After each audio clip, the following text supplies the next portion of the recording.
Well, there's one more that might surprise you. Venus. Venus, really. But Venus is like a furnace? The surface temperature is hot enough to melt lead? I know, the surface is definitely not hospitable.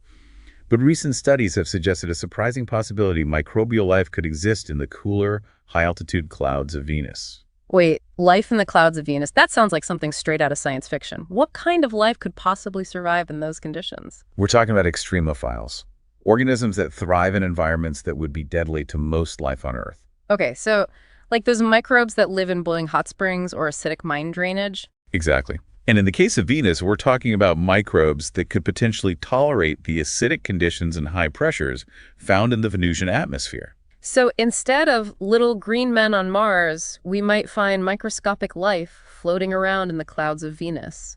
It's a possibility. And it highlights how our understanding of what's considered habitable is constantly evolving. Life might find a way to exist in places we never thought possible. This is all so mind-blowing, but it raises a crucial point. How can we be sure we'd even recognize life that's radically different from anything we've encountered on Earth? That's the million-dollar question. Our understanding of life is based entirely on what we've observed on our own planet. Right. DNA, carbon-based life forms, water as the essential solvent. But what if life elsewhere has evolved in entirely different ways? What if alien life uses different building blocks, different energy sources, even different solvents? That's where the concept of life as we don't know it comes in. It's a pretty wild idea, isn't it, to think that life could exist in forms that we can't even begin to imagine. It's a challenge for scientists, but it's also incredibly exciting. It forces us to rethink our assumptions about what life is and where we might find it. And that brings us to some of the most cutting-edge research in astrobiology today. The search for life as we don't know it. And that's exactly what we'll be diving into next. You know, one of our sources makes this really interesting comparison between the search for exoplanets and the search for extraterrestrial life. Oh, yeah. Like, what do they say? Well, they basically argue that just like scientists once assumed planets existed beyond our solar system, long before we actually had the technology to detect them, we might be in a similar situation with alien life. Like, the evidence could be out there. Yeah, that's a good point. We just might not have the tools or the right mindset yet to recognize it. Right. We're always discovering new things about the universe, constantly refining our instruments and our understanding. Yeah, it's totally possible we've overlooked something crucial, or maybe we're just looking in the wrong places. Well, think about those early exoplanet discoveries. The first ones we found were these massive gas giants. Oh, yeah, those are the easiest to spot, right? Because they cause those huge wobbles in their stars. Exactly. And it took time, more advanced technology, to find those smaller rocky planets that might be more Earth-like. So maybe we're just starting to scratch the surface when it comes to detecting life beyond Earth.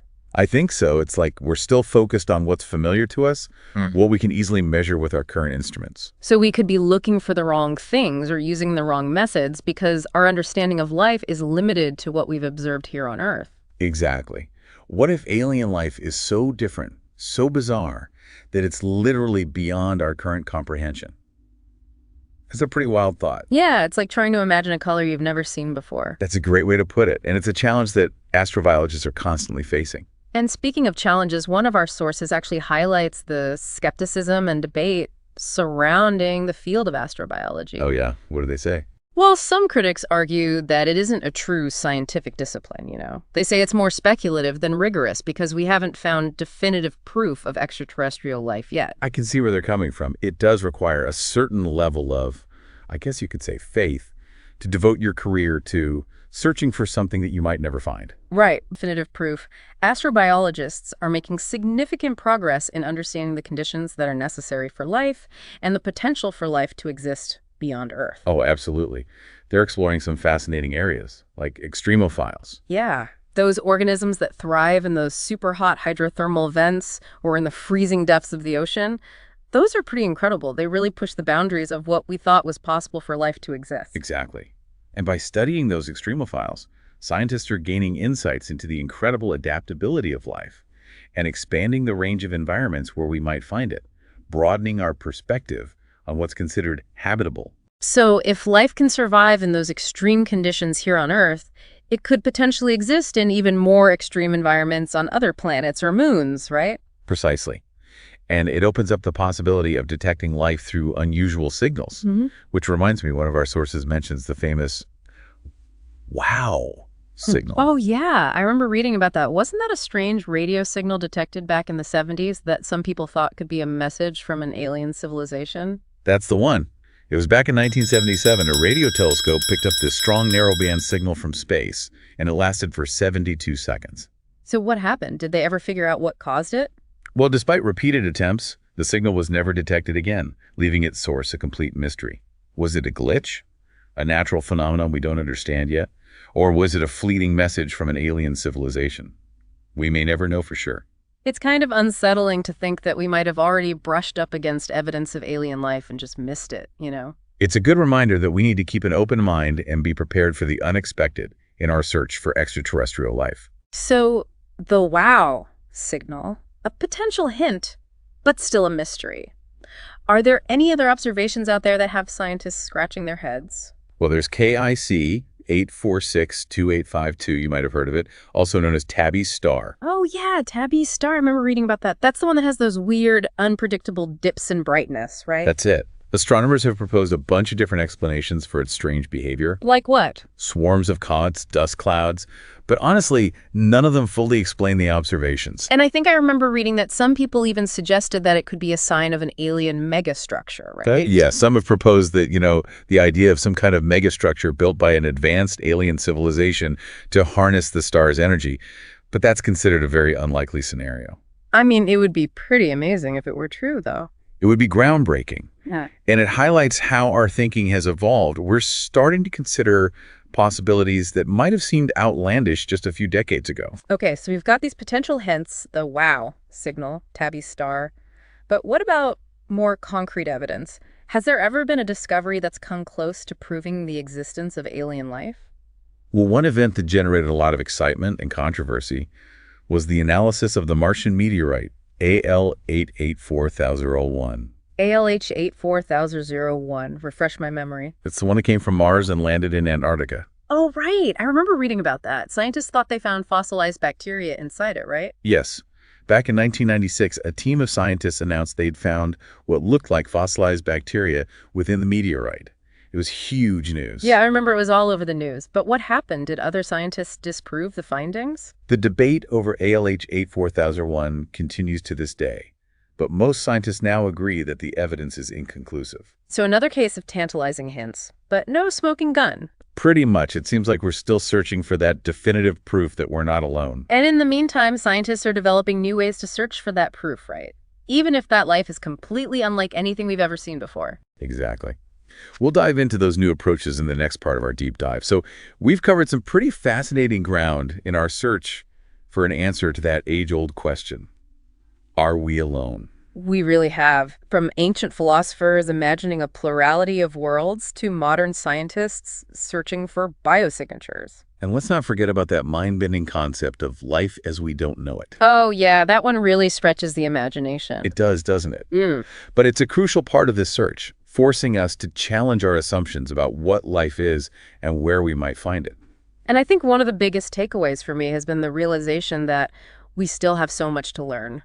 Absolutely. For centuries, we assumed Earth was unique, the only planet capable of supporting life, and now we know that our galaxy alone likely contains billions of planets. Billions! It's incredible to think about, and many of those planets could potentially harbor life. It really is mind-boggling. The discovery of exoplanets has completely shifted our perspective. It really has. It's no longer a question of if there are other planets out there, but rather how many of them might be suitable for life as we know it. Or even life as we don't know it. Exactly. And that's what makes this search so exciting. It really is. We're not just looking for another Earth, another planet that looks just like ours. We're exploring a vast universe of possibilities, acknowledging that life could take on forms that we can't even begin to imagine. And you know what else has really struck me during our deep dive?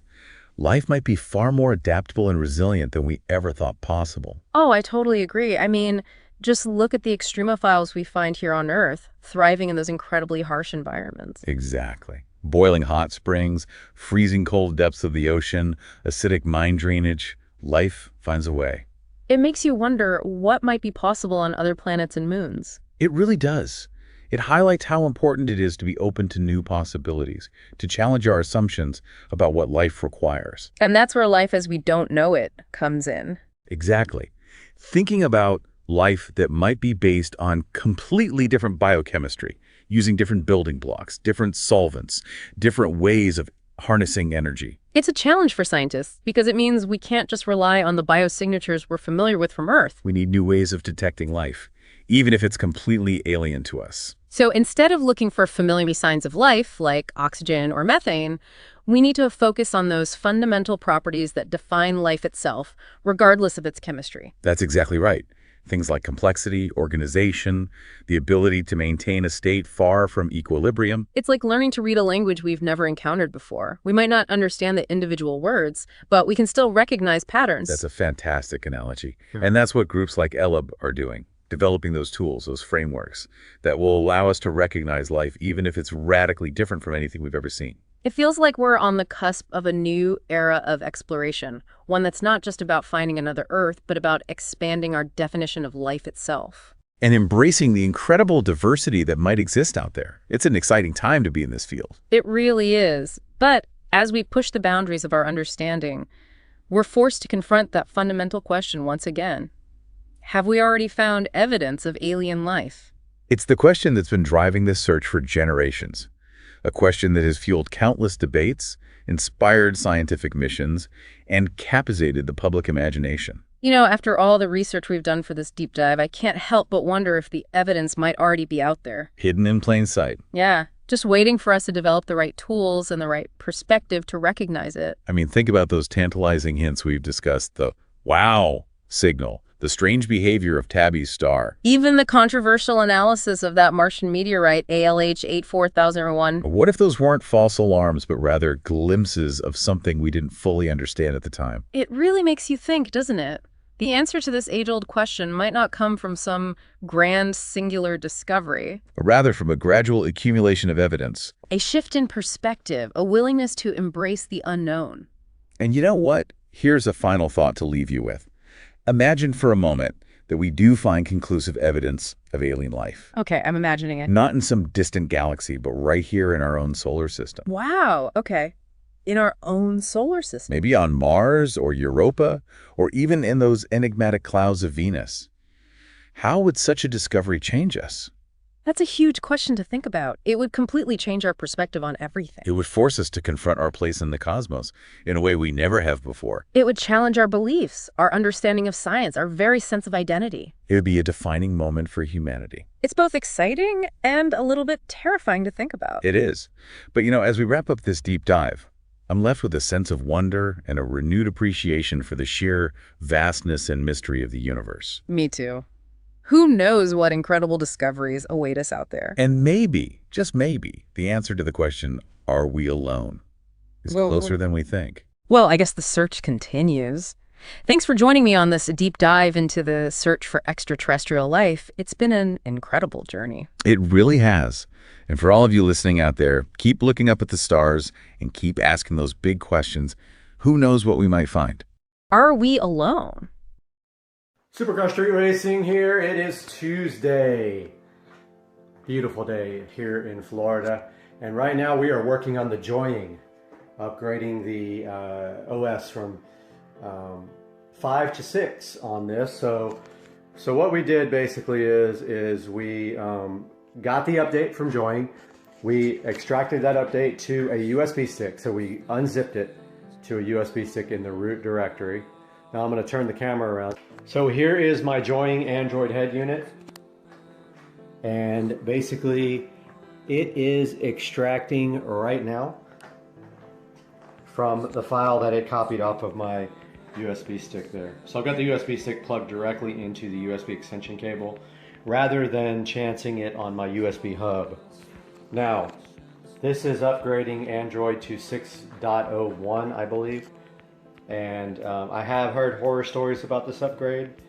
I did back up the whole entire device with titanium backup. So hopefully, if anything goes wrong, I don't have to reinstall all my apps, but you can see here the update is going. Now, as many of you know, this was going to go into my SL65 AMG, And now it is going to go into my new card.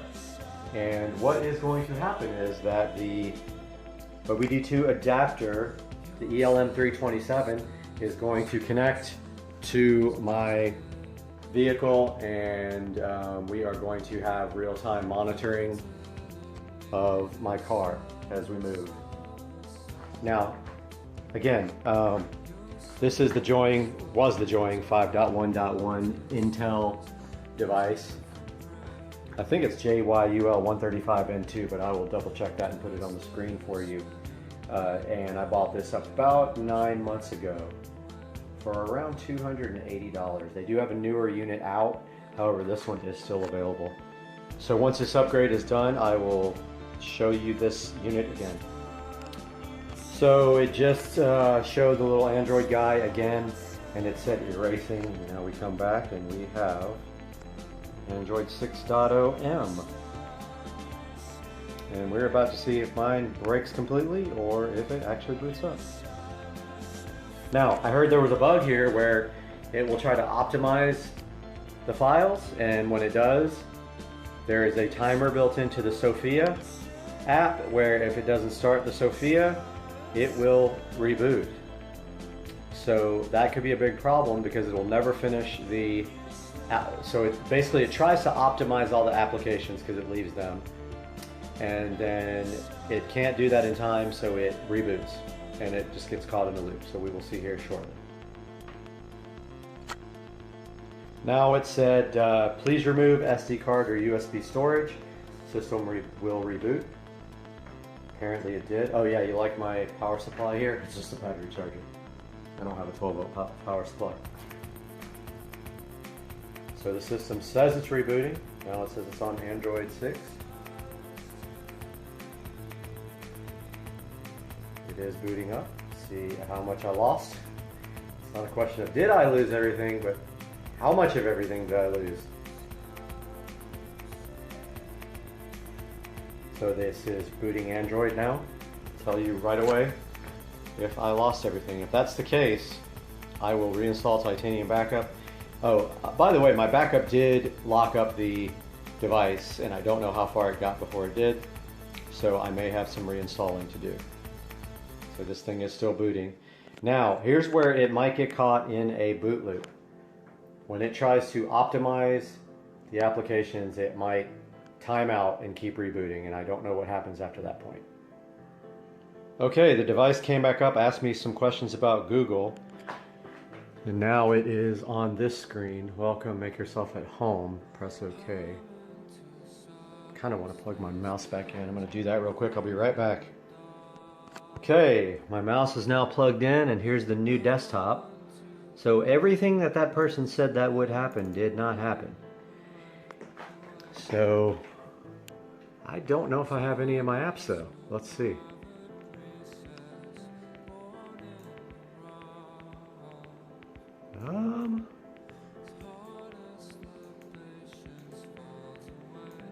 Let's see. It looks like I might not have my apps. I think it wiped them. Let's see.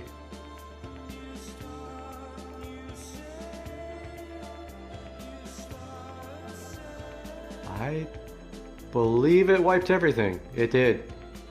It wiped all my apps, so I'm going to reinstall Titanium Backup and see how much I have to do, because I spent a long time on this device. Okay, so yes, the upgrade did wipe out all my apps.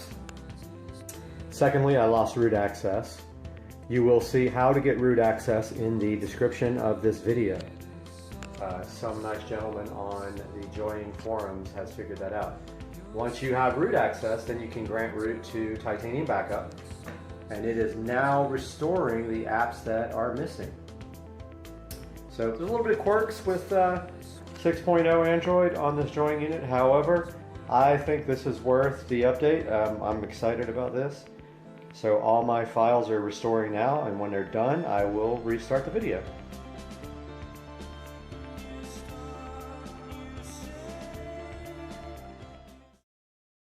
Hey guys, welcome back to the channel. supercar street racing, and here we have the 2014 Club Car Precedent. Today we're going to be doing our first mod. We're going to see what happens when we try this. If you take a look at these side skirts here, someone thought it was a good idea to put a ugly chrome diamond plate side skirt on here. We're going to be taking these off, and maybe, I don't think we can take this off. This is actually part of the, I don't know why every single thing on a golf cart has to have a logo on it. That's ugly. It wraps all the way around here like this. Can't get the Ingersoll Rand off of there, but we're going to take these side skirts off and attempt to paint them matte black. I've got the paint up here on the table, and I got it from that orange store, Home Depot, and it is Fusion all-in-one. And I did pick up new screws for the steering wheel. However, I thought they were tapered like this, but they actually are not. The ones that are in there are just regular old screws. So I bought the wrong screws, and I don't currently have a vehicle to get back to the hardware store. But yeah, that's what's happening today. Supercar street racing.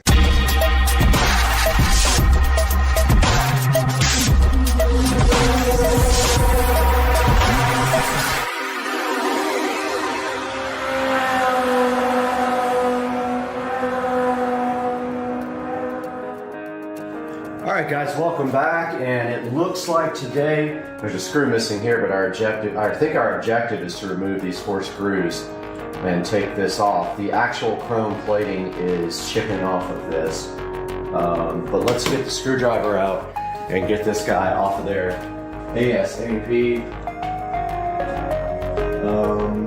The screwdriver is in the shed, but I have old reliable Black & Decker here, so this guy has never let me down. I've had the screwdriver for years and years.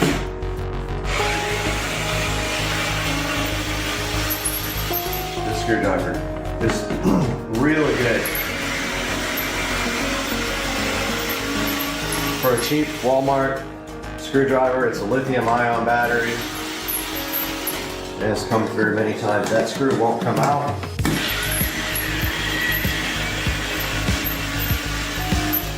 I think this just slips off now. I don't feel any screws on the side at all.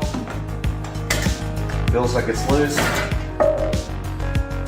And there is an ugly skirt under it, and they have screwed holes in this as well, which makes this unusable now. So what we're gonna do now, right here, right now, is take the other side off. Moving to the other side.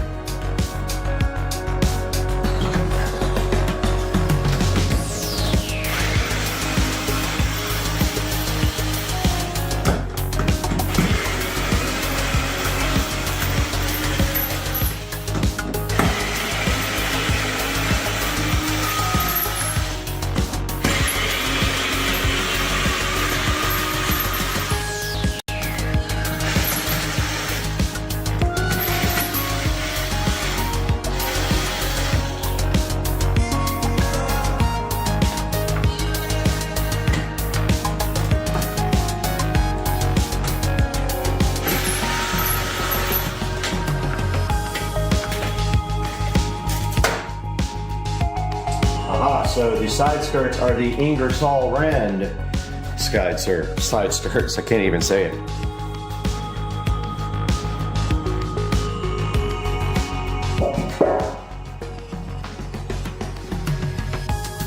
And moving on to the next step, we will prep, but first we will clean what we have here.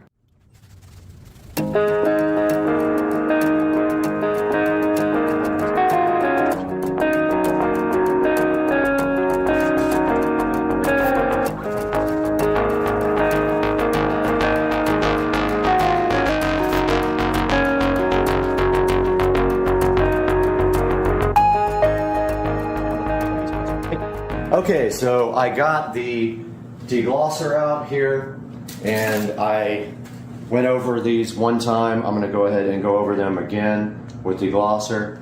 This basically takes off shine and helps the paint to stick. and these things are absolutely trashed. So I am either going to, if this doesn't look good after painting, then they are going to be replaced, the original side skirts, with the same ABS plastic ones. But yeah, this thing is, these are ready to be painted. I think I'm just gonna paint it right here. And yeah, I mean, try not to get oversprayed on my card. Maybe I'll throw like a sheet over it or something. But yeah, I'm gonna do that next. All right, ready to paint these things. It's actually pretty cold out here. It might take a while to dry.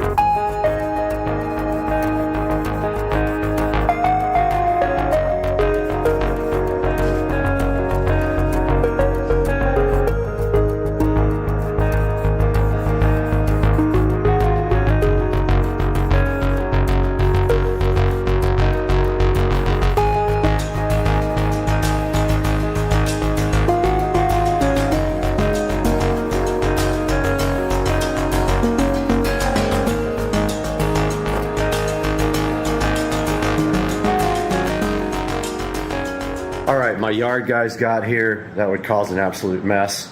I went ahead and brought the side skirts back inside the garage, and I got the heater out here because it's pretty cold. The only thing I don't have any black screws, so I don't know if I should paint these screws or what. I'll probably throw a little paint on the top of them. Maybe I could just like do a quick you know, like touch up of them when they're on the cart itself, and kind of put a sheet around it so I don't get anything all over the cart. But yeah, so the first coat is on. I think it's sticking. Thought I saw a couple places where it might be bubbling, but the deglosser usually does pretty good. It's going to need multiple coats for sure.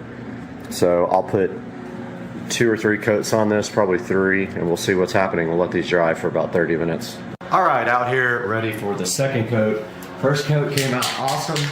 I do have the heater going in here. It feels nice. Let's do it.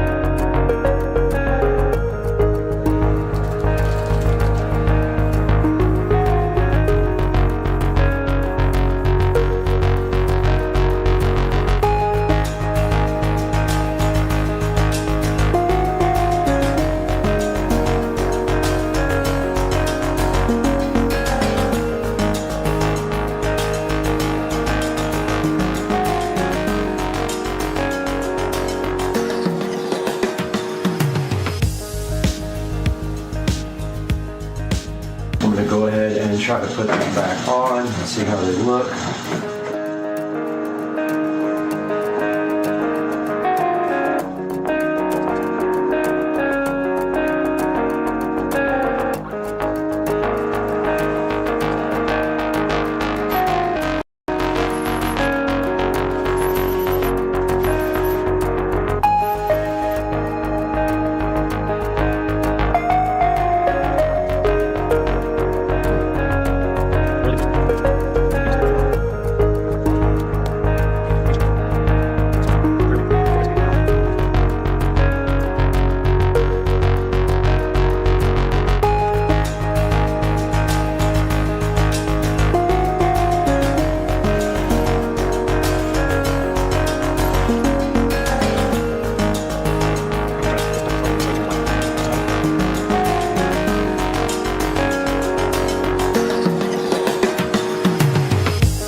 Right out here, and there is some abnormal wear on this passenger side tire in the front. I'm going to go ahead and rotate the tires, hopefully, if I can get that done. I think I have all the tools I need, and then we'll figure out what's causing the wear on this. It may be bushings is what someone was telling me, but we got to figure that out and replace whatever is shot.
All right, so I rotated the tires and found some weirdness on the PSI. So this tire is, they're all over the place basically. This tire is at 32, the other one is at 17. I read online a good PSI is 20 PSI. So I'm gonna go ahead and take some air out of this one and air the other ones up.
All right, everybody, we're out here, Rich and Trish, and we are decorating the cart for the annual golf cart parade. And we have probably one of the best carts, I would say. We have like passengers riding on the sides. We have the snowman and the Santa Claus.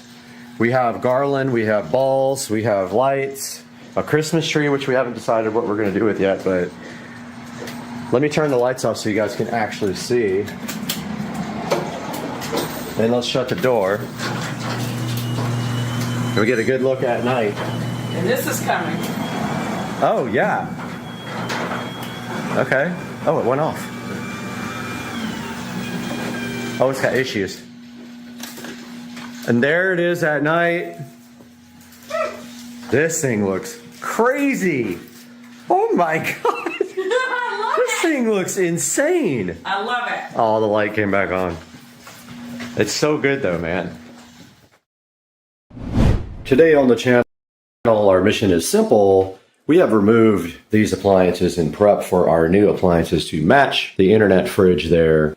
Down here, we don't have anything to do. I removed the old range. I gave them to my friends. And now I cleaned under here as well. So this is ready to go for the new bespoke Samsung stove on Supercar Street Racing.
All right, the installer just left and he finished putting the dishwasher in. This is a Samsung Smart dishwasher. So to add it to the Smart Things app, you turn the power on and you hold down Smart Control until it says AP, which stands for Access Point. And what it does is connect to your phone via Wi-Fi and then add this device to your Wi-Fi network. However, I was not able to get it to add earlier, and I actually have been having issues with the internet for the last hour because we turned the breaker off. So I'm gonna go ahead and try that again and report back to you guys how that goes. All right, the installer did just install. This is the Samsung microwave, and there you can see it sitting in all of its glory. And now we have to register it on the SmartThings app, just like we did with the dishwasher. And this dishwasher literally cannot hear a single thing it's doing. It's the craziest thing. And they are coming in with the stove now. Okay, they did just finish installing the range, and this is the brand new Samsung range with all touchscreen induction cooktop, and it does have ambient edge lighting right here that is adjustable via this menu. I will do a full tour of this range, but now I need to get the range and the microwave connected to SmartThings. Okay, I did get the stove and the microwave added to Samsung SmartThings, so they are now available on the app. I'm gonna go ahead and put everything back up above the microwave now, and also get that stovetop cleaned off so I can get these lights installed now.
Welcome back to Supercar Street Racing, and you got Brad here, and I just wanted to talk a little bit about the Samsung bespoke appliances. Right here on your screen you can see the refrigerator that we got.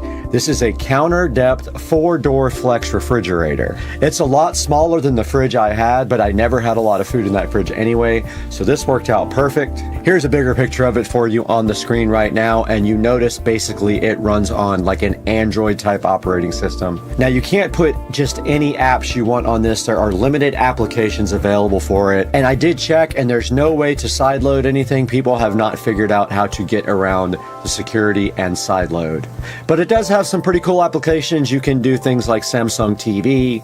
You can obviously do weather, as you can see on the front there. You can see the weather widget. It also has intelligent AI to track what foods are in your fridge when you take out and remove food or put food back in. It does track it with a camera, and it can tell you when you run out and when your food is going to spoil. It also has this cool feature called Flex Zone, so you can make one of the bottom areas also either a fridge or a freezer, and that's pretty cool. And in the upper left-hand part, it has a little beverage center, so it has a pitcher and a ice water dispenser. At the bottom, it does have a door that opens and your ice is down there in 2 drawers. And that's a look at the Samsung bespoke fridge that we got. And on the screen right now, you can see the Samsung 24-inch top control tall tub dishwasher, and it's in stainless steel. Now, this dishwasher is the most quiet dishwasher on the market. It makes absolutely no sound whatsoever, none. You can't even tell it's on. And it does have smart features as well. You can hook it up to Samsung SmartThings, and it will tell you when your dishes are done, or you can start it remotely. It's very nice. I like it a lot. It's a big step up from my last dishwasher. Here's a good look at the dishwasher up close, and you can see on the front, it does have a nice digital clock to tell you when your dishes are going to be done. Here's a Samsung bespoke microwave here. Pretty nice microwave. I like the design of it. It's very clean. There is no handle on the front. Slide-in induction stove. Now this thing is awesome. It has an air fryer or an air sous vide, 6.3 cubic feet, pretty big. And this thing does all kinds of cool things, but the thing I like best about it is the edge lighting on the front, and you can change the color of the edge lighting as well. I'm gonna go ahead and put a link in the description to all of these guys, and I'll put a couple of videos at the end of this video of some of the appliances, and I hope you guys will enjoy your own Samsung bespoke appliances. We'll see you guys later. We got a million things to do, but watch the video at the end.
Now we are fully lit tonight.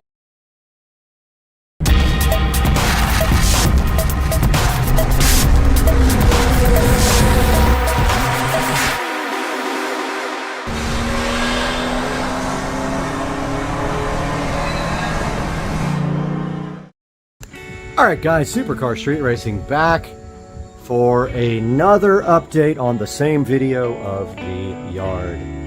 Now we are fully lit tonight. I wanted to come back up and give you a update with all the lights on. So let's start with the patio. We have the Govee lights on. We've got Supercar Street Racing on TV here. We've got our little string lights, which some of them need to be replaced. That is on my list of to do. We've got our torches lit. I couldn't get that one lit, so I don't know what's going on. Maybe it's out of fuel, but we got our torches lit, we got our pool lights on, all of our yard lights, and this is what it looks like at night. So I'll walk you guys around for a tour. We can see we have the lighting up here. Inside the sunroom, we have some LED RGB lights. Our nice torches are lit here. And then over here on the side, we have our little dining area and patio, which is also lit by the sunroom lights. And then on the side of the house, we have the string lights doing their job over here and keeping this all nice and bright for the security cameras. Then making our way down here, this was just watered, but making our way down by the dock, we've got a nice lightning show going today too. Wow, that was cool. Let's see if we can get some more lightning. Nothing. As soon as I go down, it'll come back. Oh, there it was again. We got a nice lightning show going on tonight. Maybe it's on the time lapse, but you can see here we got our yard lights on, lighting up the palm trees. We got our dock lanterns on here. We got our LED rope lights around the dock, and we have an alligator right there, which you can clearly see lit up. His eyes turn red on the picture. We have a very nice lightning show going on today. And of course it's not going to show it, but anyway, back to the light show. More torches and more yard lights we have here, and here's what the patio looks like from back there, and the pool with the Poolexa LED pool light. And our nice torch. And I wish we could get a little lightning show. Come on, hit us. There we go. Over here we have more tree lighting. Both of these palm trees are lit up. And our fence lights continue around with one more torch. And let's roll on by the fence. I do see a string that's out. These things don't last forever. I give them a month at the most. But we got a landscape light in our fish pond right here. I bought a whole new batch of these in case I ever want to upgrade the ones in the yard. And I also swapped out the LED lights with much stronger ones. Looks like that string is out. And then I wanted to show you guys the shed lighting that I designed. So this is all 110 volt lighting, and these are actually powered from the switch inside of the shed, and it is a smart dimmer. So this is the new lean-to, and if we walk by we see that it is lit here, here, here, and then we also see our string lights lighting up, and there's our garage. But as you can see, the lighting looks pretty good. Walking around back here again, I'll take you guys on another lap. So as we're walking by the house, we have our single light here in our little Zen garden. We have our patio, and then our fence lighting, our landscape lighting. We have our torch as I cap this guy, which is not working. We have our pool light with our raft that I should have gotten rid of for the shoot. We have our beautiful light, which is going to get capped. And we have landscapes lights there. There lighting trees, there a lantern, there lighting trees. Our dock lanterns, sorry, our bulkhead lanterns. This beautiful torch here, which is going to get capped off. And then our fence lights and more landscape lights here and here. And one more of our refurbished beautiful torches lighting up our patio there ever so gently as we cap off this guy. So that is a overview of the lighting at night. And of course you can see the fan going, keeping us cool at night. The Govee RGB LED light here. I have another one for here, but for now I have the disco ball, which no longer moves, but I like the pattern that it puts out on the patio. And we have supercar street racing here.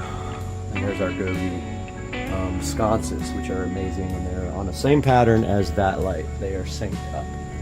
Guys, I hope you enjoyed the video, and I hope you enjoyed the lighting, the project as much as I did. And I cannot wait to get this video out to you guys. I'm going to go edit it right now, and I hope you guys have a great night. Please like and subscribe. Supercar Street Racing.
All right, this guy's trying to shoot me with an assault gun. Let's go. No, that's too close. Oh, fuck! I told you. Shit, that hurt. What are you doing? He's coming back. Yep. He's gonna take it. Yep. Yep. Absolutely. Oh my goodness, that's amazing. The weather is just absolutely ridiculous. It's so gnarly out here, guys. Hey, Supercar Street Racing.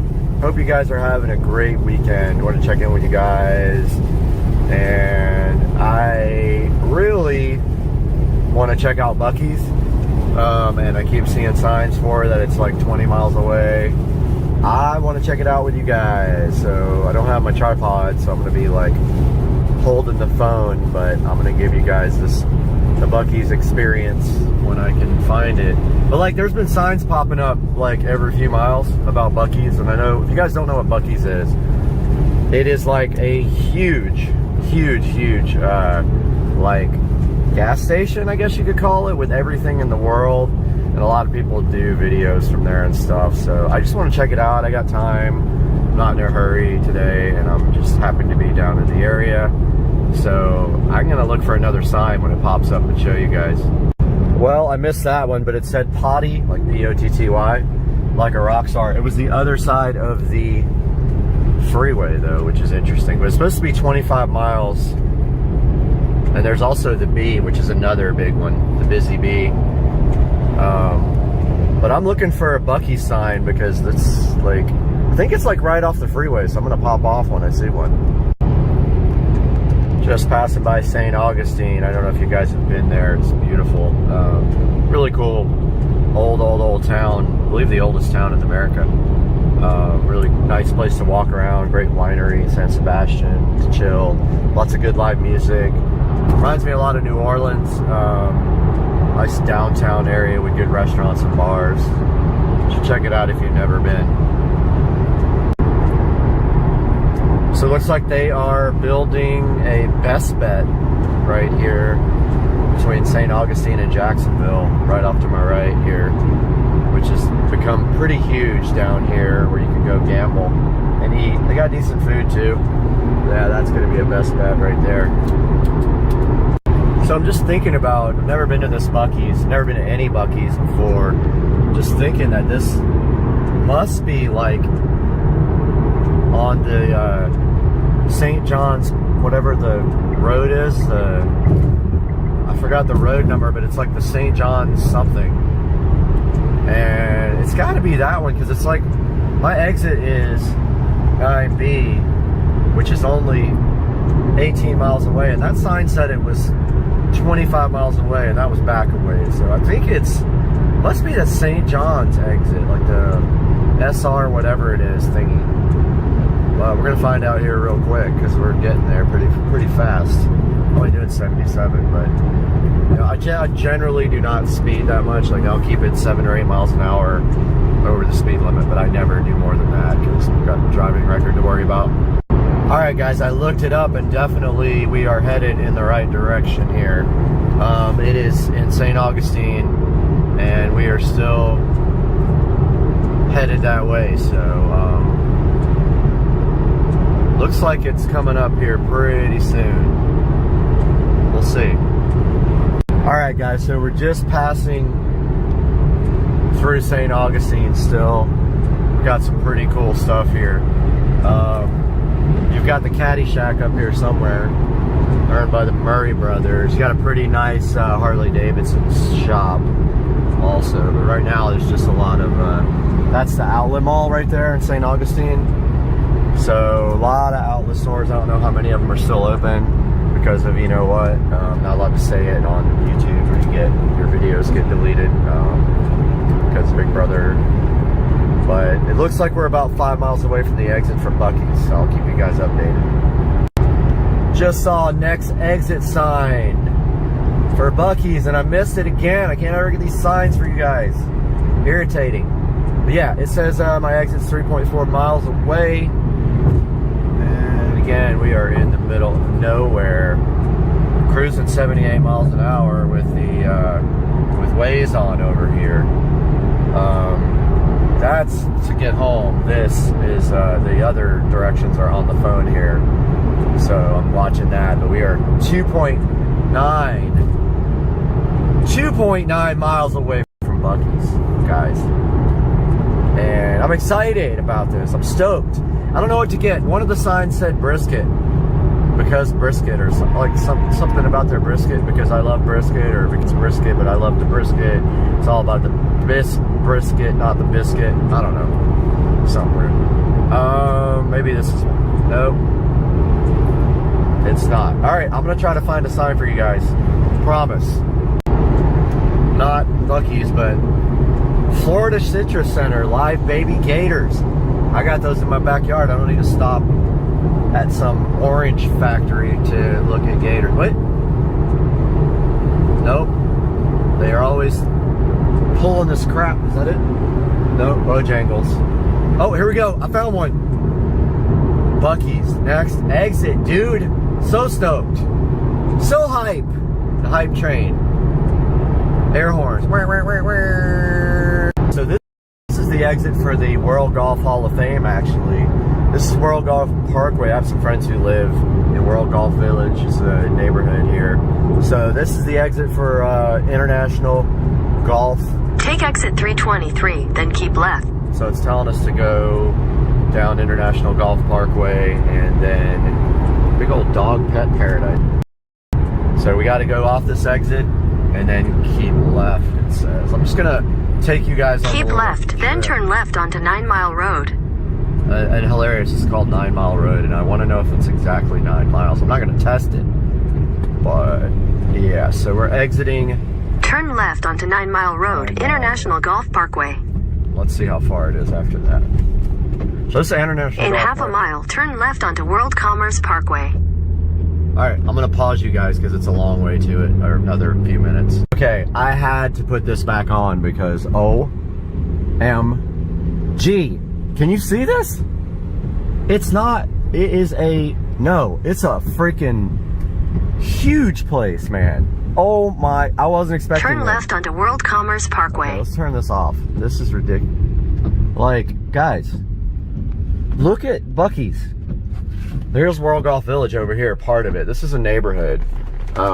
It's like a nice upscale neighborhood, but check this out. This is all Buc-ee's, guys. Can you believe this? I can't wait. I'm gonna eat just because, even though I shouldn't eat again. I had a massive eating day yesterday, but just waiting for light turn green, air horn, boom, boom, boom, boom. Buc-ee's, here we come. Okay, man, these people are going slow. I run actually. In 600 feet, turn left. Well, the stupid navigation turned my camera off, but this is Buc-ee's, everybody. Holy crap balls. Look at this place. Look at the gas pumps. Now, you know, I use the 85, so I am gonna park here, but I ain't getting no gas, dude. I'm gonna park here so I don't get wet. Yeah, they don't have E85. I almost hit the pole. They don't have E85, but we're going into Buc-ee's, guys. Right into the front door here. Maybe I should park closer. Yeah, I'm gonna park closer as soon as I can get a place to. There seems like there's probably spots up there. Let's do that. Let's park right up here at Buc-ee's. But check it out, guys. We got a bunch of people that don't understand how to drive here. They don't want to drive any faster than that, and we're taking the first spot we see. We're right here. Even though we're not getting gas, we're parking the fuck right here. I mean, freak. All right, guys, we're going in Buc-ee's. Get my wallet. Let's check it out. Should I bring my hat? I don't even have a hat in here. Yes, it is wet. Checking out Buc-ee's. Might not say a lot because people will think you're weird when you go in here. This is Buc-ee's, guys. And got barbecue grills. charcoal. You can pretty much buy anything here you want. This is it. It's huge. Excuse me. Pretty cool. So check the store out, guys. Massive, massive, massive store. It's just everything you can think of. Check out the food. So they're supposed to have like some of the best food. And they've got like a place where you can order. These are all like the brisket, which is supposed to be really good.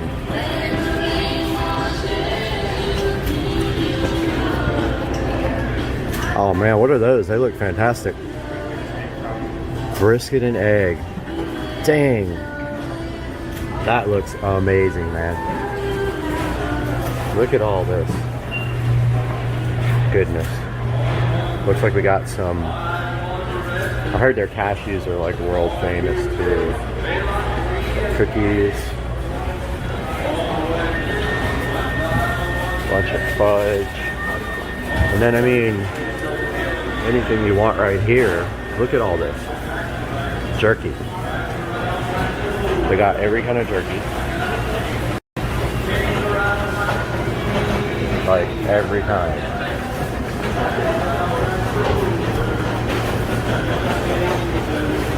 And I guess that's the kitchen there. And any kind of sweets that you can imagine. And yeah, I'm definitely getting something here. There's absolutely no doubt. And it just goes forever with food. So wait for lunch, bringing it to the court. Okay, so Cheese, croissants, chopped brisket, beaver tots. That just sounds so wrong. So the guy was making these.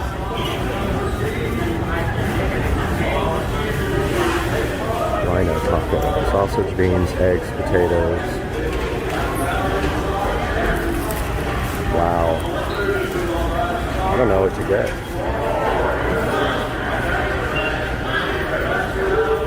And then of course you've got the store. Everything you can imagine in this place. I mean, dude, if you like chickens, you're in luck here. Look at this chicken stuff. Wish I had my tripod. I'm so upset. Look at the cast iron. They got every kind of cast iron you can think of. Like, all of them. It's about 45 bucks, not bad for a cast iron. But this is amazing. So they got the cast iron wok for $49.90. And then they got the cast iron pots. And then just all kinds of random stuff. Order hot dogs, wraps, chicken tenders. Let's keep looking at the merchandise first. Yeah.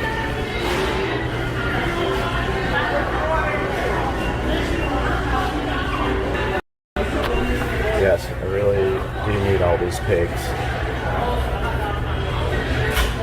Family, a little bit crazy, a little bit loud, a whole lot of loud. And they got these cool, these are awesome. This is so cool. Check it out. So Buc-ee's, St. Augustine, wow, what a place. Hope I'm okay parked there. I'm like literally taking up a gas spot. Oh, breakfast is definitely happening. Don't you worry about that. I'm not coming here not getting some food. Look at all this stuff. So yeah, this is all the retail part. It's just a massive retail store with all kinds of goodies. This place must do, you know, a lot of business. There's some baby clothes here. Hats. I mean, I could video for hours in here, literally. kind of cool. Conductor of the Hot Mess Express.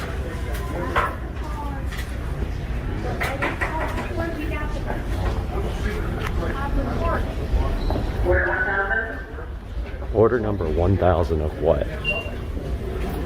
10,000. And then they got the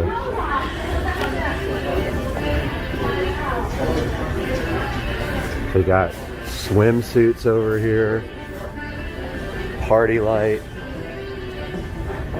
Heat is on. Hope we don't get copyright infringement because they're playing music in the background and that sucks. I might have to like mix in some other music to keep us from getting copyrighted on this guy. Of course, the only video that probably anybody will watch will get. Look at a fish washer. Yeah, they're playing music. It's gonna get me in trouble. Wow, look at all the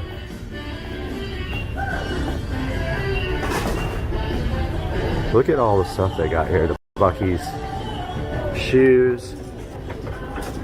Hello. Oh, good. How are you? They got the lunchbox. They got the shoes. I know somewhere they got the whole outfit too, because I've seen somebody wearing it. They got the beavers. They got the boxers.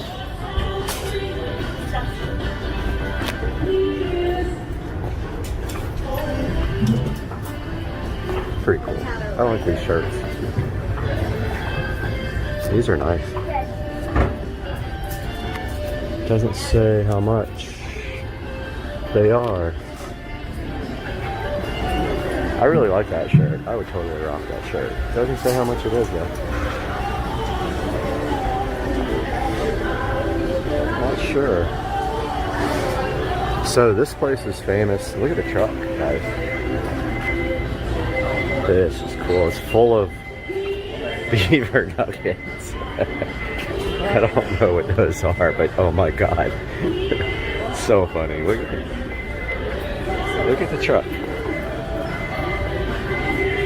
So let's look at some more of the food because this place is famous for the jerky.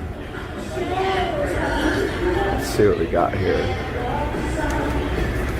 Sweet and spicy, lemon pepper, ghost pepper steakhouse. It's like $7. It's not bad.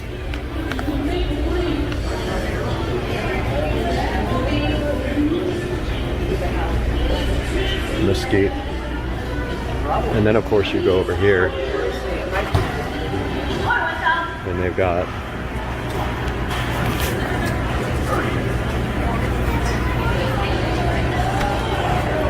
I guess you just buy it by the pound here.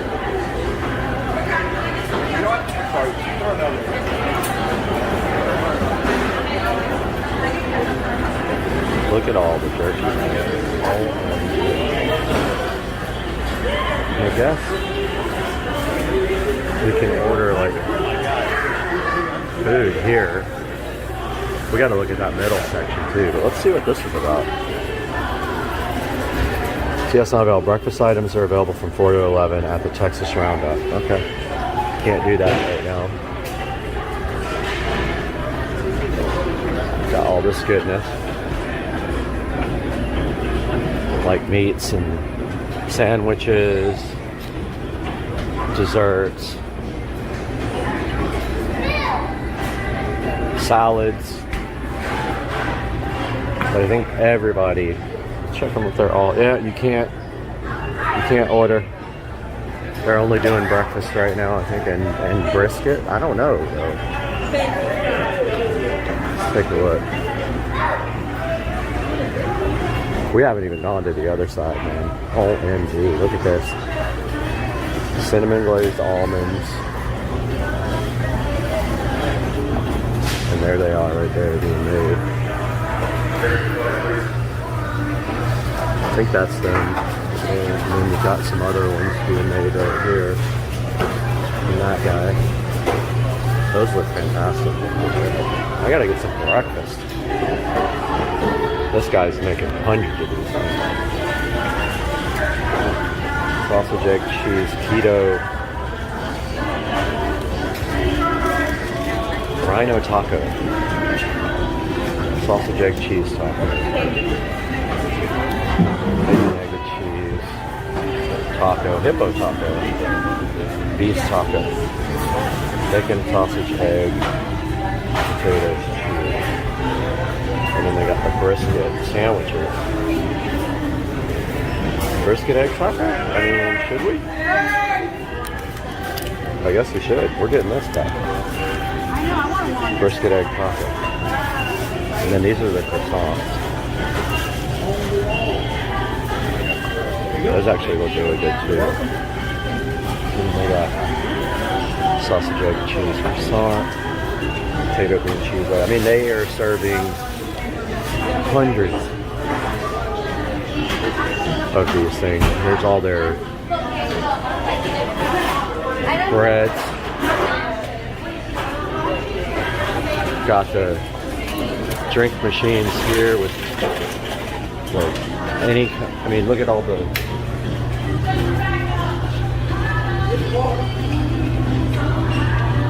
it's just like every possible thing you could ever want in a soda.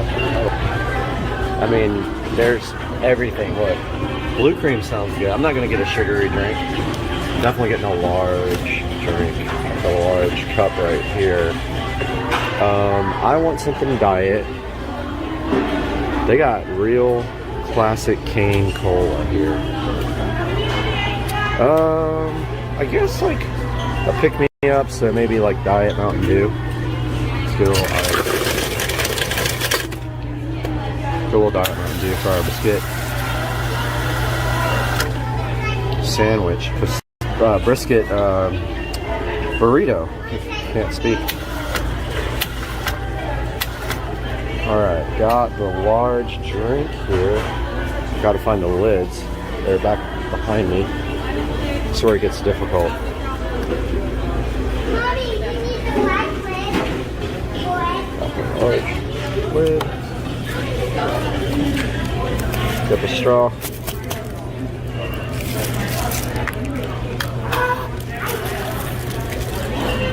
And let's take our brisket and our drink and go see the rest of this place. Got the drink section over here with all the coffees. And these are the world famous clean restrooms. Hello, how are you? I like friendly staff here at Buc-ee's. Here's your coffee station. Got all kinds of nice coffee. And the drink area is absolutely freaking huge.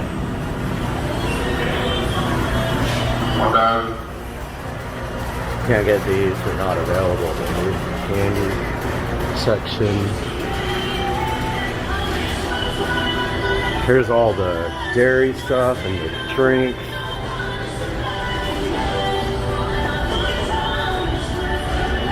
We're definitely getting copyrighted here. I mean, the music is playing the whole time and it sucks, but like, they got wine.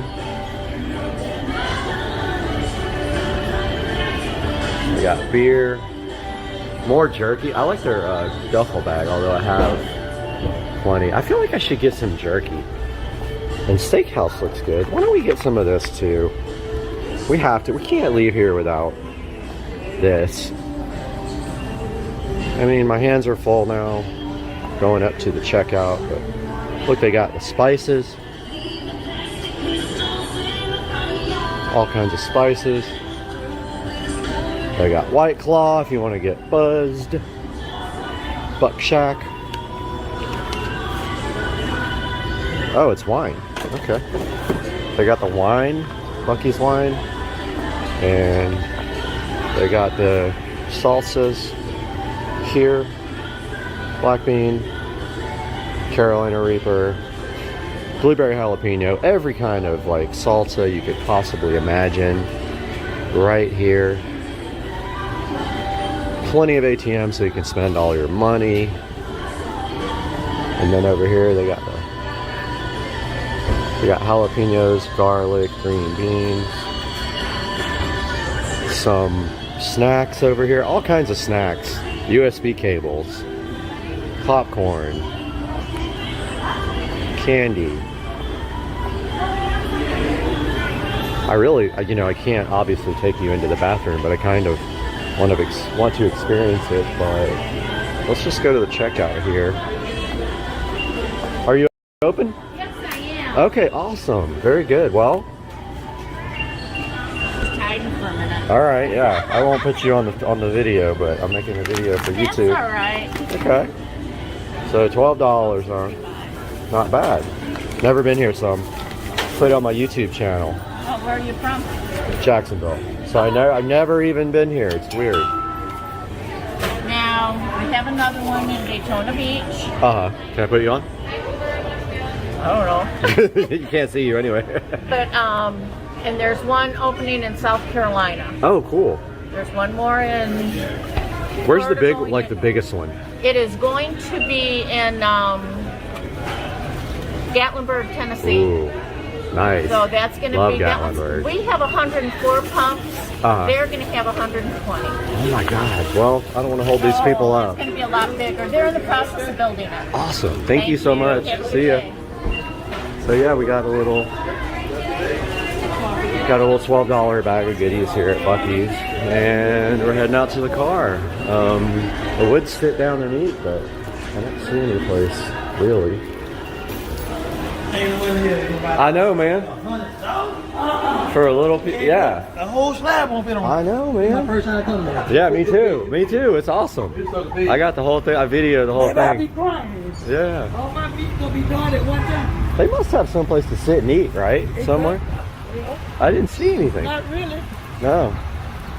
Okay, well, we're outside of Buc-ee's now, and they have 100 and forgot what she said, pumps. Look at this. But she said they're building the biggest one in Gatlinburg, Tennessee, which I love Gatlinburg. Somebody dropped something on the ground. Make sure it's nothing I run over and break something. Nope, somebody dropped a sock. All right, headed into the car. I'm gonna shut you guys off for a second. All right, hopefully I didn't show my card back there. Otherwise I'll have to go edit it out. But got the brisket egg taco here. Just wanted to kind of share the experience with you guys. My first Buc-ee's. I didn't get any kind of sauce or anything like that. I just want to see what it's like it is. And wow, it looks absolutely fantastic. Gonna take a bite of this now.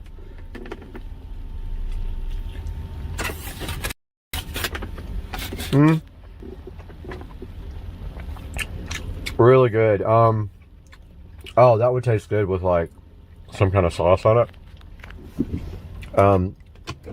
The brisket just has so much flavor, and it's so like, it's not dried out. It's really flavorful. Wish it had a little bit more cheese in it, but there's a good look at the brisket right there. Delicious.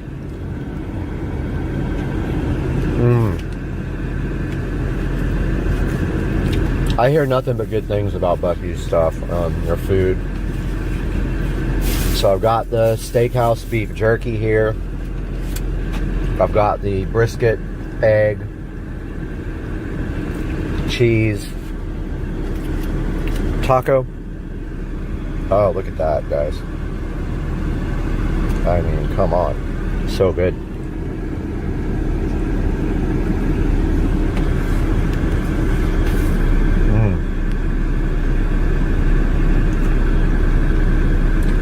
You know what would be good on this? Sour cream, or barbecue sauce, or even ketchup would be really good, because I love ketchup on egg, like egg burritos.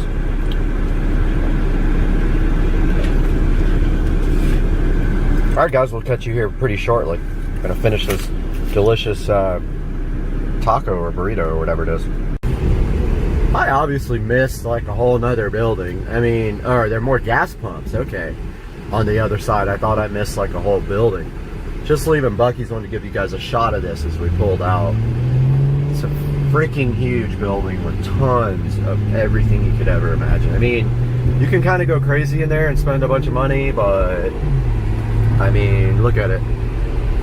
That's the entire other side. And that entire thing is gas pumps. 100 and something, I can't remember what she said, 108 gas pump. But yeah, I finished the brisket burrito. It was absolutely fantastic. Heading back home now.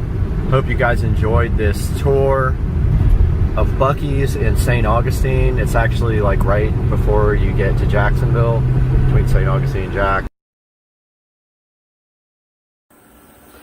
Alright guys, Supercar Street Racing here on a amazing dreary Sunday. Been raining the whole entire day. Shooting a video for that. I hope you guys like it later. But got the steakhouse Buc-ee's beef jerky made from solid strips of beefage. That's what it looks like right there. So the serving sizes is 1. There's 4 servings in this package. 110 calories per serving.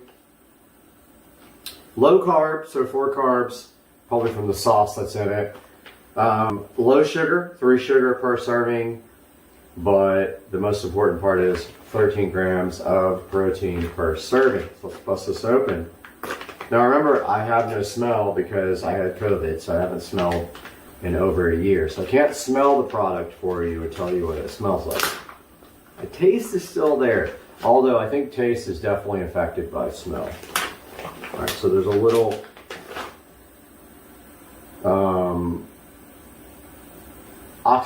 oxygen absorber container in here, package thingy. Yep, I got nothing. I can't smell it for you, but let's see.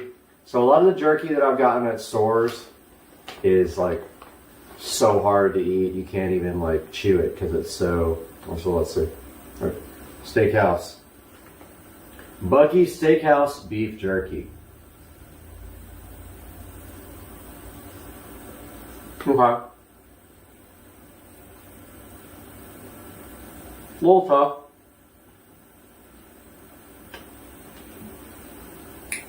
It's a mouth workout for sure. It's not super tender. I think that's all hit or miss with beef jerky. I'm not trying to say it's a pass or anything. It's not too tough to eat.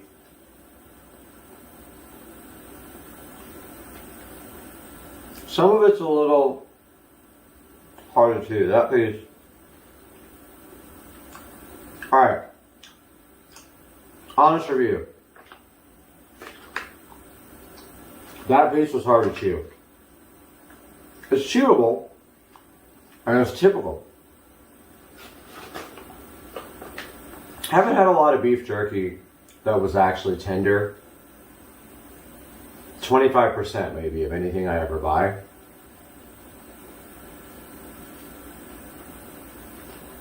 Yeah.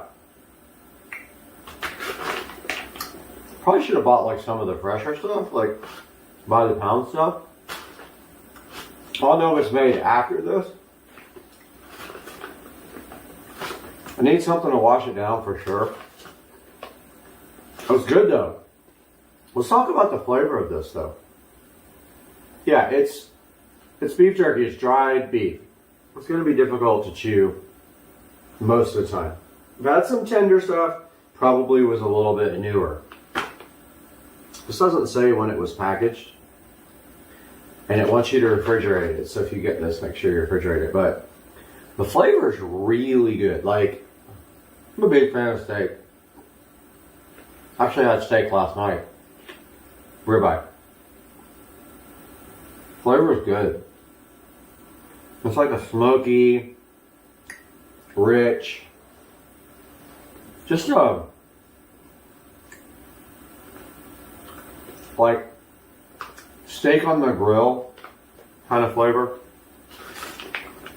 This is my lunch, by the way.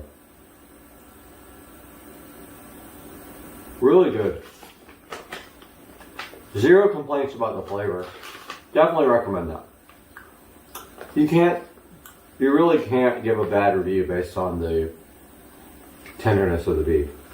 The whole thing about jerky is, it's like aged and dried. It's going to be difficult to chew sometimes. Now, I have returned beef jerky that was so hard to chew you couldn't even chew it, like, at all. It's not like that. I think it's typical of beef jerky. Forgot my soda.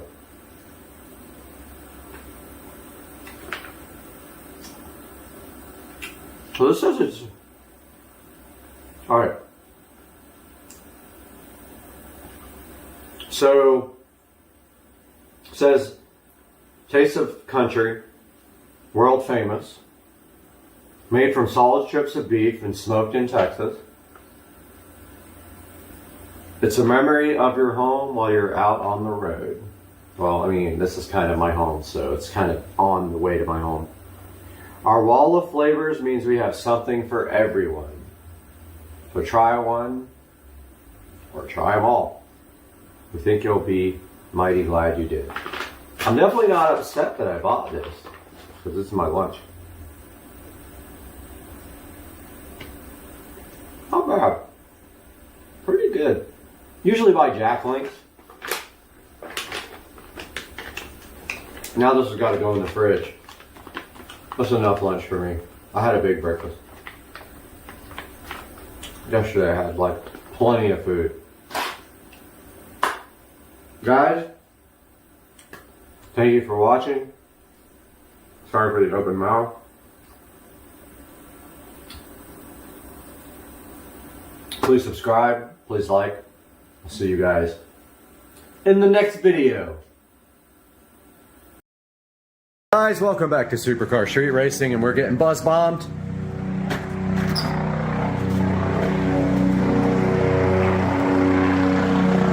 This dude won't stop.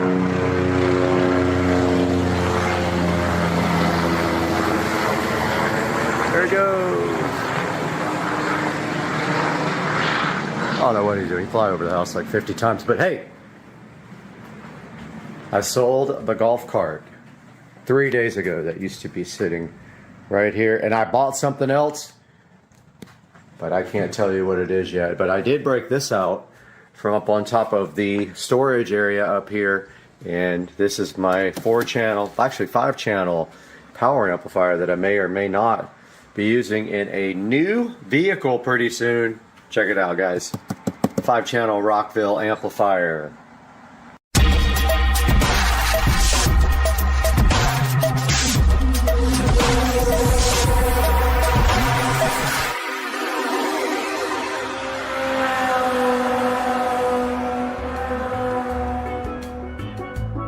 Alright guys, so we just got a visit from the golf cart Santa Claus, and he brought my club car.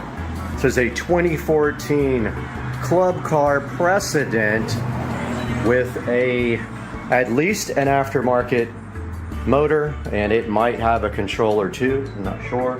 But my buddy Joe, who knows all about these guys, is coming over after work, and we're gonna break into it. But it's got a plumb quick motor for sure, and it may or may not have a controller in it. So yeah, so 2014 has some wood grain stuff which will come out. It has some seats that are alligator skinned with brown, which that's some people's taste, it's not mine. But the first thing coming out is this weird golf thing, this sticker here. So we're gonna get out our Goo Gone. There's also some sticker leftovers on the body itself. It has the LED light kit, so it has everything. We're gonna get rid of that club car logo and put a Supercar Street Racing logo on there. And it has aftermarket wheel and tire. Nice street tires, 215, 40, 12. And this is my club car Precedent, ready to do some modifications to it and make it good. But the first thing we are going to do right here, right now, is get this ugly sticker off of the dash right here.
All right, here we are in the new club car with the annoying backup sound. So we found out it has a 10 horsepower motor. We don't know about the controller yet. Same lights as yours, I think. Same headlights.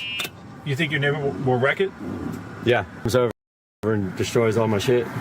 Doesn't care. You tell me from the pickup. That's not bad. Okay, yeah, that does kind of feel like yours. Yeah. How's the steering? It's not bad. This thing rips, dude. It's actually not bad at all. This thing rips. It's not cool. Needs better lights. Yeah, I got the Amazon lights on me. Super bright. Floating lights right in the hole. This is tinted. Yeah. This thing rips. Yeah, we definitely need to fix the tires a little bit. But it's Toe? not bad. It's not bad. It moves though, huh? Yeah. Hell yeah. Used to be in a loud car. This is so nice.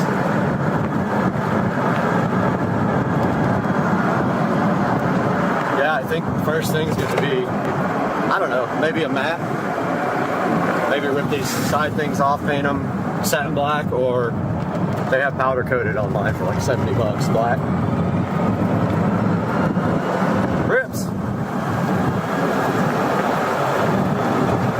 And then like if there's any suspension parts that we can replace easily, like bushings or anything, Bushings. let's just fucking do it. I mean,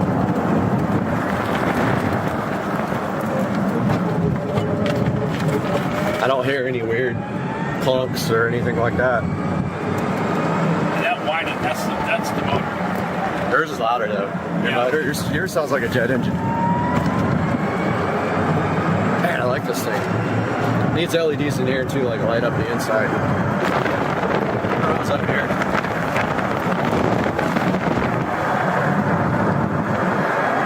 Yeah, those lights are not One thing you bad. always want to make sure is check the air pressure of the tires. Okay. Low air pressure on a single tire, man, it'll slow you down. Oh shit, you're moving now. That's all it is. Wait, look at GPS.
I'm recording the screen now. All right, here we go. Ripping it.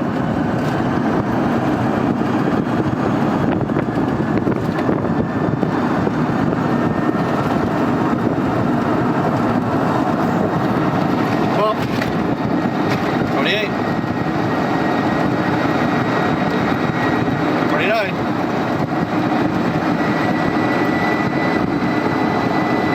There's 30. That's what I wanted. 30. That's what I wanted. Nice, you got your 30. Sick.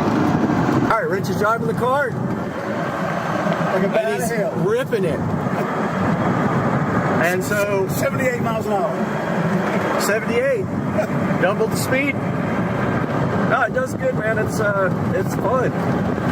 It's plenty fast enough now, and it's clean.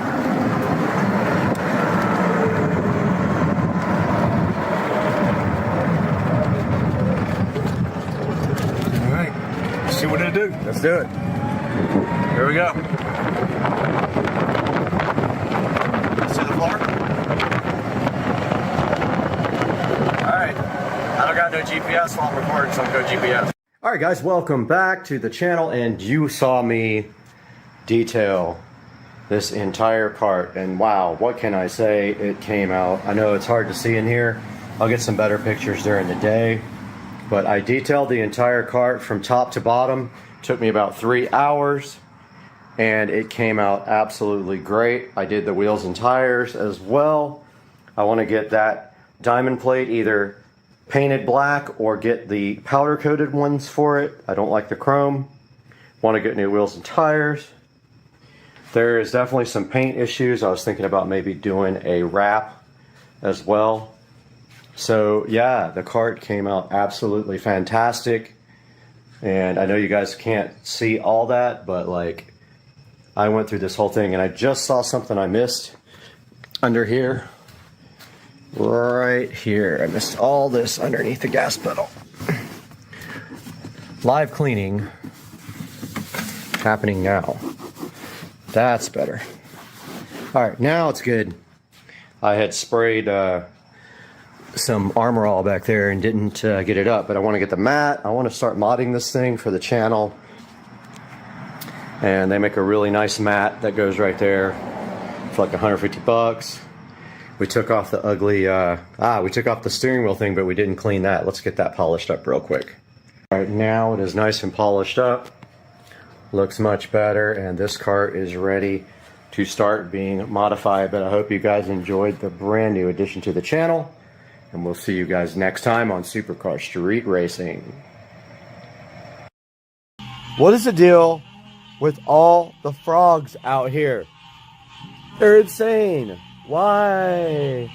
Is it so loud? Guys, the frogs. What is happening? What's happening, guys? It's freaking Friday night. I got this bottle of wine right here, which I haven't touched because I saw something that inspired me and had to try it. So the other day, you guys saw me plasti dip my emblems because they're chrome, and I got some black wheels coming. I haven't revealed what yet. That's coming soon in the next video. But tonight, I'm gonna show you how to plasti dip your orange side markers and dark tint them out. Stay tuned, that's coming right now. All right guys, what you're gonna need for this project is some blue painter's tape, some masking material. I just use like regular old newspaper or plastic or whatever you have, and just a regular old black matte plasti dip right here. You can get it at Home Depot or any auto parts store. And this is the light that we're going to be working on. See this orange side marker slash turn signal? So kind of lucky in this case, right here around this light is a tiny little crack. So I'm able to get the tape right inside that crack.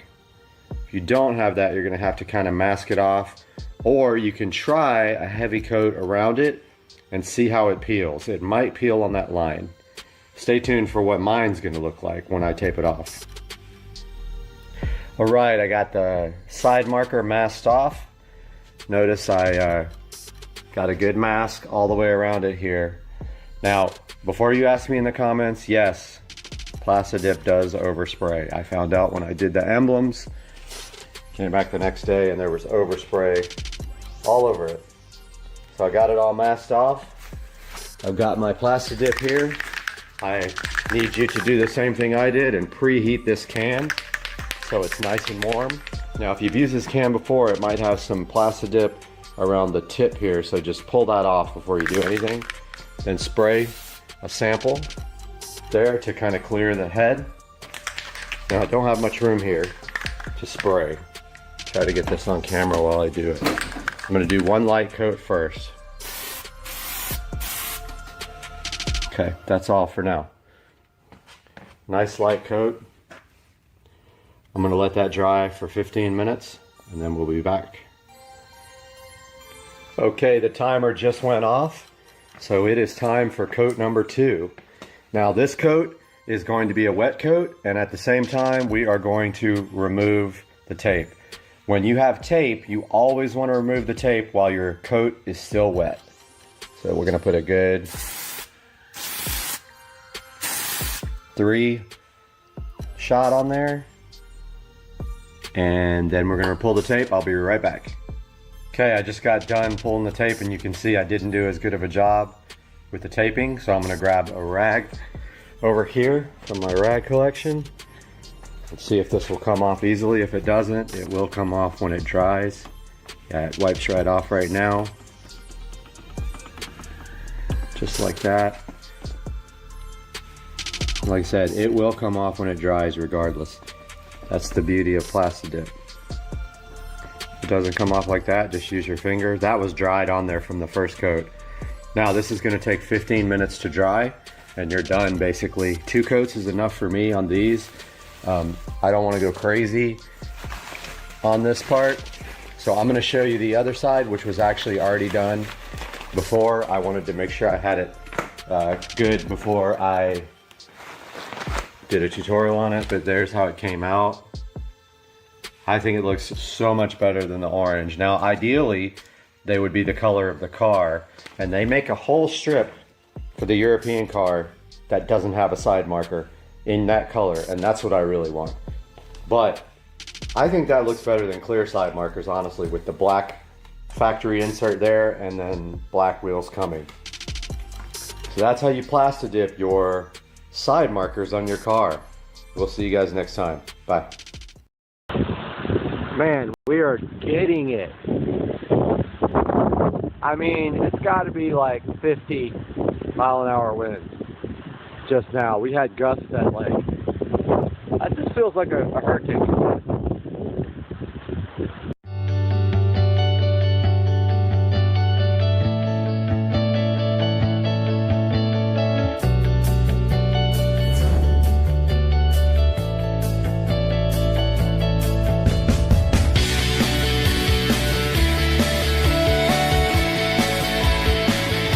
Alright guys, we're taking a look at the Barebones factory, wherever that may be, and yeah, so this is just a look at how they actually produce the mirrors. So you can see people working on the mirrors here, you can see them assembling, creating the little bar that the mirrors hang on, and then the thermal, the dehumidify thing that's on the inside there, you can see it part of this video. You can see them putting the frames on the mirrors too, doing all the assembly on the mirrors. Yeah, so I just thought it was kind of a cool little video to put at the front so you guys could see more about Barebones and the way that they create these mirrors. So have a look at this video and then we'll get right into the product.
Hey guys, welcome to another video. It's Wednesday. Got an update on my instrument cluster is coming in today from back from Germany or Switzerland or wherever it is. I guess if you guys are gonna have to see me, I'm gonna have to put a hat on here so I don't look ridiculous. Hair's all messed up. All right, so we're taking a look today at the smart LED Wi-Fi mirror. Now, I wish that I would have saved the pictures of this being installed, but I deleted them a couple of days ago. I had some really good install pictures of what I did. Now, let's take a look at this and see how you install it, some of the features, and whether or not I feel like this was worth the money.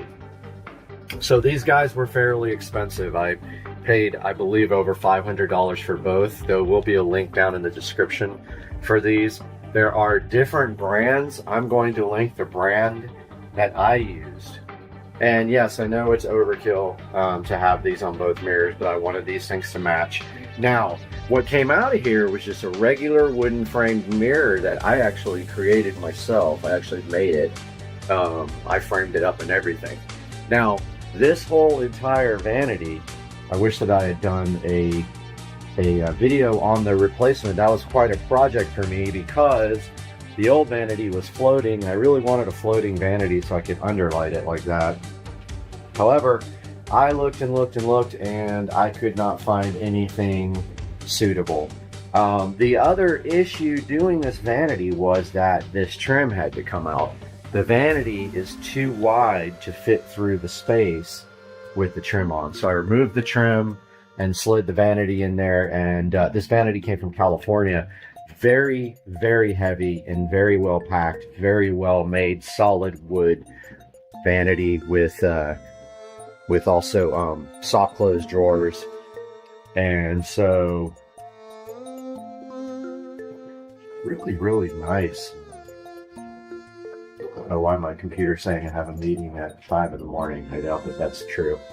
I'm going to show you this mirror next, and we'll be right back. All right, we're back taking a look at the smart Wi-Fi LED mirror. Now let's make one thing clear on this guy here. This does not come with these color LED strips. So this does not come with those. That is an addition that I did. And if you look back there, we might be able to see, yeah, you can kind of see what I did back there. So let's turn those off and get a look at what this looks like without my addition of the smart Govee RGB IC strips. Alexa, turn off the mirrors. Okay. Okay, so these lights are my own. So notice here, there's no light on here. So these mirrors actually come with this. Okay. Now, so that is the backlighting that is supplied with the mirror, which is actually pretty dang cool. Okay. It looks awesome. Let me turn off the regular lights here. So these guys look like this right out of the box. And that is backlit with a white LED strip. It is dimmable. You can change the color temperature. It's on warm right now because I just like the way warm looks, and it matches my warm LEDs in the ceiling and my warm smart LED bulbs there, which I don't even use the smart part of them. I just use the switch on those because I have a smart switch. So I was really wanting more out of these guys. So I added the Govee RGB IC smart LED strip to the back of each mirror. Now what I did was I hot glued that And you're not going to be able to see it back there, I don't think. But like I said, I wish I would have taken more pictures, but I didn't. I don't have pictures of that. But I hot glued it all to the back of the mirror, the new LED strip around. You can see the current LED strip right there. It's kind of facing the side. Well, the Govee strip is actually on the inside of that frame, just next to it.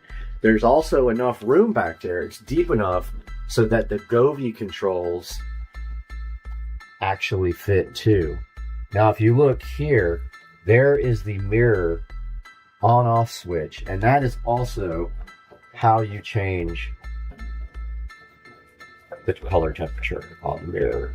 There's a switch right there. It's convenient because you can still get to it from behind the mirror right there, and that's how you change the color temperature. They also have a dehumidify function.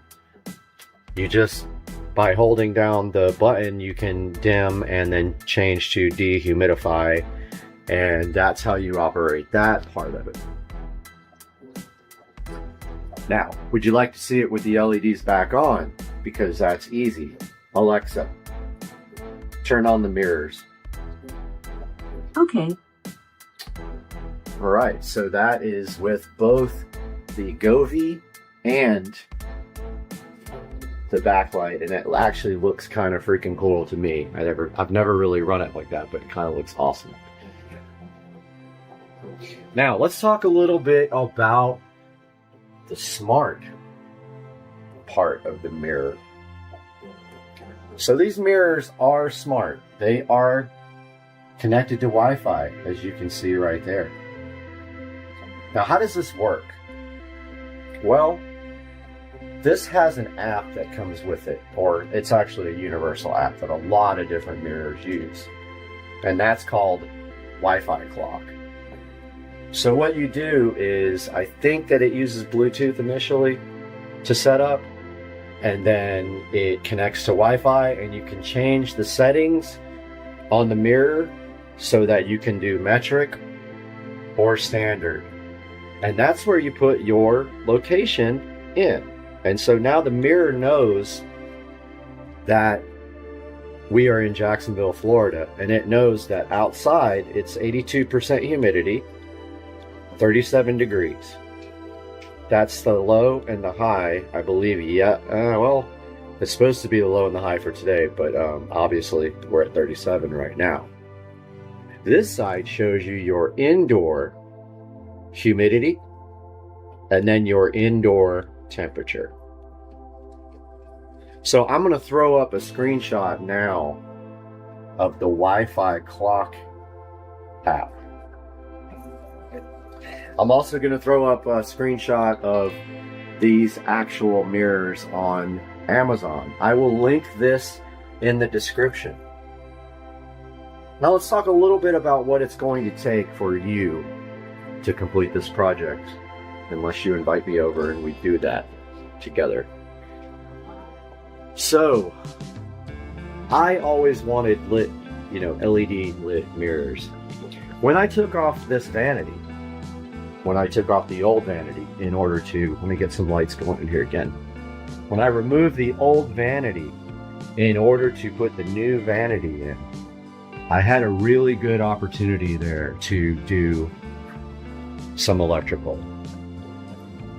Now, the difficulty with that being that this is an exterior wall, the outside of this, that is the outside of the house.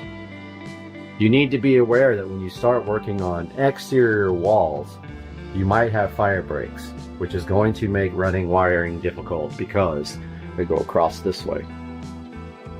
Interior walls like these in the closet right here, or this side wall here, super easy. They're completely hollow, so usually, so you can run wiring really easy. So I had this whole entire wall clear.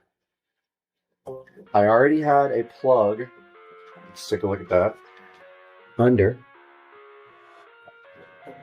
So see, I already have a plug that I put in years ago to do LED lighting underneath. I took that opportunity to run wire up the wall and over to the center behind this mirror. There is literally a hole. If we can get back there, maybe you almost see it. There's a hole back there below that bar. Oh, fuck, I'm not sure. That is where the wiring came up from the receptacle down there. Now, I added another receptacle, and it's actually behind there. So there's two receptacles now, and that is where the power goes to the mirrors. So those run up the wall. Now, yes, there was tile there already. I actually used a tile bit to drill through the tile, and then I broke the tile with a hammer. It's that simple. You know, it's going to be covered forever. There'll probably never be anything but mirrors over that, so I'm not too concerned about it. So I broke a hole in the tile, and then so these mirrors, you can see clearly right here, they mount with screws. So that was another challenge there. So how did I do that? Well, I used my tile bit, my masonry bit. It's designed to cut through tile or stone. I used really good drywall inserts. They're the ones that have a strap. You push them into the wall and then you pull the strap and the strap breaks off. They're really, really strong. I used those with some nice big screws to hang that bar right there. I don't know if you can see it, but that's how you mount the mirrors.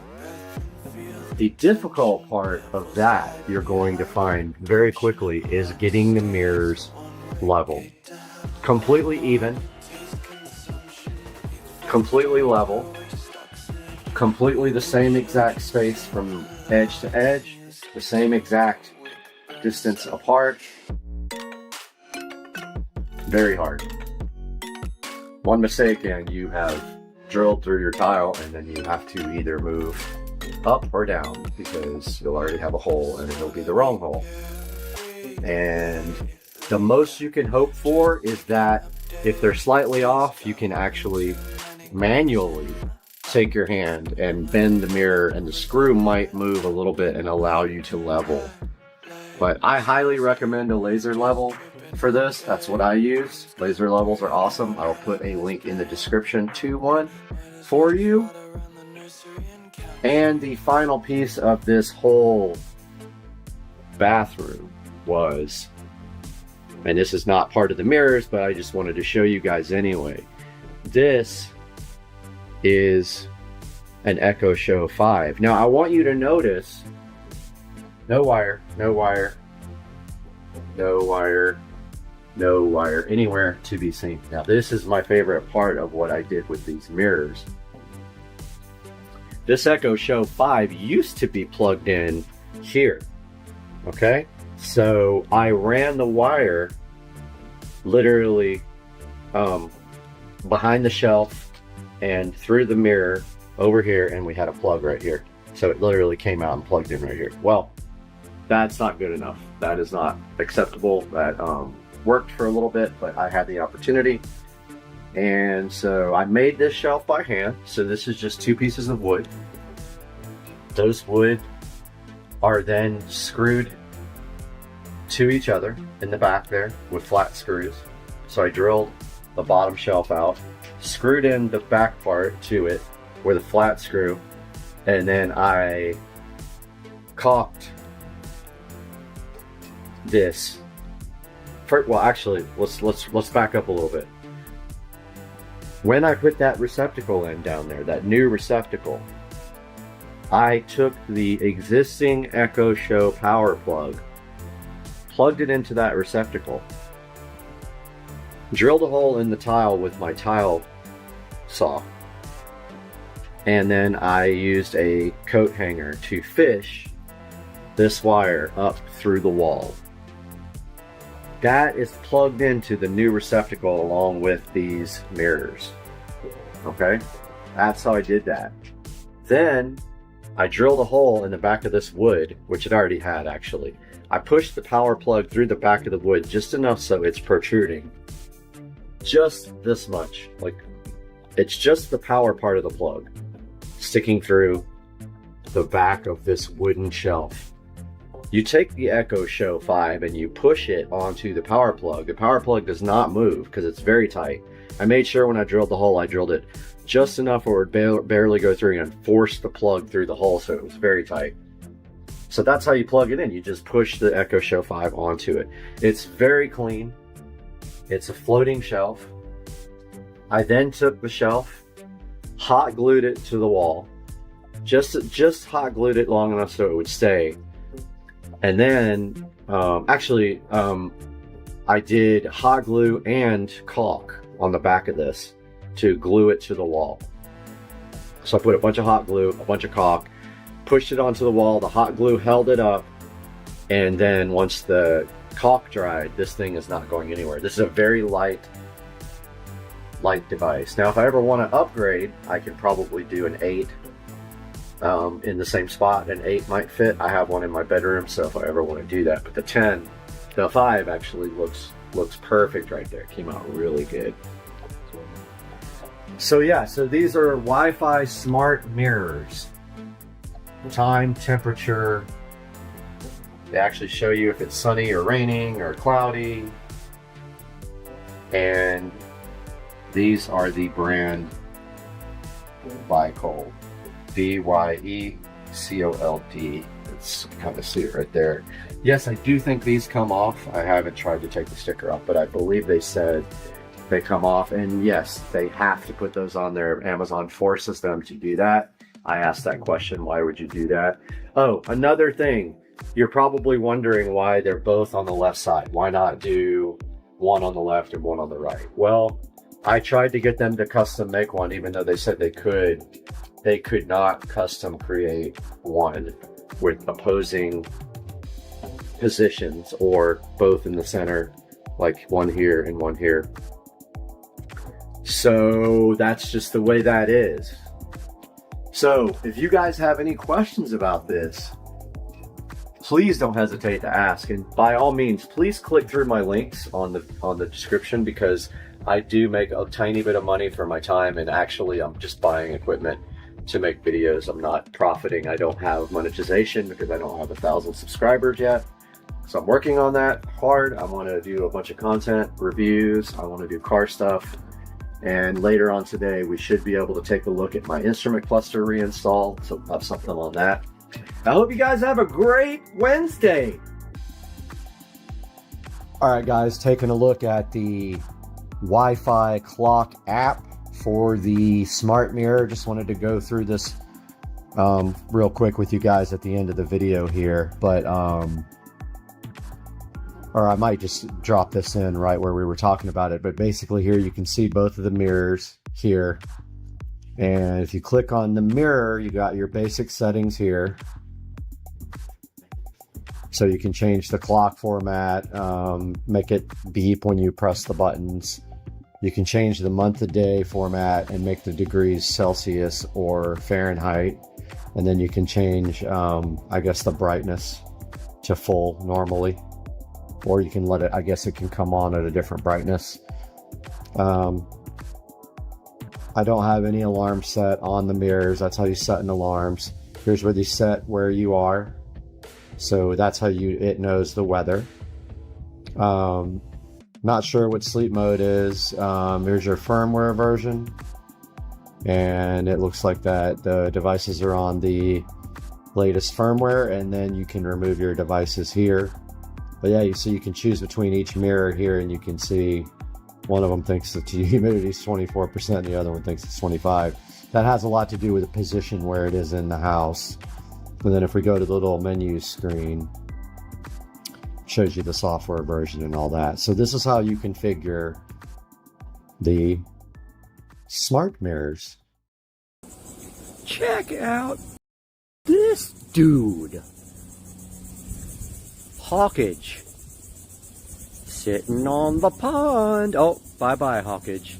I'm sorry you don't like me anymore and you flew away.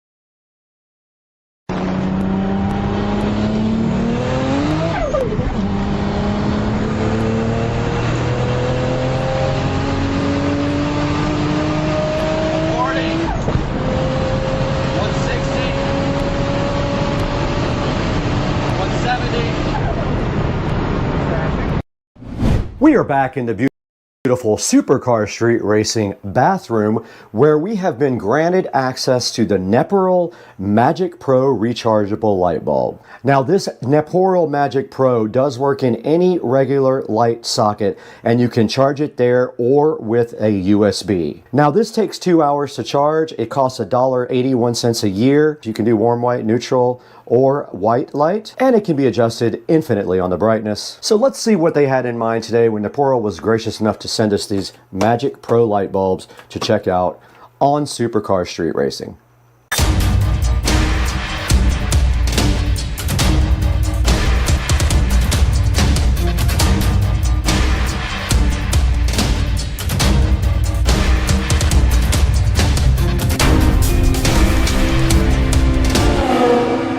Welcome to Supercar Street Racing Unboxing and Reviews. You've got Brad here with you.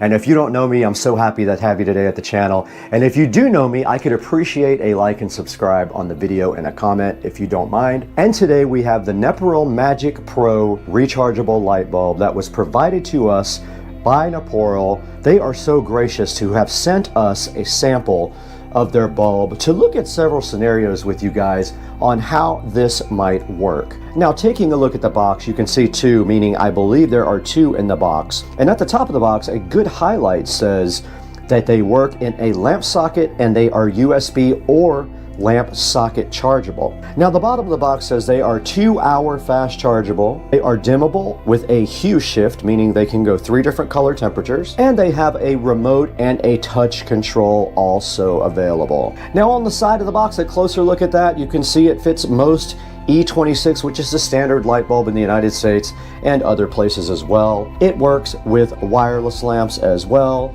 It backs up for emergencies, so if you lose the power in your house, these guys will still work. And on the side here, you do see they are made in China, and there is the model number right there, which I will put a link in the description for you guys. And then on the back side of the box, it says that it has a remote, we'll be looking into that as well, or a touch control.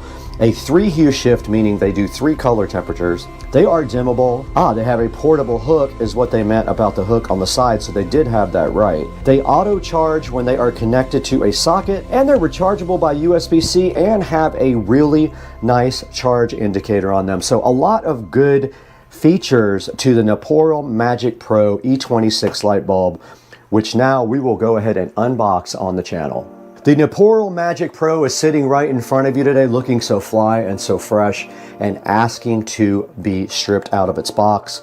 So let's go ahead and see if we're going to need something to get the tape off today. And look at that, we were able to get this package open. Well, I had it open. We might be able to get this package open without any other type of opening device. Here is the Neporol Magic Pro about to be unboxed here on Supercar Street Racing, and right on top inside the box we do see that we have a nice instruction manual here. It's a little small for my eyes, so I can tell you that it has highlights at the top, instructions in the middle, commonly asked questions there, and so there's a FAQ at the very bottom, and I will take a picture of this and throw it up on the screen for you guys so you know exactly what this says. And then on the back it does have a picture of a remote control, and they did not send the RGB. I was hoping they were sending the RGB. I did ask for that, but they did not send it. And then it does highlight the touch control down on the bottom, which I guess is on the side of the bulb. Now inside of the box here with the Neporol, you do see it comes with some hooks for you to be able to hang this bulb up somewhere, so you don't actually have to have this thing connected anywhere. It could be totally and completely completely wireless, which we will demonstrate in a little bit. And then also inside of the box, they give you a USB charge cable. So it is a USB Type A on one side to a USB Type-C on the other side. Moving forward, there is another hook here for these guys. It does not charge, but you can charge it while it's on here. This does not charge it.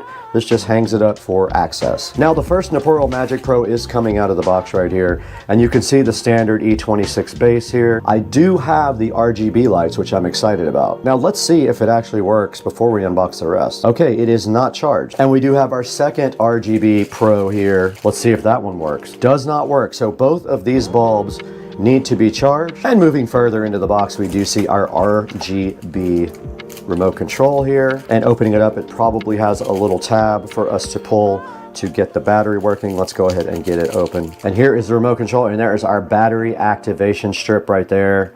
We did pull that, and I'm assuming nothing's going to happen because I think the batteries are dead. Oh, okay, interesting. All right, so I wasn't holding it long enough. They did work right out of the box. At least that one did. Okay, let's see if the other one works. Maybe I wasn't holding it long enough. All right, this one is not charged. The other one was. You can tell because when I push on, only one of them comes on, and look, it's completely wireless. Nothing connected to it whatsoever. So let's get these guys onto the base lamp and get them all charged up first. And there, it just came on again. I pressed the button, and it looks like you cycle through the colors there, but I want to get both of them charged up, and there's a dimmer if you hold it down. Let me go ahead and power this off, and let's take it in there and get it on the lamp base. In the Supercar Street Racing nice office, we do see this fan going insane. So if you hear something, that is the fan. But we have our Neporals, and we are going to go ahead and charge them by putting them on our lamp here. Let's go ahead and remove, let's make sure this is on first though. Okay, it is on. All right, let's go ahead and remove that bulb and put the, and now the Neporal is insisting on being on. So let's go ahead and put the one that wasn't charged in. Now it should charge, and there should be a charging indicator on it. All right, so it is charging, and it did light up a nice red to indicate that it was charging. Let's let this guy charge while we put the other one on the other base. Now we are going to put our second Neporal bulb onto USB-C and charge it that way. It is already charged, so it shouldn't take as long. However, I'm curious to see which one charges faster if they were. So plugging this in, I already have my USB available right here on the Supercar Street Racing side table that we built on the channel. Check that video out if you haven't. And these are standard Type A, so whoever built them doesn't understand that there is a backwards way. And let's go ahead and get this plugged into the Neporal bulb. You can see the USB-C sitting SoFly right there, and all we have to do is plug it in right now, and it should light up in red, and it did. So this bulb is now charging, this bulb is now charging, and let's see in the manual what it says about charging. I took another hard look at the manual, and basically when these lights go off, these bulbs are fully charged. It says a charge time of 2 hours. It does not specify whether that is with the USB Type-C or with the socket. So let's go ahead and let these guys both charge up all the way, and then we'll take them somewhere and demonstrate how they work in a good dark environment. All right, we are back with our Neporal Magic Pro lights, and we did let those guys charge for about an hour and a half. And when the red light goes off, they are fully charged, and now they are ready to test. So for our first test, now I do notice they come on pretty easy if you touch the power button there on the side. That's the little touch screen right there, or touch button right there. And what we want to do right now is grab the hangers and go ahead into a dark room and test them. So to put the hangers on, all you have to do right here is just screw one on the back of the bulb, just like this.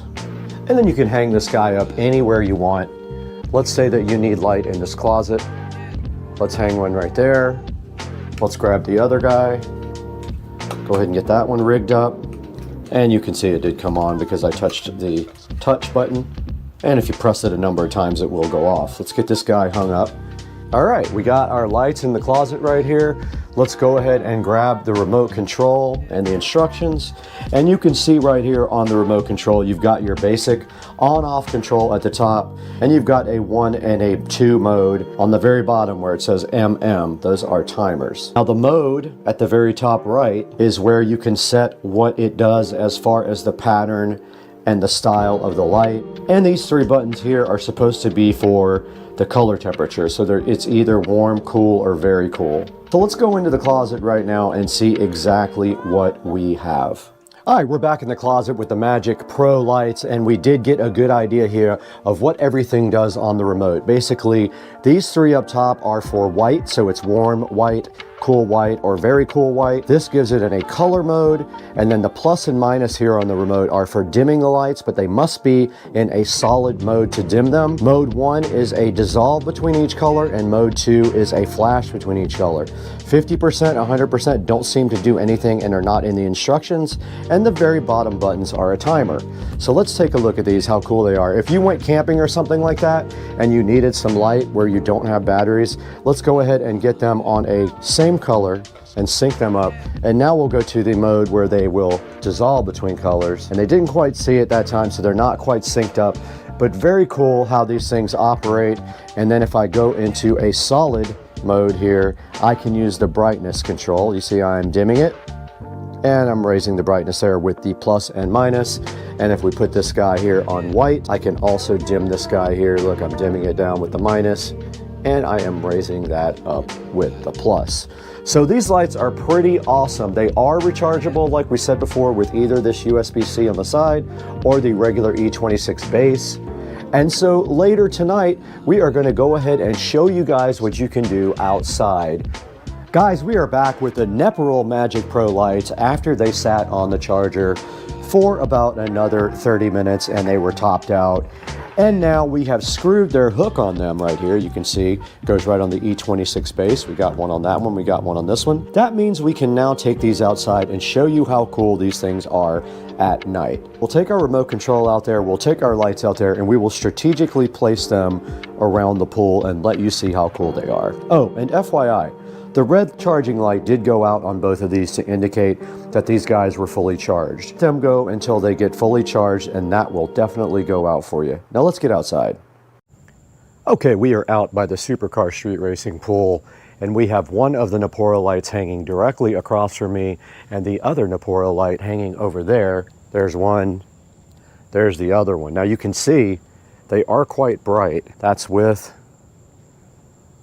and then we just hit off. So they are not very long range. Let's turn them back on. Just like that. And now let's change them to colored. Let's step back and see how that looks. And there is a good look at the wireless rechargeable bulbs around the pool. And now let's set them to cycle. Now they are set to cycling, so they are fading between colors and they look absolutely cool. And remember, these are rechargeable. You could get, technically you could get 6 or 8 of these around your pool if you don't have wiring to go around your pool. And these make a good amount of light. As you can see right here, it's lighting up the entire side right here. And then if we want to go back to white, we can go warm, cold, or very cold. Warm, cold, or very cold. So those are lighting up the edge of the pool now, and you can see how good they look. And there is one single remote for both, and that is on pink, purple, red. And then you have a brightness control. I just dimmed it, and then I just raised it. So guys, I hope you enjoyed this video. Let's throw that into the studio now with Brad to take a look at these very cool wireless, colored, rechargeable bulbs.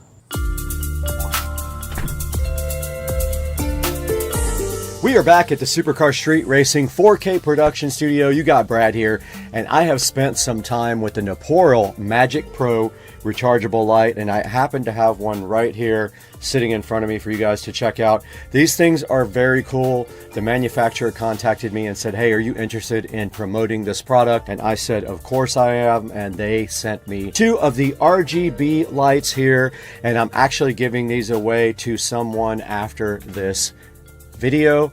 So these are already gone. They have been given away to a subscriber. But these Magic Pro lights are so cool. You can literally hang them by their E26 base with these cool little screw-on things here, and you can take them off and they will charge from either the E26 base or they will charge from a USB Type-C right here on the side, which I think is just very cool. And you can see right here we also have the remote, and we can change colors with the remote. We can change modes with the remote so they can dissolve between colors. We have a brightness control, or they can go white, warm white, or cool white. And then you can also do brightness when you're on any of those three. So these things are awesome. I really love these, and I know the subscriber that is getting them is going to get a lot of use out of them. I know a place where they would actually look really good. So pick up your set of Naporo Magic Pro lights today. There is actually 3 promotions going on right now. They have a 15% coupon available, a 5% promo code, and if you buy any 2, you get 10% off. It is absolutely insane. And I am going to be putting a link in the description for the Magic Pro by Naporo. And guys, please like and subscribe to Supercar Street Racing. Your support is what keeps the channel going. We don't make money off the channel. The little bit of money we make barely covers any of the costs on the channel. So go ahead and like and subscribe, leave a comment for us, and tell us what you think about these really cool. Look, you just press this little button or use the remote. There it goes. You press the little button and it does come on the side of the bulb. So tell us what you think about these Magic Pro bulbs down in the comments. They have good reviews. I have a 4.3 star review, and I plan on giving them a review myself because I really love the way they work. Guys, thanks again. We got to get out of here though. We got to get this over to our subscriber who's waiting impatiently for it.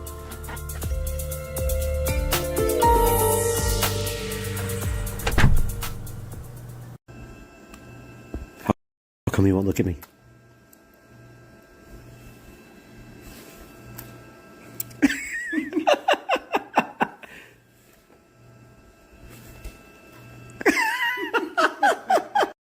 Guys, right in front of something special for the Supercar Street Racing Garage Makeover. It's the last of 2 things that we were waiting for. We're only waiting for 1 thing after this, but today our mission is quite clear. We need to get this thing unboxed, take a look at it, explain to you how it happened, and get this thing hung up in the Supercar Street Racing Garage.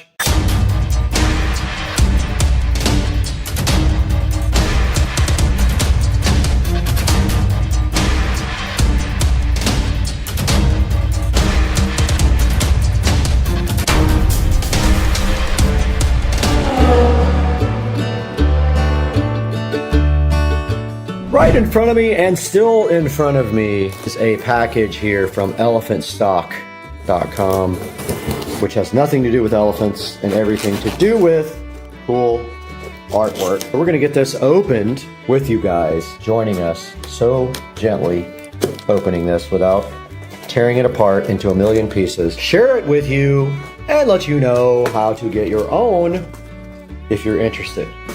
Now look at this thing is reverse on me. I'm gonna get this unpackaged here because I am on the hype train. Oh, it doesn't want me to.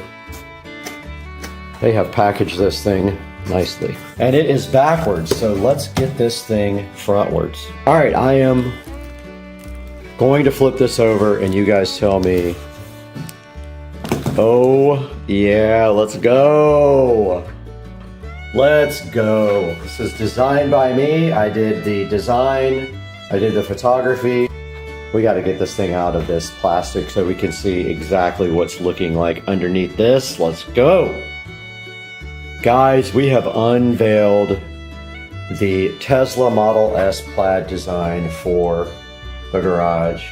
This was specifically designed to cover breaker panel in the garage because it's so ugly. So all we have to do right here and right now is get some nails and nail in a nail right above the breaker box to cover it. And then when we want to take it down, it's as easy as just removing that. Now we do have some thumbtacks that might work. Let's see if they will work. We have to find them and see if they are too thick to stand out from the wall. Probably just a nail or a screw will be plenty for this, but check it out. This thing has the plaid logo at the very top, and then it has my Model S plaid. I only wish that the yard was in better shape in that picture, but unfortunately we were in the middle of remodels. But let's go see how we can hang this thing up in the garage. Out here in the garage, and you can see where this is going to go. We have a bigger print for the bottom here, but this is going to line up with the red stripe right here. And if we look on the back of this, about a 1/4 of an inch below the top of the back here is the hanger for a screw or a nail.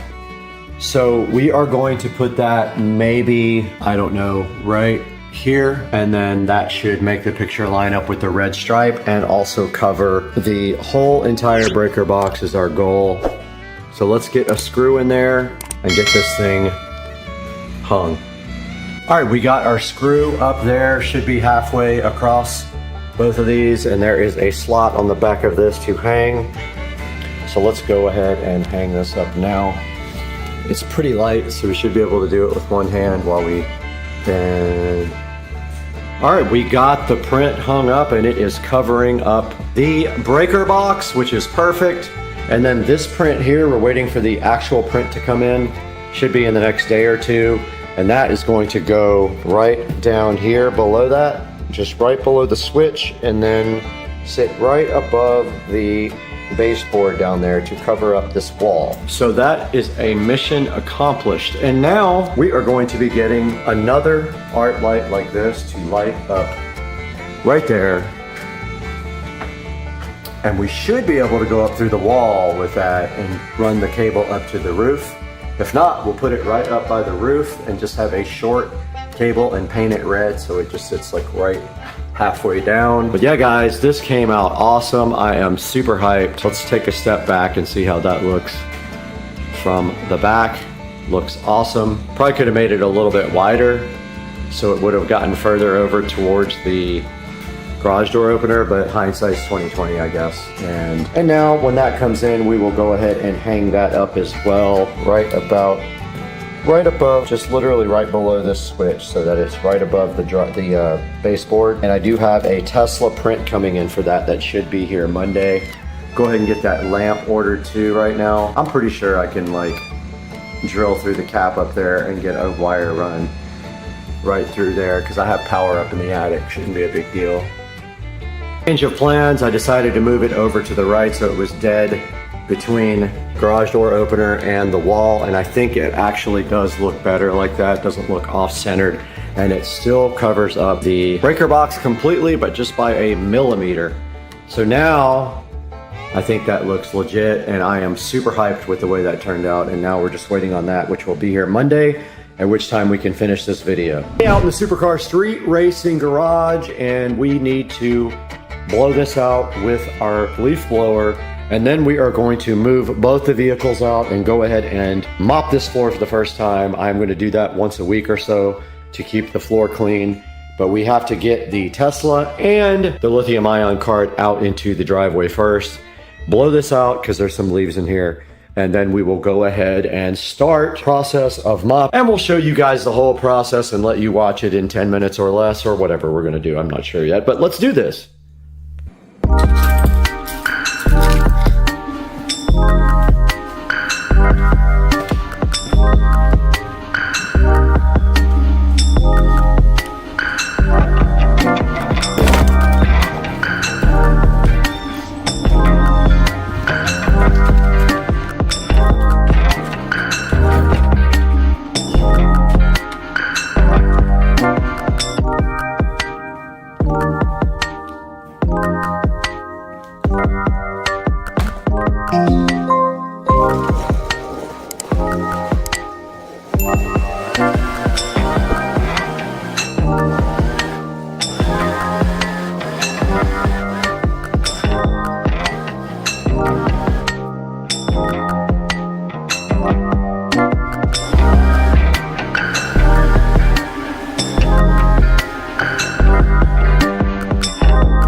I did successfully mop the floor with Dawn and water, and I wasn't able to get the walls clean because I couldn't figure out a way to do it because everything I try snags on the actual wall.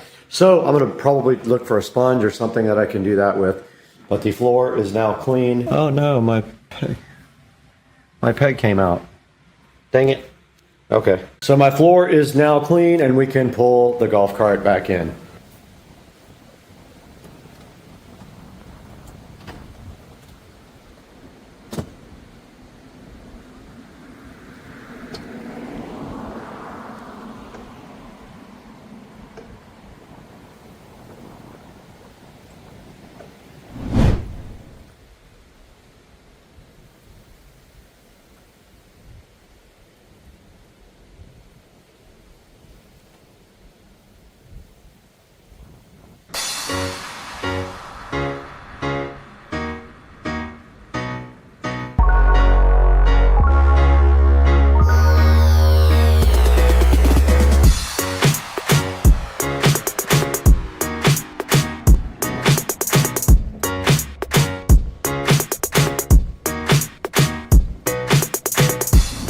Okay, we finally did get the rest of what we need to go ahead and hang our project up in the garage. So we got our 24x36 frame here. This took about 3 weeks to get. This was custom Tesla art. Let's get this unboxed, unwrapped, get this unboxed and unwrapped, and get this picture in the frame.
Back in the garage, and I ordered the wrong length panels the first time for this project here to hide this water heater. Now I have the correct length. I don't know why. For some reason, I thought it was going to be ceiling to floor, and then also this is actually shorter because there's a step up here. So I needed even shorter panels than what we had, even shorter than floor length.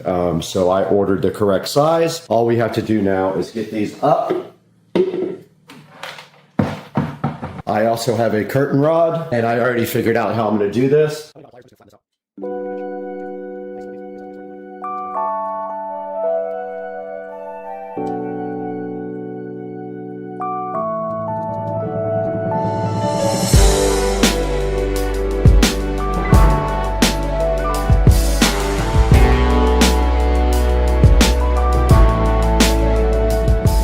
Alright guys, this is going to wrap up this, and you can see right here we did put the curtains up to hide the hot water heater. All they really need to do is be kind of straightened out, but they came out awesome. Now we just got to clean up, and that's going to wrap it up and throw it out to the studio.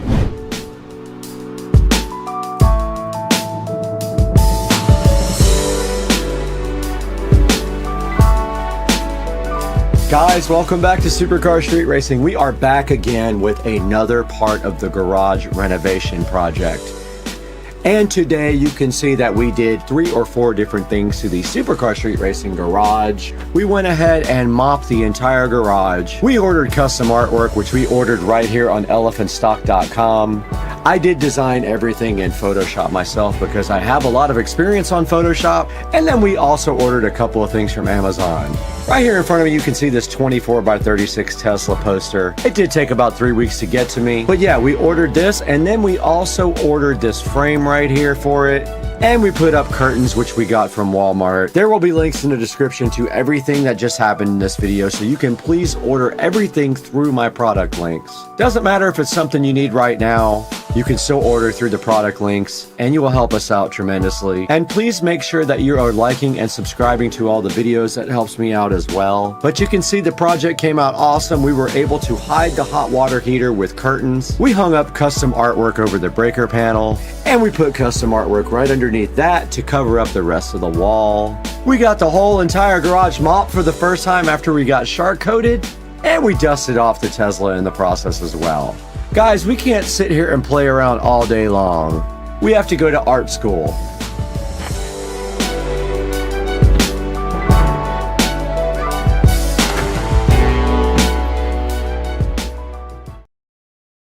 Supercar Street Racing, about to do these exhaust tips on this 335i with high temp silicone coating, which is heat resistant, also matte black, and looks really awesome. So you see I got this exhaust tip taped off really nice. I just got to put another piece right here. Just beware, this is not like Plastidip. This stuff will dry on your paint if you let it. So I've got this ready to go. I'm going to start spraying it. Shake that can nice and good. Let that stuff all. And then let's just start. Spray a little bit out here. And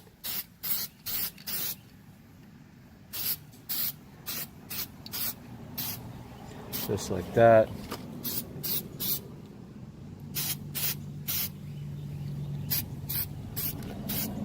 A little ways inside there.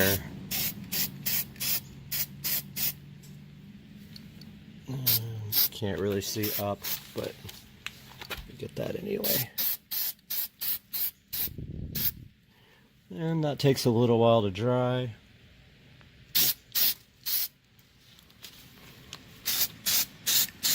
I'm going to put a second coat on that when it dries. Go ahead and spray the inside really nice. And that should do it for that side. And then I'm going to repeat the other side. First, I'm going to do a second coat on this side. Starting on the second coat here of exhaust tip number 1.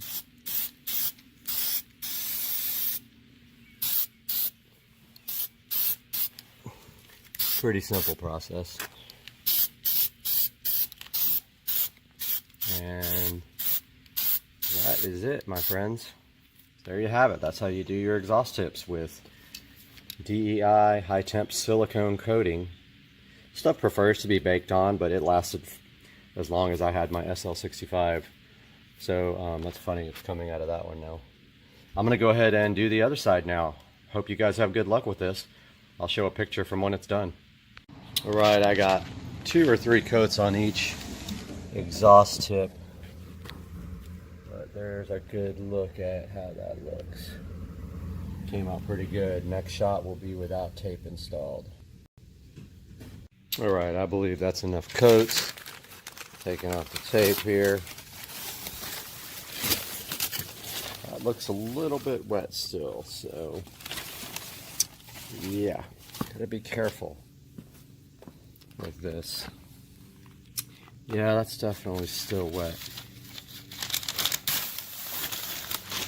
So you take it off, be careful. There it is. Black exhaust tips. That really needs to be painted or something. That looks bad. But there you have it, my friends.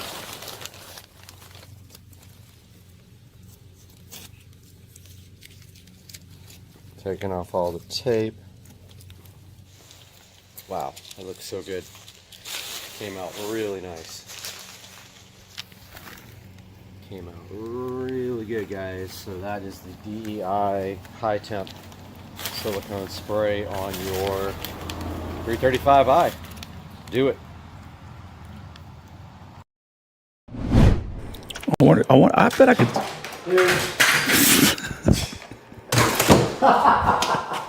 That would be the best.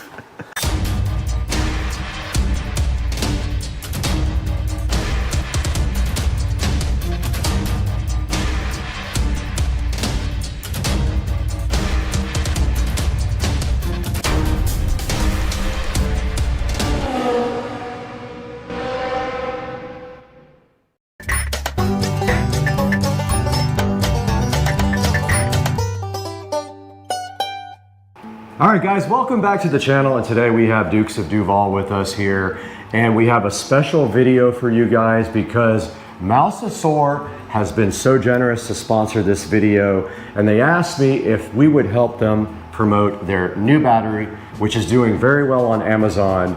So let's take a look at this battery. Joe, what exactly do we have in this box that's off camera? Yeah, so what they provided us was a 48 volt lithium battery that can be used for multiple applications, but in this particular situation, we're going to be placing it in my golf cart, which is pretty exciting. And so why is it so easy to just take this battery and put it right in here without doing a lot of extra work? Yeah, so for the most part, they're kind of a plug and play situation. Depending on your setup and what you have on your golf cart, mine may be a little bit different because of some of the things that I've included on the golf cart, whether it be converters, other things of that nature that are in there that may be some additional wiring. But for the most part, it's very straightforward. You're taking the lead positive and the lead negative, and you're connecting it without having to use all the additional batteries that you normally have in the golf carts. And then amongst other things that you have to hook up, like I said, whether it be the converter, radios, things of that nature, but for the most part, very simple. So when I did my golf cart, I had also lead acid batteries, but I had to do my motor and controller and my solenoid at the same time, making it way more complicated than this setup. I feel like we can get this done in a way faster amount of time. And also, you did order a new dash, correct? I did, yes. And one thing to know about this golf cart is that I've already spent the time in the past, a couple years ago, doing a full build out of the golf cart. Just like Brad's, I did motor, controller, solenoid, wiring to 2 gauge. So this thing is ready to take on this battery, and it's going to work very well with this particular setup because it's already a great setup, but it's going to be even better with this lithium battery. Right, and also the only other thing we really have to figure out is that we have to get the battery mounted in there, and it doesn't really come with specific hardware to put a tray down and mount the battery. So we're gonna have a little bit of figuring out to do with how to get the battery flush down in the motor bay, and then once we're done with that, we can start figuring out the sound system and running the wires for the new speakers and all that stuff that goes with the install. Yeah, and I think that the way the battery's built, I think it's got various different ways that this thing can be set in there. So I don't think we're gonna have that much of an issue, which should be pretty easy because again, this is kind of a universal application with the battery. So I think what we'll find is when we pull everything out, the tray down below will have plenty of different options for us to put any bolts and accessories or what it needs bolt-wise to bolt it down. I think we'll be fine. And I remember when we did mine, the battery weighs over 100 pounds, so it takes 2 people, one on each handle, to kind of get it up and get it into the bay. Yeah, and his was a 72 volt, so a little bit heavier than this one. I think by 36, I think it was. Yeah, maybe by 30 pounds. So it should be very easy to manage. And that's another thing that we're really excited about is get all this additional weight that we have with all these flooded batteries that we have in there now to be able to go with this. Huge benefit, amongst many other benefits. Also, we'll be able to pull out all the cables that connect the batteries to each other. So again, that's weight savings and just you're minimizing parts, so that's great for this thing. The less weight you have, the faster this thing's gonna be and the more acceleration. So when we get back from this short break, we're gonna go ahead and unbox the Mousesaur battery and show you guys what's in the package. We haven't looked at it either. It's fully boxed right here next to the camera, so when we get back, we're gonna take a look at this. Yeah, and I'm excited to talk about all the great benefits that come along with this battery. We have a lot of really cool things that this battery does for this golf cart, so I'm excited. Agree. So after this short break, we'll be back and we'll show you guys the Mousesaur.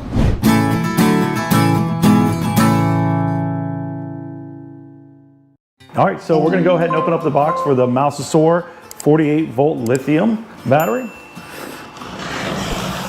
With the SCSR patented scissors. Packaged very well. There's a lot of tape on it.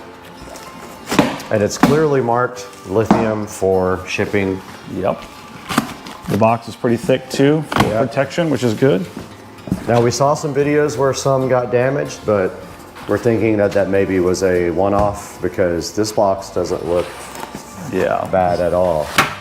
Nope, it looks like it's good. All right. I think they probably, since the last time, they took some protective measures, maybe redid their boxing a little bit. Unfortunately, you're kind of at the mercy of whoever the shipping company is to make sure that they don't beat up your product. So, all right, so as we come in here, everything's pretty straightforward. So we have the main battery here, good sized battery, but not too big, which is gonna be nice to be able to maximize your compartment, to be able to put other stuff in there if you want to put additional electronics, you want to store stuff in there, whatever it may be. So we have the battery, and then it looks like we have one main box here that's going to probably have a lot of our wiring and whatnot. Okay. In here as well, we have some of the stuff for fastening purposes, some covers for the positive and negative, and we have some information from ASUS. So awesome. Excited about that. Oh, and we got one more box in here, and we'll see what's inside here in just a minute. All right. All right, so the first package is obviously we have fasteners here. So it looks like just nuts and bolts. These all look like pretty good stainless steel, which is good. So no rusting in the future. And we'll be using this probably just to fasten the battery down, I would imagine. And maybe use these potentially for the charging system, but we'll see how that looks when we get to that. Okay. All right, of course we have these covers. Not sure if we're going to utilize these or not, but these may come in handy just to kind of keep something over top of it after we have all of our wires connected to the positive and negative terminal. And then let's see what's in this box here. All right, and it looks like we have our main dash gauge, which is really nice. In my particular setup on this golf cart, we're still kind of deciding whether or not we're going to have it. I think we're going to go with it, but because this thing has Bluetooth technology, in the way that we're going to set up the new dash, we might have an opportunity to be able to display right on top of an iPad or some sort of a tablet, which is nice that they have that feature, but we're going to consider this heavily as an alternative just to have as a backup. Even if we don't put it on the dash, we may put it in the battery compartment just to have that there. So we got the cable and we have the LCD screen for us here. So what kind of information is shown on the LCD screen? Yeah, so we got to kind of get into that. What I have to imagine is going to probably give us information on, I would think, number of cycles, how much power it has, maybe give us some information on the battery itself. I believe that there's probably individual lithium separated cells that will probably give us information on that. So I think it's going to provide a lot of good stuff. But the biggest and most important thing is to know where your battery sits at any given time to make sure that you have enough power to get wherever you're going for the rest of the day if you're out having a good time. So, all right. All right. All right, we'll go through this in just a minute. Looks like there's probably some important information that we need to know about the battery, and we will break right into here. And I need the scissors again. Those are patented SCSR compound scissors.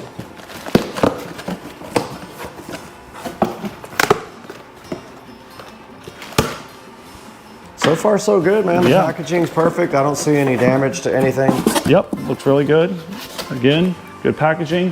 And in here, we have the charging system itself.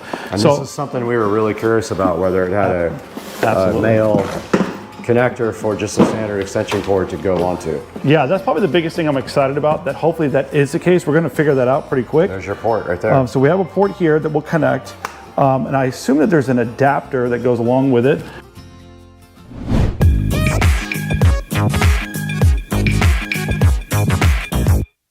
All right, so we were able to take it out. It is a two-person job. It is very compact, which is great because again, we talked about giving that space back inside the battery compartment, but it is heavy. So it's roughly 100 pounds. So it is a two-person job to lift this thing up, which is great from the standpoint that it's only 100 pounds in comparison to what we're going to save when we remove all the lead acid batteries. So as we pulled it out, we did an inspection on it to make sure that everything was good.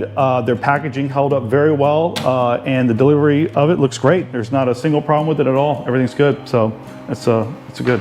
Came out good, and it's there's literally no damage. And the fit and finish is perfect. They got really nice heavy duty handles here, stainless steel screws. They have like a tamper protection thing here that's telling you not to open up the battery. And then up here on the front of the battery, it shows you all the features. So it's 5-year warranty. It's lithium ion phosphate. It's 65, so IPS 65 means it can handle 6 feet of water for 5 minutes. The tolerance of the battery is 140 degrees Fahrenheit at the top end, minus 4 at the bottom end. It's maintenance free, so there's no water, there's no opening up the battery. It's a fast charge, I think 2 hours from 50% to 100%. And they're showing you here that they feel like your acceleration will be better with lithium than you had with lead acid. So that's kind of a look at the outside of the battery. The fit and finish is on point. I see no problems whatsoever with the manufacturing. It's kind of got a little QC pass thing here saying that someone inspected the outside before it got shipped. So that way, if something happens in shipping, you know, you're protected by that. So yeah, and just based on the size, looking at this quickly, what I would say is that this is equivalent to close to three regular batteries. And most golf carts, you'll find that you have 6. In some particular years, if it's 48 volt, you may have 4. But this is definitely much denser in size, which is great, and it's going to offer a lot of opportunity to be able to put more stuff and to work, more importantly, to work inside there. I know in the past when I've replaced batteries or done any type of upgrade from any electronic, it's cumbersome. There's not much room inside that tray. I mean, the batteries literally just take up the entire compartment. So this will let us have a lot of room to move our hands. So that's going to be a nice feature when we put this in.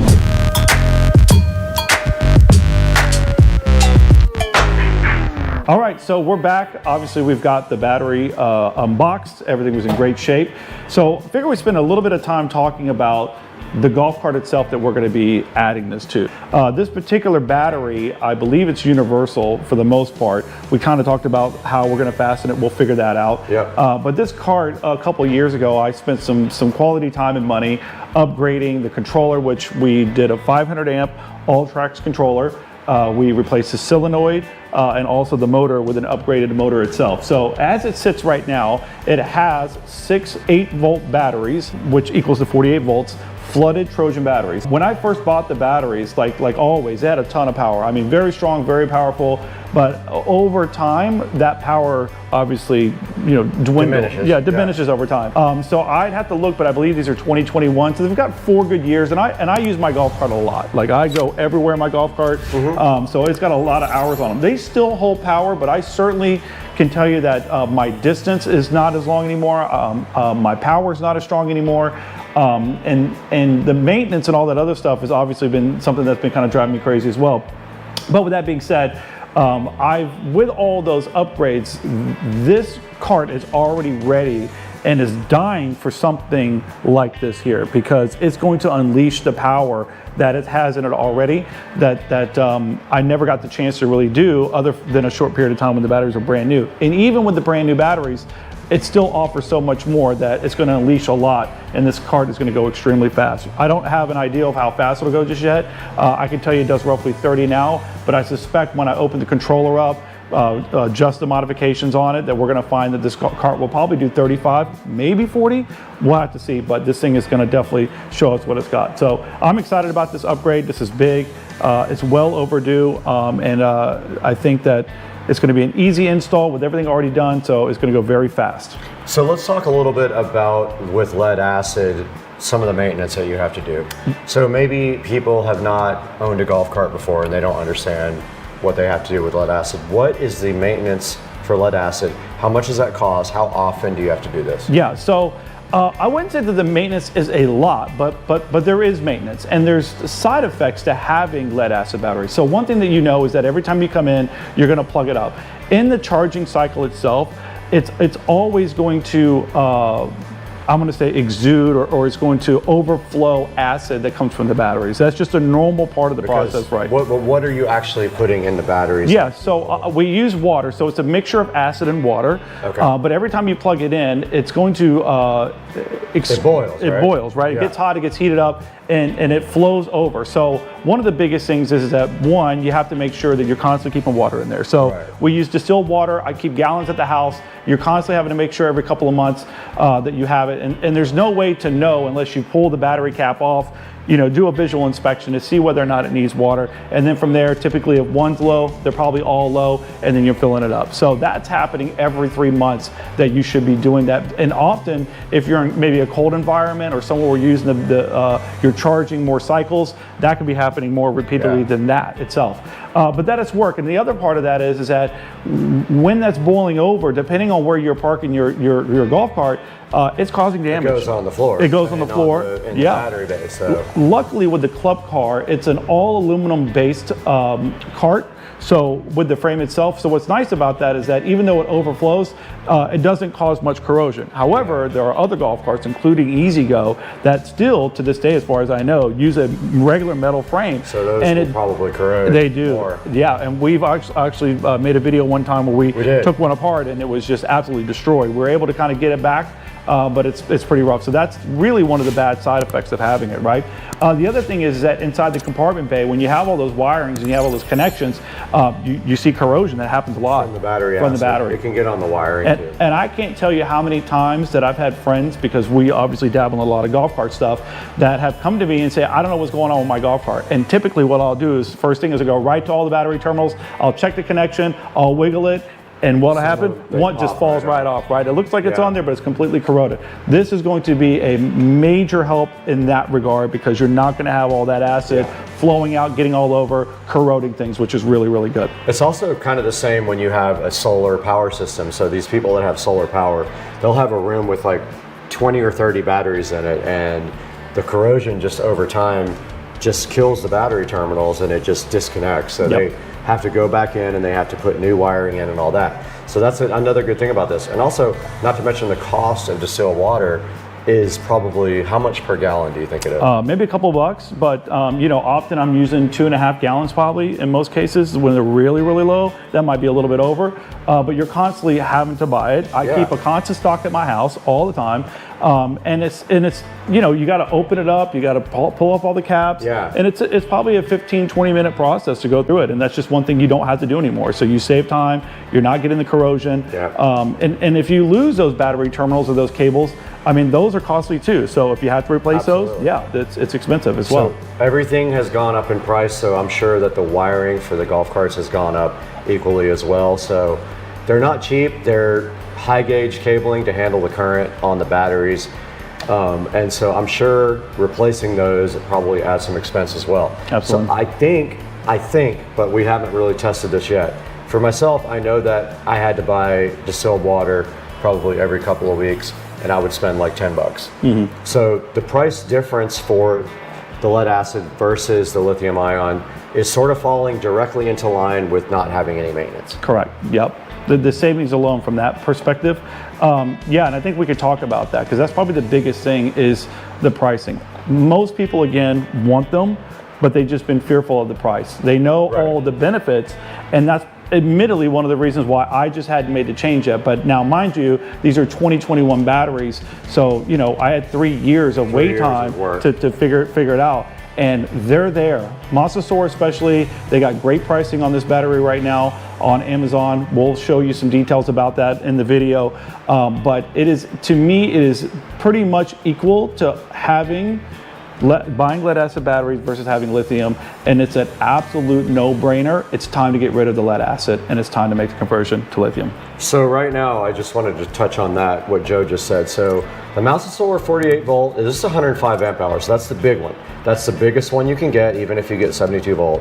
105 amp hour is the biggest battery capacity you can get. Right now, the battery's $18.99 with a $700 coupon. Wow, that's huge. So it was $400 yesterday. Even cheaper. So they've dropped it to $700. So this battery's what, $1,300? Yeah, and that's a great deal. That with that additional discount, it is less, I believe, now than lead acid batteries. I'm almost positive. It's very close, and it's worth it, even if it's a couple $100 more. But yeah, literally yesterday they applied this $700 coupon, and I think that they're trying to reach out to a bunch of the content creators. And when they got that going, they did the extra discount so they can get some more batteries moving. Yeah, so hopefully by the time this video comes out, the discount is still there. Even if it's $500 or any discount, even at the $1,800 price mark, it's still a fantastic deal right now, in my opinion. And we've got a lot to break out about this battery, but all things tell us this is going to be a phenomenal battery, and it's going to be well worth making the conversion for that price. So versus lead acid batteries, what kind of charge cycles can you get out of this lithium ion battery? What are we looking at before it's not always guaranteed that it's going to die at a certain time. It's kind of like a light bulb. It might die, it might not.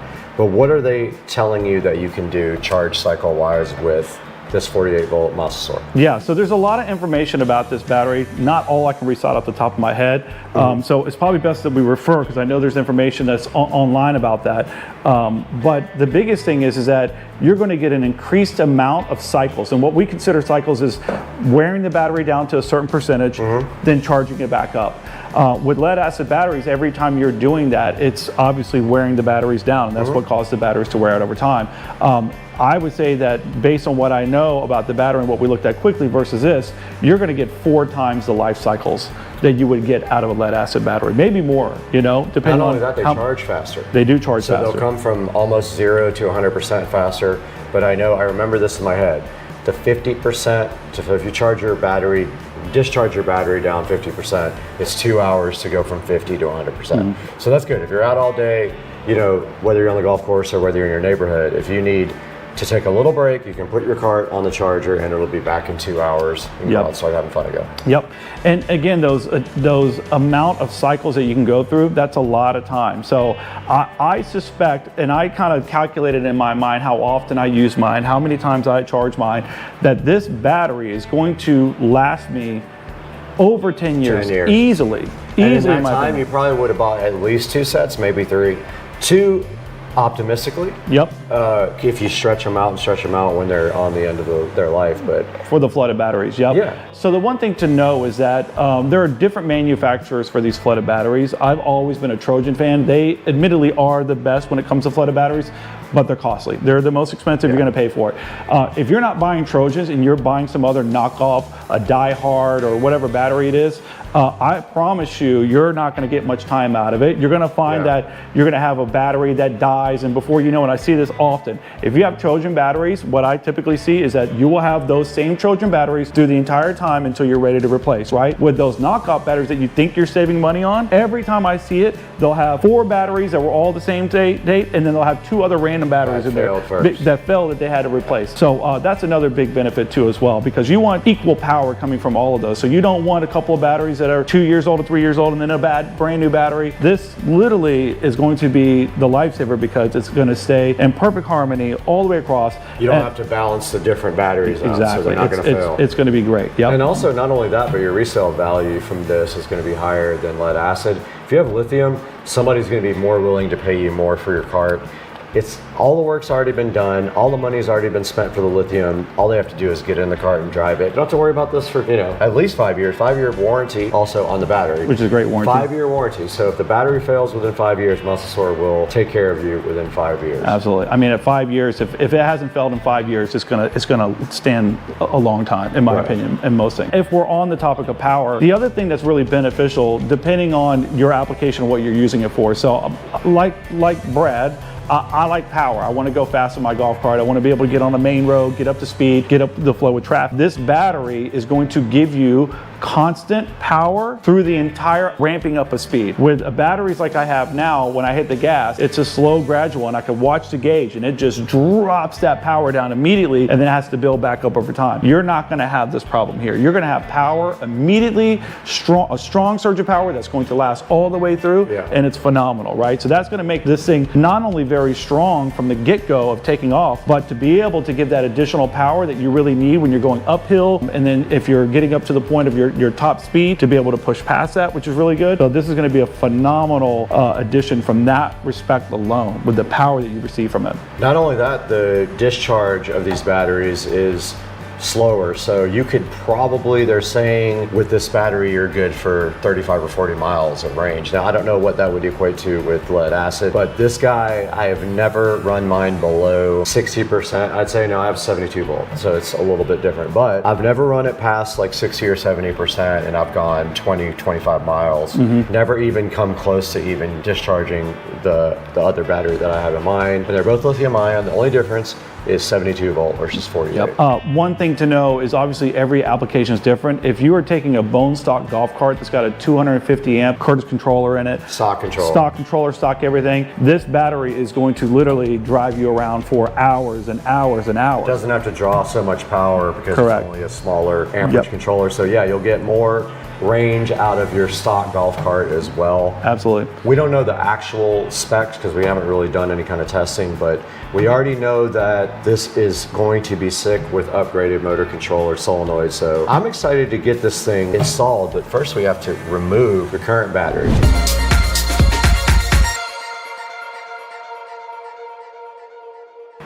All right, we're back in the Supercar Street Racing Garage. We got Joe here, Dukes of Duval, with his new Mosasaur 48 volt 105 amp hour battery. But what we failed to talk about is some of the performance gains that you get from this battery simply because of weight savings. So there's a significant saving of weight when you go from lead acid to lithium ion simply because of the cells are lighter in the lithium ion versus the same amount of voltage and amperage. So let's talk a little bit about that. What are we looking at as far as weight savings here? Yeah, so what we looked up was, and we confirmed, I believe it's around 68 pounds per battery. So in here, I have 6 8-volt batteries. So you do the math on that. So we looked online, we're gonna verify it, but I believe that they weigh around 63 pounds per battery. So you times that over 6 batteries, that's a significant amount of weight. These come in right at around 100 pounds. So basically this is equivalent to less than 2 batteries, which is pretty phenomenal. So if we're gonna get a savings of 230, 250 pounds, that's significant because if you're a golf cart rider, you know adding 2 additional bodies is a lot of weight, right? So that's the way I looked at it, right? Adding 2 more bodies to it really slows you down. So you're reducing that, which is gonna be significant in regards to your overall power, speed, and all that. So huge savings in weight. So right here in front of us, we have a scale. All we have to do is just tap the scale, it'll come on, we can throw our battery on, well, eventually it'll come on. Throw our battery on here, a single battery, see what that weighs, and then compare it to the 105 pounds for the lithium ion. We'll know exactly how much weight savings we have, not to mention the cabling and other things we get to throw away as well. Correct, yep. So I think we're gonna go ahead and get started of removing a battery. So we'll take one out, we'll weigh it, and let's do a comparison. I'm also interested to see comparison with the size of the battery. This may be less than 3 batteries in size. Yeah. This itself. Definitely skinnier and also less wide and less long than 3 batteries, I would say, just by looking at it. I think the battery is probably equivalent to the same width. To the same width, but I think that it's going to come up less than 3. So we'll put them all together and we'll show you guys. It is 13 and 1/8 wide by 20 inches, we'll call it long. Yep. So why don't you measure one of those batteries, and then we'll show you guys once we get the battery out. Make sure you go across the terminals. Roughly 10 inches. 10 by? Roughly 7 3/4. Oh, okay. So 2 inches. 2 inches less with this one, right? Yep.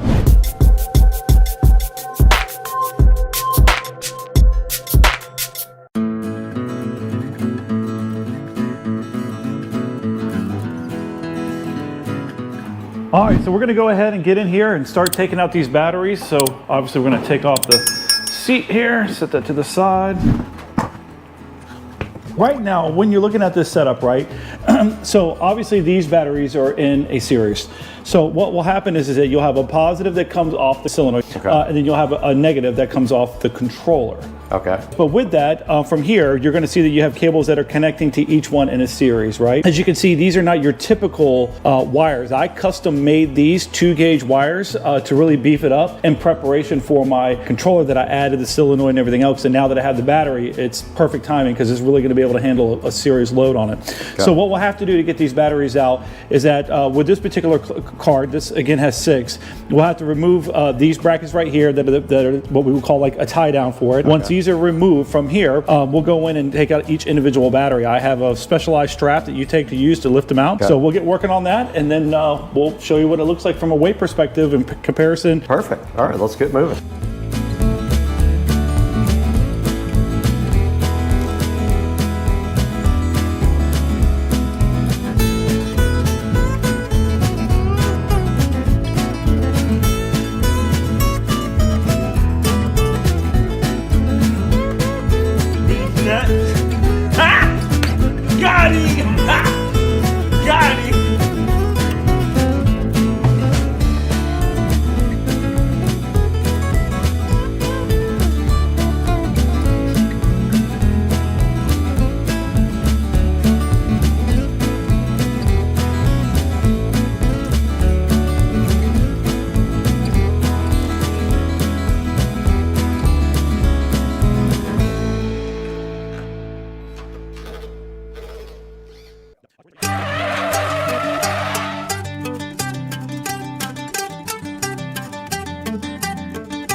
62.6 pounds.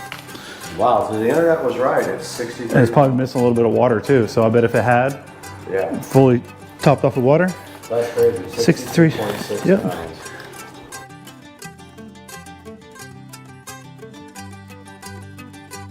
All right, guys, we took all the old lead acid batteries out, and you did see that the battery weighed 63 pounds. Correct. Yep. Incredible. That probably weighs more than like one of your children. These nuts. One child. Maybe. Yes. So we're gonna get the new battery in, but first, we're gonna conclude this video by showing you guys the compartment here. So what we have left here basically is an inverter. So this converts 12 volts to 110 volts.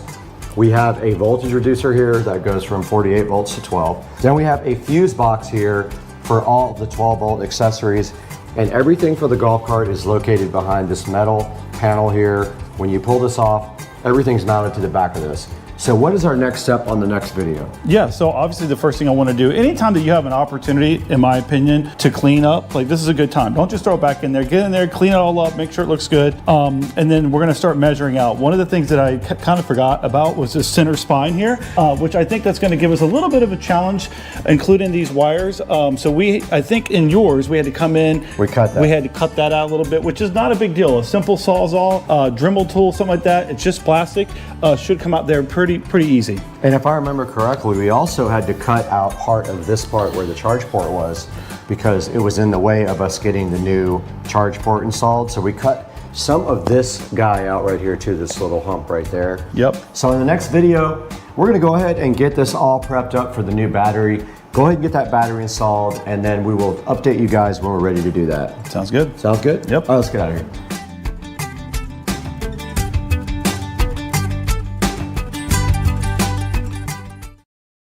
And we do have to connect to Wi-Fi. All right, we are now in the main menu of the Slingbox. Let's go see if there's any kind of check for updates. I don't see a way to update the software. Let's go ahead and check out the live TV section. You can do a number of things in here like Miracast, Google, My Player, and music. I hit the back button, it took us back out here to the main menu. I did finally go into the App Store. And there are all the apps we can add. There's some adult stuff as well. Go ahead and put them all on.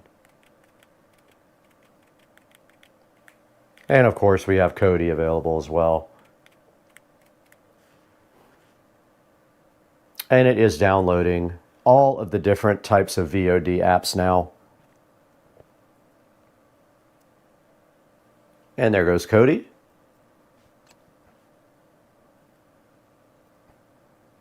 Looks like it is done. Let's hit the back button. Let's see what's in my VOD. All right, well, there's some stuff in there. Now, of course, I can't show you this, but a lot of these are still in theaters. You can go ahead and add any of these apps to this screen as well, like My TV. There is a slight delay when you hit the remote, but here are some of the movies. I will be able to show you a couple of seconds without getting a copyright strike, but there is The Naked Gun. Let's see if that plays. Let's see if that does anything.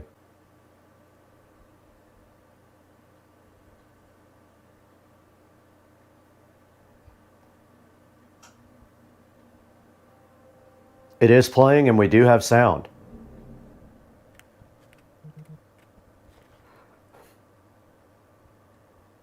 All right, that's all for now.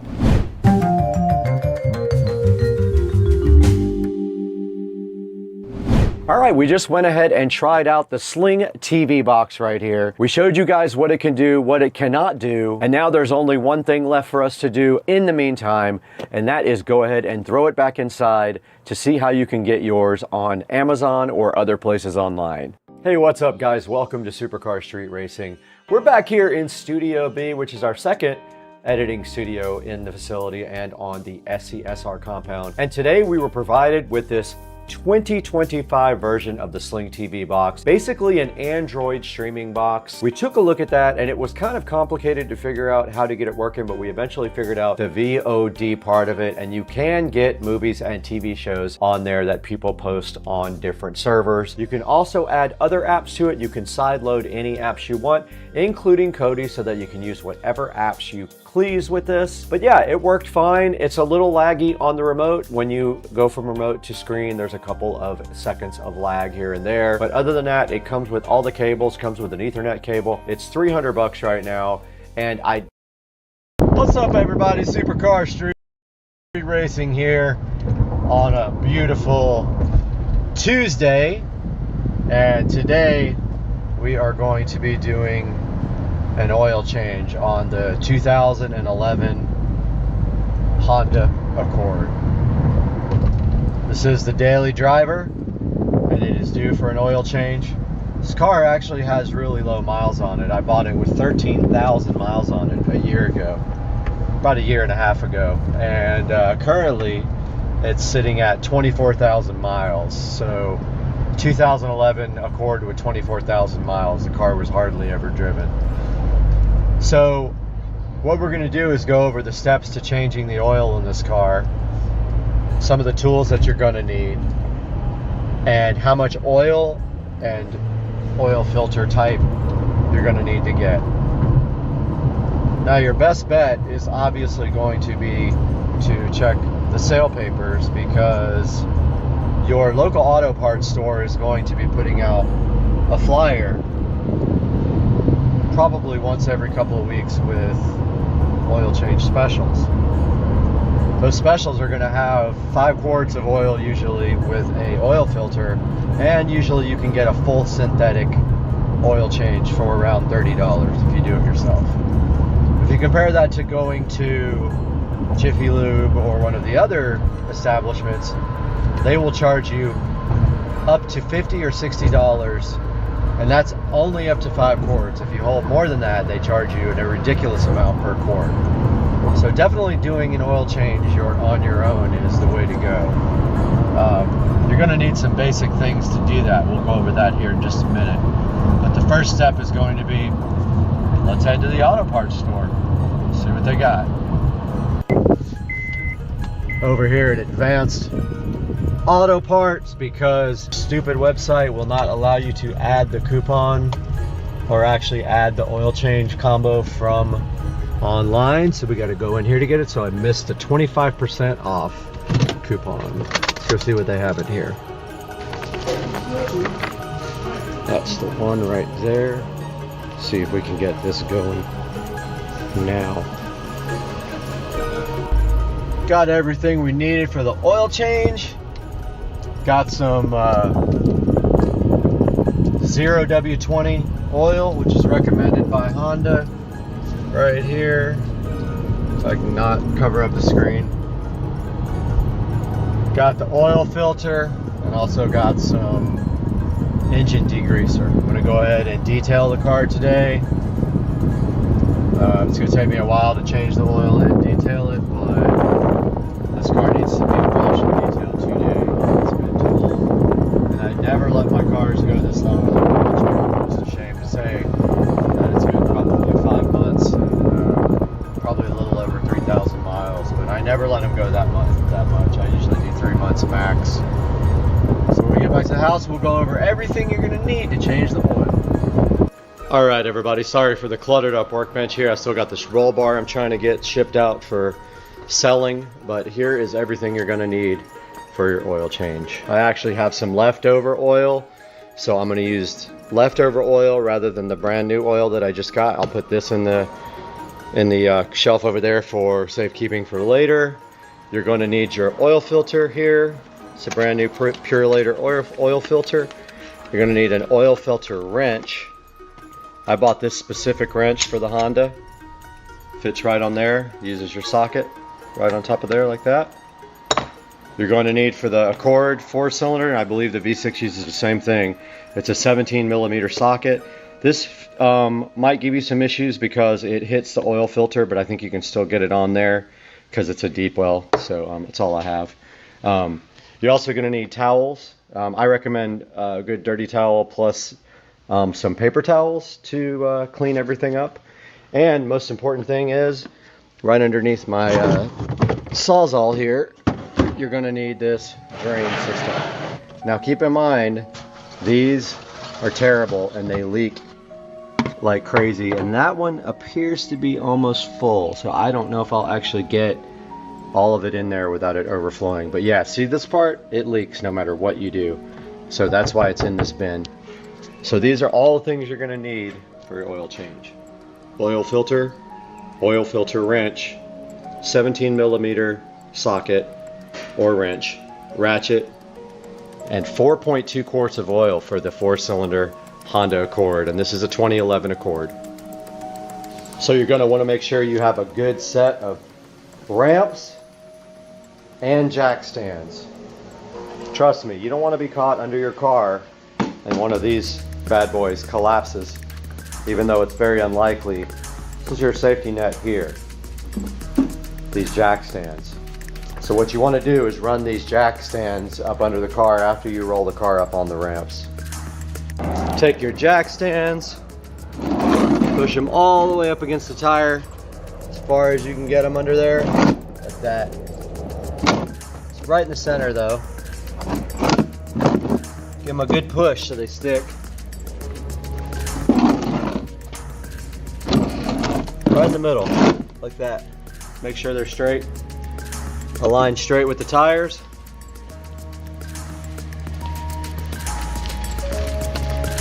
Go ahead, get in the car. That one looks like it might be a little bit off. Double check. Yep, that one's off a little bit. Put it back that way a little bit. Looks better. I think that's better.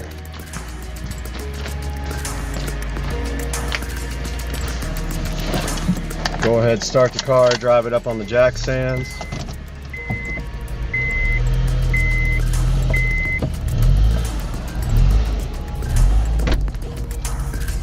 Car is up on the jack stands now.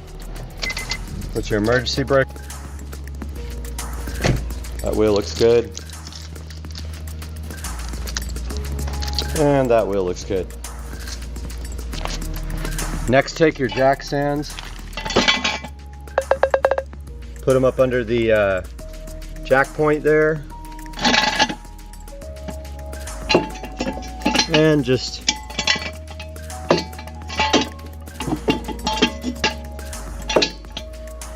perfect. That way if something happens, it'll fall on the jack stands and not you. Same with the other side. Up front as close as you can.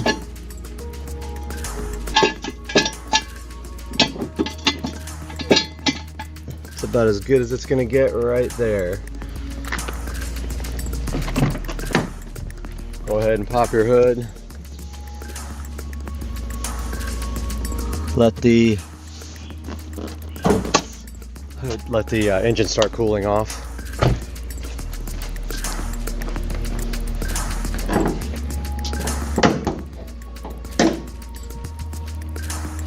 Got the hood pop now.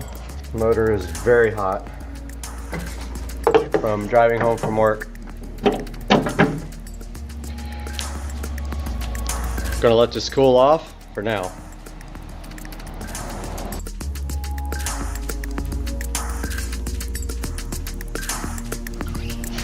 Take off the oil drain plug, let it fall right into the top of this drain bucket, and of course you're going to have to adjust your drain bucket. This is why I have the pan here underneath. Look at that dark oil coming out. This little pan's kind of hanging down, or a little cover, engine cover. So it's going to take a while to drain out, and as it drains, it's going to really be straight underneath the flow. So I'm just going to pull that back. It's going to take a good at least 10 or 15 minutes to drain. It'll help if you take off the engine cap, oil cap, as then the engine can breathe better. Go ahead and take off the oil cap. Let it drain a lot better under there.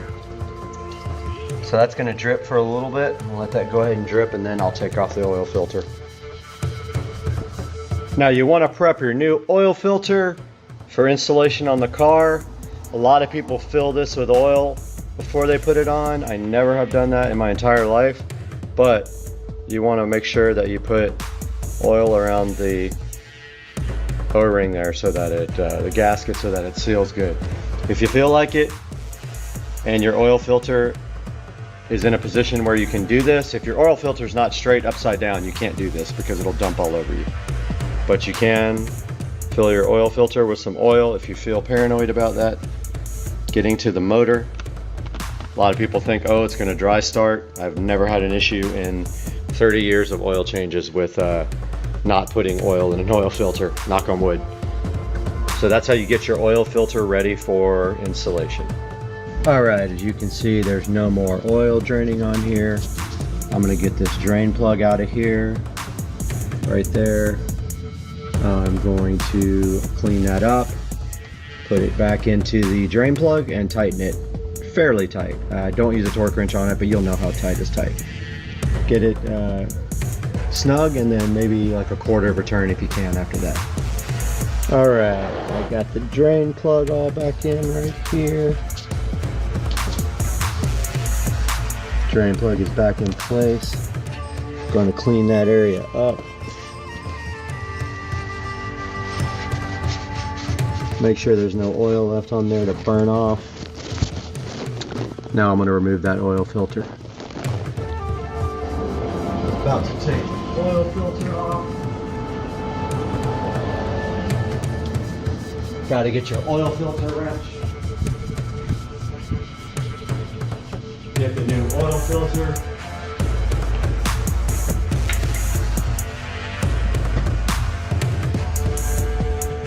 Got the oil filter wrench right here. Got my drain vat ready to go. Goes right on the end of this ratchet like this.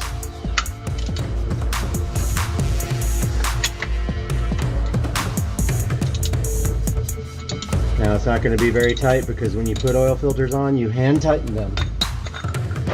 But oil is going to come out of this when you remove it. Don't have your face underneath it. Get your drain ready for it. And it's going to get on your hand for sure. And it's very hot. Had a little spillage over here on the driveway. So I'm going to try to get that up ASAP before it soaks in.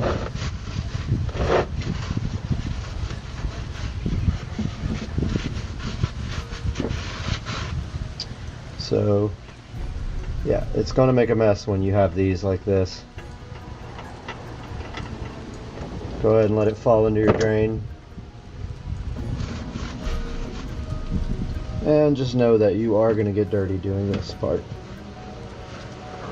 That's what I got the old towel here for, so I don't get oil all over the driveway. Although I did spill a tiny amount, I usually don't, but I super failed that time.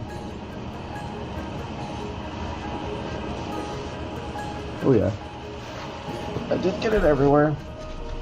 Just go ahead and wipe it up as soon as you can so it doesn't seep into the concrete, but pretty much it'll stain once it's on there.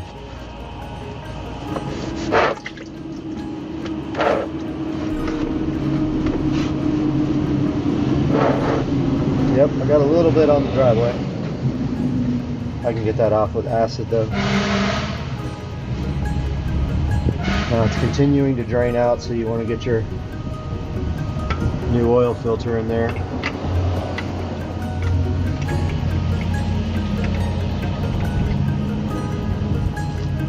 Now, your new oil filter, just remember, it's supposed to be hand tight.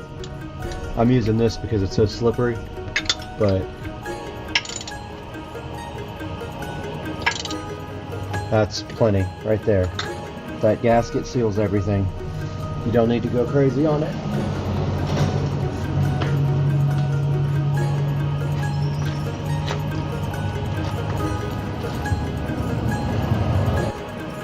Okay, don't forget to retighten your drain plug.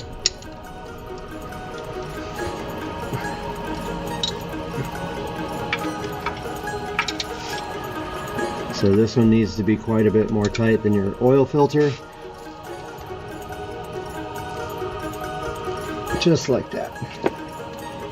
Good enough. Still some oil dripping. So I'm going to go ahead and wipe off everything up here that got coated in oil.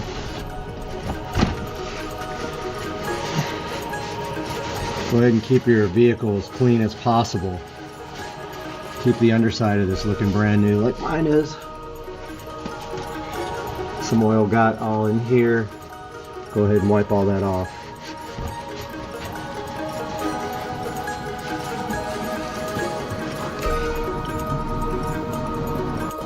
Next step is to fill the car with oil. I don't recommend this, but I am using different kinds of oil and different weights of oil. It's your call. I don't have an issue doing this at all. Never have. I'm going to be using 2 quarts of this and 2 quarts of Mobil 1, but they're both full synthetic.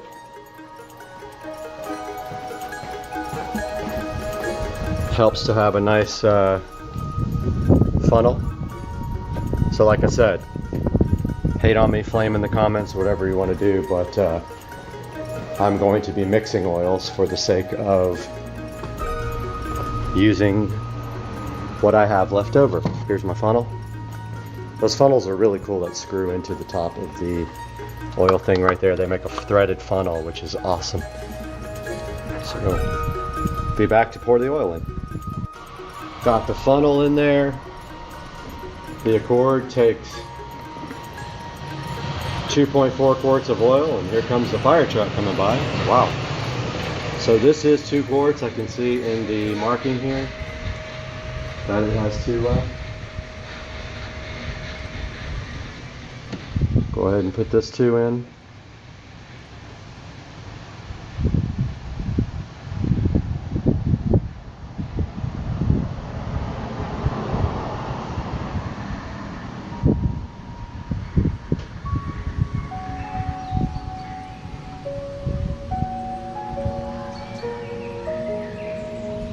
There's 2 quarts there.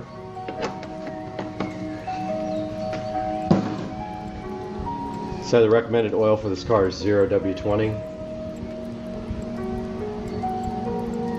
This is all full synthetic oil. There's 3 quarts.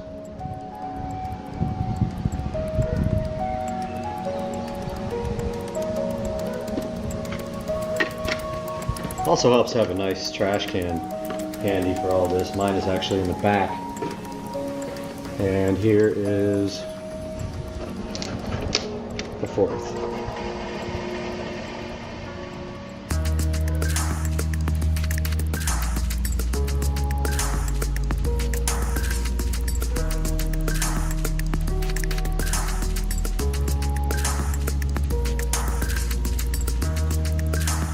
All right.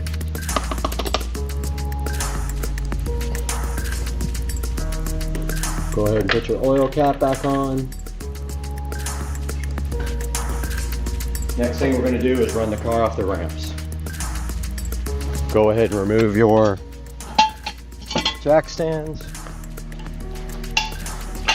Key to a good clean shop is always replacing your tools so you have them for next time.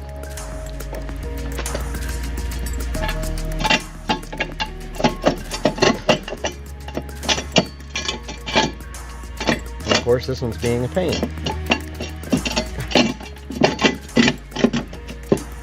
I'll get this out one sec. Have to pull on that lever to get that one out.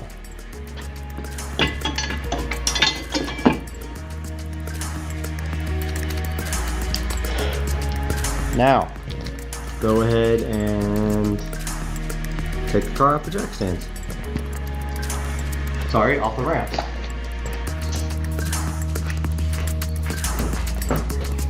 Doing this, check for an oil pressure light or anything irregular.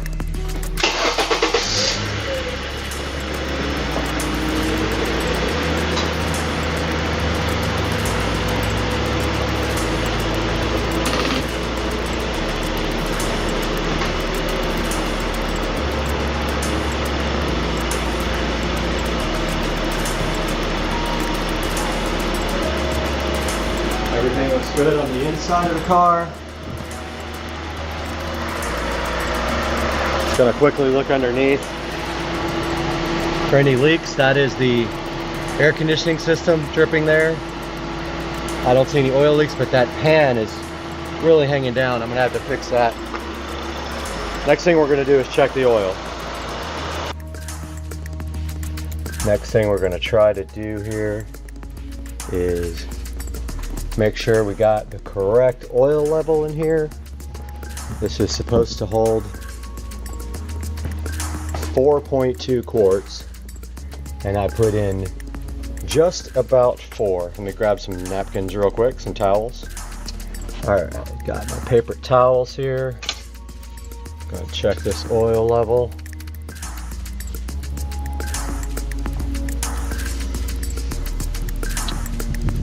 See what's going on, if we got enough in here. Like I said, I put in 4, it calls for 4.2.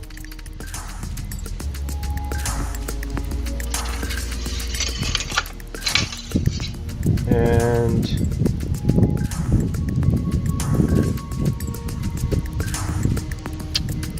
doesn't look like there's enough oil in there on one side, but I'm gonna go ahead and double check that and I'll be right back.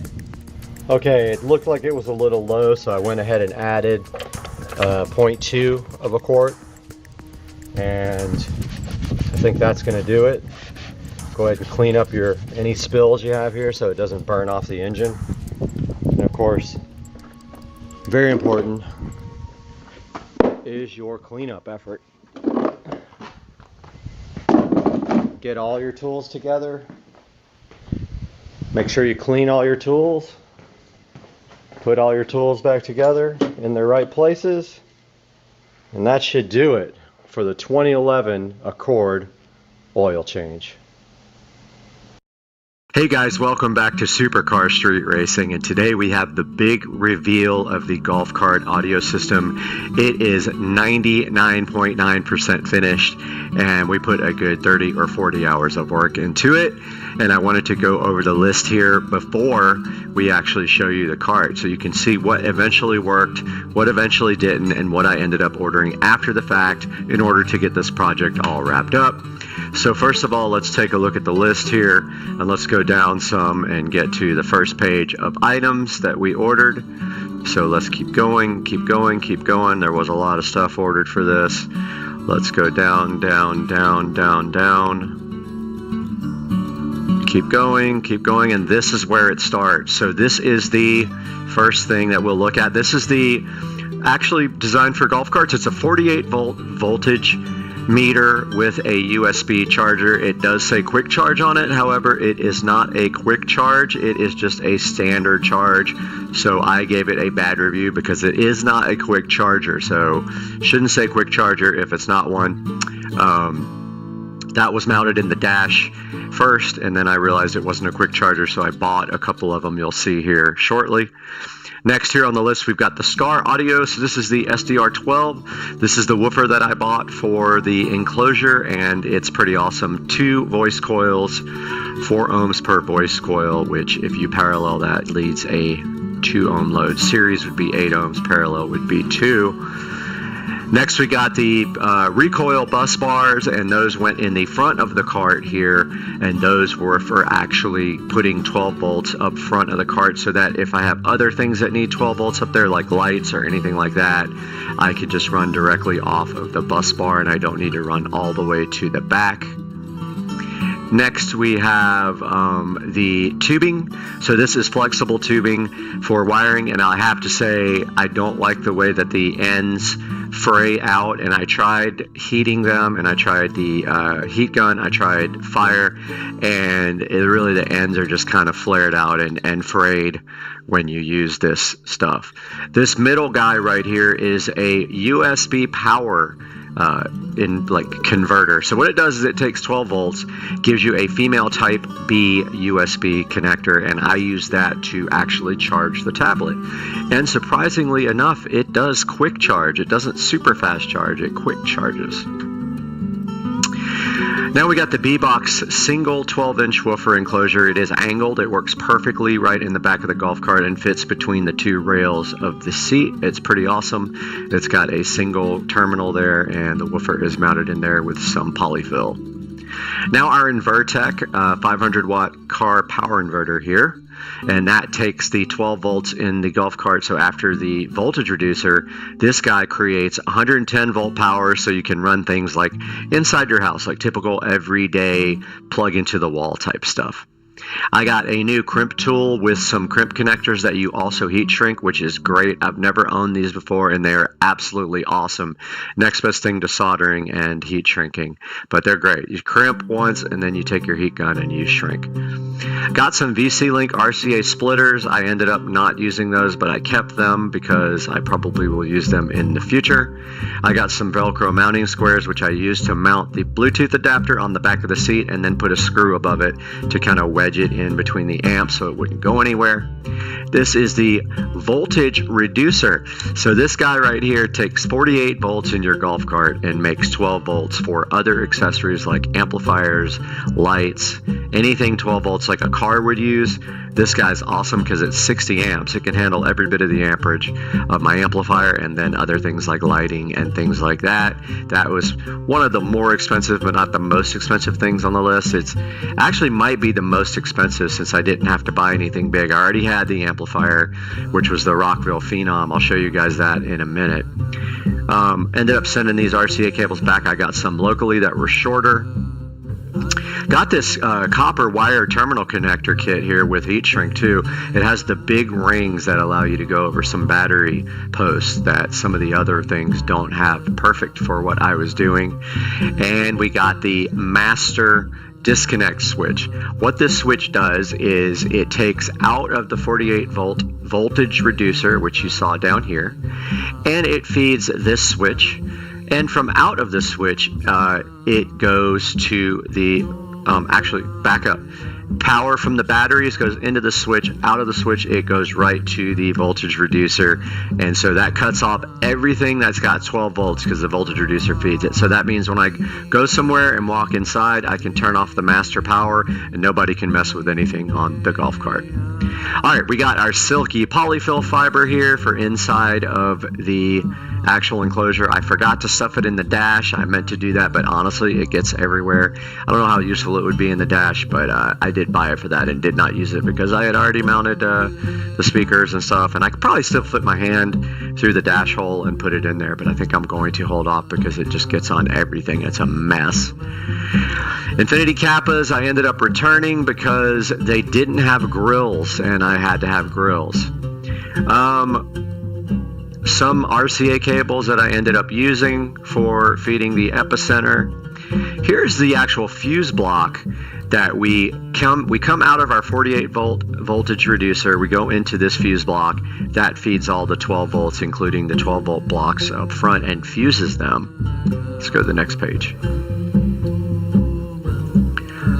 Next page here, starting at the bottom. This is a fusible circuit breaker for the amplifier only. So instead of having a fuse that's gonna, maybe bust and you have to put a new fuse in, this is a circuit breaker, so you just reset it. Super easy, super affordable, $11. You can't go wrong with something like that. This magnetic phone mount thing is for going behind the carbon fiber dash, and the other part goes on the tablet, and it's supposed to hold, but since the way I'm using it is not the way it's designed. It's designed to stick onto a dash, and you put this on your phone and it sticks right to it.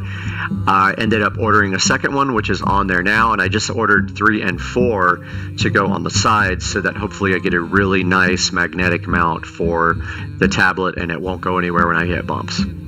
I ordered these guys here, these 83 watt QC3 multi-port chargers after the first charger wasn't a super fast charger. I did try to charge my phone with this yesterday and it just said fast charging. It didn't say super fast charging or anything like that, so I don't know why that's the case. I don't know if it's my cable or what, but yeah, it didn't ultra charge or ultra fast or super fast. It just was just fast charging my phone, which I guess that's fine, but I bought it for super fast charging and it does not do that on my phone. I got one in the back of the cart. Conveniently, you can plug your phone and lay it on the seat right beside you. You can lay a tablet on the seat beside you, charge right behind you, or you can do it in the front on the dash. You will see that in the video soon, guys. Next, I finally upgraded my tools. I've been suffering with this Hitachi tool set that has been a problem for years. It's probably 6 or 7 years old now. I went ahead and found this on sale for $149, and I did buy the combo kit with the drill, the impact driver, 2 batteries, and a charger, and I absolutely love it. It is worth every penny. Pre-workout was not for the golf cart, although it'll pump you up and get you ready for working on the cart. I bought some jigsaw blades because I did buy the DeWalt XR jigsaw separately so that I could use that for the cart install, and I've always needed one. 303 aerospace protectant I used for detailing the golf cart afterwards, so that is part of it.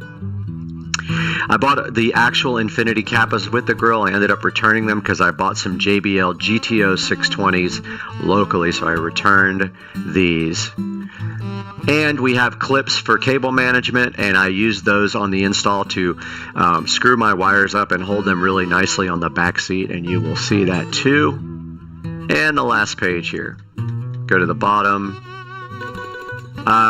Sent this wire back, ended up using my own speaker wire that I already have. Here is the second magnetic mount that I bought for the tablet to mount on the dash, and it was undeliverable, so I never got that one, and I had to order another one. Here is the Bluetooth adapter. The one I had actually had a short in the power, and I ended up dismantling the whole entire back of the cart, and it was just this Bluetooth adapter, but I redid everything very nicely, and it looks a lot better now. Screen protector for the tablet I am going to return. I don't want glass. I didn't see that it was tempered glass, so it's going back. I needed some scissors for a lot of things. I broke them and hurt my hand in the process. When they broke, it went right through my hand, so I ordered scissors.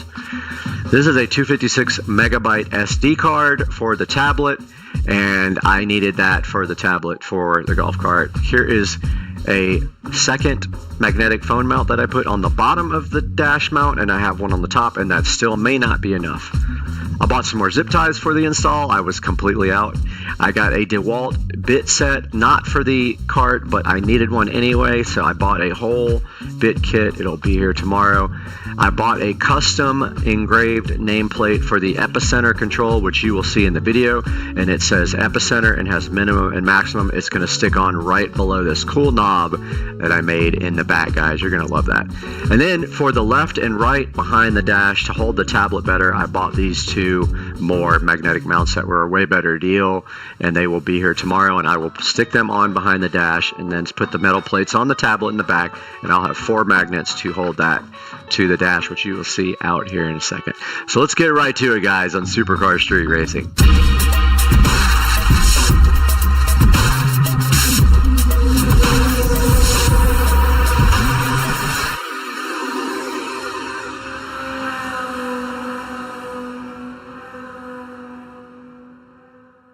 All right, welcome back to the channel, guys. Supercar Street Racing and Brad here. And today we have a tour of the golf cart audio system. I just finished everything completely, including buttoning up all the wiring. It was a good 3 or 4 day project. So I am going to show you around the golf cart. And we will start in the rear. I got a little light here for us. So in the back of the golf cart here, we have a 12-inch woofer in a nice pre-made enclosure there that still needs to be kind of bolted down. And it does have the SCAR 12-inch woofer, dual voice coil, 4 ohm per voice coil. The voice coils are paralleled, yielding a 2 ohm load. We're listening to royalty-free music, by the way, no copyright. We have a quick connect here made out of just a standard plug, wall plug. I put a female and a male on so that can come out and anytime and be easily pulled out. And if we pull out the box here, you can see that plate is open to let the bass go through the cart. Yeah, it just kind of sits in there and just needs a strap to be perfect. And that is the bass part of the sound system. Moving on to the amp rack, everything is located on the back of the seat. On this side, we have our voltage inverter. This supplies 110 volts to whatever you need, and also it has a USB plug. It's actually powering the Bluetooth adapter as well. Between that, we have the amplifier, 5-channel Rockville amplifier, and then we have the Bluetooth adapter. All this stuff will be in the description. That is the Bluetooth adapter right up here. Let me get you a better view of it. There is the Bluetooth adapter. And so it has actually 2 sets of outputs. The mini output up the top there is actually feeding the subwoofer channels, and the RCA outputs are feeding channels 1, 2, 3, and 4 and are Y adapted to that. Here is the fuse for the amp. It's actually a circuit breaker, as you can see here. Rather than get a fuse that blows, you pay a few dollars more and you can get an actual circuit breaker. Below that, we have our voltage reducer. This guy takes 48 volts and makes it into 12 volts, and it's 60 amps, 720 watts to be able to handle the stereo system. And then, right here on the back of the back seat, we have the EP1600X Blaupunkt, which is an Epicenter clone. Moving down to the back of the cart here, underneath the seat, we have JBL GTO. Let me make sure I'm saying that right, because they're right here. JBL GTO 620s. 2 6.5-inch component speakers. Those are fed by channel 3 and 4. We have a super high output 65 watt USB Type-C and USB Type-B charger. We have our Epicenter control. I ordered a actual metal custom engraved plate that says Epicenter and has positive and minimum. And I moved the LED also off of the control panel onto the actual back of the cart. So that is the rear of the cart. Front of the cart, we have another pair of JBL GTO 620s, and they are 6.5-inch 2-ways, and they are about $115 a pair. So I bought 2 pairs of those to round out the system. Let's move around to the other side here, where we have better access to the dash. We're listening to no copyright music here, because we will get copyright strikes. Taking a look at the dash here, this is the carbon fiber dash. Now, of course, it's not real carbon fiber, it's carbon fiber wannabe. And then there's a different pattern carbon fiber on the dash overlay. Moving to the actual dash, we have a Samsung A7 Lite tablet. It is about an 8.5-inch tablet. It does have a SIM card available. I ordered it, so it will have its own internet connection. It actually is being charged by this cable, which runs in behind the dash, and behind the dash there is a block with positives and negatives of 12 volts. There's a USB 12 volt to USB power adapter in the back that's feeding this guy right here. And as you can see, it is charging, and it even, unbelievably, I didn't think it would, it is actually fast charging, which is amazing. Below that, in the dash, a little crooked, but it can be moved, we have our voltmeter. So this shows the voltage going to the 48 volt batteries. Right now, the charger is on and active, so that is why you are seeing the 57 volts. The batteries are charging. That is normal during a charge. Right next to that, we have another super high speed USB charger. This one, the button is kind of jacked up on. I don't know what happened to it, but it's like the button is pushed in. I'm not even showing you on the camera. There it is. The only thing I don't like about these guys is they turn off between power cycles. I wish they would stay on. I looked everywhere for some that would stay on, and they don't exist. So this one, the little button is kind of like mashed in. I don't get it. The other one back here in the back is not. So yeah, that will round off the golf cart audio tour. And then of course down here we have our extreme mat. Now, there are some more things we got to get done to the golf cart. We need to do all the bushings in the front. We have a bushing set laying over here on the top of the lawnmower over there. And Joe is going to help me. Another cool thing about having a tablet. Oh, by the way, the tablet is magnetic mounted. There's a magnet stuck to the back of the dash inside, and then this has a magnet plate on the back of it, a metal plate. However, it is not working great. So I ordered a second one for the bottom. If that doesn't work, I'm going to order number 3 and number 4 for the side so that this thing doesn't move, because you can see it comes off fairly easy. I'm hoping another one will prevent that from happening. And if not, a 3rd and 4th will definitely keep it on there. So another thing cool about having a tablet. So I got subscription YouTube, so I can actually minimize YouTube and still hear music. But we can go to the speedometer. And it's supposed to actually spin. Yeah. I don't know why it doesn't stay.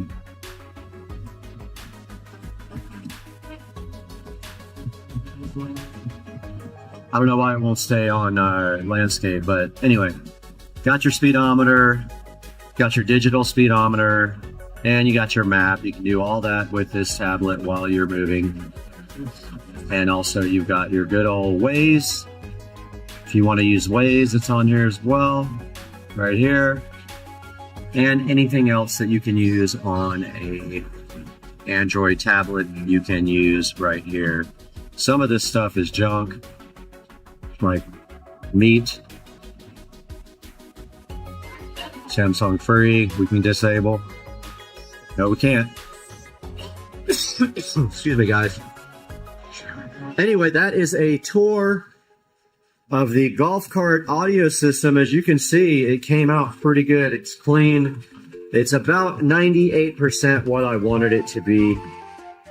And the reason being is when you have to put the seats on, you have to leave some slack in some of the cables. So there's a couple of cables that I wasn't too super excited about having to leave slack in. But the rest is pretty clean, as you can see here. And of course we have our beautiful epicenter control. And guys, that's going to do it for the audio system tour on the golf cart. I hope you guys enjoyed it, and we will see you next time on Supercar Street Racing.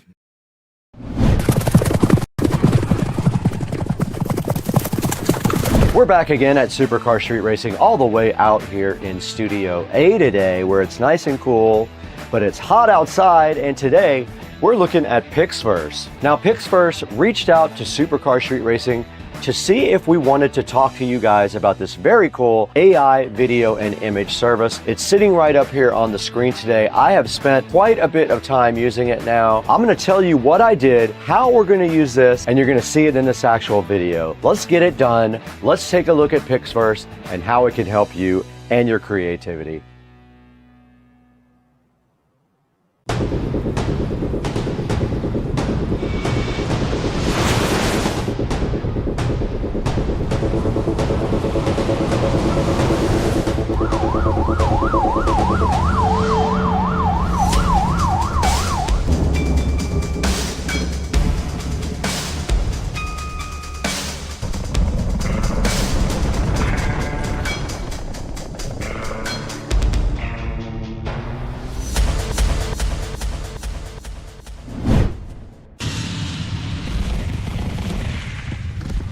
Back in Studio A once again with Supercar Street Racing. I'm so happy to have you guys in the studio with all the fly lighting and cool equipment we have in here. And today, Pixverse reached out to us to see if we were interested in working with them on the Pixverse AI video and image generation tool. And it's sitting right here in the background, and I have spent quite a few hours with it. I made some cool things that you're gonna see today in this actual video, and I might even switch from my traditional AI program program to this. Now, as you guys know, if you watch my videos, I use AI a lot in them to add a little bit of fun to the videos and kind of as bumpers and on the opens. So I spent a lot of time working on this on camera for you guys. So the first thing we need to do is go ahead and throw it back into Studio B, where we can take a look at all the cool features of AI in Pixverse.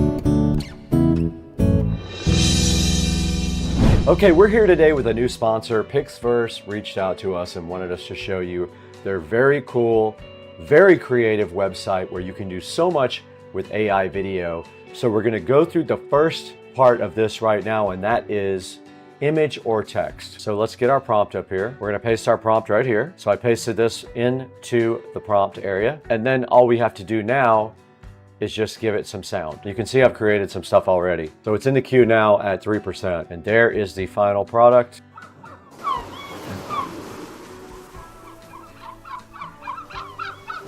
And that's kind of an idea of what the image to text can give you.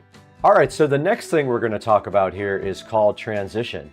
Basically, you give it a first frame of video and you give it a last frame of video, and then you describe what happens. If you look on my screen right here, I basically took a picture of the astronaut on the moon. That was my first frame. And then my second frame was another picture of an astronaut on the moon. And then I added a prompt down here. The astronaut on the moon turns to look at the American flag, then looks back at the camera. Here's some of the cool things that it did with that nice effect there.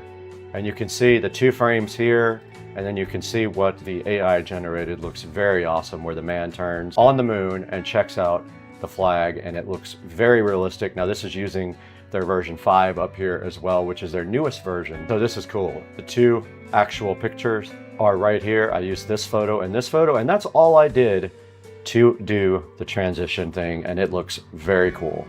Okay, so now let's look at the extend feature of Pixverse. This is pretty cool. You can extend a video, and I am going to do that to one of the videos that I created already. All right, I am uploading a video that I created with another AI service. It did switch the resolution to match what we have, and we're gonna make it 8 seconds. Let's create it. It's gonna cost us 80 credits. So here's the prompt I used to create the video, and it stopped right there. Let's see what it's doing. It is done. All right, let's see what it came up with. It's supposed to extend this. A little bit of clipping there on my leg going up the ladder, and he's going up a ladder that doesn't exist now, but it did extend it. If we gave it a second shot, it would probably do better. But that's how extend works. It took my 5-second video and made it into 8 seconds. And technically you could take something shorter than that and also make it into 5 or 8 seconds. All right, sound I have not done yet. Apparently sound allows you to add sound to any video by describing the scene. So let's do that with the same video. The sounds of rockets taking off, and that is fast on that one for sure. And here it is, let's download it.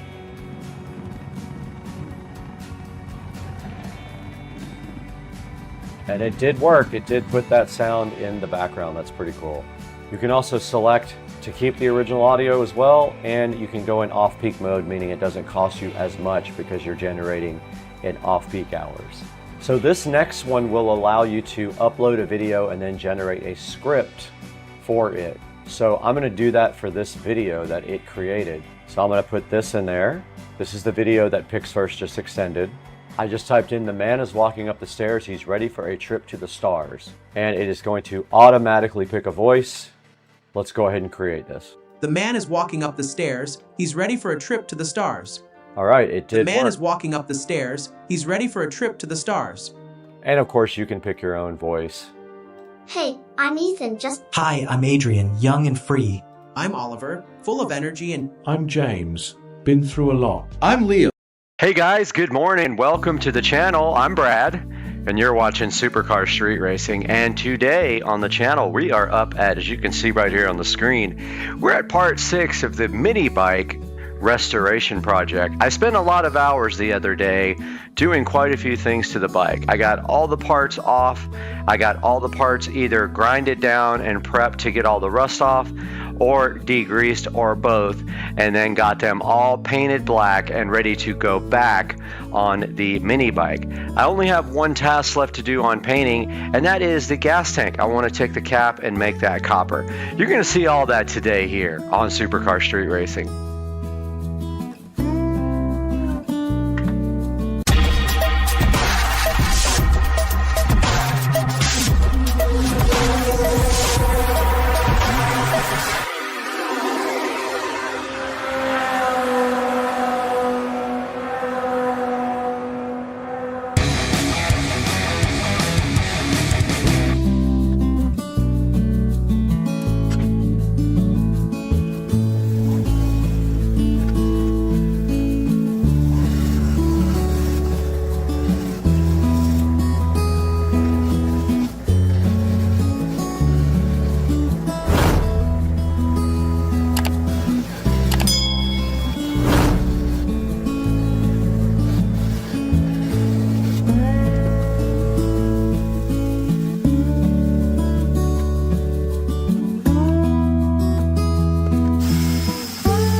right, I went ahead and heated the can up because this stuff is not sticking good on this cap.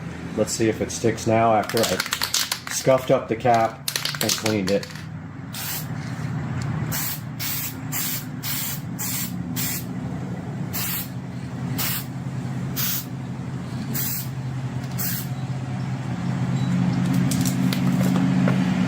Looks a little better. Let's see if it starts bubbling up like it did last time. Still got some bubbles in it. Don't get it. I prepped this thing like 3 times. See the bubbles forming there? It's completely clean too. I don't know what's going on with that.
All right, I got all my parts lined up here on the table. Borrowed the table from Rich and Trish. Yeah, I'm just kind of laying everything out. I don't have everything exactly where it's supposed to go because I don't remember, but I have video from everything. And I'm just cleaning up all the parts now. on the grinder that need cleanup, making sure everything is nice and fresh for the reconstruction.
Alright guys, just got finished with the most important part of the project, and that's always cleaning up after you're finished. So I cleaned the entire garage, blew all the leaves out that had come in from the wind for the last couple of days, and got all the project parts laid out on the table.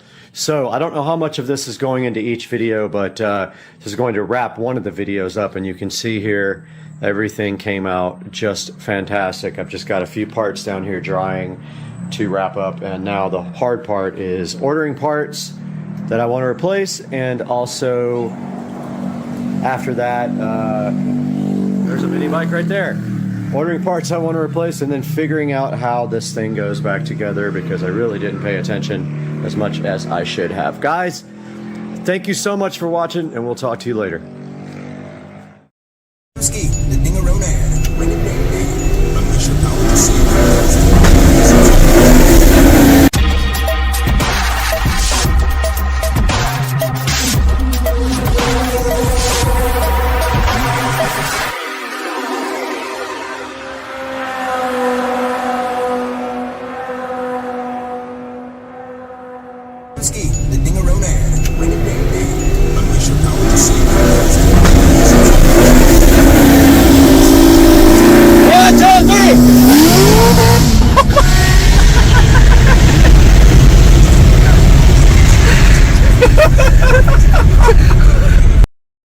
Alright, this is day 55 on keto. I have lost 23 pounds on the keto diet from diet and exercise. I am super hyped, guys. 23 pounds.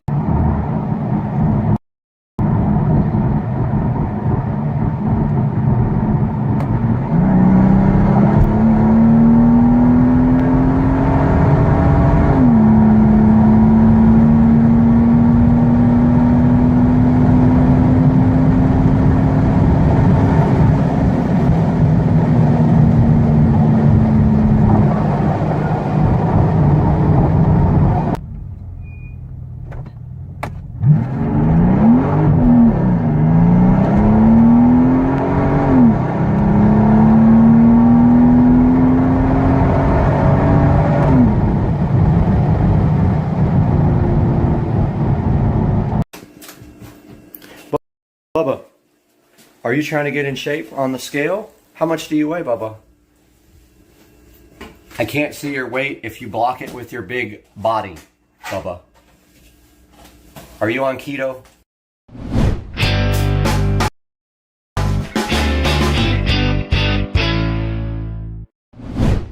Welcome back to Supercar Street Racing, where high performance meets high tech.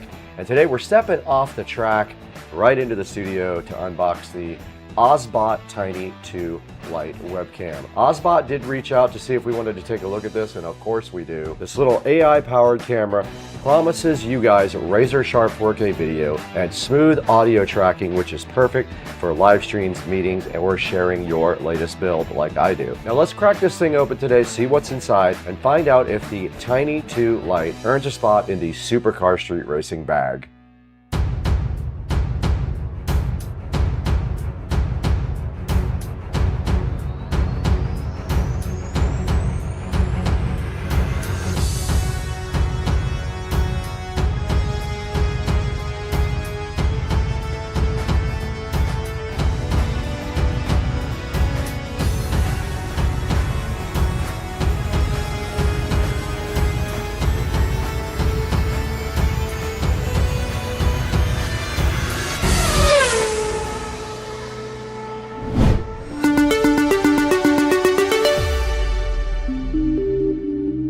Alright, here's the OSBot Tiny 2 fresh out of the box. This sleek little piece of gear, we're going to take a look at it and see what makes this webcam stand out from everyone else. Now first up, it does shoot in crisp 4K video, and that means your video will always be razor sharp, whether you're going to stream or do tutorials or jump on a video call. This Tiny Lite 2 can handle it, and this lens will stay crisp and capture clear, rich color, even in lower light. So you don't have to do a full studio setup to look professional, and that's why we're we're shooting right here today. Now, another huge feature of this camera is the AI-powered auto tracking. Thanks to the built-in gimbal, it does have one on the actual camera, and it's intelligent face tracking. It can follow your movement. So that means whether you're at a whiteboard on a meeting or you're in the garage rinsing on your car, it will follow you, and it'll keep you centered and no weird, awkward jumps. So simple hand signals can let it zoom in, out, or start or stop tracking. It's perfect when you don't want to grab your keyboard in the middle of a stream. Now, the audio from this thing gets attention too. It has dual omnidirectional microphones, and they cut out background sounds with noise reduction. That means your voice stays clear even if there's a bit of garage action or street noise right outside the SCSR garage. Now, another cool feature for privacy is when this is not in use,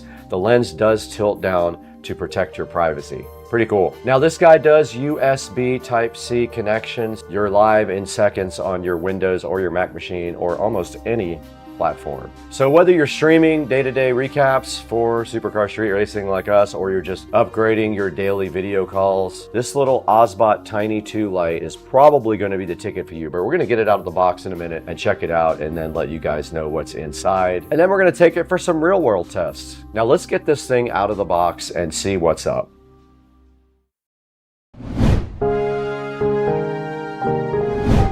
All right, the Osbot Tiny 2 light is directly in front of me right here.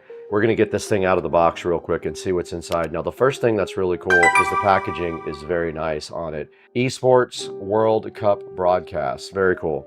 There's not much else on the box itself, just a little bit of data on the front and a picture of the webcam. And then inside of the box, there is another box, and it does say on the back what actually comes with it. We're gonna be replacing this camera with the Osbot. Now, the package is just closed with a little plastic thing right there. I went ahead and opened that up so we could get it out. The lid flips off here, and inside it looks very washed out. Now, inside the original box, there's another box, and it just shows you what kind of accessories does come with the Osbot Lite 2. It did come with this packaging here, so this is just a user manual. Now, interestingly, the Osbot is right here. So here's a good look at the front of the camera right there. Very small, very cool. Let's check out what else is in the box now. There is a box inside of a box. It is a USB Type A to USB Type C adapter, and also a long cable for this guy right here. So that's perfect. So yeah, they give you this cool little adapter. All you have to do is plug this directly in. Now, the whole point of this video is shooting on the older, I think that's an eMeet webcam. I'm not 100% sure, but I wanted to compare that to the Osbot. So here is there is nothing else inside. So the mounting for this is a tripod mount. It looks like it has a standard tripod mount right here at the bottom. You can see the screw,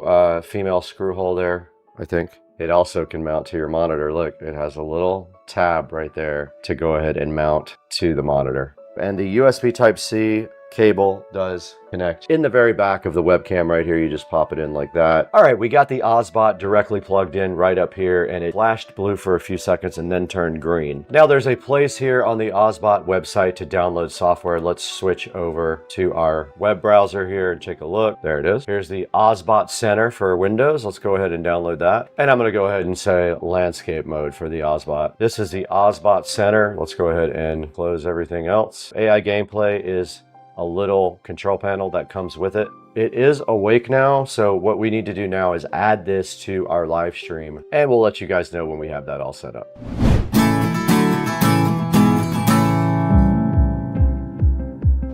Guys, we are recording now on the Osbot, which is very cool. I've been playing around with the software a little bit also, and you can see right here, we are in tracking mode. Now, we are doing the normal tracking mode right now, and we'll show you the software here momentarily, but we're looking at my upper body right now. So it is set to upper body on the tracking mode.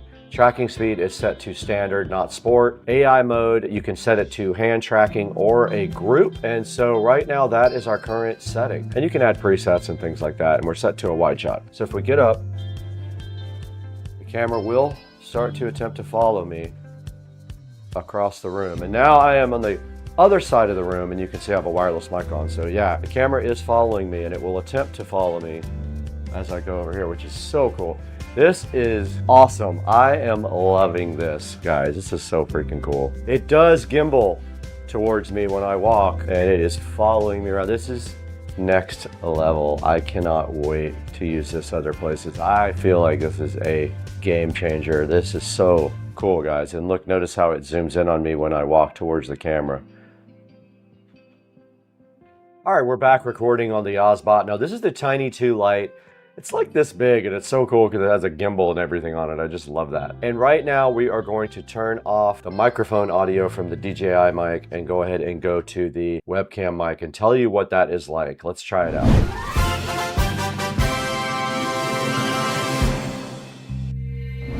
All right, we are recording now on the Ozbot mic. Now it has two omnidirectional microphones for you. So I want to see what this is like when I get up and walk around and if it tracks me, which it is doing. All right, I'm kind of far from the Ozbot now, but I can see the level meters moving, meaning they are tracking me and looking at my audio. And my audio level's pretty good. I will not edit the audio whatsoever. I'm going to put it raw directly on the track so you guys know what the Ozbot Tiny 2 Lite audio quality is like without any AI interruption or anything like that. That whole clip will go in now. Now, I did notice when I sat down, it didn't find me, so I kind of put my head in the picture. And then it did simply find me. Now, I'm going to switch this to sport, the tracking speed, and get up again. That's sport, and it is tracking me back to here in the SCSR office. It looks good so far. I'm going to try to sit down. It's kind of what I was hoping for. It did finally find me. Again, all this audio is on the built-in mic. Now we're going to switch back to my DJI mic.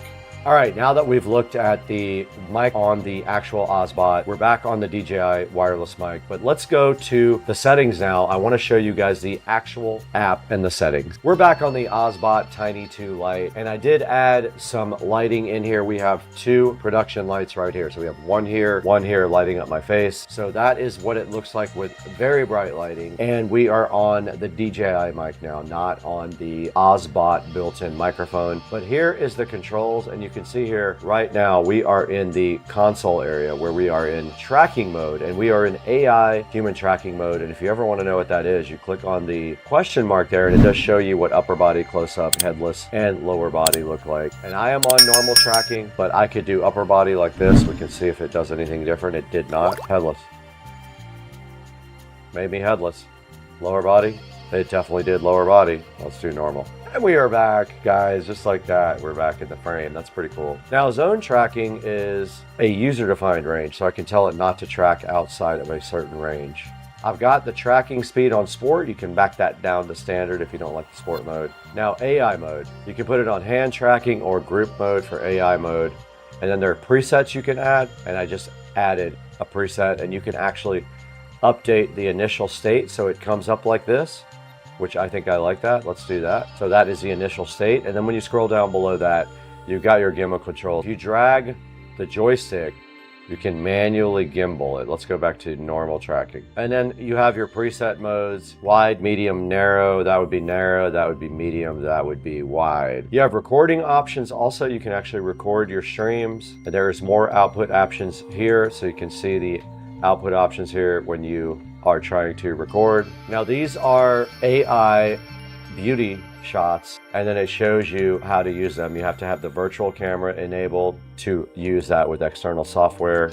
And then we can go to retouch, and I have myself on retouch now for a man, and I can adjust my face, body, and my makeup. You could actually change your face shape, length, V-shape, hairline. You could do all kinds of crazy stuff with this thing. I've got dreamlike makeup on now. Just blur the background. Kind of cool when you want to do something that the background is blurred, and it is tracking me right now and my hands. And you can also do gesture controls for gameplay stuff. So you can tell it to, it'll zoom in if it sees your fingers do a certain thing. Zoom to 2x is you point up like this. There it goes. Dynamic zoom is this. I'm zooming the camera out with just my hands. And I turn that off, and we are back in the normal position. All right, we're back full screen now to show you some of the beauty stuff. Now, we can do picture quality priority or smoothness priority. Let's do picture quality. Now we're retouched. This is AI me with the Ozbot. Fire dog. Fire dog.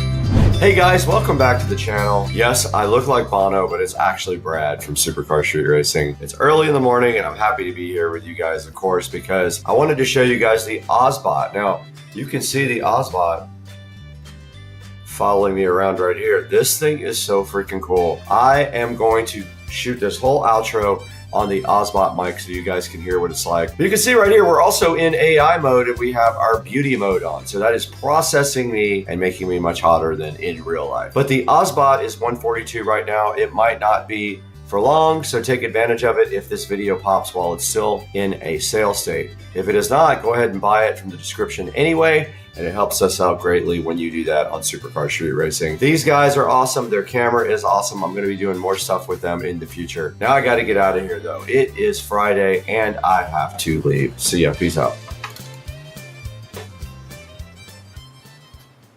Hey guys, real quick, a video after the video. Just wanted to let you guys know that they are offering a big discount on the Ozbot Tiny 2 Lite AI-powered PTZ 4K webcam during Black Friday and Cyber Monday. And you can use the code right here on the screen, OBSBOTKOL, for an exclusive discount code as well. And this can be combined with the other deals and applies on both Amazon and their official website. Go ahead and check the link in the description and order yours on Black Friday and Cyber Monday and get up to 33% off on the Ozbot.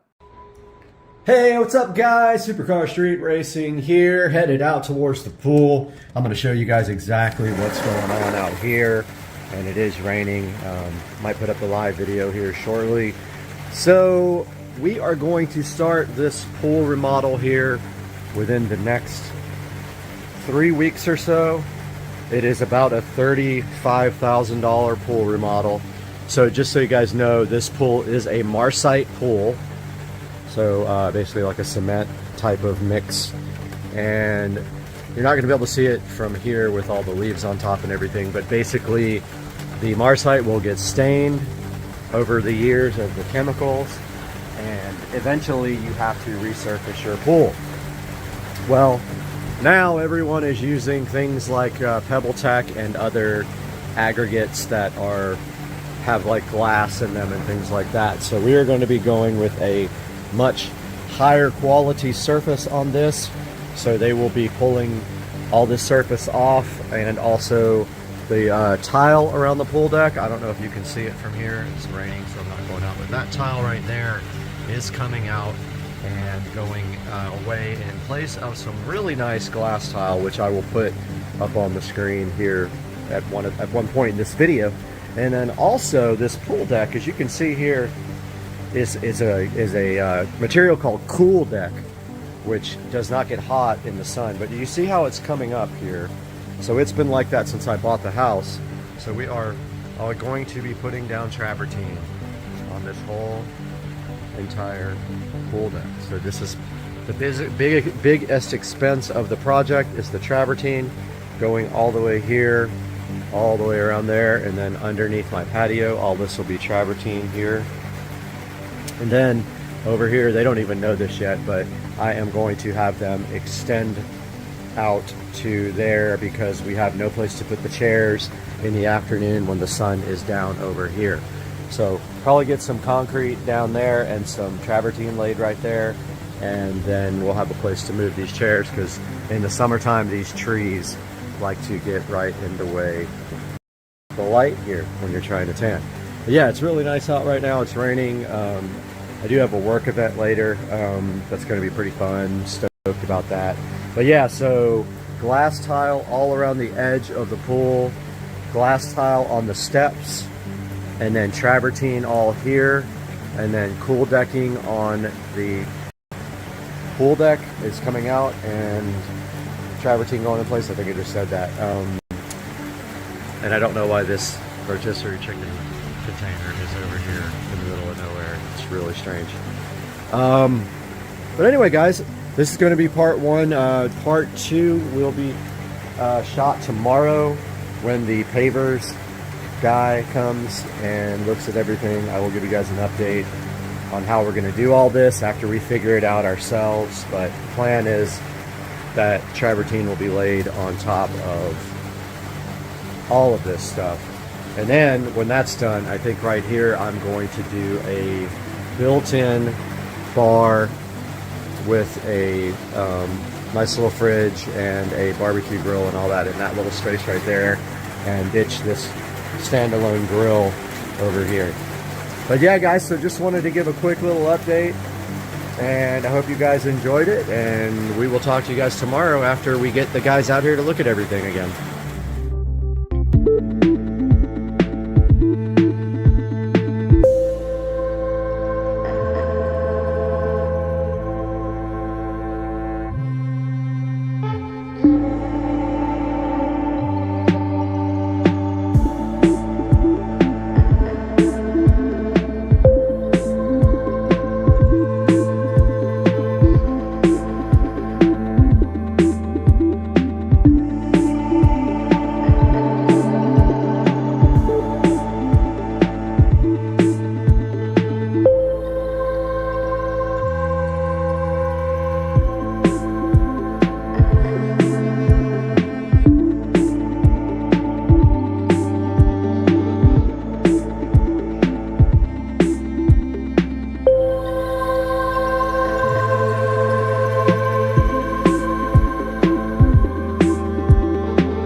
I'm pretty sure, I mean, that's what it looks like. Get in there and take a look at it, but I'm pretty sure that's what that is. Plugs can go up here. Nobody needs this or this. About all you need right there. These two sets that are perfect, they are exactly the same kind, and this is what I ran on my golf cart.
Nice.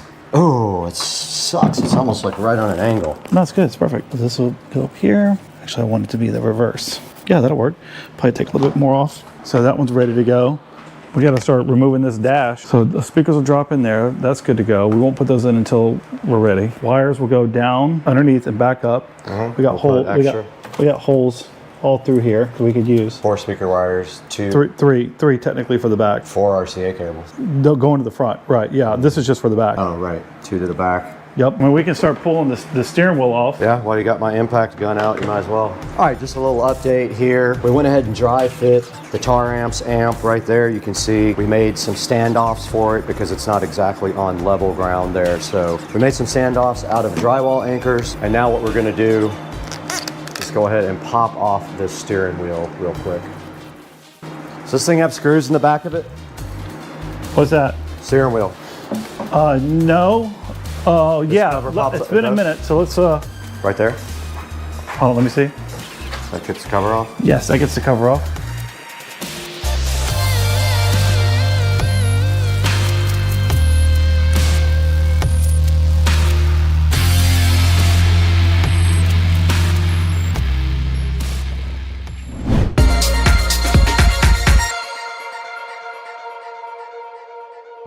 All right, guys, it's the next morning. We're back in the Supercar Street Racing Garage. You got Brad here again. And today, the first thing I want to do is start looking at my wiring situation to see what wire I have and get that all organized. So I am gonna get this wiring out of this bin. I wanna see if I have any wire to wire these back speakers with here. I only need a couple of feet for each one. I do have to redo the wiring for the amplifier power because we don't have enough here. We were gonna put it on the ground, now it's over here. I'm gonna run wire all the way around the top here, behind the inverter here or under it, around this. So I'm gonna come from here, all the way around here, down to underneath the amp and power the amp right there. And also the ground, maybe long enough, not sure yet. I guess we'll go this way since we already have wires going that way, I guess. I'm not sure. But I do have to pull both of these out. I don't think we have nearly enough here. We made 2 power wires for some reason. We only need 1 to go to the amp. But first things first, let's go ahead and get this wiring all organized Apologies in advance for the fan, but it is warm in here, so the fan is pushing air in from the house. Okay, let's see what we got here. All kinds of tangled up mess.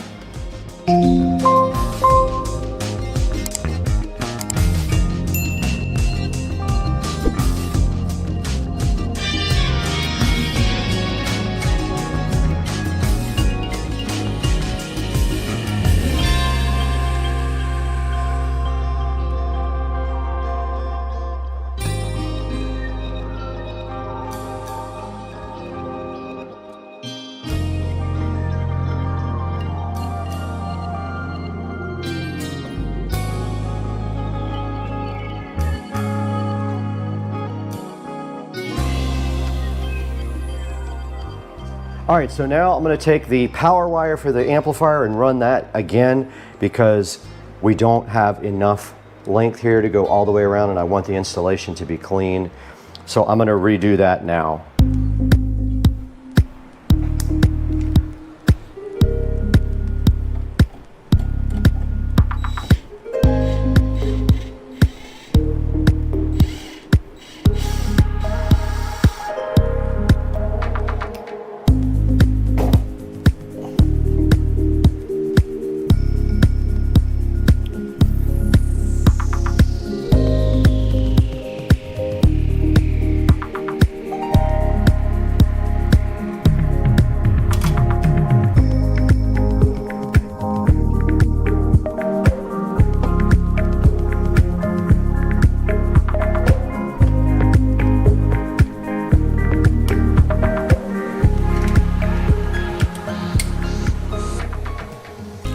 All right, so that'll feed from there like that. And then I need a new power to go all the way around. Oh, I do have enough red. Okay, found my red, so we are definitely in business here. So I need to put a loop on this one. Go ahead and strip this back.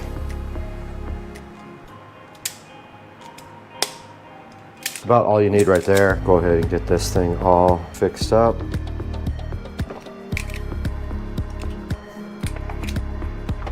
Good to go. And that's going to be going around and down to the amp power. So that's all of our power.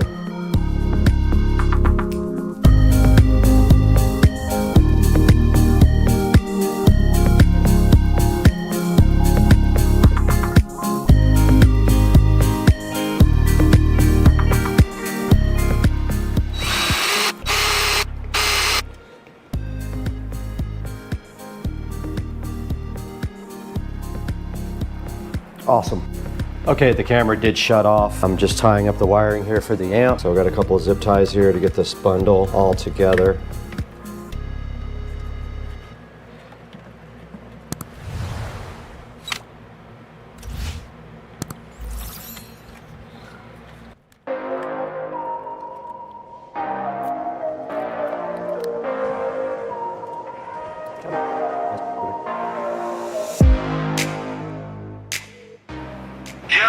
Hey.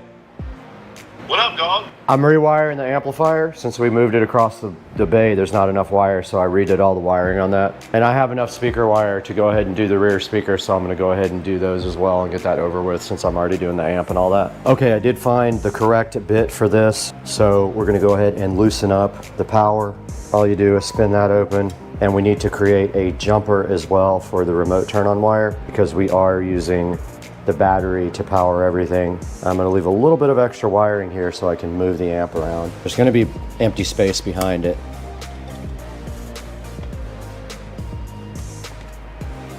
Now these get wired directly to the amp, so we wanna strip off maybe 1/8 of an inch here.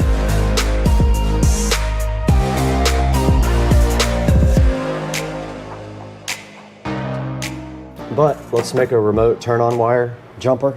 So we just have this little turn-on wire. We really only need to go like just a little loop.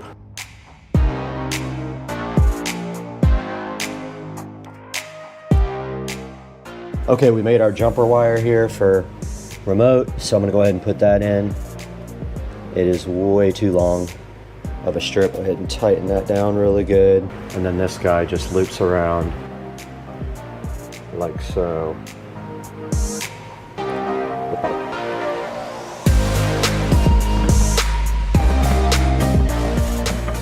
These can be very tight. We don't want them coming out. That's not going anywhere. And our ground. Now we need speaker wires for the rear. These two sets that are perfect, they are exactly the same kind, and this is what I ran on my golf cart. So we have a short piece here to go to these. Now you notice on the back of this tar amps, you only see 3 connectors here. It's very weird the way this thing wires up. You have to wire the plus from one channel and the negative from the other channel into the center terminal, and that's how you get stereo. It's different for most amps, so make sure you look at that when you are installing your tar amps, because it is not the same as the other ones. Now we are going to be Y adapting to the front speakers. We're going to be running 2 ohms, so we're going to go ahead and do that behind these speakers rather than right at the amp. It'll make sure that we have less clutter in the wiring, and also I'm going to go ahead and tie these up really nice before we get this installed so that we can go ahead and put the amp in.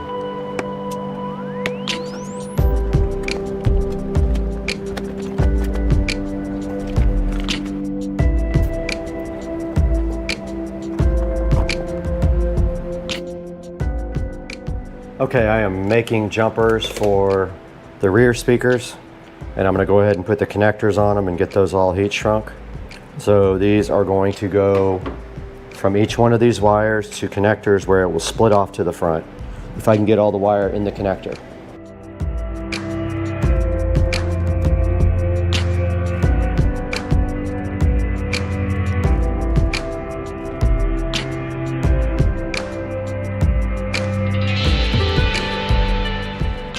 From the amplifier, and it will also split off to the front, hopefully, if we can get all the wire in there. I don't know if we'll be able to. I really want to try. We're not using electrical tape. We're gonna have to strip off much more than that though. Yeah, I don't know how we're gonna get 2 wires in there. That's not gonna work.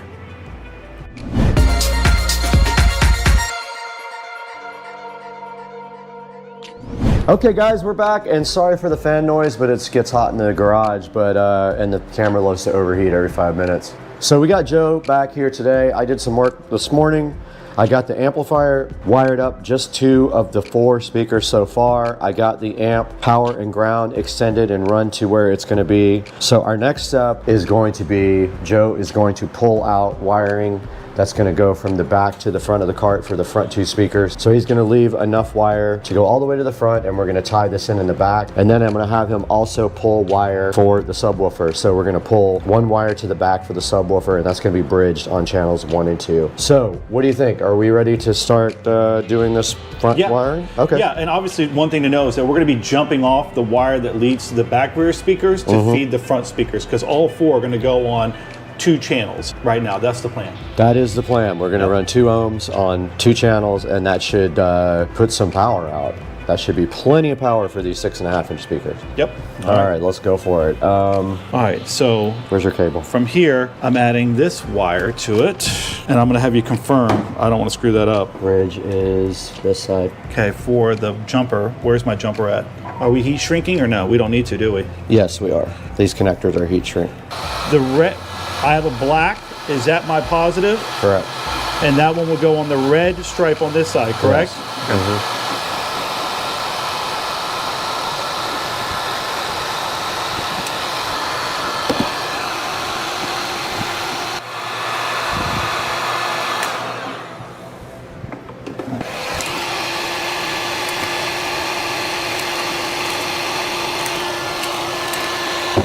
I forgot to crimp it. I had to crimp it afterwards.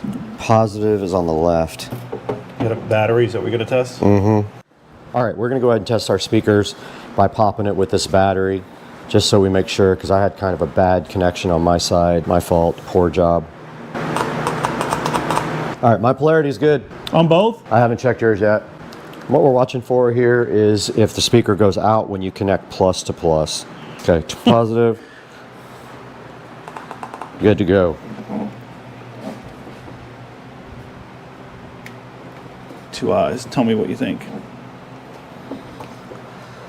Looks good to me. Looks fine. Let's run them in.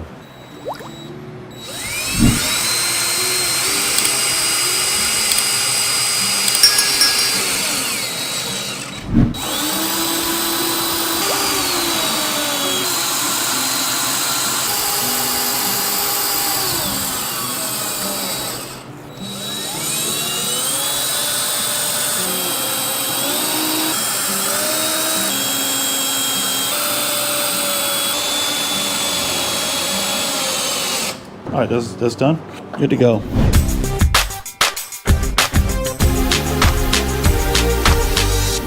This, we can go ahead and push through. This will come actually all the way over to the corner. Keep pushing. Hold it there for 1 second. Okay. Let me get some cleanup on this wiring real quick before we pull it all the way through.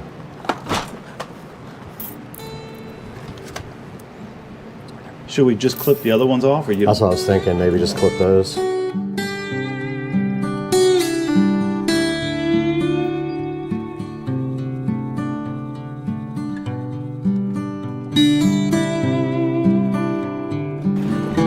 So that's what my wiring run's going to look like.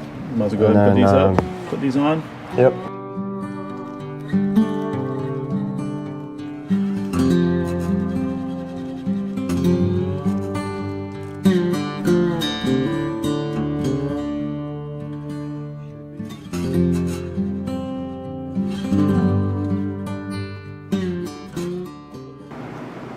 It's too bad we can't come over to the side because we've got this plastic under here. I'll let you take a look. Tell me what you think. But... Okay. Oh, and this needs to come up. We're walking on this. What is this?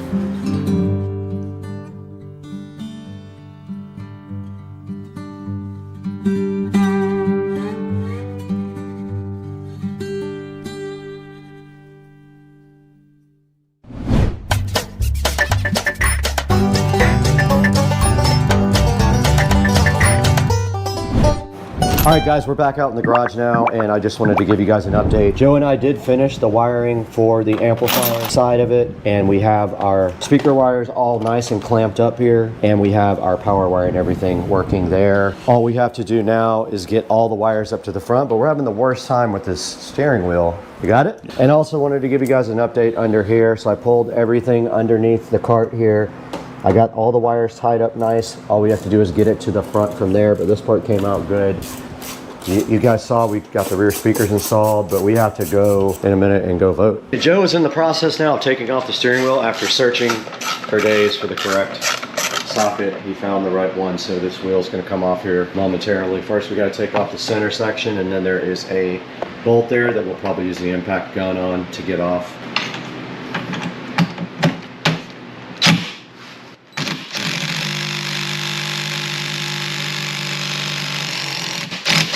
Thing's always a pain.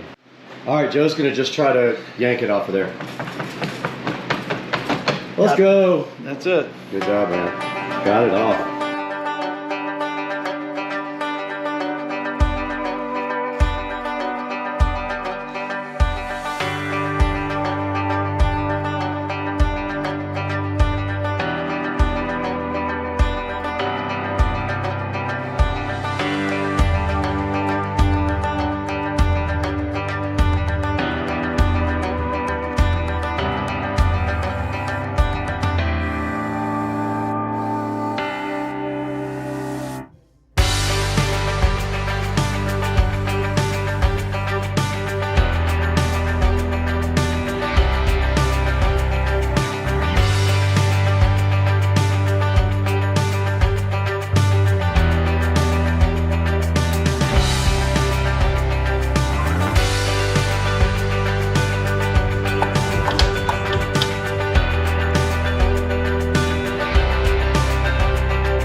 Alright guys, I left for like 15 minutes to do some work and I came back and Joe has the entire golf cart torn into shreds and he has the dash off and he also needs to be vacuumed out under the dash. So I'm going to do that now. I've got our vacuum right here and we have to install a bus bar up here in the front under the dash because we have several devices that we're going to be powering.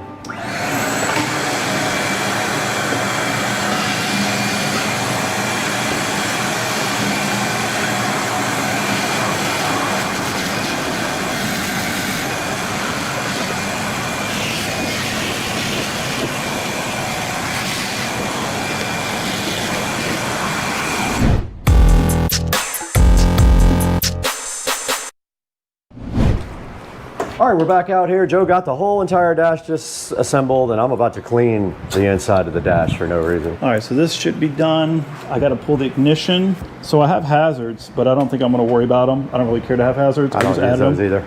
All right, guys, I'm going to go ahead and run our power up to the front of the cart for our auxiliary stuff. It doesn't have to be thick cable, so I'm just going to use this really small gauge wire to go up front. So all I'm going to be doing right here and right now is putting ends on this, connecting it to our fuse block and running it down through the bottom of the cart.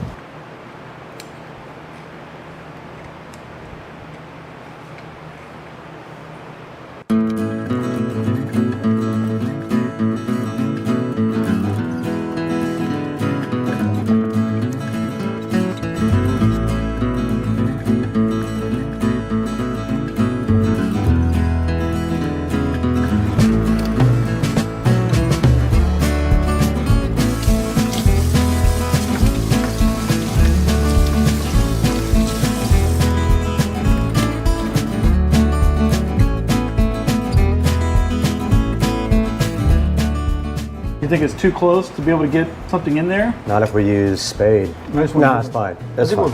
Yeah.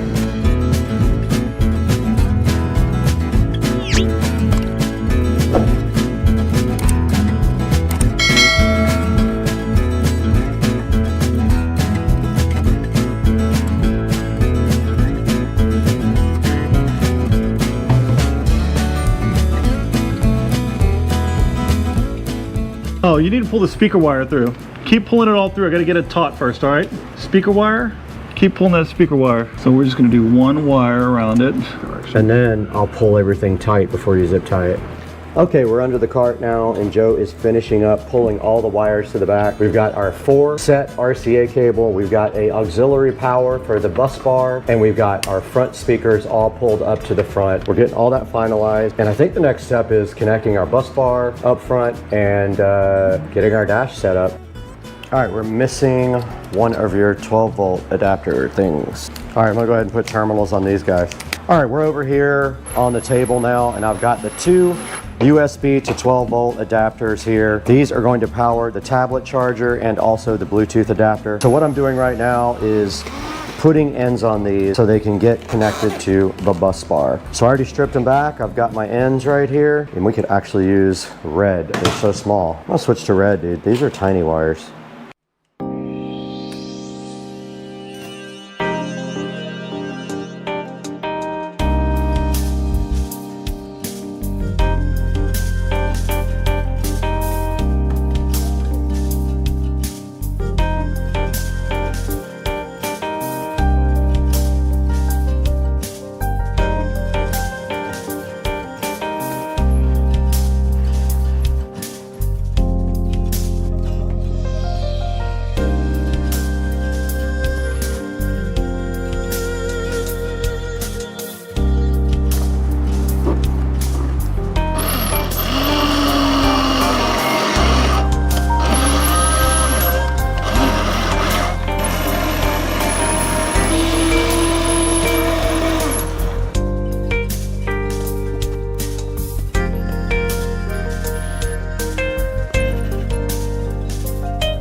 Why? Everyone Yeah. that thing, right? Yeah, that's going into the blooper too.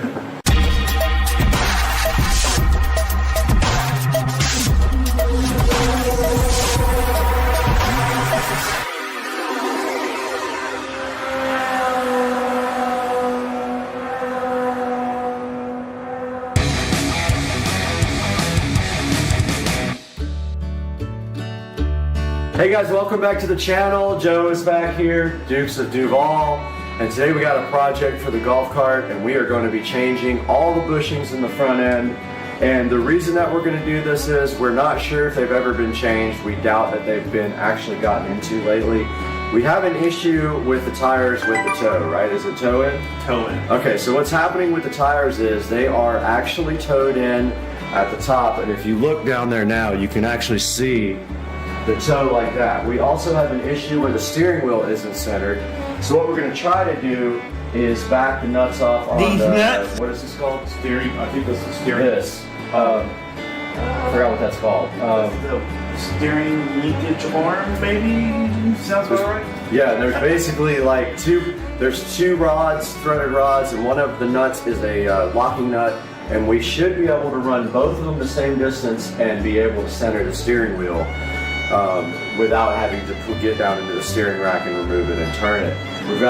We need about 2 inches on the steering wheel to be centered, so we're going to run those. We're going to try to assemble everything back up, run these two guys over, and get this thing where it's driving straight with the steering wheel straight. So Joe, what is our plan of attack first? All right, first thing is we're going to have to take off the light assembly because we have to get into the steering front steering assembly to pull that off to get to the 2 bolts that hold the top of the A-arm in there. So that's the big thing that everybody misses. I think they all do the bushings at the bottom of it, and then they never get up towards the top of the A-arm, and that's actually a larger rod that goes in between there that a lot of people don't know about. So why don't you grab those bushings so we can kind of show. Yep. Now this kit actually came from Buggies Unlimited. They're actually in Jacksonville, Florida, where we're located. We could actually run out and pick these up if we wanted to. They shipped them and they came like the next day. Right. And inside the kit we've got everything we need to do all the front bushings on the cart. And just to be clear for you guys, if you don't have the Magjax light kit, you don't have this lower bumper or LED light that has to come off. So you would skip that. You would still have the bumper though. You still have the bumper, okay. Yeah, if you didn't just not the LED kit. Correct. Yep, okay, yep. cool. And one thing I will say is that there's a lot of people that make those bushings that you can buy online. For the front, I highly recommend this package because of how thin this area is right here on it. Because the other ones are very thick, and a lot of times people struggle to try to get all that stuff back together because you can't spread the metal, you can't move it out, it has to go right in there. So often I've had to take those bushings and actually grind them down a little bit to make them fit a little bit better. So they can be used, but hard to manipulate and get inside there. So this is a great kit that has everything that you actually need. Some of the kits that you buy online that say for the front assembly often will be missing the big ones up here. So they just completely miss it for some reason. So this kit is a great kit, and it has everything that you need to do the entire front, which is really, really good. And then the back, if we wanted to, we could do that as well later. We'll probably do that in a later project. But just to clarify, so this is dropping one there, but this is the part number. It's 6700 from Buggies Unlimited. It's the precedent control arm boot, and that's all you need to do the front. So what we're going to do right now is start prepping the cart. Probably we have to pull the front wheels off, right? Yeah, just to make life easier. Yep. So we take that off, front wheels off. Okay. Yep. Start from there. So one thing I noticed with these wheels, I think I mentioned this to you yesterday. You almost need a thin wall socket. It tends to touch the wheel. Right. It's really tight where the socket. Super tight. So I wish I had a smaller socket, but so we don't damage the wheel. But I noticed when I put them on, they were kind of rubbing. Sure. But we're going to go ahead and do that. We're going to get the cart all jacked up. We're going to put some jack stands under it that are on the wall somewhere over there, and then we'll get back to you guys right after this. All right, let's do this. All right, so we're getting ready to jack this thing up, but before you jack up your cart, the first thing that you always want to do is break the lug nuts on the tires. Obviously, once they're off the ground, it's a little bit harder to get those off. So just do a quick break of them. You're not taking them all the way off. You're just making sure they're loose enough. It makes it easier for them to come off. And then as soon as you jack it up, I like to put jack stands underneath here just because when you take those tires off, you don't want to have that jack underneath there in the way. It just clears it out. Put 2 jack stands underneath there and you'll be good. Plenty of room to work.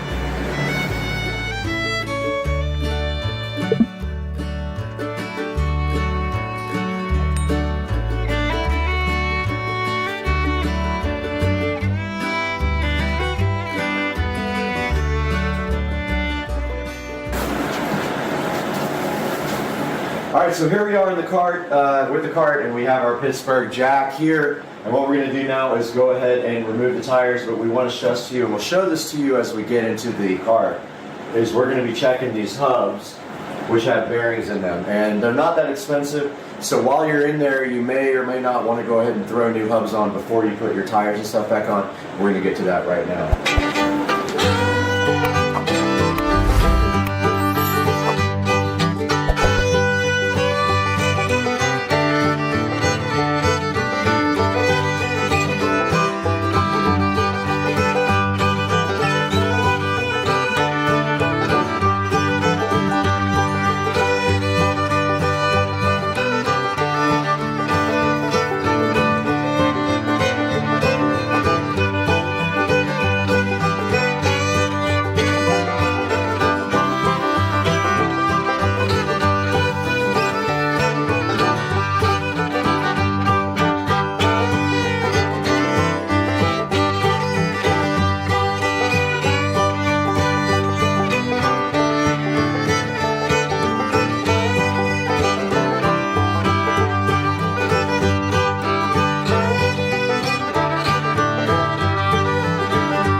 So as we mentioned before, obviously you want to just check these to make sure they're feeling pretty good, which this one does, but we do have a lot of play down here. So where the leaf spring connects to the spindle, I'm looking at it right now and they're completely deteriorated. So there's a lot of play down here, just right in that area alone. The upper ones, or I believe they call this a kingpin, doesn't seem to be terribly bad, but again, we're still going to replace it. So one thing to know as we start to take these out, the good news is there's not a backing nut that you have to hold on to. It's actually screwed into the frame itself, so you're just actually taking out the top of the bolt with whatever wrench or socket you're going to use. So Joe, what do you think about the fact that we have an issue with the toe like that? Do you think that that's this, or do you think it's more related to the upper? It could be both, to be honest with you. I can't see up in there on the upper A arm, so there's two parts of the A arm that we're going to be replacing. There's the bottom part of the A arm, which is, if you'll back up, I'll show them real fast, which is right here, and then the upper A arm, which is buried back in here again, which is behind the steering assembly right here, which is why we got to take the slide off. So all this is good stuff to replace. You'd be surprised, these bushings probably go out probably every 4 or 5 years. They get worn out, especially if you've got heavy usage on your golf cart. So constantly keep an eye on them, because what you don't want is your tires, especially if you have aftermarket tires, being ran where you're obviously getting bad wear on your tires. So always check those, make sure they're good. Cool. Okay. All right, so now first thing we're going to do is take off the light assembly. Like we mentioned, you may have a light assembly or you have a bumper. The way that these hold on are pretty simple. There are 2 bolts underneath. You're going to use a 13mm socket to break those loose. And it actually just slides into the channel of the frame. So once you pull these out, from there, there's just a connection between the wiring into the light. You'll just unplug that, and then it's out of the way. Cool.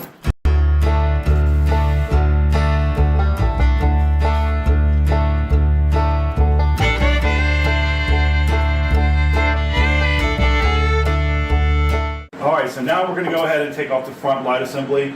That way we can get back again to the top of the A-arm for those longer bushings that go in there. To take this off, pretty simple. There's 2 bolts that go up through the frame.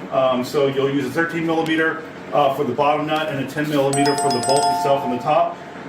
Once you have those removed and you pull those out, from there, this assembly just slides out. It actually has 2 pieces that go slide into the back or into the channel of the frame, and it just slides right out. Once it pops out from there, all you have to do is just unhook the connector to the lights, and you're good to go, and frees up a bunch of space.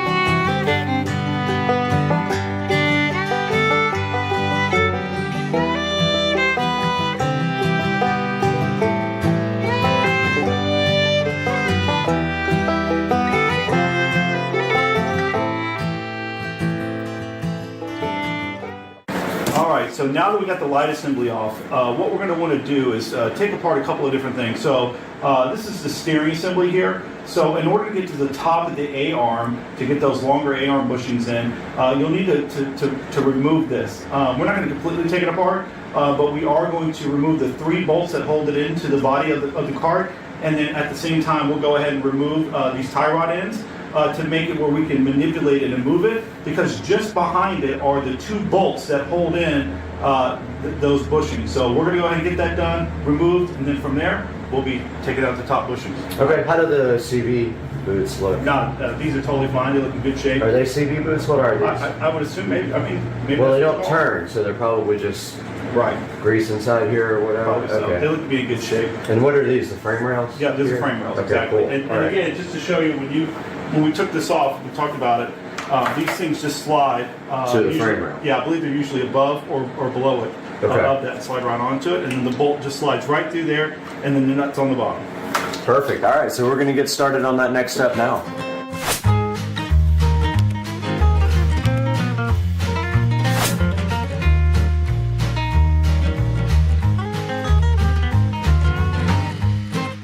All right, so we went ahead and took the 3 bolts out, which those are 13 millimeter bolts.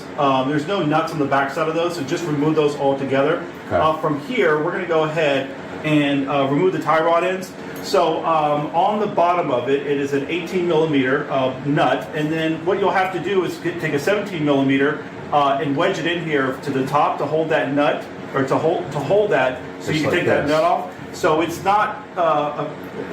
smooth all the way around, but there is 2 slots on it for you to go. So you have to work it all the way around until you find it, hold that secure, and then drop it.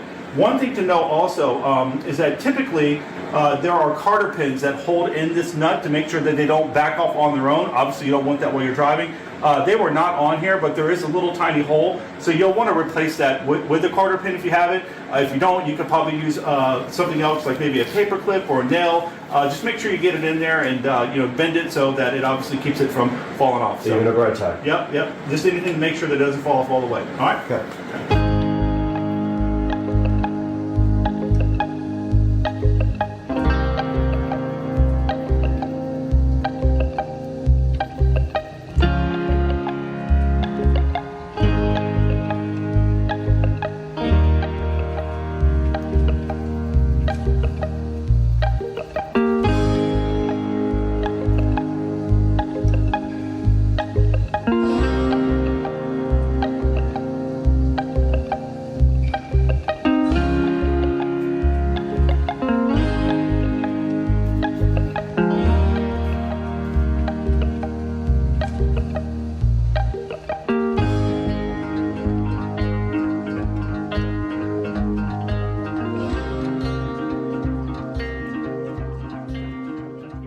So from here, we're going to now start to disassemble the kingpin, as well as the spindle from there, from the leaf spring itself. So from here, obviously we want to get the appropriate size driver for this one, for the wrench. Yep, to go ahead and relieve that. And then we're also going to be needing to relieve the bottom of the A-arm from here as well. Okay.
Alright guys, so in this next set of clips here, you're going to see me taking all the parts that we removed from the cart, and I take them and I degrease them all, then I wire wheel them all, and then I hit them with a good coat of matte black paint.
Alright, in this clip you're going to see right here, I am about to hit those little A arms with some flat black paint.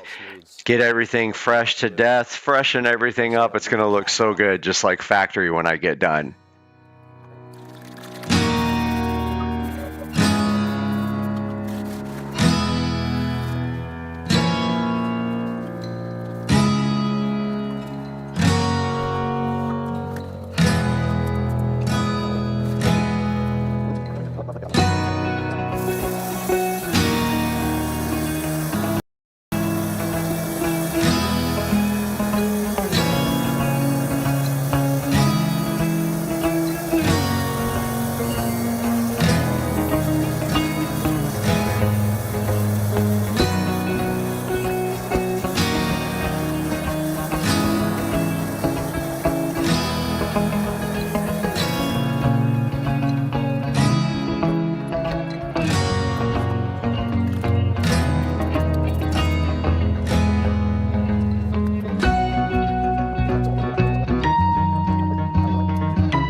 Okay, so we have the spindle, driver's side spindle and hub down here, and we are about to start cleaning up those guys with brake cleaner and then hit them with some paint, getting them all fresh to death.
right, guys, we're back, and we have spent a good hour and a half or two cleaning up everything and repainting everything, and we are ready to start reassembly. So, Joe, what's our first step here? Yeah, so we're going to start by putting the A-arms back on, so Okay. the long bolts. Right. So, obviously, the biggest thing in assembling these back together is that sometimes putting those bushings back in can be kind of a pain. Okay. So, we'll go ahead and take the two A-arms now, Okay. put the bushings back in there, and make sure everything's all looking good. So, Okay, perfect. Yep. All right. So, obviously, you've got to put those, get your A-arm there. Can you go get those bolts, Brad? Yep.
Hey guys, welcome back, and we just finished up our project here. We did all the bushings on the front of the cart. We refreshed the front of the cart. We redid the whole entire front end, everything, and put everything back together really nice. And as you can see here, if you can look down here at the wheels now, there is absolutely no issues with the toe. Before, the tires were angled in like this. They're sitting perfectly straight. The steering wheel actually straightened itself out too, so we didn't have to make any adjustments. We didn't even have to do an alignment yet. We don't know if we're gonna have to do that, but for right now, it looks pretty close.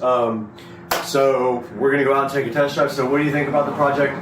It took us a couple hours. Yeah, and I think we probably spend more time doing little detail stuff that most people wouldn't. I would imagine most people wouldn't go through the process of cleaning all this stuff up like we did, but we wanted to make it look fresh. But I will say a couple of things to remember, especially when you're trying to put those bushings back in. You'll notice that sometimes they're a little bit tight because two things are happening. One, if you have those rubberized style ones, a little bit thicker, you need to obviously shave those down a little bit. But also the cotter pin. They're like not cotter pins, they're spacers. The spacers that go in there, sometimes they're a little bit too big. So we had to take a couple of those and take them over to the bench, grind them down a little bit just to shorten them a little bit, so that it slides back into position. The other thing is that when you're trying to get that bolt lined up, it can be difficult sometimes. So a little trick is that if you just take that bolt and go to the back side where it screws into, run it back that way, it will line everything back up. Then pull the bolt back out, put it back on the other side, and it'll go right back in. So that's just an easy trick to just line things up, because it will be a pain for sure. So. Right, so what Joe's talking about is down here where the shock connects to the assembly down there, there's no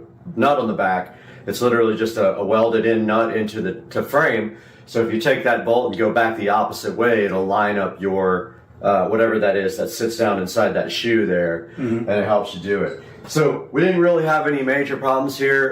We got everything painted, we got everything clean. I would say if you want to do this project yourself, maybe you order, if you really want to go crazy, you can order mostly, you know, the whole new subframe and replace all the parts. You can replace your hubs if you think you might have some miles on them. If you don't, you can get by with what we did, which is all brand new bushings, and we actually cleaned up everything on the wire wheel. We degreased everything with some brake cleaner, and then we put everything back together.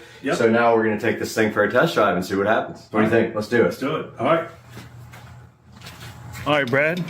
All right, guys, so we are going for a test drive now, and you guys have not seen the dash in action. So this is Ulysses Speedometer Pro running here. It shows us our battery charge, our compass, our GPS speed, our total speed, like our overall speed, and you also can play, since YouTube is I subscribe, we can play YouTube over it, and so you can see your little dash.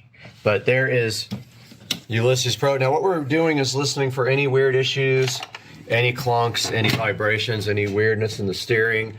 So let's go ahead and take off and do a little drive here.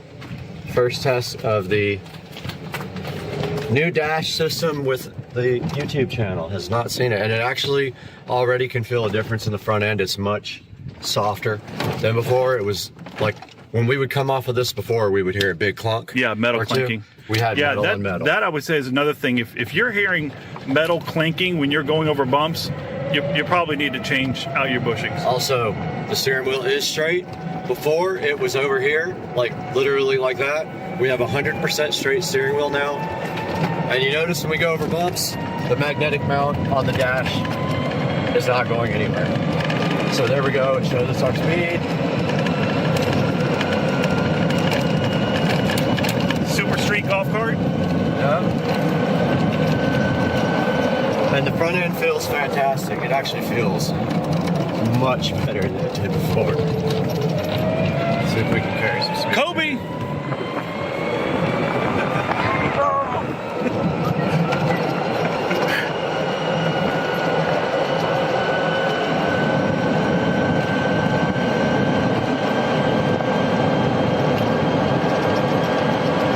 Man, it's driving smooth, nice. So good.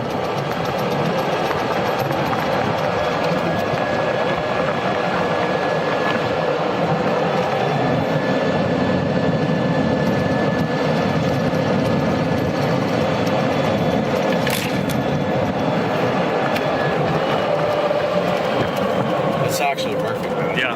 I'll let you drive it so you can feel it. All right, how do I pause it? Just hit the stop button over there. All right, so we're letting Joe take a turn here on the cart.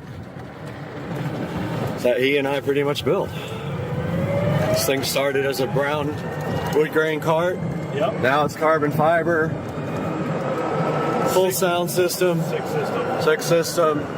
GPS dash. Android dash. Front end feels great. Like it literally feels like a brand new car. We do that back end too. I think that'll be beneficial. Yeah. You know, it's funny driving this one and driving mine. I'll probably do for bushings too as well. Let me get in there. Yours need bushings too? Yeah, probably. I'll help you do yours when you're ready. Now that we know exactly what to do. And your horn, we've got to hook your horn up. We did? Yeah, go hit him. Sig!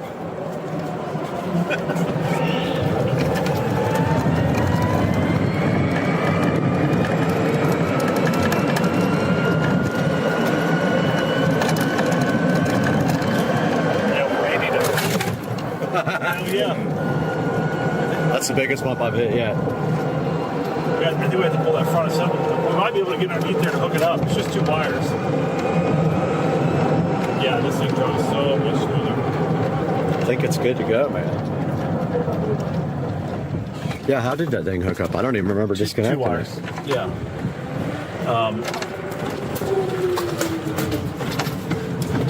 Well, guys, thanks so much for joining us today, and I hope you guys are able to do bushings on your cart too, just like we did.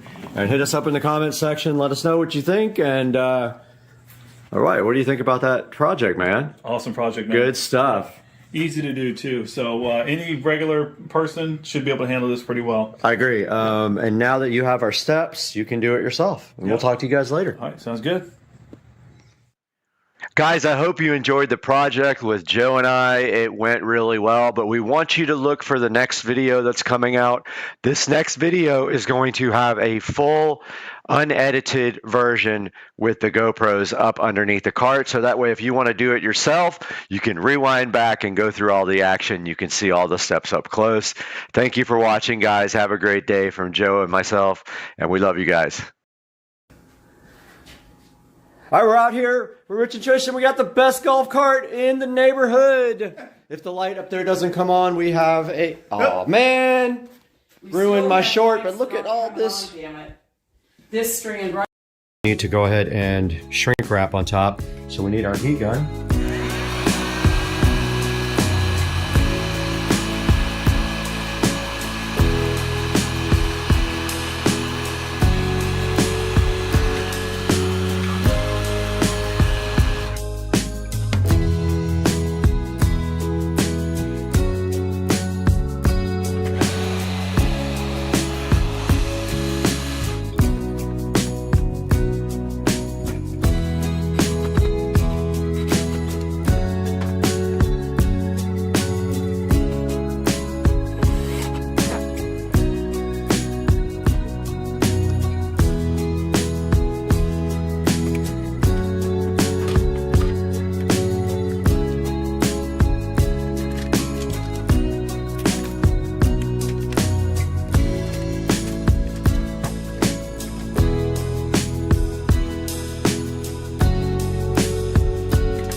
All right, let's get the battery back in here, Glenn.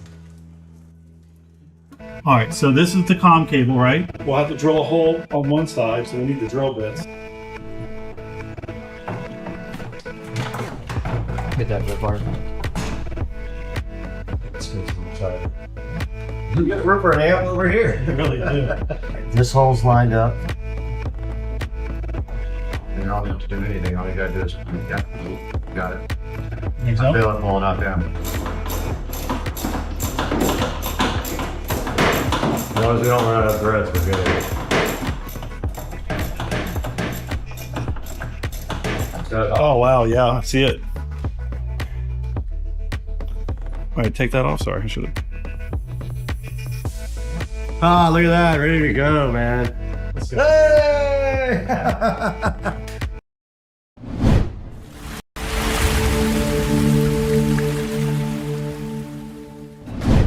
What's up, guys? Welcome back to Supercar Street Racing, and today we have a special thing for you right here in this big cardboard box. Yard Care reached out to me and asked me if I wanted to show you guys their 2-in-1 dethatcher and scarifier, and of course I was like, yes sir, I would love to rep your products, so go ahead and ship me one out. They did just that. It's right here in the box. So today on Supercar Street Racing, we're gonna get this thing wide open. Let's do it today on Supercar Street Racing.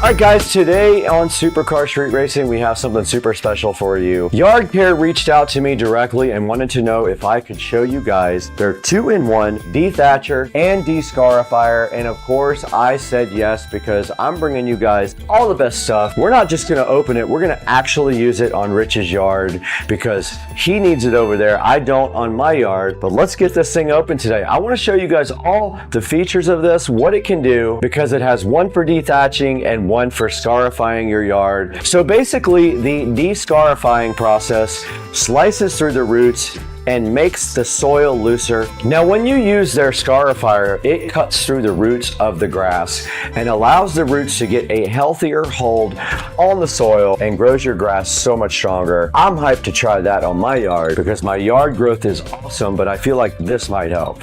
Now this guy is fully adjustable. You can adjust the scarifying depth and the dethatching depth up to a certain amount. So whatever your yard needs, if you need a certain level of each one, this guy will allow you to adjust both, and I'm hyped about that. This thing holds 10.5 gallons of dethatching, and it has 2 safety switches to make sure that there's absolutely no way this thing will start while you're actually working on it. It's safety first. Now this thing also has 7-inch front wheels and 5.5-inch rear wheels. The tires are also puncture proof. Now the Yard Care dethatcher and scarifier doesn't have many reviews yet, but both of them are 5 stars. I'm gonna get this thing out of the box now and show it to you, and then after that, we're gonna go ahead and use it and see what it actually does on Rich's yard. Now I don't know what depth to put it at. I think that's an experiment for the future. We'll have to figure that out.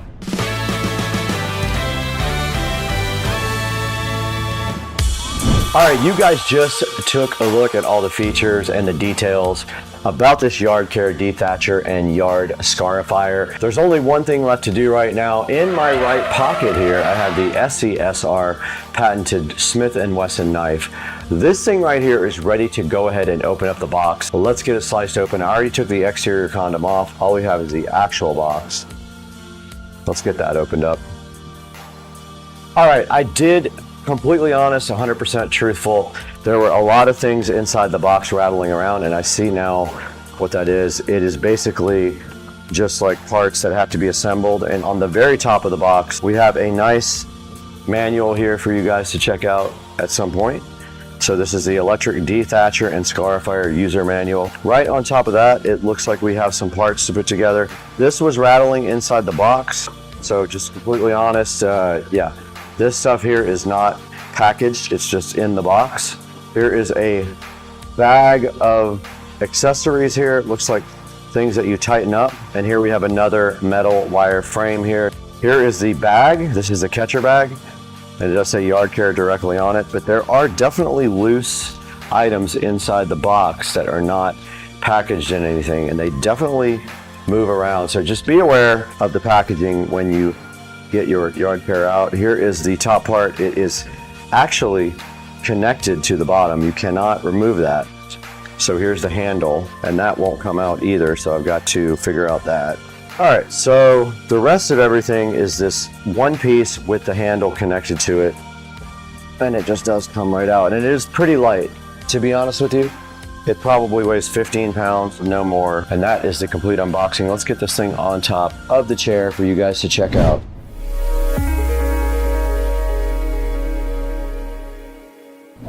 Thanks for taking a break from the video to take a look at today's sponsor. It's Tron. Tron sent us this brand new rotating outlet extender for you guys to check out. I got one in my hand right here. It's pretty cool.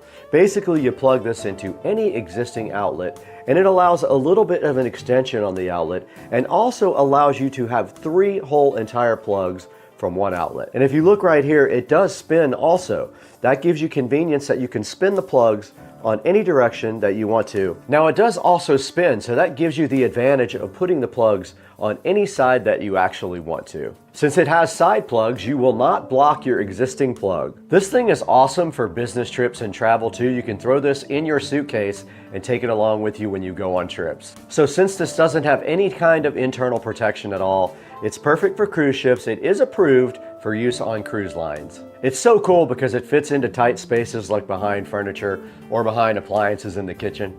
So go ahead and take a look at this Tron multi-outlet splitter extender. I'll give you guys a link down in the description. Please tell them Supercar Street Racing sent you, and go ahead and buy from our official sponsors.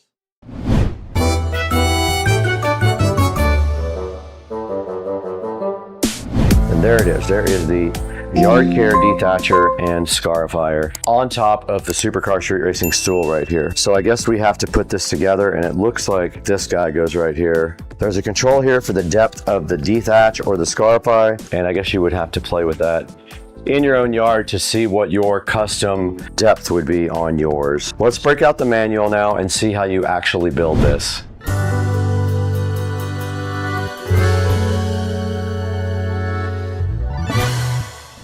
All right, I got my reading glasses on now. You guys have never seen these, but this is the only way I can read this tiny text on the manual. The first step is to put the cable holder on. It says the switch side of the handle, but I'm looking at it and it looks like it's aligned that way, and that just keeps this cable. You can actually pull some slack there like that, and then it'll just kind of sit like that on the side. Lower handle assembly onto the deck.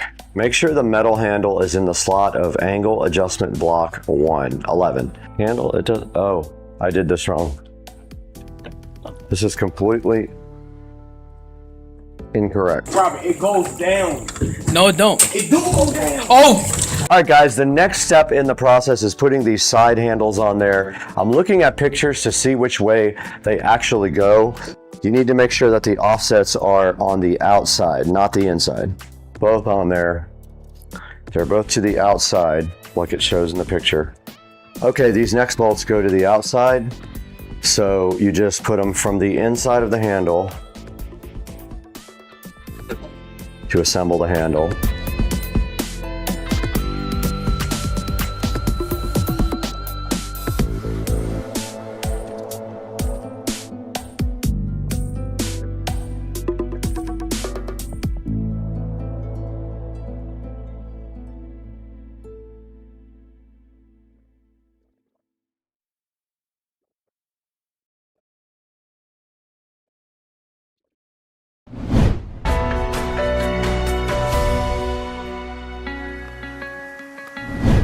All right, guys, you just saw me build this whole entire dethatcher and scarifier, and it took me about an hour because basically I could not figure out the part with the bagger. Yeah, now after we built this thing, all we have to do, now reminder, this is electric, so it needs an extension cord, so it is not battery powered. But now that it's built, all we have to do is go directly over to Rich's house, go ahead and dethatch his yard and see if we can make his grass grow a lot better. Let's go over to Rich's house now with this yard care dethatcher and scarifier. It's time to take this dethatcher over to neighbor Rich and Trisha's house and go ahead and test it out. In order to do that, we need an extension cord. I did not plant the cord holder. I did not secure it to that, so I don't have that. I think this is the cord holder. I think it's actually supposed to go on here through this metal thing. I'm just gonna leave it off for now. But we need to go out to the shed and get the extension cord first and then go try this thing out over at their house.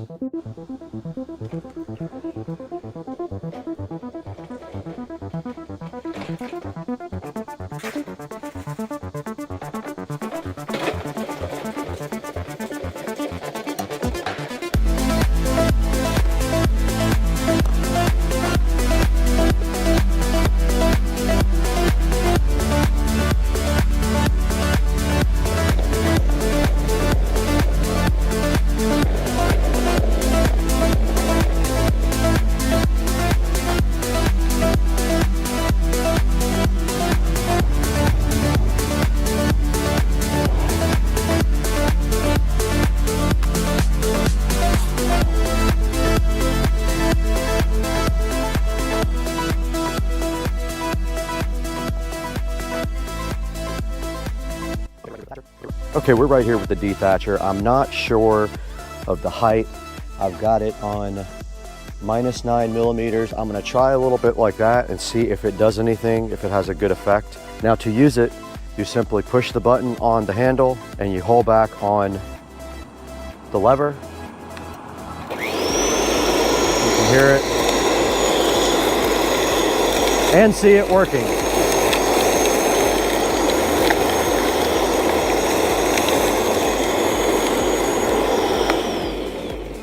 Now you notice this is already almost full with grass, and the strip that we did looks awesome. It didn't cut the grass, it just pulled up all the thatch. Actually does a really good job. Check out the strip that I did with the dethatcher, it looks awesome.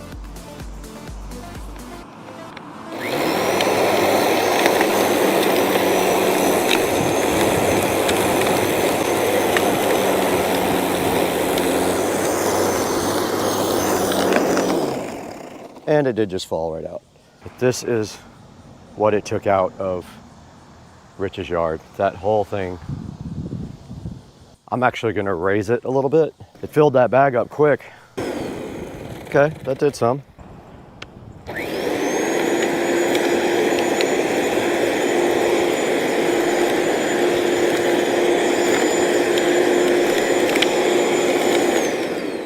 But you can see there, we have a full bag of different stuff from the yard. That's exactly what this thing is designed to do. That was like 2 minutes worth of dethatching and I got a lot of the leaves. Look how much it got.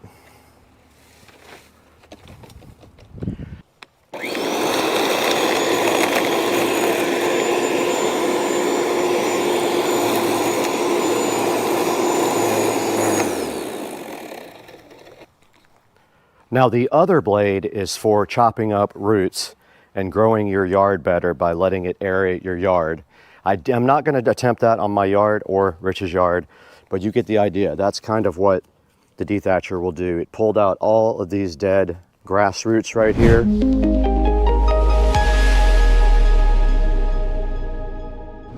All right, guys, you just saw us over at Rich's house dethatching his yard. He really needed it. He had a lot of dead grass in his yard, so we thought we could help him out by taking the yard care dethatcher over to his house directly.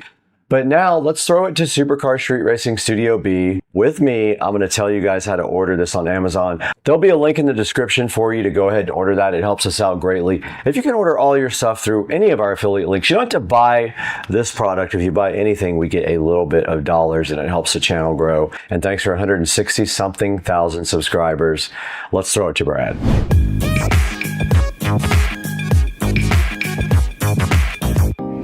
We're back here once again in Studio B after a short vacation up to Canada to check out the Hamilton Tiger Cats. with Rich and Trish, but we're back in full effect now in Supercar Street Racing, and we want to show you guys this awesome dethatcher from Yard Care. We got a chance to put this dethatcher together and put it to a test, and it performed very well in Rich's yard. I would definitely use this again if I had a yard with a bunch of leaves in it. It pulls them straight up.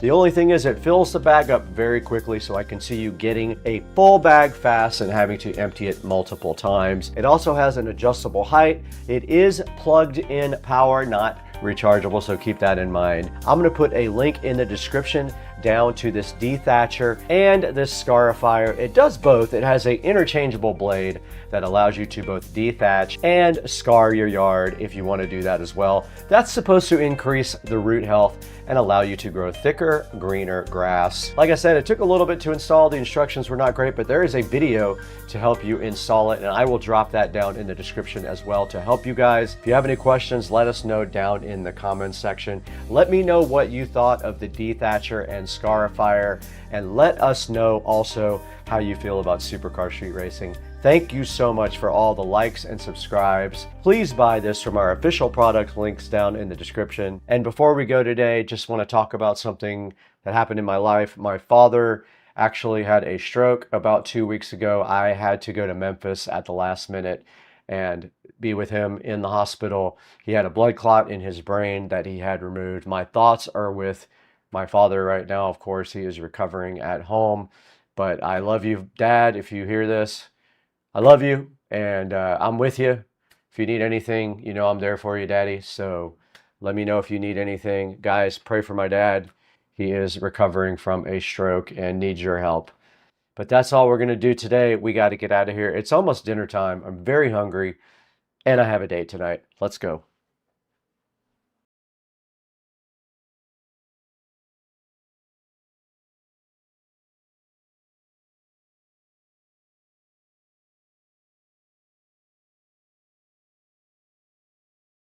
This is the Supercar Street Racing 4K production studio, guys. Check out the studio. What do you guys think of the studio, man? It's pretty cool. I know you want to hang out in the studio with me. Let's go. Welcome to today's video. Today we are taking a look at something that I really messed up on my ID4 installation, and that was my USB cable for the flash updates for the instrument cluster. Today we're going to be showing you how to install a flush mount USB the correct way, because let me show you what happened with this one. Yes, that's right. It was directly in the trash can because... So I did this, and actually the paint came out terrible, so I would have had to sand this down anyway. So I did this thing, it didn't come out that great, it's got like issues and all that. Turn it around, you notice here, see this? There's absolutely no way you can push this back in. This thing blocks the panel completely. It sticks out like, you know, yay high. There's no way this is going in. So I ruined this trim piece. I ordered a new one off eBay. I got it, I painted it, it looks sick, it looks so good.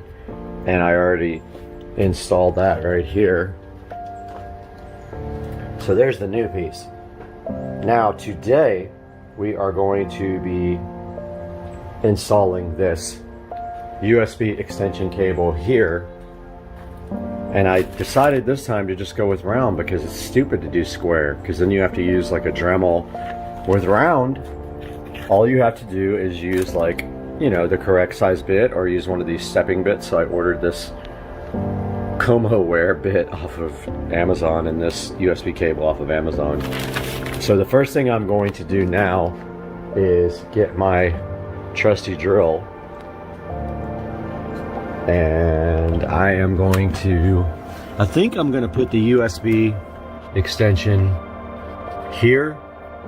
If it'll fit, I need to open that up and see if there's any space. If not, I'm going to do it in the actual dash piece, which I know sucks. But I'm going to pull this vent piece off underneath the steering wheel now and see how much space is back there, and then I'll figure it out after that, and I'll update you guys. Alright, so I couldn't get to the USB extension cable from there, but I did successfully manage to finally break every single tab off of this vent, so don't do what I did. I broke both of these tabs off. right here. So now I'm going to use some like epoxy to get those two back in. No big deal. It's whatever. However, where's my light? So I decided I'm going to put this thing actually on this vent cover down here. There's plenty of room right here underneath this sound deadening. So I think I'm gonna go ahead and put it right there. But to do that, I need to push the panel back up there and then drill from the bottom. So I'm gonna do that now and let you guys know. But first, actually I'm gonna test my USB extension cable.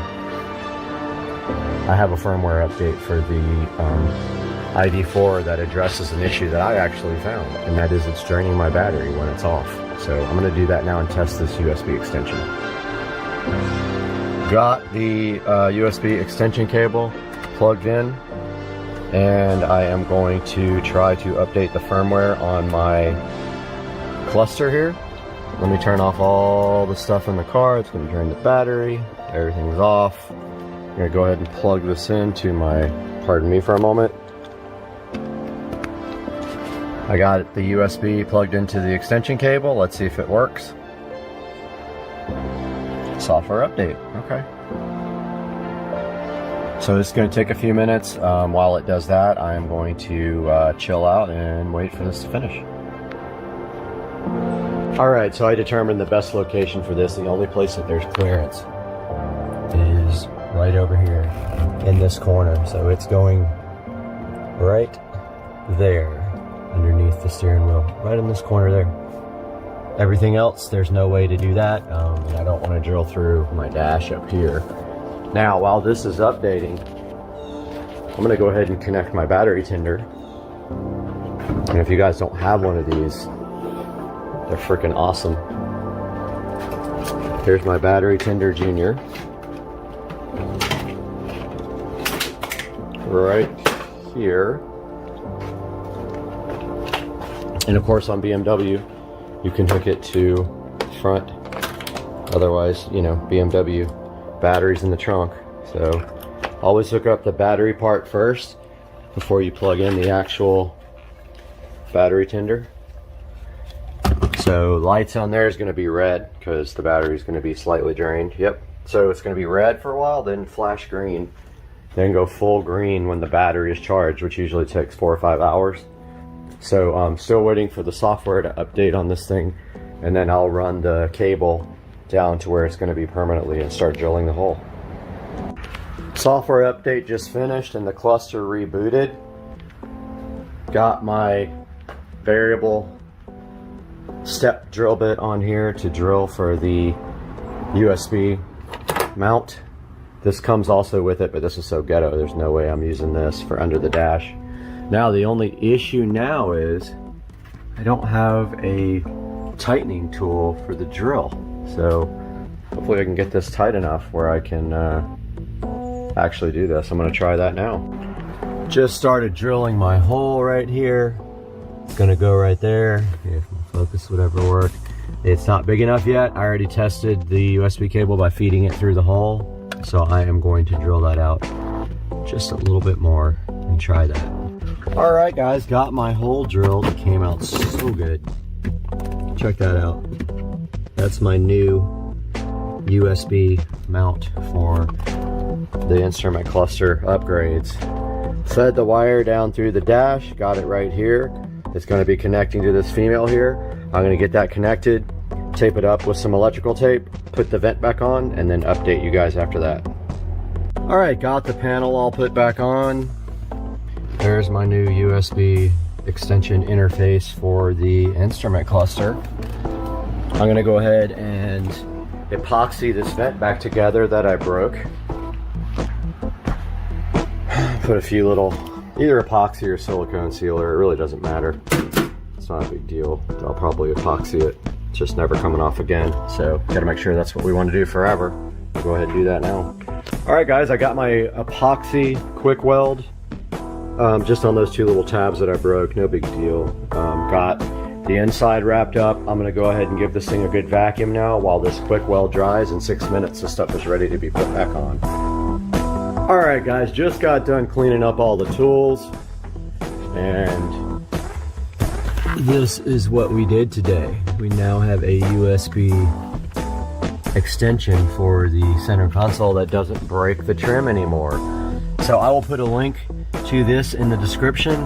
Again, this can go anywhere. Probably would have been cool to put it in the center console, but honestly, this thing's gonna get used like once every 3 months, so I'm not super concerned about the location. I'm going to disconnect the battery tender and then see if my console gives a high battery drain again, because they did introduce a firmware update just for me to test whether I get high battery drain now. So I'm going to disconnect this, get this video all edited up, and I'll see you guys again really soon.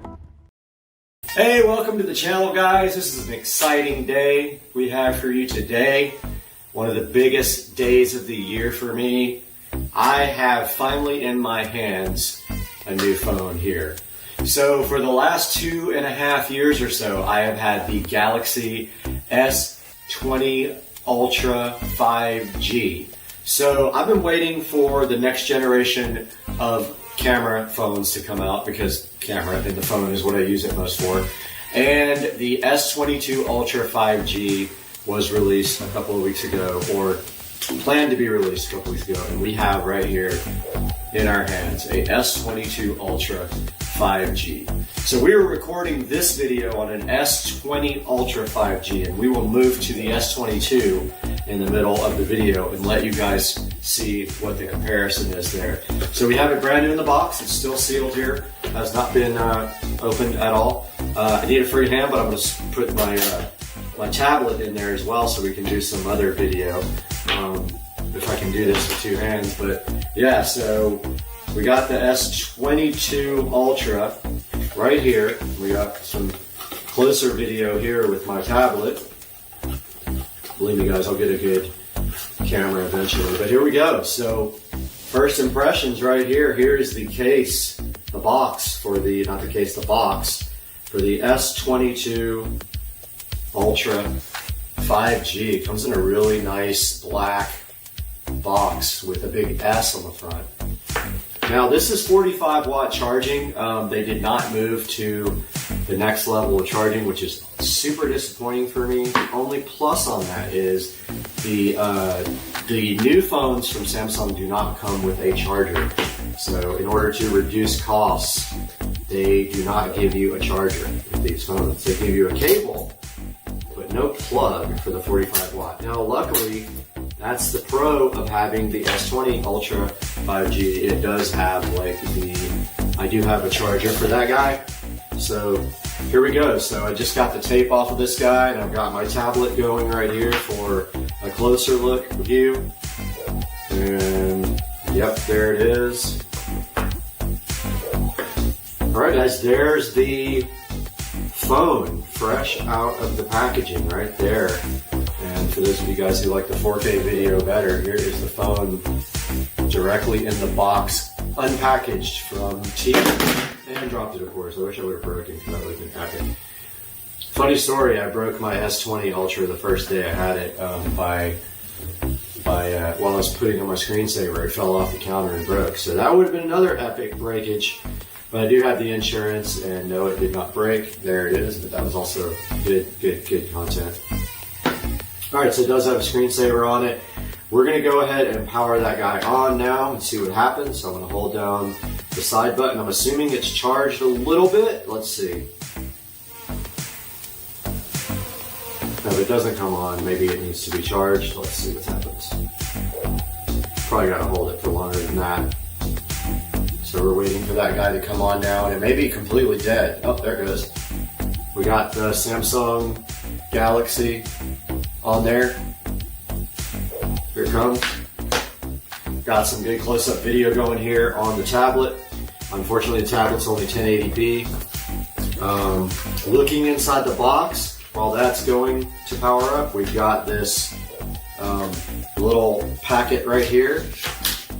And inside we've got some little instructions like terms and conditions here. And the phone is powered up. It says welcome. We've got the USB Type-C cable inside of the little packaging, and we've got a SIM puller. Now we don't have to take the SIM out of my old phone is what I understand. This should just work. So if we hit welcome now, we see it's still up at the welcome screen right there. I'll be going back and forth between this and my tablet, or either I'll have the tablet in a little window for you guys. But we hit start. It wants a SIM card, so I'm not sure if we're supposed to switch SIM cards or what we're supposed to do. If we do have to do that, we will be having to move to the other phone, because I was under the impression that this guy came with a SIM card, but let's see. I thought it came with a different SIM card. Okay, it says quick start. It says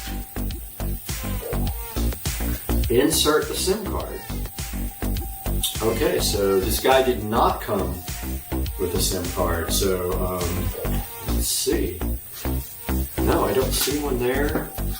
There's not one in here that I'm aware of. Yeah, I think I have to take the SIM card out of the other phone and put it in this one, which is annoying. Because I was under the impression it came with a brand new SIM card, guys, but I guess it doesn't. So that's going to put a stop to the 4K part of the video from the S20 Ultra. Once I get this phone up and running, I guess, I guess I could still film from that phone without a SIM card. Let me get that SIM card out, and then I will be back with you guys. Alright guys, so I got the SIM card out of the old phone. You would have laughed so hard. The SD card there went flying across the room. And by the way, there is no SD card slot in the new phone. So I got the SIM card tray out here. I got the SIM card right here. I'm about to remove the, first I gotta find it where the SIM card goes in here. It's on the bottom right there. Go ahead and put the SIM card in here, and then I'll update you guys on my progress. Okay guys, here is the SIM card tray right there for the new phone. Much smaller because it doesn't have a, does not have a SD card option. And it is notched out, so you can only put this in one way. So there's a notch in the upper corner. There's absolutely no way you can get this wrong, but it should just like go right in there without a problem. Yep, okay, so I'm gonna need two hands to do this. I'm gonna go ahead and do that. I'll be back with you guys. All right guys, so it got the SIM card and it wants to restart. I'm gonna go ahead and do that now. We are back on the S20 Ultra 5G. So the phone is restarting now.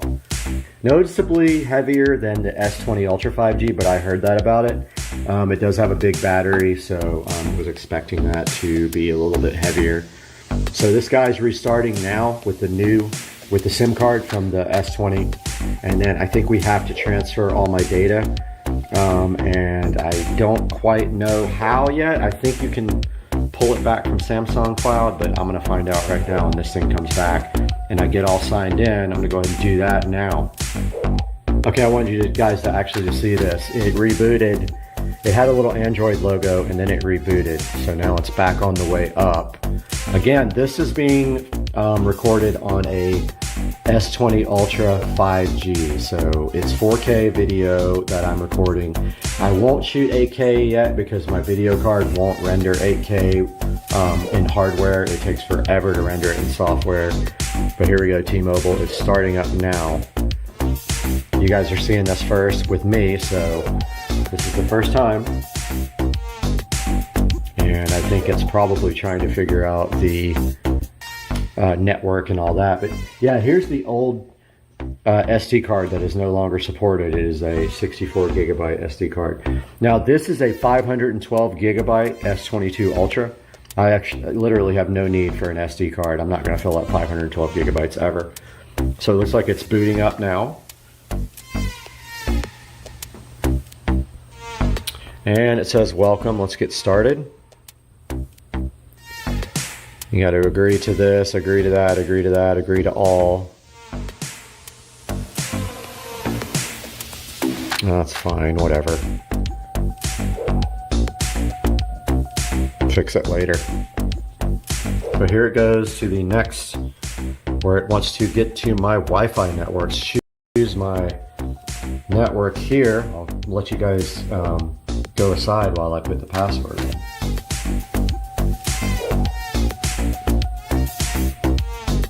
All right, it says connected. All right, it's connected to my Wi-Fi network. That's good. Been having Wi-Fi issues lately, so it's looking for updates. It may find some stuff to do here.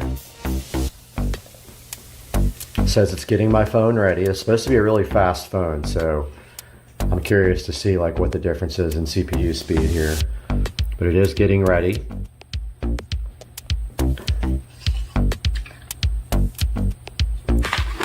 Let's go ahead and get this into a place where you guys can actually see it.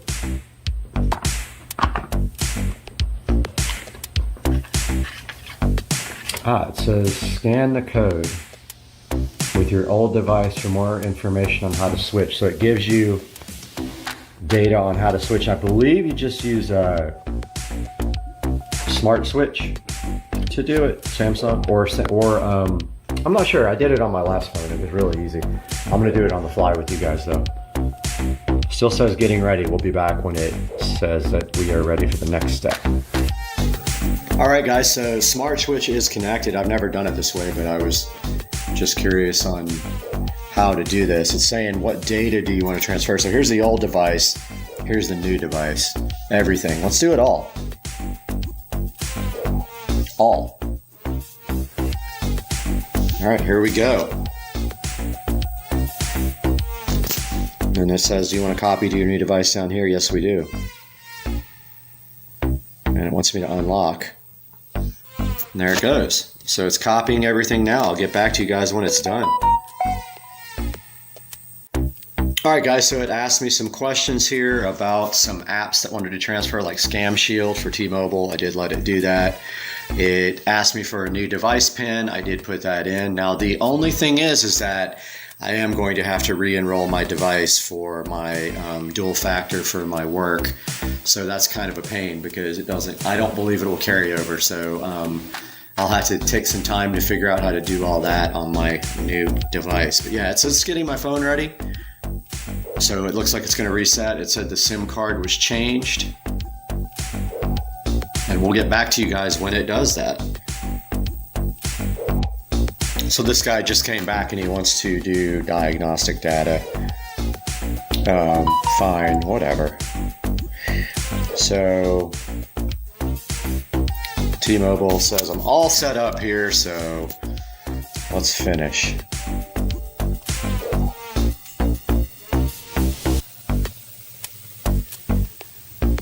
All right, so interesting. This is how it came up. This one's still going though. I'm not sure what that's about because it says it's done.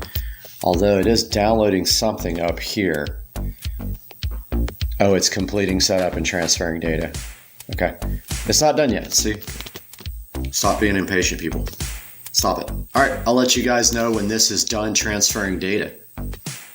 All right, guys, so this is definitely a process. It's been going for about 20 minutes now, and it is not even halfway done yet. So I think that I would recommend that battery's at 64%. This battery's in the 70% range. I think we're good on that guy right there. So I'm just gonna let this go and I'll be back with an update when this is done.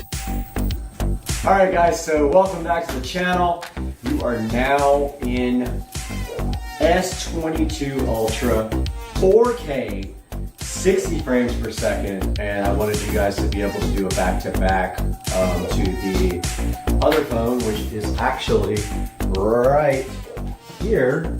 So here's the S20 Ultra. Just trying to get everything off of it so I can get this returned because I got a $500 credit for this guy. Great phone. I've always had good luck with this guy over the years, and there's nothing against this phone. It's just 2.5 years old. I had a chance to get the S22 Ultra 5G and get a $500 credit, and I did it, and so far so good. There are some pains switching over, absolutely. You gotta buy a new case doesn't fit.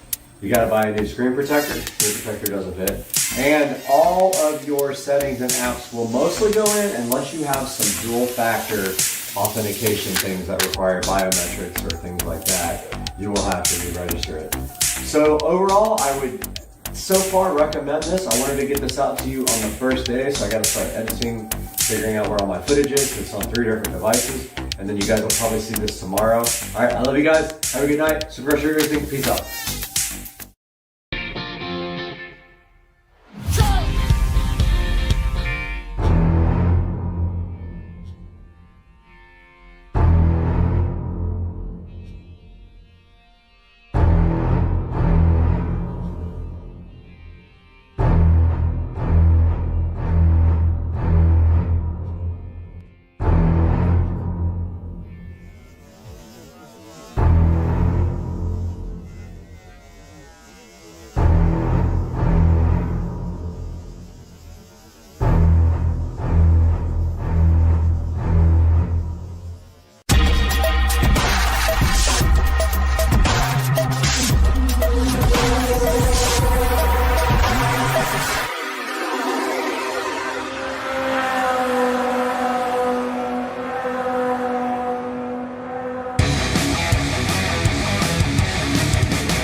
I don't usually play these tees either. I'll take it. I want you, don't film me, please. All right, buddy, make it happen for video. All right, no pressure, right? Nope, no pressure at all, live, 0. Right?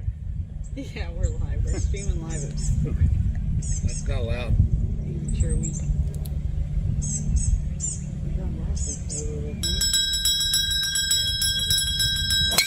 Money. Oh, that's the shot, dude. That's the shot, straight down the middle. That's a good one, Joe. Better than you. You performed on camera. That was awesome. Guys, welcome back to the channel. On a kind of a bad note, I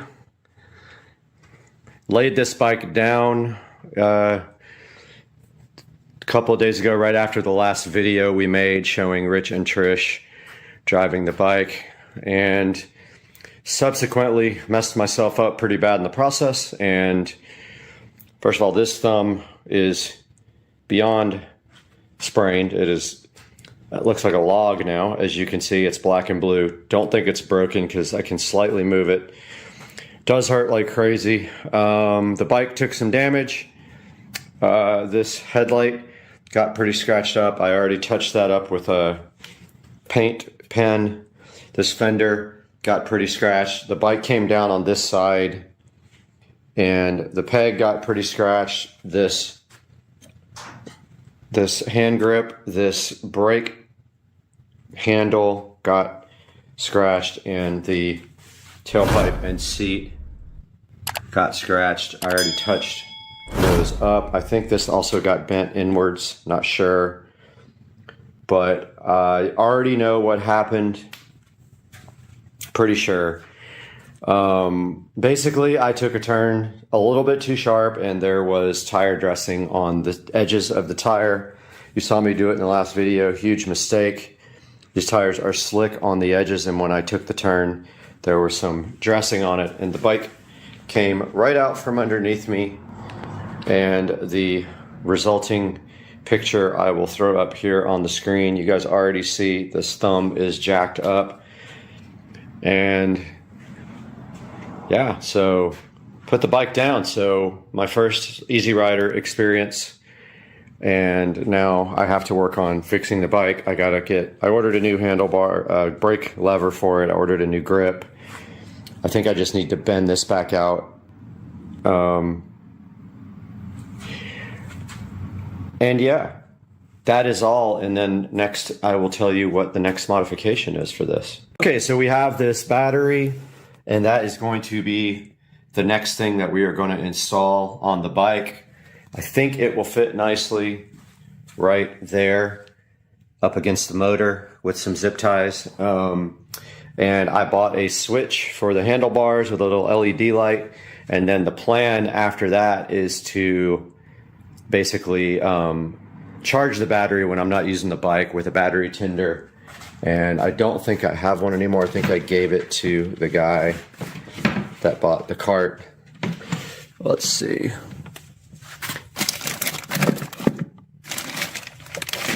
Yeah, I did. I got to order another battery tender, so we will charge the battery constantly with a battery tender. This thing does have a generator on it, but I don't know if the little LED light on the switch is going to run the battery down when we're not using it, so we'll just charge the battery when we're not using it, and that should prevent the light from flickering, but we will find out. Guys, this is going to be a short video because I am injured and I can't really work on the bike right now. My thumb is pretty messed up, and as soon as we have updates for you guys, we will get back on this, but I hope you enjoyed it. Don't do what I did. Do not armor all your tires and then take a turn too sharp as the bike slides right out from under you. Guys, welcome to the channel. And this happened.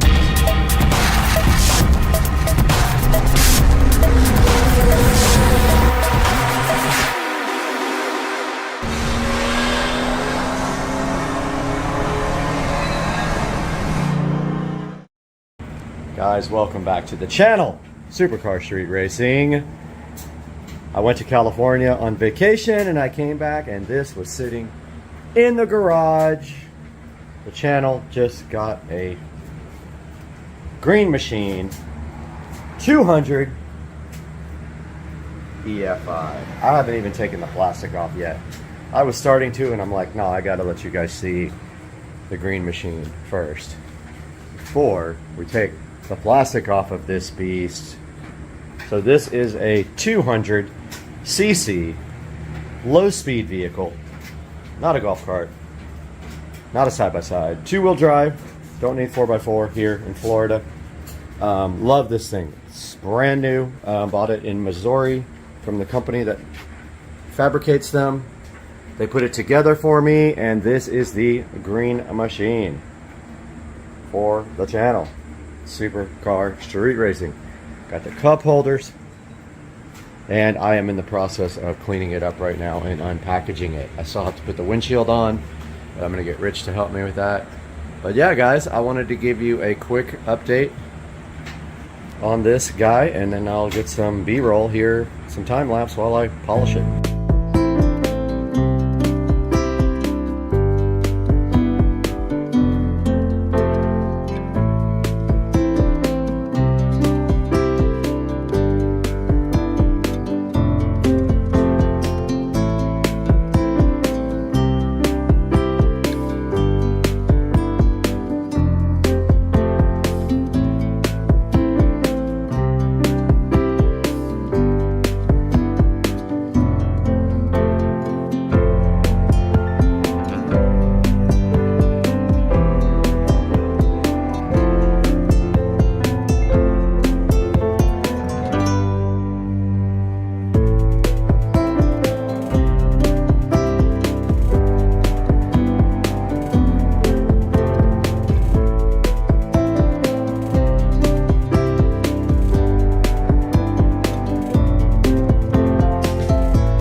About to take this thing to the store, to the ATM, and put some gas in it for the first time. It's on empty. I have not driven it yet, and this is the second time I have started it.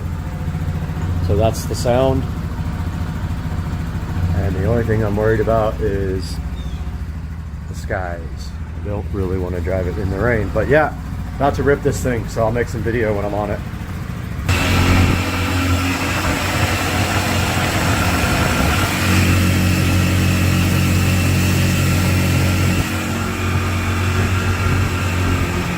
So it's a lot louder than I thought it would be, honestly.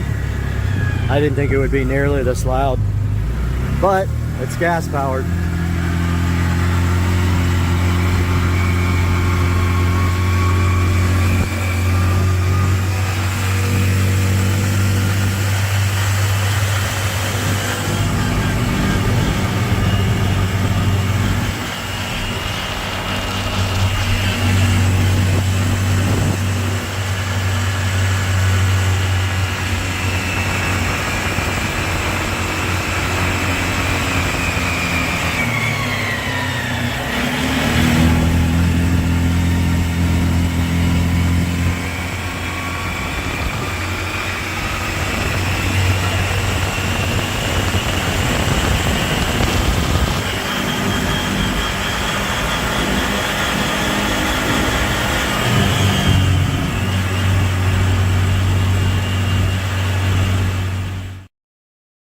Hey, what's up everybody? Welcome back to the channel. I have a short but great video for you today about MovieFlow, and I want you to check it out. MovieFlow.ai, a very cool site that can do a lot of cool things and create movies on its own using artificial intelligence. All you have to do is leave it on auto script, and you can go ahead and type in a story right here and it will do the rest for you. Otherwise, you can use one of their templates here, and you can see if I hit the little button right here on the right, it will go through all of the templates that you can work from. And the cool thing is it can also do face swap. So if you give it a template that has a face swap capability, you can upload a picture and you can put whatever you want in that face video. And right here on the side, if we go to my creations, I want to show you what I created. So I have created 3 videos here. One of them is with me, so it uses my likeness, and it is called My Giant Protector. And if we open that up, you can see this is what I created with MovieFlow.ai. Let's see what it says. This is my likeness. A perfect day.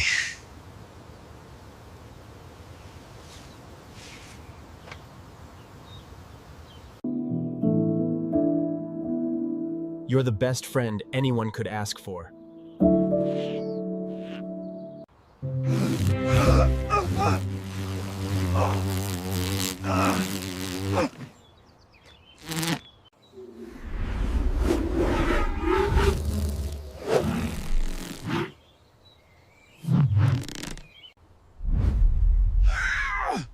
Meow. Whoa!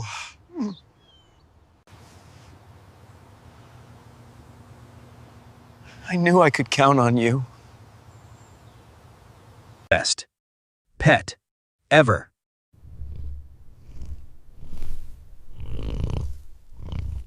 And then I have these other ones that I created. Here's one I created.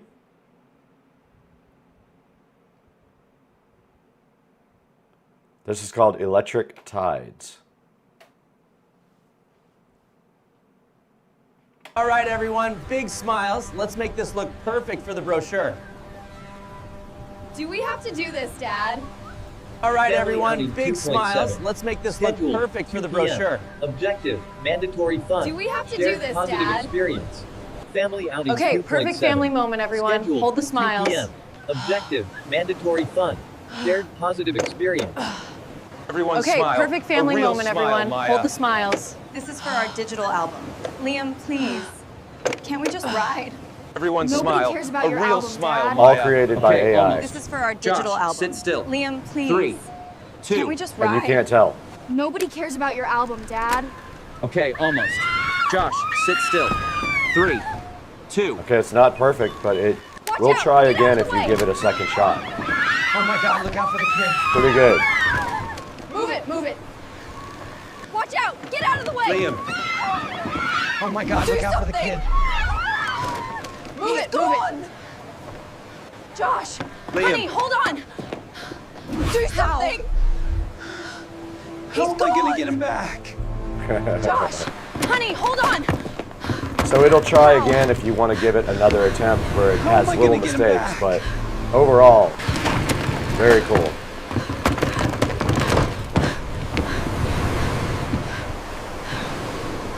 Dad, faster! He's not stopping!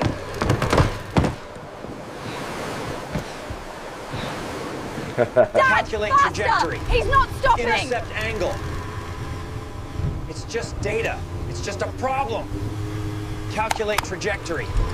Intercept angle. It's just data. It's just a problem.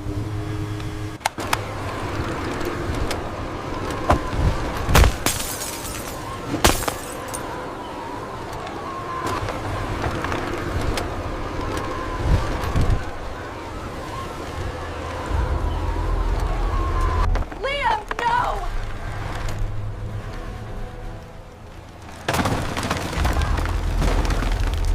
Liam, no! Liam! Oh God, Liam, are you okay?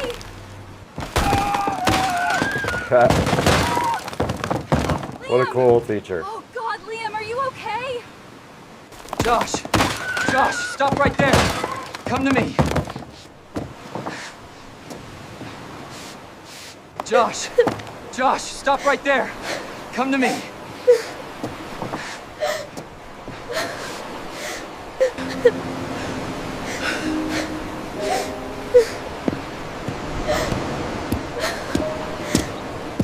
Objective, mandatory fun. Result, achieved.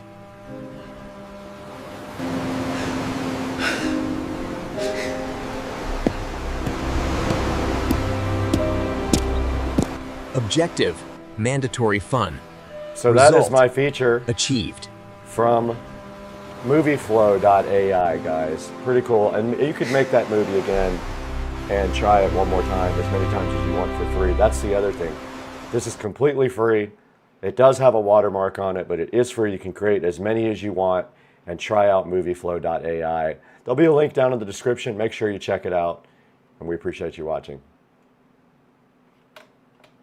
Hey, what's going on, everybody? It's Friday, Supercar Street Racing here, Brad, and just wanted to give you guys a little bit of an update.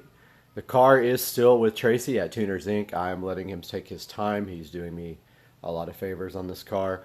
So he's taking his time on it, and that's totally fine. But I sold the roll bar.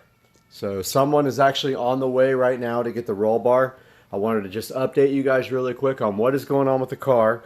But basically, Tracy is putting in the ethanol sensor, the fuel composition sensor, and the AEM boost control solenoid. So we'll be able to control boost directly from the AEM. Now the plan is we're going to be running E85 full time. We already installed an extra fuel pump and the injectors, and we will be running 30 psi of boost full time, or maybe more, depending on if that turbo is efficient or not. So that's just a little quick update. I know I haven't posted any content, but as soon as I get the car back, the next thing we're going to be doing is refinishing the dash. So stay tuned, everybody. Supercar Street Racing. All right, here's a look at the roll bar. You guys saw my video where I removed this. And someone is on the way to pick this up right now. I sold it literally for half price to get it out of my garage. There's a roll bar, shift light, and any minute now somebody should be pulling up for this thing to get it out of my life. Hopefully he'll buy this strut tower brace too, but I doubt it. Anybody wants an IS300 strut tire brace, let me know. Back in the beautiful Supercar Street Racing bathroom, where we have been granted access to the Neporol Magic Pro rechargeable light bulb. Now this Neporol Magic Pro does work in any regular light socket, and you can charge it there or with a USB. Now this takes 2 hours to charge. It costs $1.81 a year. You can do warm white, neutral, or white light, and it can be adjusted infinitely on the brightness. So let's see what they had in mind today when Neporol was gracious enough to send us these Magic Pro light bulbs to check out on Supercar Street Racing.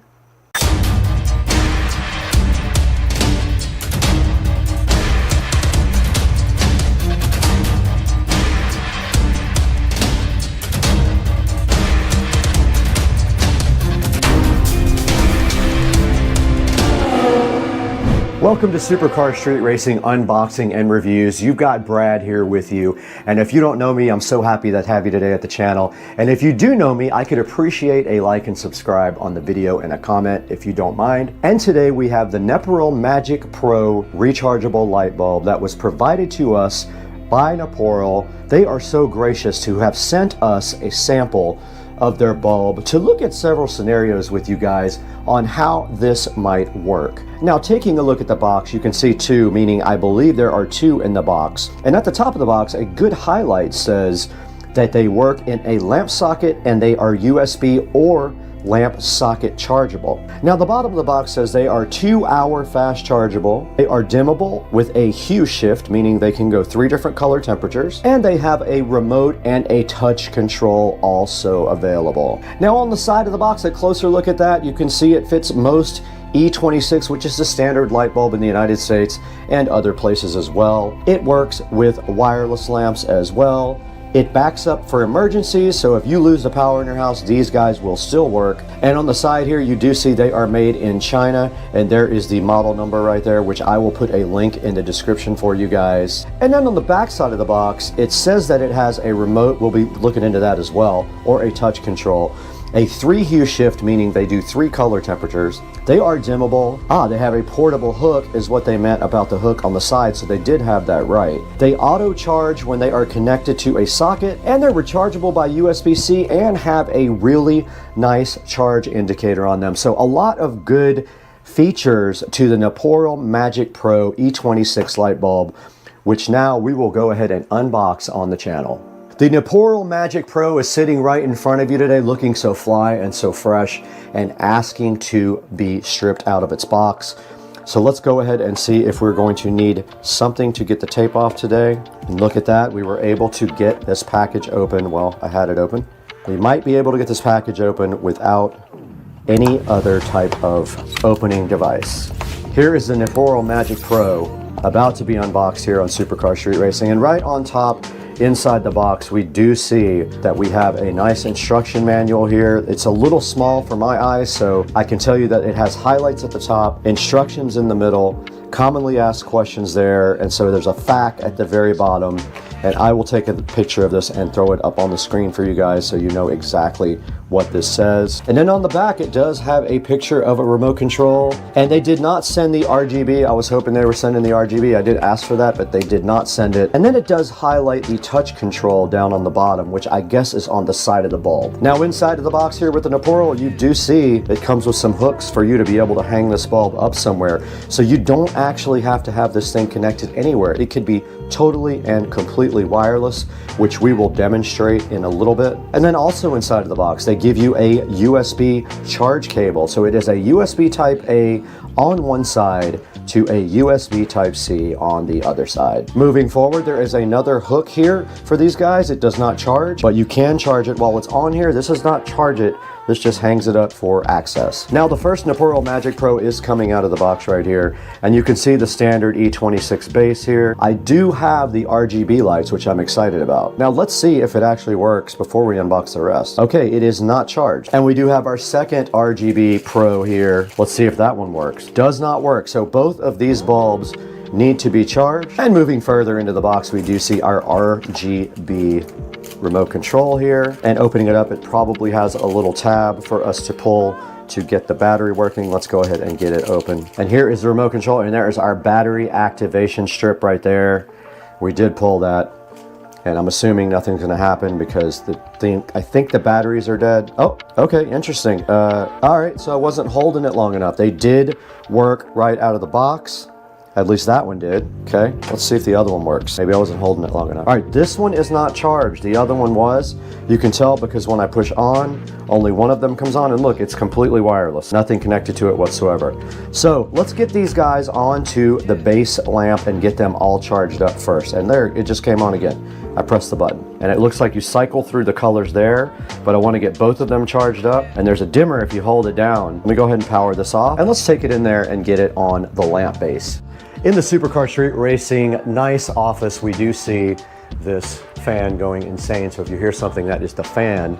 But we have our Neporals, and we are going to go ahead and charge them by putting them on our lamp here. Let's go ahead and remove, let's make sure this is on first though. Okay, it is on. All right, let's go ahead and remove that bulb and put the, and now the Neporal is insisting on being on. So let's go ahead and put the one that wasn't charged in. Now it should charge, and there should be a charging indicator on it. All right, so it is charging, and it did light up a nice red to indicate that it was charging. Let's let this guy charge while we put the other one on the other base. Now we are going to put our second Neporal bulb onto USB-C and charge it that way. It is already charged, so it shouldn't take as long. However, I'm curious to see which one charges faster if they were. So plugging this in, I already have my USB available right here on the Supercar Street Racing side table that we built on the channel. Check that video out if you haven't. And these are standard type A, so whoever built them doesn't understand that there is a backwards way. And let's go ahead and get this plugged into the Neporal bulb. You can see the USB-C sitting SoFly right there, and all we have to do is plug it in right now, and it should light up in red, and it did. So this bulb is now charging, this bulb is now charging, and let's see in the manual what it says about charging. I took another hard look at the manual, and basically when these lights go off, these bulbs are fully charged. It says a charge time of 2 hours. It does not specify whether that is with the USB Type-C or with the socket. So let's go ahead and let these guys both charge up all the way, and then we'll take them somewhere and demonstrate how they work in a good dark environment. All right, we are back with our Neporal Magic Pro lights, and we did let those guys charge for about an hour and a half. And when the red light goes off, they are fully charged, and now they are ready to test. So for our first test, now I do notice they come on pretty easy if you touch the power button there on the side. That's the little touch screen right there, or touch button right there. And what we want to do right now is grab the hangers and go ahead into a dark room and test them. So to put the hangers on, all you have to do right here is just screw one on the back of the bulb, just like this.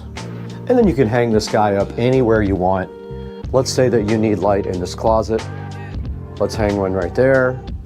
Let's grab the other guy. Go ahead and get that one rigged up. And you can see it did come on because I touched the touch button. And if you press it a number of times, it will go off. Let's get this guy hung up. All right, we got our lights in the closet right here. Let's go ahead and grab the remote control and the instructions. And you can see right here on the remote control, you've got your basic on-off control at the top, and you've got a 1 and a 2 mode on the very bottom where it says MM. Those are timers. Now the mode at the very top right is where you can set what it does as far as the pattern and the style of the light. And these 3 buttons here are supposed to be for the color temperature. So it's either warm, cool, or very cool. So let's go into the closet right now and see exactly what we have. All right, we're back in the closet with the Magic Pro lights, and we did get a good idea here of what everything does on the remote. Basically, these 3 up top are for white, so it's warm white, cool white, or very cool white. This gives it in a color mode, and then the plus and minus here on the remote are for dimming the lights, but they must be in a solid mode to dim them. Mode 1 is a dissolve between each color, and mode 2 is a flash between each color. 50%, 100% don't seem to do anything and are not in the instructions, and the very bottom buttons are a timer. So let's take a look at these, how cool they are. If you went camping or something like that, and you needed some light where you don't have batteries, let's go ahead and get them on a same color and sync them up. And now we'll go to the mode where they will dissolve between colors. And they didn't quite see it that time, so they're not quite synced up, but very cool how these things operate. And then if I go into a solid mode here, I can use the brightness control. You see I'm dimming it, and I'm raising the brightness there with the plus and minus. And if we put this guy here on white, I can also dim this guy here. Look, I'm dimming it down with the minus, and I am raising that up with the plus. So these lights are pretty awesome. They are rechargeable, like we said before, with either this USB-C on the side or the regular E26 base. And so later tonight, we are going to go ahead and show you guys what you can do outside. Guys, we are back with the Neporal Magic Pro lights after they sat on the charger for about another 30 minutes and they were topped out. And now we have screwed their hook on them right here. You can see it goes right on the E26 base. We got one on that one, we got one on this one. That means we can now take these outside and show you how cool these things are at night. We'll take our remote control out there, we'll take our lights out there, and we will strategically place them around the pool and let you see how cool they are. Oh, and FYI, the red charging light did go out on both of these to indicate that these guys were fully charged. Let them go until they get fully charged, and that will definitely go out for you. Now let's get outside. Okay, we are out by the Supercar Street Racing pool, and we have one of the Napora lights hanging directly across from me and the other Napora light hanging over there. There's one, there's the other one. Now you can see they are quite bright. That's with, and then we just hit off. So they are not very long range. Let's turn them back on. Just like that. And now let's change them to colored. Let's step back and see how that looks. And there is a good look at the wireless rechargeable bulbs around the pool. And now let's set them to cycle. Now they are set to cycling, so they are fading between colors and they look absolutely cool. And remember, these are rechargeable. You could get, you know, technically you could get 6 or 8 of these around your pool if you don't have wiring to go around your pool. And these make a good amount of light. As you can see right here, it's lighting up the entire side right here. And then if we want to go back to white, we can go warm, cold, or very cold. Warm, cold, or very cold. So those are lighting up the edge of the pool now, and you can see how good they look. And there is one single remote for both, and that is on pink, purple, red. And then you have a brightness control. I just dimmed it, and then I just raised it. So guys, I hope you enjoyed this video. Let's throw that into the studio now with Brad to take a look at these very cool wireless, colored, rechargeable bulbs.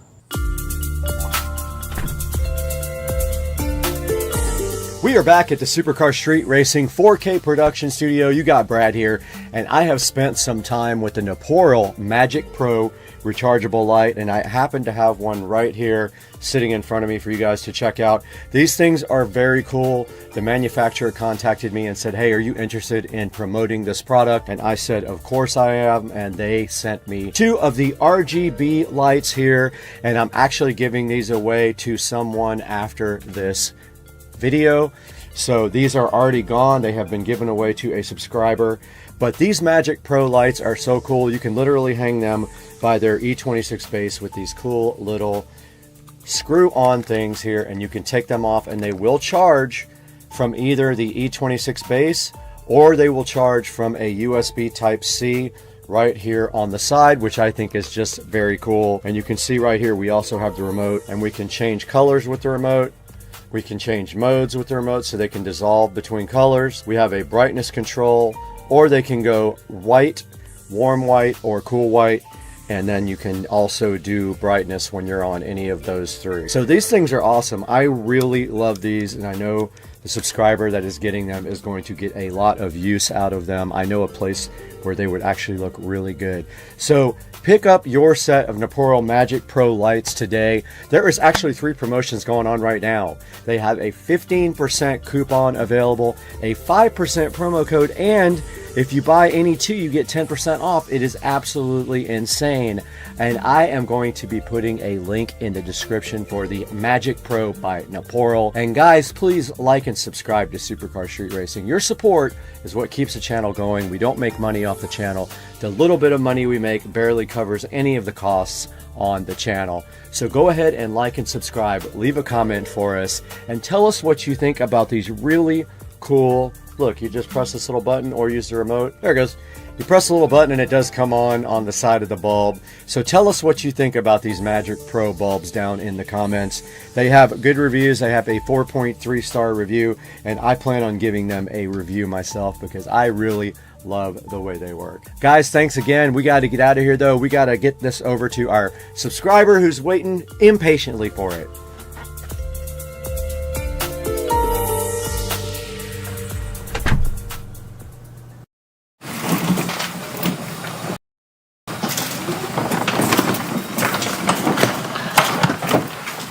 I need a toe strap.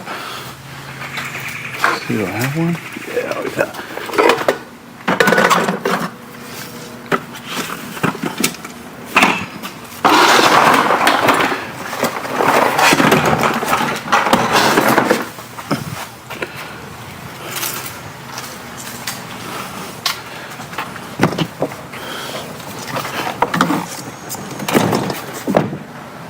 Let's go get a golf cart.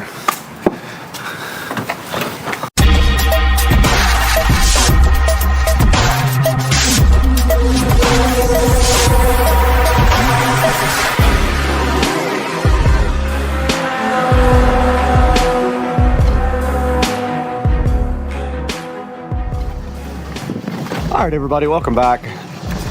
We're with Dukes of Duval man. again, and so we're going to pick up a golf cart.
Take anything away from you. I guess you know. He's got it down to a professional. I mean, look at the He's looking good, man. I know, right? Just trying to hold up my end. Yeah. Are you guys gonna get another golf cart when you're up there? Or you don't know yet? We're not allowed. No. What? No. Yeah. Can you? We're not allowed. They got Carl. They got rules. You gonna be okay up there? Yeah.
I could put it on the side of my house too. I think it'll go through the... Through the gate? Yeah, I think it'll go through that gate. Yeah, it'll go through that gate. Up to you, man. Whatever you want.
All right, we just got back to Joe's house with this club. It's a club car, right? Yeah, no, it's Easy Go. Easy Go, TXC, right? I don't know what year it is. Oh, there's something on the side here. It's a serial number and stuff. We'll have to look it up.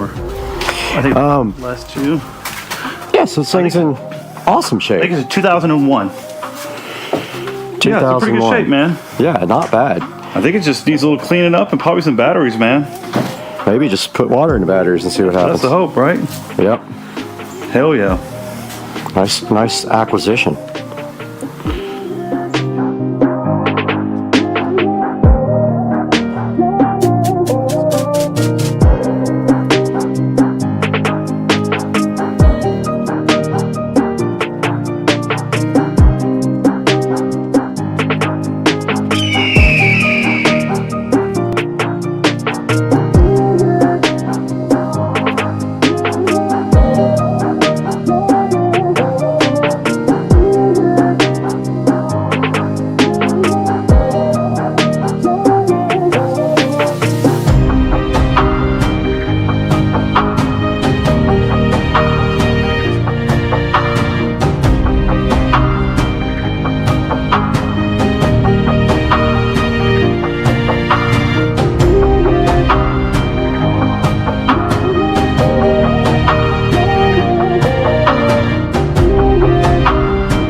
Alright, we're coming one more set.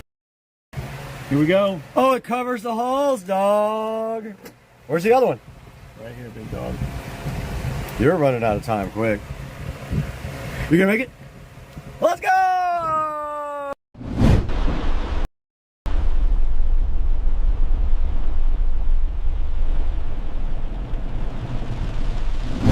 What's up, everyone, and welcome back to Supercar Street Racing, where we push tech and machines to the edge. And today we're taking a first look at the Alcatel WP100 Titan.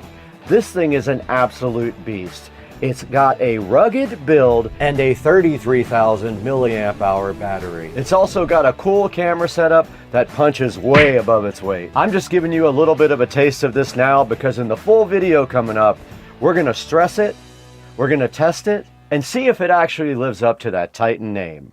Now let's get into it.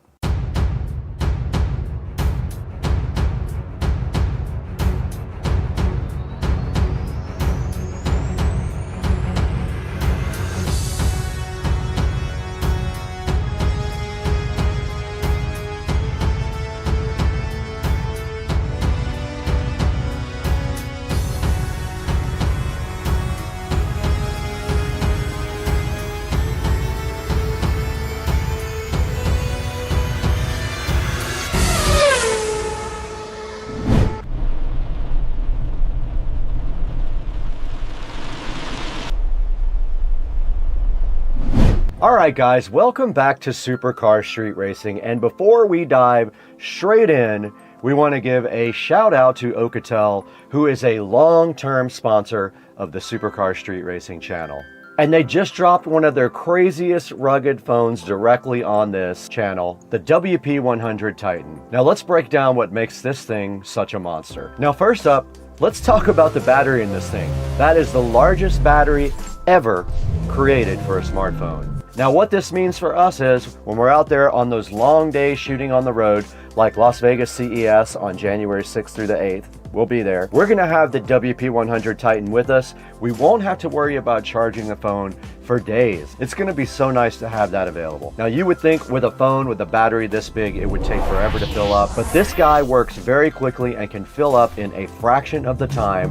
That's perfect for us when we're jumping between shoots and we don't have time to charge but more than a few minutes. This thing comes in clutch. Now, as usual with Alcatel phones, it has a rugged military build. It has IP68 ratings, IP69K ratings, and it has MIL STD 810H. And in plain English, it's dust-proof, drop-proof, and it's waterproof. Now, we've had phones die on shooting days before. It's not gonna happen with this one. Now, I've got it right here in front of me, and it has a 200 megapixel camera out back, and it does actually have night vision as well. This is perfect for both regular light and low light situations. Let's say we want to go on a car meet and we want to shoot some of it in a parking lot at night. We've got the perfect night vision right here for that. And it's even great for night drives. And another big one, the Media Dimensity chipset. This isn't some slow CPU in a rugged phone.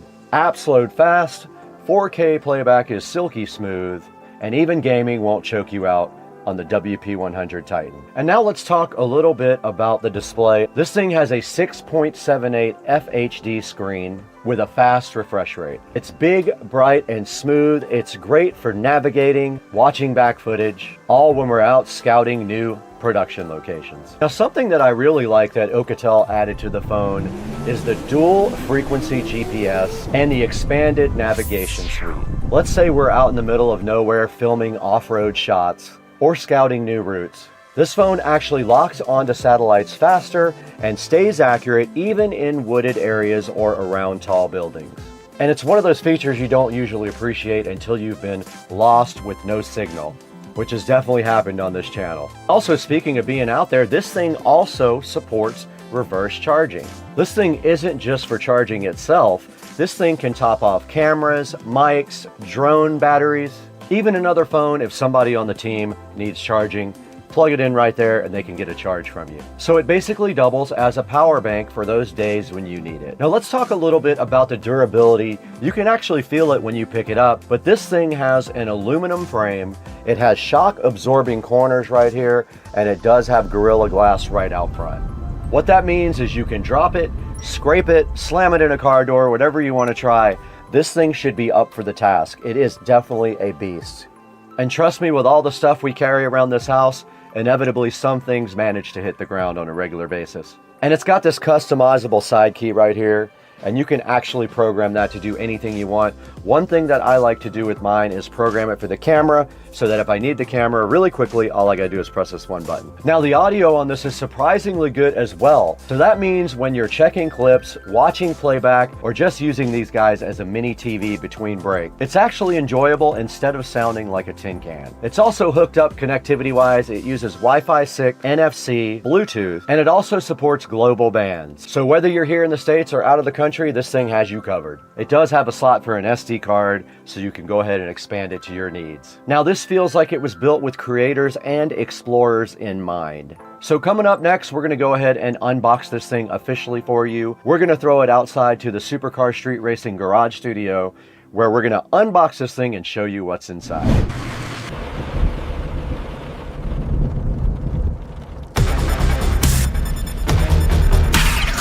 Okay, directly in front of me, we have the Alcatel WP100 Titan that we're going to be unboxing today on Supercar Street Racing. Let's go ahead and get this thing out of the box. All their boxes look about the same. They all have like an AI logo. They tell you what kind of RAM and ROM are inside of it. They tell you the model number and that it is a 5G phone. Let's go ahead and crack this thing open now. We don't need this plastic where we're going. And right here in front of me is the WP100 Titan box, ready to be opened. There's not much on the back except the IMEI number and a little label, so we're not going to show that on camera, but let's get this thing all opened up now. And there is the fly and fresh Oukatel WP100 Titan in the case. It does have the Oukatel brand on the little cover. Now this thing is heavy, guys. Now I am telling you right now, this might be the heaviest smartphone that I have ever felt, and there is a reason behind that, and we will get to it in the unboxing video. But there is the WP100. Look, it is made of metal there. You can see, look at the buttons on the side here. Very cool. You can definitely tell this thing has some weight to it. You can see on the back it does have a camping light like the other phone did. You can see its triple camera system right there as well. Yeah, on the side there's your card slot right there. There's some buttons and there's some more buttons down here. There's a USB Type-C port right there, and I would say, I don't know the exact weight. If I had to guess, I would say a pound or more, and we're going to get into why that is when we get into the specs of this awesome phone. But yeah, for right now, this is the WP100 Titan. And what else is inside the box is a user manual, and there is a charger down at the bottom here. There's a warranty certificate. There's a USB Type-C. And yes, they do actually give you a charger brick, which Samsung is not doing anymore. So that is it for the WP100 Titan. Let's get that thing back in the plastic now. It's very heavy and very solid. What a phone. This thing looks like it could last through a war.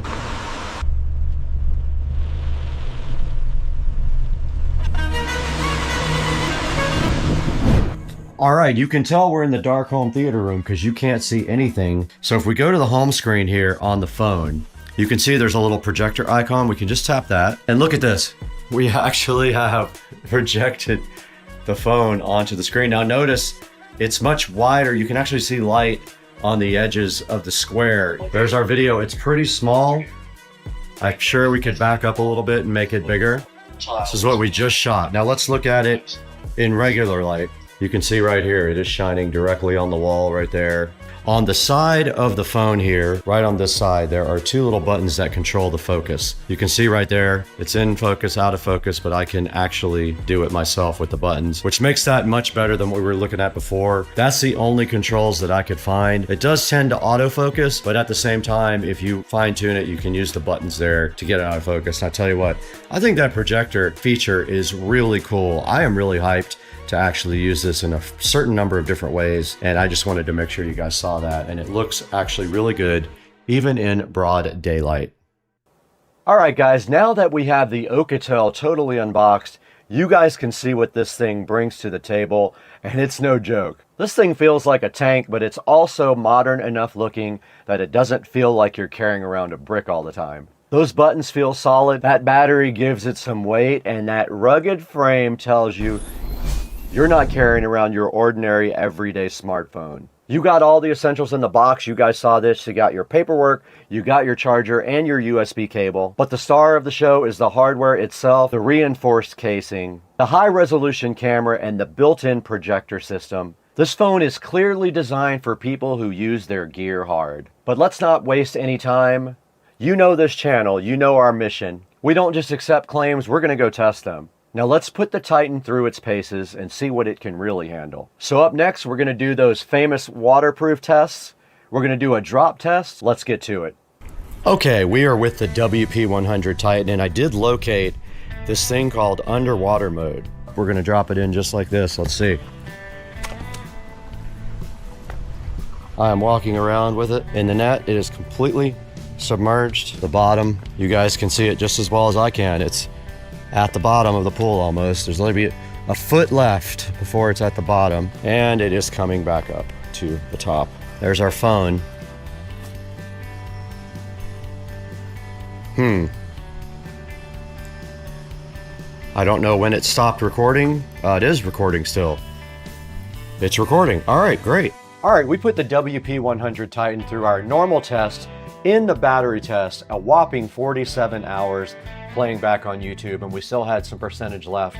In the drop test, we dropped it 3 times from 5 feet, right on the screen, no issues whatsoever. It performed well in this test as well as do all the Oukatel phones. And in the water test, we drug it through the pool You guys saw the results. We drug it all the way through the pool, and the screen came right back on when we were done doing that as well. And in the performance area, we did 3D Mark and we did Geekbench. In 3D Mark, it did well as well. 355 on Wildlife, 1050 single core, 3100 multi-core on Geekbench.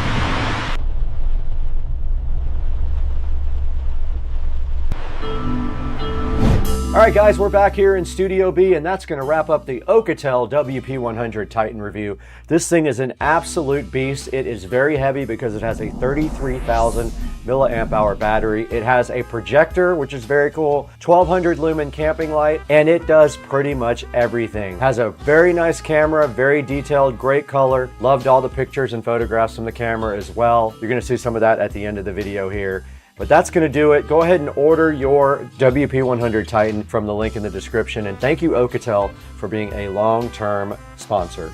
We got to get out of here, though. We got 1,000 other phones to review right now. All right, we're out here taking video now on the WP100 Titan. We got it set for 4K, 30 frames per second. This is the compound here, and you can see the alligator right there chilling, so fresh and so fly. And I just wanted to get you guys an idea of what the video quality was like. But yes, there is the alligator right there. There is the compound. There's some green grass for you guys. There is the pool. Should be looking nice and blue. There is the pool tile. And then of course we want to go ahead and look at some red colors. There's some nice reds and purples for you, and another look at the compound on the WP100. Let's get some pictures as well.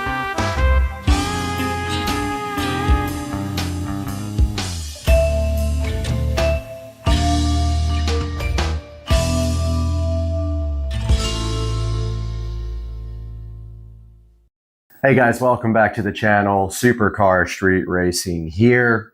And this morning, monetization has disappeared from YouTube completely. It's not available on the actual page. As you can see right here, it would show my revenue, which is abysmal, but there is some revenue coming in from my channel. I do put a lot of work into it. However, it is gone. As you can see right here, it would usually show your money there, and it has nothing there. If you check on YouTube Studio, it's also gone, which leads me to my next thing here. So YouTube does everything possible to make sure that you don't earn revenue on videos. I'll give you some examples. First of all, monetization is turned off by default on all videos, including shorts. Now, you usually take the shorts with your phone, right? So you would think that you could turn that on with YouTube Studio. It's not available anywhere in YouTube Studio. You have to either trick this app, and actually YouTube app, by logging onto a web browser, and it has to be in desktop mode in order to get to the studio part of YouTube, which is where I am right now on this page. Or well, really, that's it. You have to be on a PC and log into the actual desktop site to turn on monetization. So let's say that you're on a trip and you're gone for 6 months and you don't have access to a PC. Well, you either have to delete YouTube Studio completely, because when you install YouTube Studio, it associates the studio link in the web browser with YouTube Studio app. So you can't get to the desktop part of YouTube either to go in and turn on monetization. It's super annoying. You have to, every single video, you have to go set a rating. So you have to tell it if the video contains certain things that YouTube has an issue with. So they make it very difficult for you to make money. It also doesn't pay very much. In order to really earn on YouTube, you have to be making, you need hundreds of thousands of video hits. 1,000 here and there will not get you any money. You might get $1 or $2 a month. Now you can also earn money on AdSense and things like that. And also Amazon, I earn money from people clicking through my links. So yeah, so I will show you here that monetization is gone. You don't see any money here. If you go to my content, there's no monetization tab available there. If you go into the monetization link, it just says the actual whole setting that says setup in progress. So something is broken today on YouTube. Not surprised, but as of now, we can't do any monetization on our YouTube videos. Guys, all you can do, also, if you go in to try to chat with a rep, it always says all specialists are busy. Please try again later. So I will put some screenshots up during this video of the monetization stuff missing, and then hopefully they get to 6 soon. I know a lot of people are probably emailing and calling them. It's probably a bug in their code. It's not your channel, most likely. If you don't have monetization options, hopefully it'll be back soon. Guys, thanks so much for watching, and I wish it wasn't so difficult to try and just pay for basic things with YouTube. I wish I could just make enough money to pay for a new camera or things like that, but unfortunately, does not generate that much revenue. Guys, have a great day. As always, thank you for your support, and I look forward to the next video soon. Supercar street racing here. It was a pretty busy weekend. Got a lot of stuff going on, a lot of stuff recorded to edit and get some content in a little bit later. But tonight we are starting on this. Of course, right here we have Plastidip, which will be the first of a few projects for the car. Tonight we are going to start on the logos. We're going to get rid of all that chrome. We're going to Plastidip with this matte black Plastidip, whatever the heck it is, multi-purpose rubber coating is what we're going to do. Stay tuned. I'm going to show you how to prep the emblems and then Plastidip them. Okay, folks, right here we got our Plastidip paint directly from Advanced Auto Parts. You can order it on Amazon as an add-on item. That's probably what I would recommend. Now, what you want to do first is get this Plastidip a little bit warm. Now, what that does is that helps the Plastidip come out of the can a bit more uniform. So what I'm going to do here is get a bowl and I'm going to put some warm water in it. Letting this water warm up. Doesn't need to be hot, just warm. It's going to soak in there for a good 15 minutes while we prep the car. And that is getting pretty warm. We'll dump some out. Just a little bit warmer. Too warm. Don't want it hot. That will also affect the spray. Good enough. I'm going to take that Plastidip can, put it right in there. Should be fine. I don't see any reason why I can't leave it just like that. So that's the first step. Get your can all warmed up so it sprays more evenly. So you are going to need painter's tape and toothpicks for this. This is the first one we're going to work on right here. So what we're going to do is clean it first, then tape it off. About 1 inch around each side. You'll see that step next.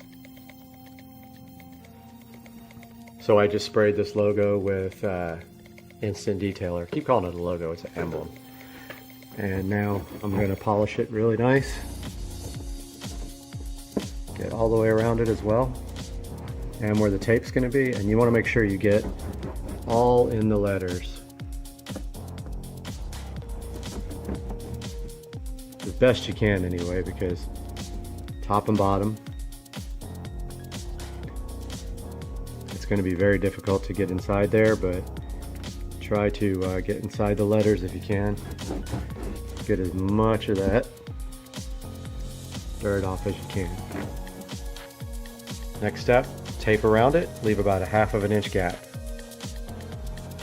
One of the other things I failed to mention you would need is blue painter's tape, and you're going to need toothpicks to get the Plastidip out from between the holes. Now, we have this area masked off. Pretty good. And don't forget, you're going to be spraying from the sides, top and bottom to get the full logo here. So you're going to need a little bit of overspray protection around there. Don't go crazy, all you need is that much. Plastidip comes off very easily with Instant Detail spray if it's just a little bit of overspray. Okay, I've shaken this can up a lot. It is up to temperature. I can feel it's warm from being in the warm water. few little test sprays there. Now, you're gonna wanna make sure on this first coat, you're gonna want less than up to 50% coverage, but no more. So you're gonna go straight on, and you're gonna go with light.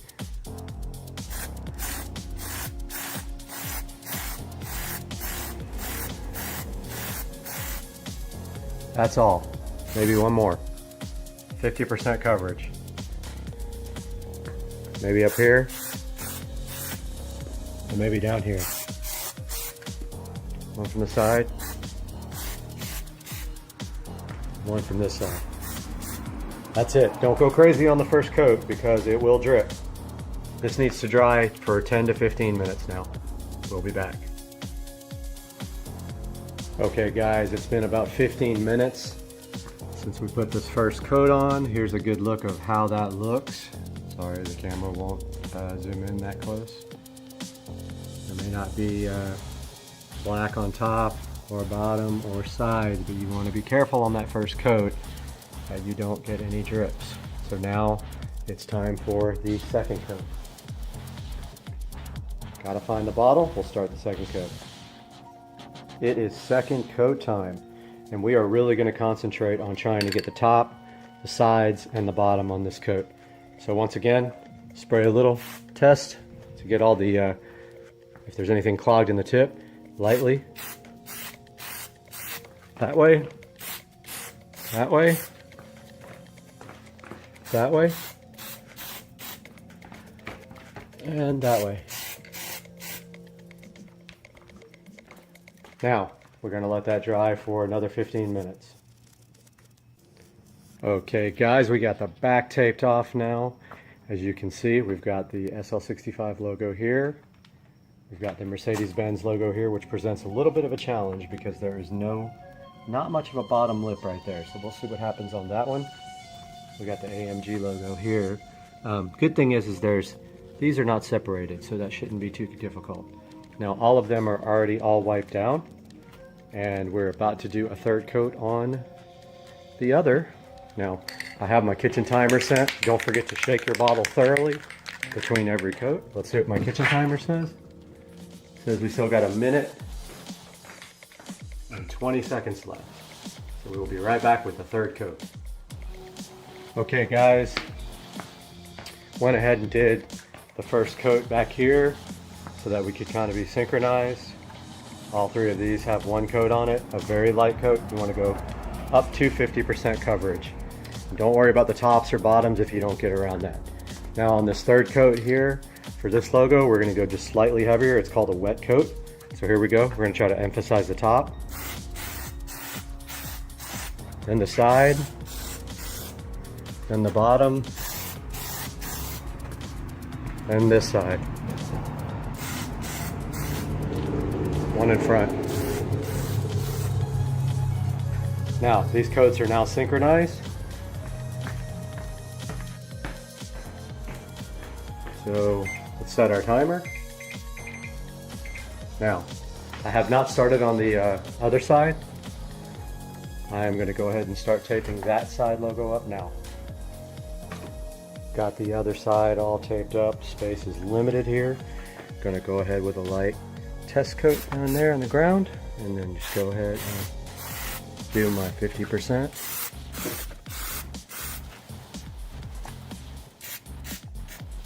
That one did not come out good because of the way I was sitting. Okay, yeah, I did not do a good job on that coat. So be careful for holding the can. You notice I got a lot of splotches there. So hopefully that comes out better than it did. Notice, see the splotches? That was my fault. I think that'll be okay though for the first coat. Got the Plastidip sitting in the water bath, having a great time, like a hot tub, keeping that bottle warm between coats. So we do have 15 minutes and it does have time to cool down. Got about 8 minutes between the second coat in the back and the fourth coat on the first part of the side. Also, don't forget the important stuff.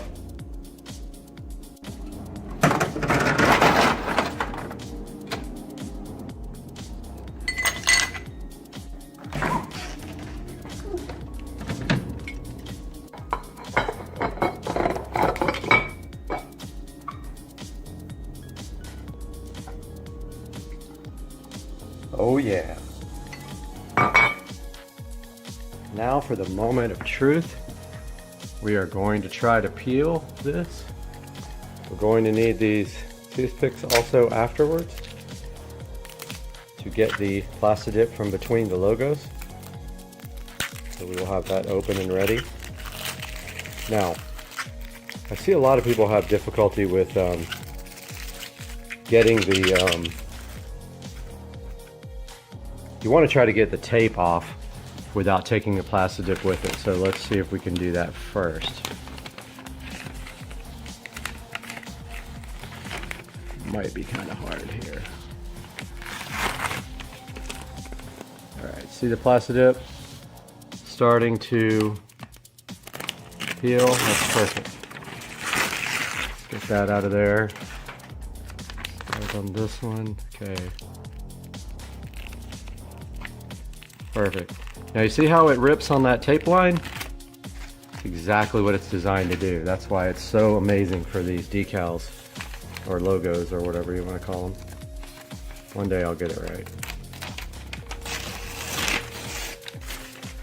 Okay, let's try this top one. Sorry about not getting the camera on it. It's very difficult to video and do this at the same time.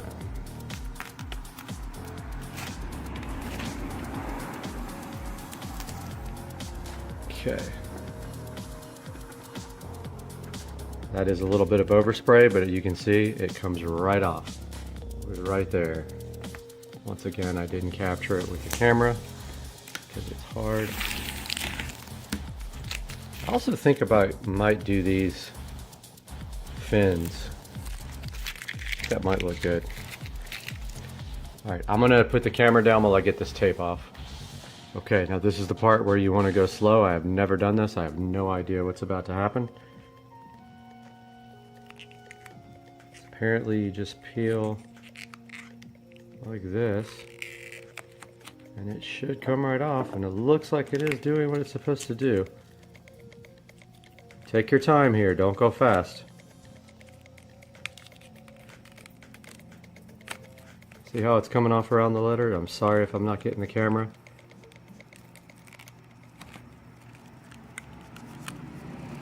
Take your time.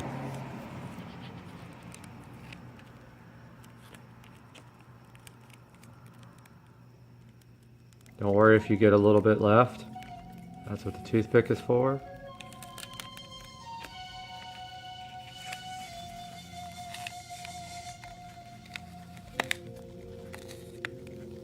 You can see it peeling right between these letters. Now you see that little bit that's left? Don't be careful with that because you can pull it right off the logo. Just like that. Perfect. I'm going to go ahead and do the rest of this one. I'll update you after. I need both hands. So this is what we have left after we peeled. Notice that we have a little bit of extra inside the letters. Okay, that's what you use your toothpick for. So grab your toothpick. Never done this before, so it's the first.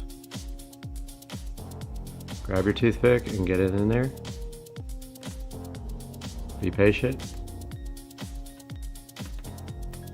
Get the rest of that out of there.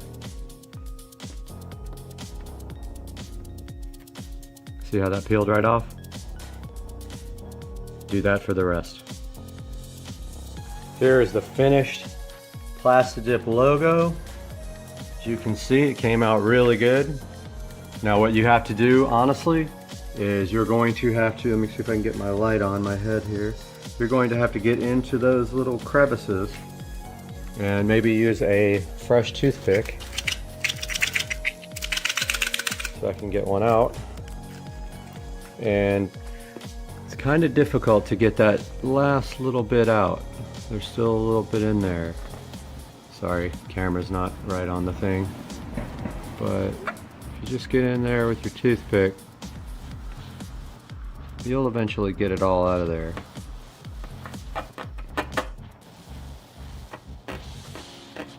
See how there's a little bit left in there.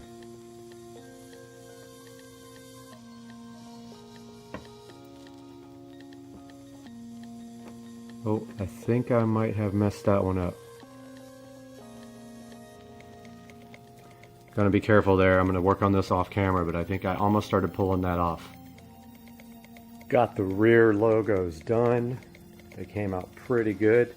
There's only one spot on this 5 that looks like it might peel, which I might redo that one or get a, I know you can't use a razor blade because you will scratch your paint up, but I don't want to mess with that anymore because it might come off.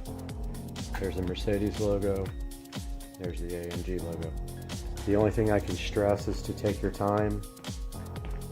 The slower you go, the easier you will be able to get off between the numbers and letters in the small spots.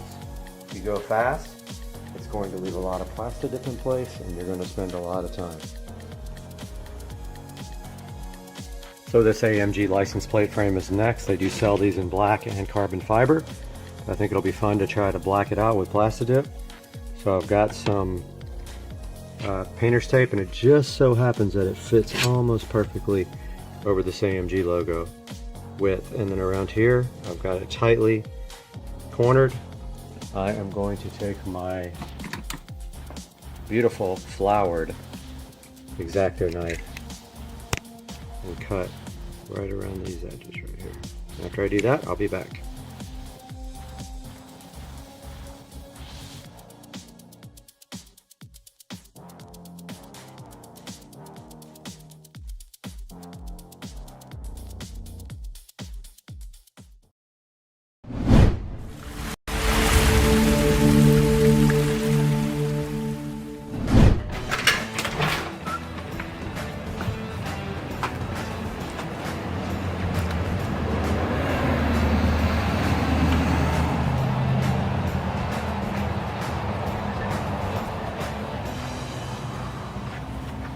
Florida life.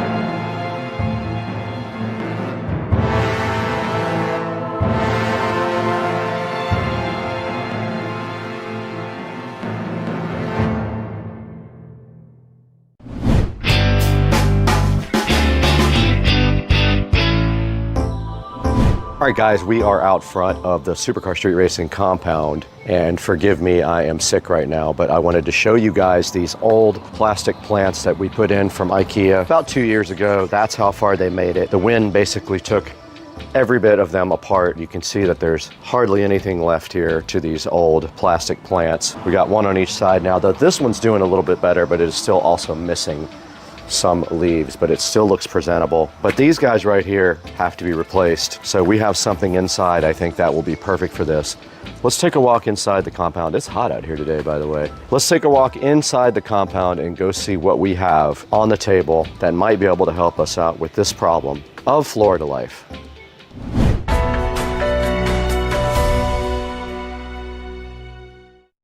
Guys, we are interrupting this program for a message from Priority Chef. Now, Priority Chef did contact us a few weeks ago and asked us to go ahead and take a look at their 6-piece mixing bowl set. They did send me a set of these and they are absolutely awesome. I love them. I'm gonna go ahead and give them to Trish across the street so she can make some awesome dishes with them. But just so you know, this is a 6-piece large mixing bowl set. It does come with lids, non-slip bases, and it does have 3 graters that go right on top to help you grate right into the bowl. Check it out, guys. Right in front of me here, you can see a variety of colors, including black, red, light blue, dark blue, gray. Just very cool that I think you can get a different color for your bowls if that's what matches your kitchen better. And check out the grater set down in the lower left here. That's also very cool. It's hard to find a bowl set with this in it. And another great thing about this is the different sizes that come with the set. You can see right here they have a 1, a 1.5 quart, a 2.1, a 3, a 4, and a 6 quart. You have a lot of options there when you're ready to start cooking. Check it out. All right, now we got the patio lights on, so the string lights. We got the Gobi sconces and we got the Govee LED color changing RGB IC bulb.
Hey guys, welcome back to the channel. Today we got another exciting product to take a look at, and I really wanted to get this out to you guys because I'm super excited about working again with some Govee products. Today we have the Govee RGB IC multicolor dimmable, and they're just like wall sconces. Now, every time I see someone set these up, I always am kind of amazed that they're just kind of strung on a wall with all the lights showing. I mean, I guess it's not that bad when you take a look at the package. You can notice here the lights are all connected by wire. Technically, you could probably put those in the wall, but you would have to drill through, probably, you know, put a hole in your drywall and then drill through the studs that go across the wall. If you have a long, flexible drill bit, you can do that. Nevertheless, I do want to take a look at this because these are going out on my patio up on the beam that I installed, which you will get a look at in another video. So these are the Govee RGB IC dimmable multicolor wall sconces. Love Govee, they have so many cool products. We're going to take a look up close now. It's the same for all Govee products. You have to have Bluetooth turned on. You go to the Govee Home app.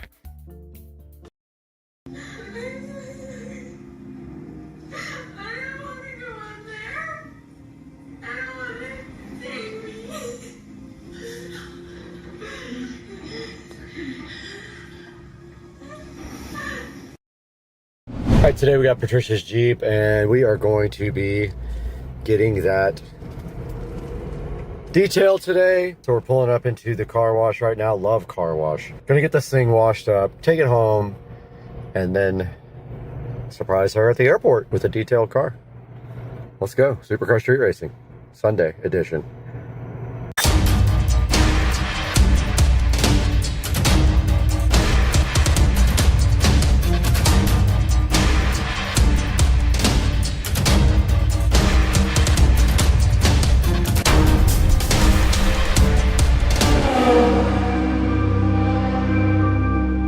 Here we go.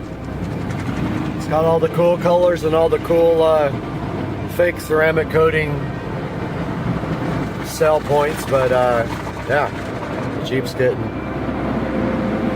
a wash, and then once we get back home, we'll figure out the interior.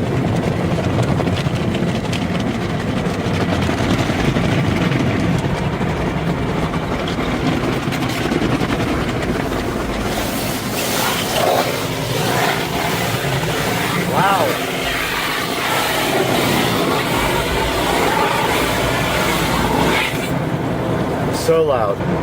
I like how they got red LEDs to make it look like it's hot while it's drying your car.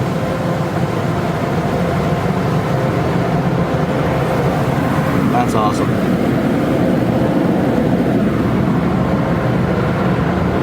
And the dry cycle.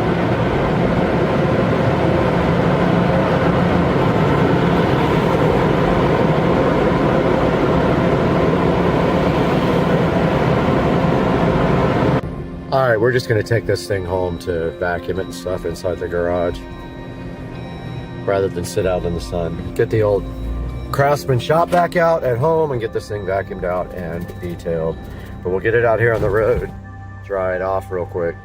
We got Patricia's Jeep here in the garage, and my plan is to go ahead right here and right now and wipe down the outside and detail the wheels and tires for her. And you can see coming out of the car wash, there's a bunch of water spots and stuff. And then we will put some protectant on all of the plastic parts as well. And we'll go ahead and get that done right now, but we got to get the terry cloth towels and everything out to get this done first. So let's get that going. I'm going to go ahead and use these terry cloth towels, Turtle Wax, Wax and Dry, and then on the wheels and tires, the hybrid ceramic wheel and tire cleaner. And of course, I will put something down on the ground to keep my brand new floor from getting destroyed. That's the main ingredients right there, and all these towels right here. Go ahead and polish up the outside, do the glass with the invisible glass spray. Go ahead and detail this thing, and when she gets picked up from the airport in it, it'll be fire, dog. First things first, I'm going to go ahead and wipe down the whole Jeep with the Turtle Wax. We got the Wax and Dry here, and I'm going to go ahead and buff on and then off with a cleaner towel.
All right, we have finished detailing the exterior of the Jeep. All I have to do now is just pick up my various rags and stuff. You can see we detailed and polished the whole thing and the wheels and tires. And we clean all the exterior glass. The next thing I'm going to do is open the doors and kind of clean the inside of the door sills and clean the windows on the inside with glass cleaner and then start the interior detail process. But you can see right here and right now the exterior came out really good. It looks 1,000 times better than it did. It's super clean. But now it's time to get busy on this interior if I can figure out how. I guess I'll go ahead and do the windows first on the inside and work my way from there.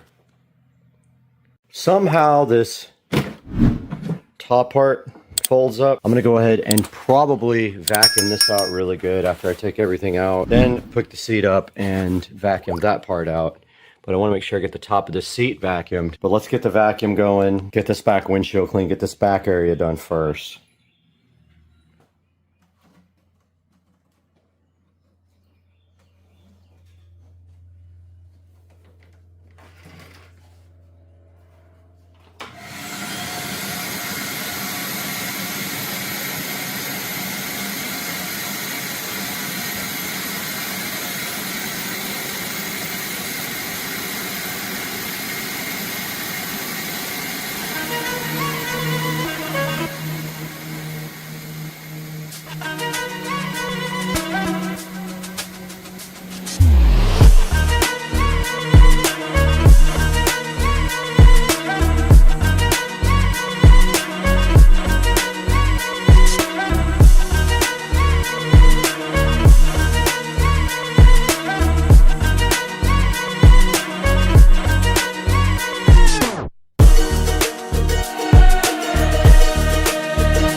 Okay, we are completely done detailing both the interior and exterior of the Jeep. Looks amazing. And I forgot one rag right there, but this is probably the best I've seen it look since it was brand new. And on the inside, we simply wiped everything down, vacuumed everything out, cleaned all the glass, and it came out like a brand new Jeep. Hopefully Patricia is super hyped when she gets off the airplane. You guys can see right here and right now, the Jeep looks good. And we did clean up everything.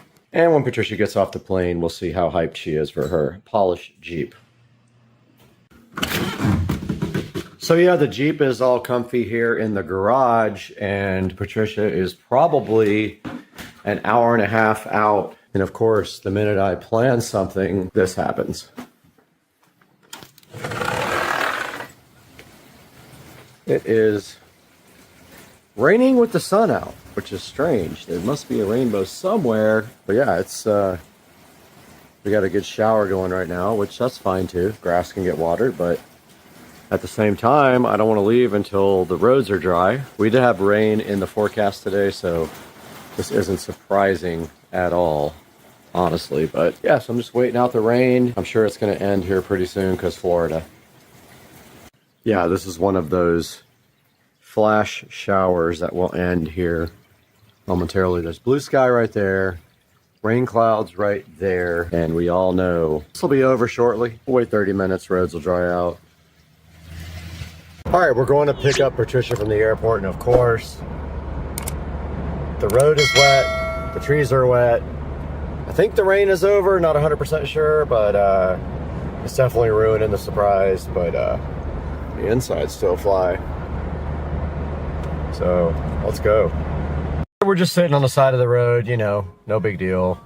Waiting for Patricia to get back. She's at the luggage thing, I think. And then we're gonna go to dinner. And I want Texas Roadhouse. I heard it was really good. And I'm kind of craving steak, so let's see what happens. All right, we are almost there. This guy right here is killing me, literally. I guess I better slow down because I'm speeding. So she said she's at the very end. So I will update you guys when we get there. Oh, I see her. I see her. She travels with dresses on. Like a nerd. That's definitely her. Looking like Prince reborn.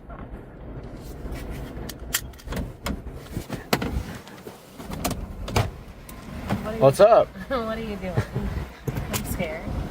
We're recording you. You don't even notice yet. I noticed that my Jeep is super clean. And that's what you That's your present. I detailed the inside and the outside for you. That's very nice. All of it. Thank you so much. You're welcome. I'm really tired, or I'd probably be jumping in the Okay, cool. All right, let's get your stuff in. Hey everybody, Brad here. Just wanted to give a quick update on my home theater room. As you can see here, I have my home theater room in pieces. Wanted to let you guys know exactly what's going on here with this guy. So my projector died, my Epson projector, which is now sitting on the shelf up there. The bulb died finally after about 7 years. And I did buy another bulb. First I tried a generic bulb off of Amazon. Installed the bulb. It looked absolutely terrible. It was really cloudy. The picture was distorted. Thought it was probably the generic bulb.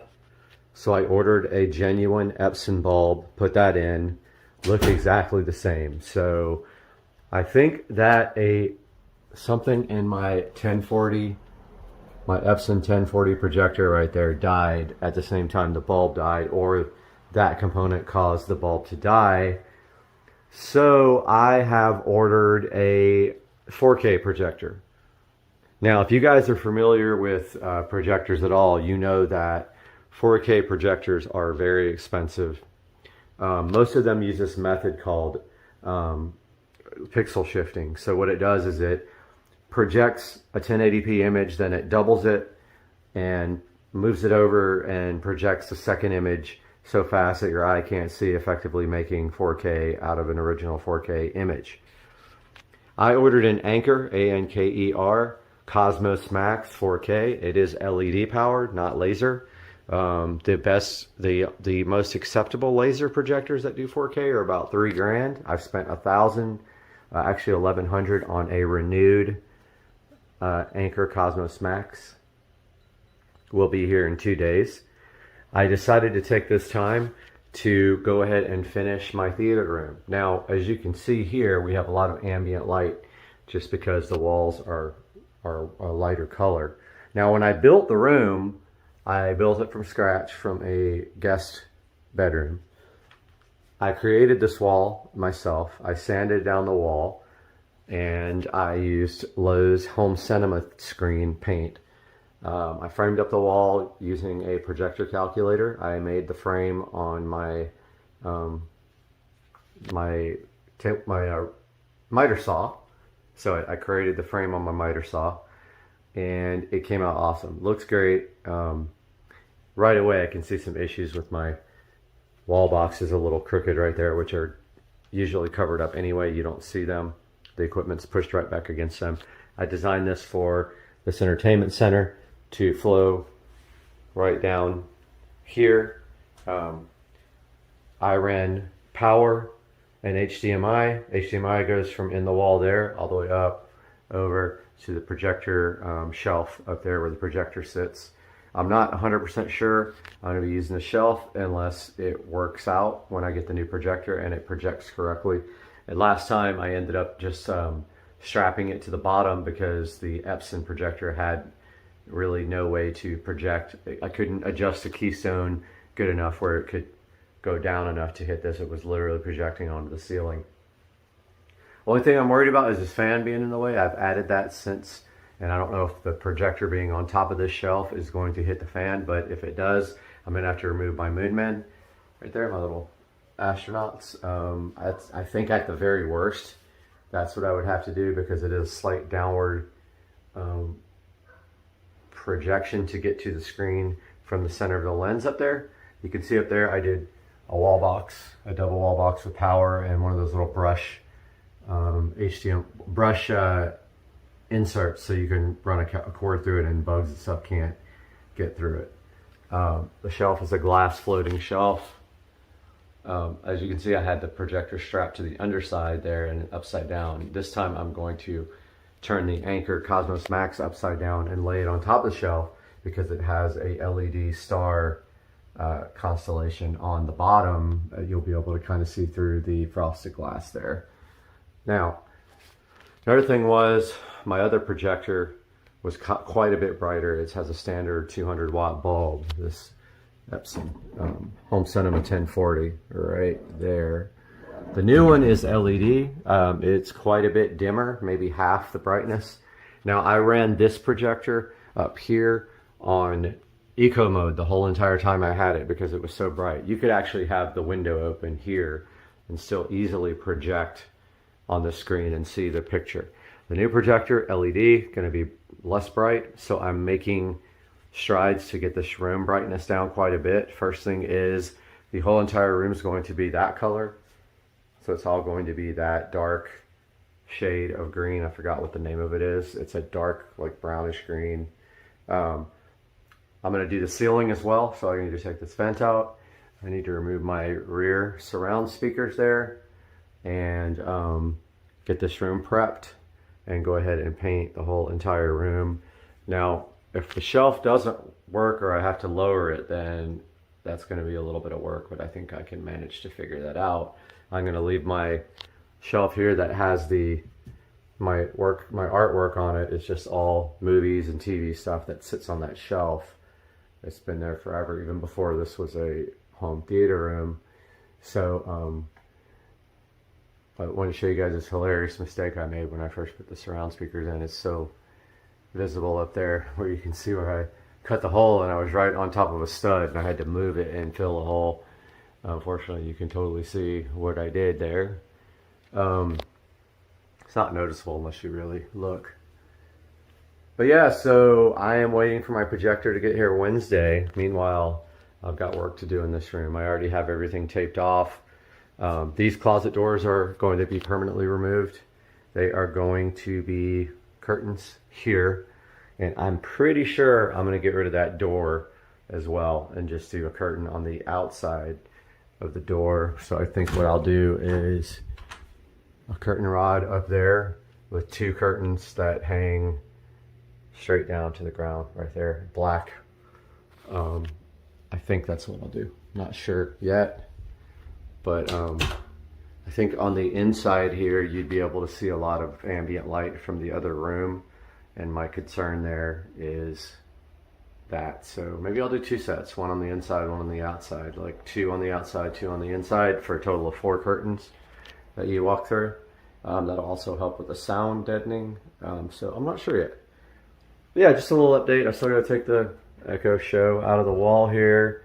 I got to remove these speakers, this vent, pull the bell off the fan and slide it down a little bit so I can paint underneath that, if I can even get that down without removing the, might not be able to get that down without removing the fan blades, which is gonna suck.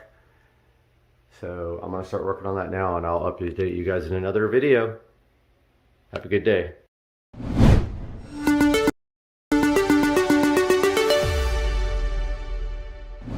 Yeah.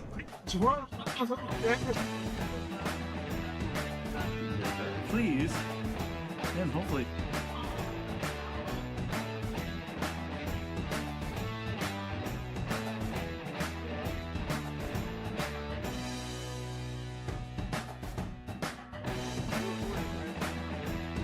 Yeah.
We're about to get electric bikes too. Nice. We're talking about it. We're trying to figure it out. Those e-bikes while we rip. How do you get this seat up, by the way? You pull it forward and then pick it up.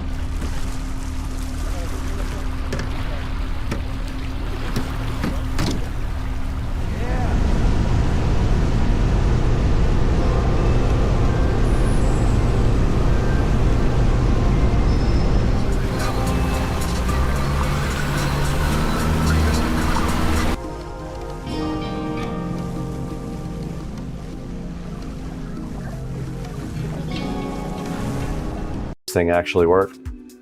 It does. It sliced our Teslong toolkit manual directly into PCs. Nice utility knife there included with the Teslong. This is our hammer here. It's got a flathead on that end and it does have a claw on that end, and it looks like this is the hammer protector. So I'm just going to put it on the hammer and place the hammer so gently right back into its original position. Let's see if it's a hammer. Yep, it's a hammer. Now moving down, we do have a nice adjustable wrench here. You like to call it crescent probably. I call it adjustable wrench. It is very high quality. This has some good weight to it. I feel like these are high quality tools, even though I haven't gotten to spend a lot of time with them yet. Now moving down here, we have our nice measuring tape. It's very readable. It's white with black writing on top, and it does work as it's expected to when you pull it out. And now there is no fractions on the tape. It is just the lines and the larger numbers. So if you were looking for one with fractions, that does not have it, but it does fit back into its slot like it's supposed to. Now it looks like we have some multi-function pliers and cutters because they are needle nose, and also there are slots cut out as well in there, and there's your little cutter for you to cut wire. I think you could probably strip wire with these as well. I think that's what that's for. These are nice needle nose. They're very heavy. They got some weight to them. I think they're going to be great for a lot of the projects that I use. Now that is all that's inside of the Teslong box. Let's see how easy it is to pack right back up and take with it. So if you just close that, I heard the lock latch. Okay, so to latch it back, you just simply push those two back in. This thing is ready for transport. It is solid. I don't see any reason why you would not be able to use this for any regular job around the house. And that's all for the Teslong unboxing on Supercar Street Racing.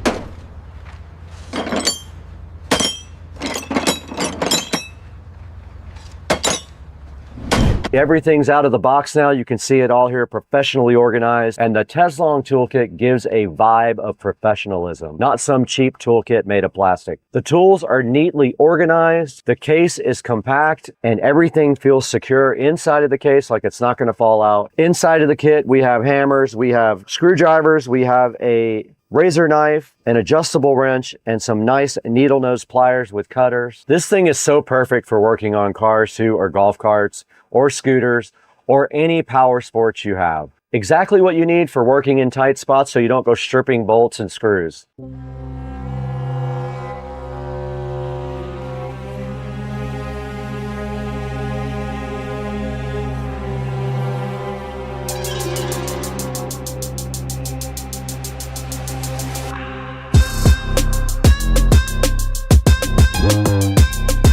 All right, this dude cooks his brisket, and you guys don't know how to make it at all. What'd you do? What's so special about it? I cooked it.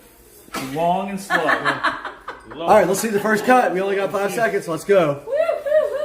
Yeah, look at that thing. So juicy and great. This is so odd. There's like a million birds during the hurricane out here by the pond. And then there's a beach ball. Look at the beach ball. Check out the... All right, it's my birthday in the Tesla Model S Plaid. Let's punch it. Oh my... Oh, this thing's pretty fast.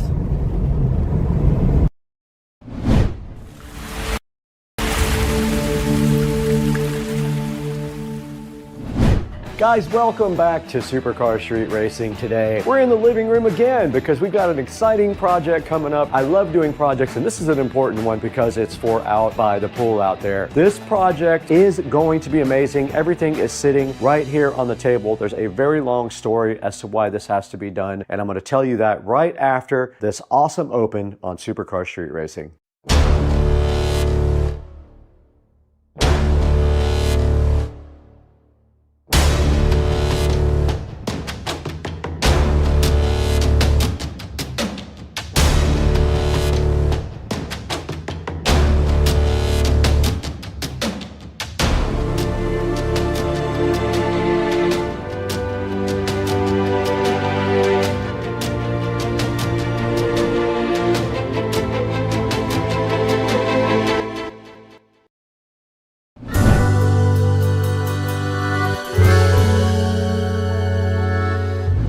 Guys, we're in the Supercar Street Racing living room. It's a place you've seen before, and today we have a special project, and the whole reason for this project is due to one thing, and that is because the nice company of Amazon has decided to rob me of the ability to use this dot right here to feed the speakers in the house with the home theater feature on the Fire Stick. Now, you used to be able to do that. You used to be able to have a Fire Stick somewhere in the house, and you could transmit that audio over Wi-Fi to one of those devices there, and that was what I was using to let audio come out of the TV and onto the patio outside by the pool. They robbed me of that feature. I can no longer do that, so I have to do this a different way. I could use Bluetooth and then Bluetooth to this whole home audio system over here, but I actually want to put a subwoofer and an amplifier outside behind the TV. So right here in front of me, we got everything we need to do that. Let's take a look at what we got right here.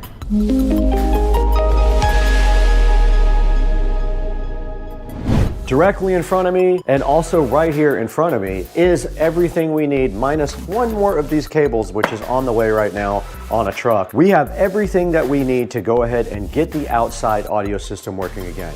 Now, another thing that broke is the right channel speaker outside is not working. I have not figured that out yet, but I believe the wire has a short in it. So I have to pull a new wire in order to reconnect the right from this whole home audio system back to out by the pool. Meanwhile, we have a nice big television out by the pool that does not have Bluetooth or anything, and I want it to be able to play different audio than this system right here does as well. So what we're gonna do now is we're gonna go ahead and fix that, and we have a few things here that we need. Right here, we have a Monoprice 8-inch powered subwoofer, and there is a reason that I only went with the 8-inch, and you'll see that soon. It is due to where this is going and the space. We'll unbox that here momentarily. We also have a FOSI audio amp. I thought it was much bigger. It's 100 watts per channel, but it is very tiny. And then anticipating problems with heat, I have 2 fans. One is for this amplifier to strap it right on the back to blow some air on it to keep it warm.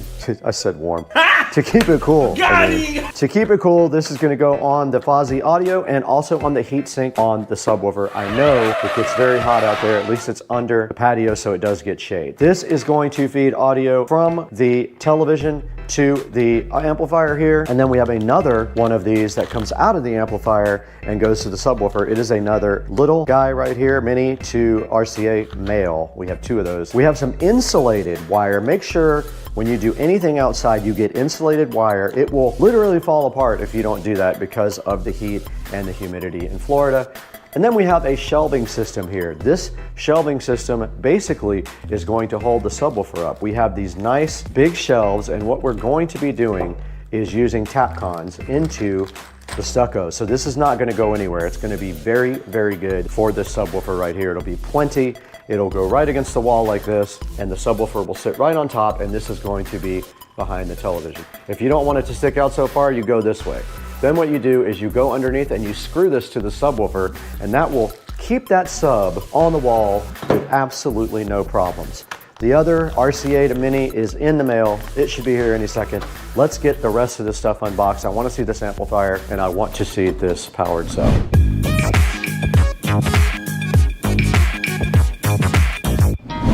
The FOSI audio, or FOSI audio, depending on how you like to pronounce it, is sitting right in front of me here. And what I plan on doing right now is going ahead and unboxing it. Let's move these fans. Now these are, we can go ahead and unbox these now, I guess. These are USB fans, so it'll be great and easy to power up, and they should keep enough airflow on our products to keep them cool. Now, if I have a problem with the amplifier staying cool, I may do some modifications to the amp, and I'll show you that in a little bit. But here is the first fan. Pretty cool. It just has a USB connection like that. We can plug it into any USB connection, or we can do a power brick into the wall. So I have 2 of those, one for the amp here and one for the subwoofer. And on the back of the sub, there is a heatsink that we will put that on. Now here's the FOSI audio and the FOSI audio power supply. So this is a 24 volt power supply at 4.5 amps. Here is the cool little FOSI audio amplifier. It uses integrated circuits. And on the back, the cool thing about this is it also does Bluetooth, by the way.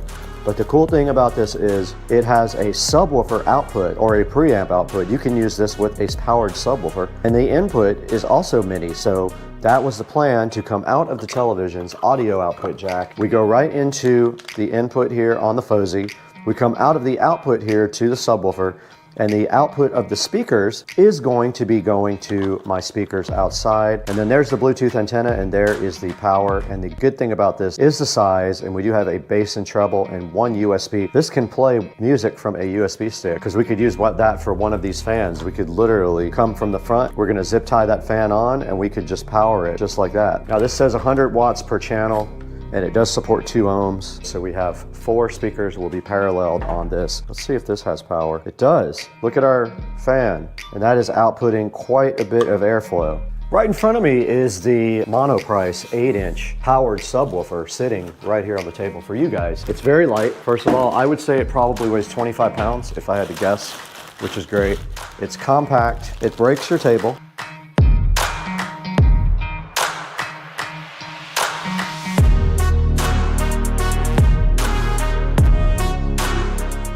This project is over for today. The subwoofer's broken. I was unboxing the subwoofer. Joe called. I pulled the grill off the front of the subwoofer to show you guys, and a screw fell out. And I thought that was weird. Where would that come from? And then I started looking around the woofer, and the woofer had 2 screws pulled out, and the wood was like separated from the actual enclosure there. So this is broken. I'm about to hit the return button, and I'm about to drive it over to UPS store.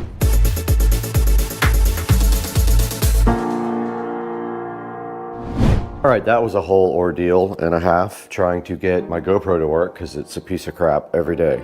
We did get a replacement subwoofer in today to get unboxed after the first one was damaged. Now it was damaged on the actual woofer itself. A screw fell out and I saw that happen when I opened the box, and then I basically opened the front grille and two of the screws were ripped out of the wood that hold the woofer in. I returned it immediately. Let's take a look at the new monoprice subwoofer and make sure it is not damaged. It looks good to me. Much better condition, no problems. You can see the 8-inch woofer here with the port. Then I'm gonna try something with this speaker that's not working outside. And I think there's a short somewhere between the middle of the attic and the outside.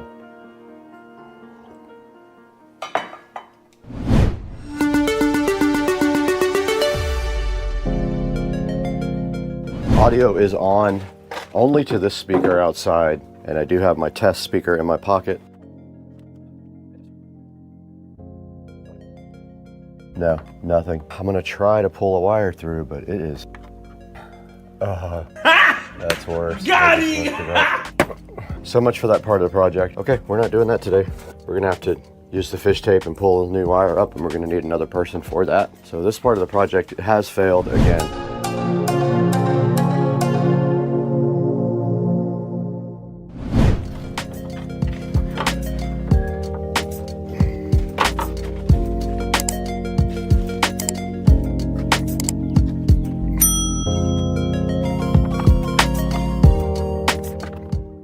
All right, guys, directly in front of me right here is a new channel sponsor. This is NVMe.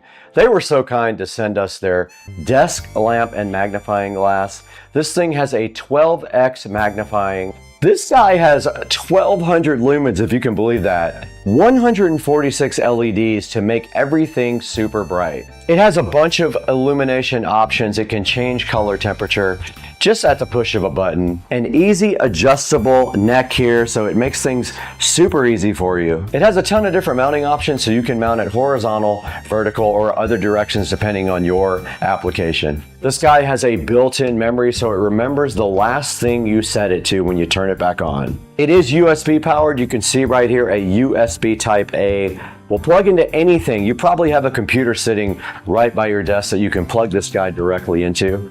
All right, the lamp is plugged in. It did illuminate now blue right here. You can see a little blue light right here, and then there is the power button. Now check out how bright that is, guys. All you do is simply adjust on the back of the lamp to change the brightness. You can change it to brighter. You can change it to less bright. And then there is also this color temperature button right here. Everything you need is on the back of the lamp right here. This thing's fully adjustable. Check it out. So you can literally just adjust the whole head, the whole arm. This is pretty cool, guys. Check this out. Support our sponsor. NVMe was so kind to sponsor Supercar Street Racing. Please do us a favor. Go down to the link in the description. Order your own NVMe lamp and support Supercar Street Racing and the channel. Let's get back to the video. I am going to use a little bit of spray foam to keep this on. Just a little bit on each side, I think, is all I need here.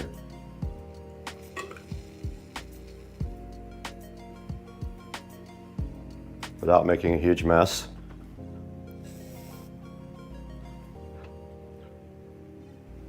That should do it. It's a sacrificial can, but that should keep that from going anywhere. That should dry very quickly and allow us to have a nice cooling source on our sub. There's still room to plug in the cables, so we're good to go there. So that's just gonna sit there and dry now. Keep that fan tight on that subwoofer forever. It's going to, feet are basically 9.5 inches apart. So our measurements are going to be, we're gonna do 8.5 inches on the wall. So our brackets are gonna fall between these 2 feet.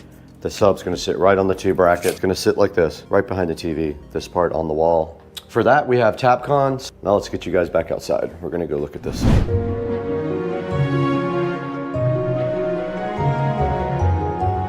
Here we are behind the TV outside, and as you can see, there's plenty of space up here for our amplifier and our subwoofer to sit right on top of that. What I'm gonna do literally is just go right above the power strip right there, and I'm going to put the sub directly above that. You won't see it because of the television. Top of it will be 12 inches above this, so it will just be that tall. I'll center it right in the center.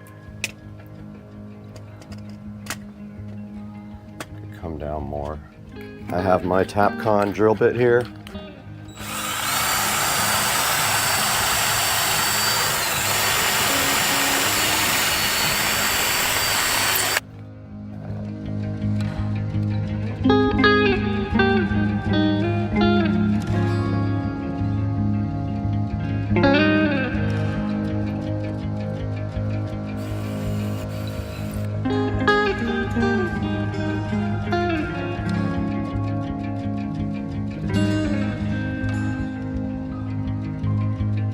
That should be level.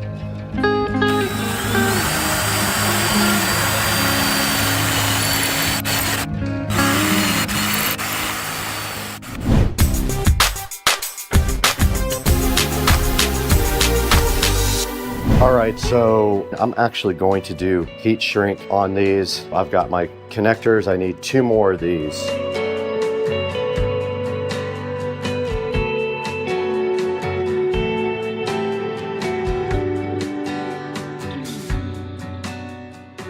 I'm just going to put these on the end here. So I'm going to make sure that they are oriented the same way. And then crimp. You use the color codes, so you use yellow, just like that, and then you heat shrink them. Will that work? Yep, that'll work right there around the power cable. First set of cables here, the U-green cable. There's also, we got to not block these on the back, and the other one goes right there. One of these feeds the subwoofer, one of them comes from the television. Our fan will plug directly into the front.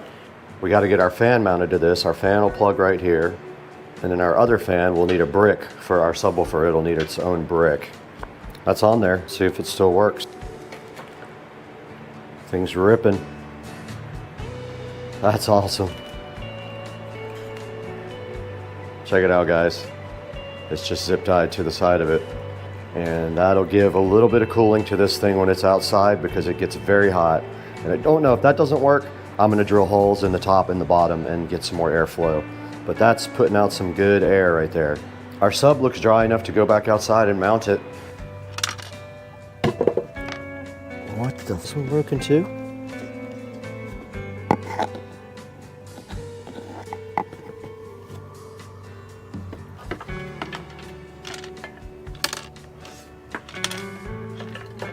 It's a screw. Got him! Got him! Fucking screw rattling around. There's a screw rattling around inside of this that I know is going to be annoying. Now I got to take the woofer out. This is crazy. This is the second one I got that had issues.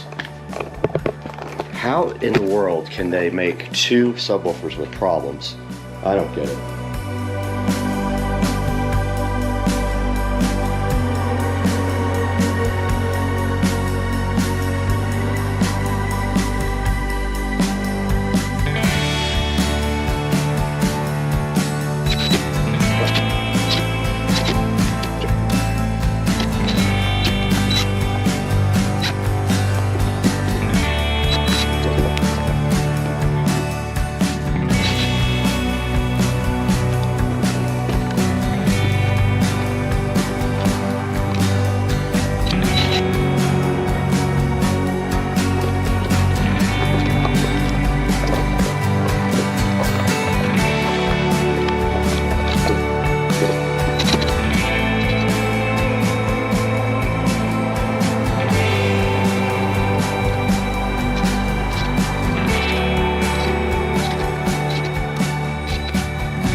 All right, I took the feet off, but now I'm putting some screws back in where it left a hole so there's no air leaking out there. I don't want to use caulk on this part.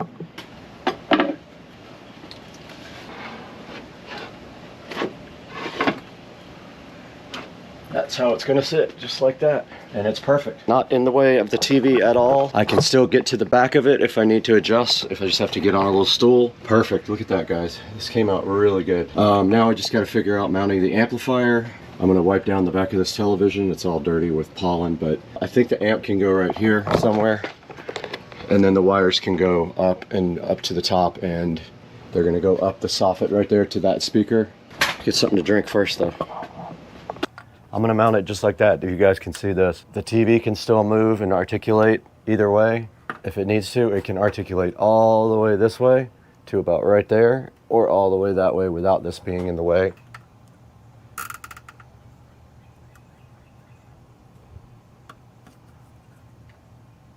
Our fan should be on the back of our subwoofer now. It's cooling the sub. So I do have enough power right here. I got enough power for all three. Now the next step is to get this wiring up and over.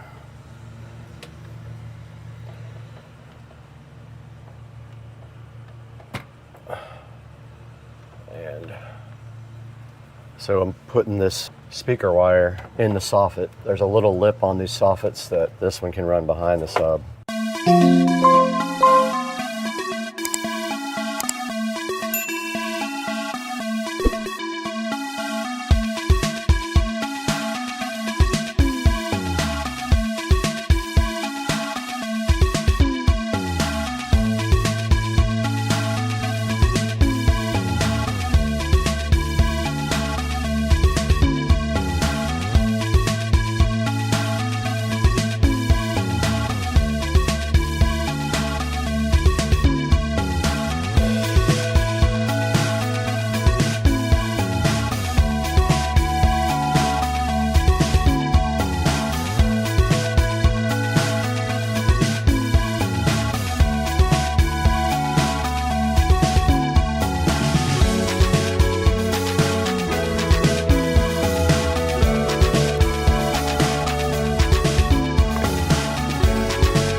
That side's done.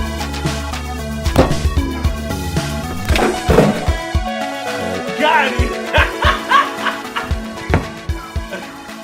Well, I broke my... I'm an idiot. I literally threw the GoPro on top of the barbecue grill and broke the mount for the audio, but I did get this side done. I'm gonna go ahead and go up there and push that wire in the back. I didn't see that hanging down. This side is completely done. All we gotta do now is finish the wiring here underneath the television.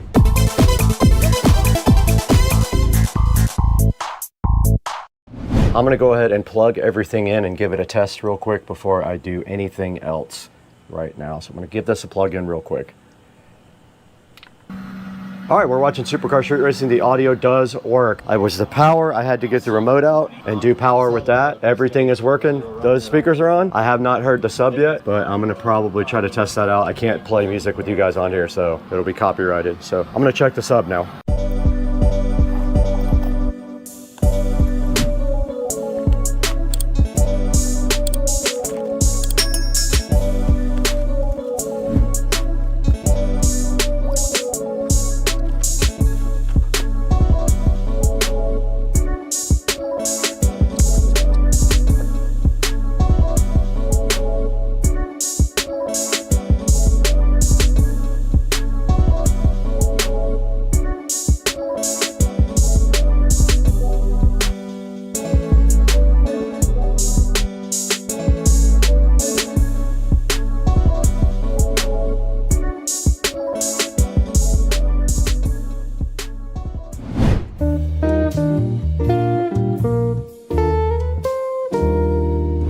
Guys, we're in Studio B again. As you can see, Supercar Street Racing is playing on the TV right behind us right there.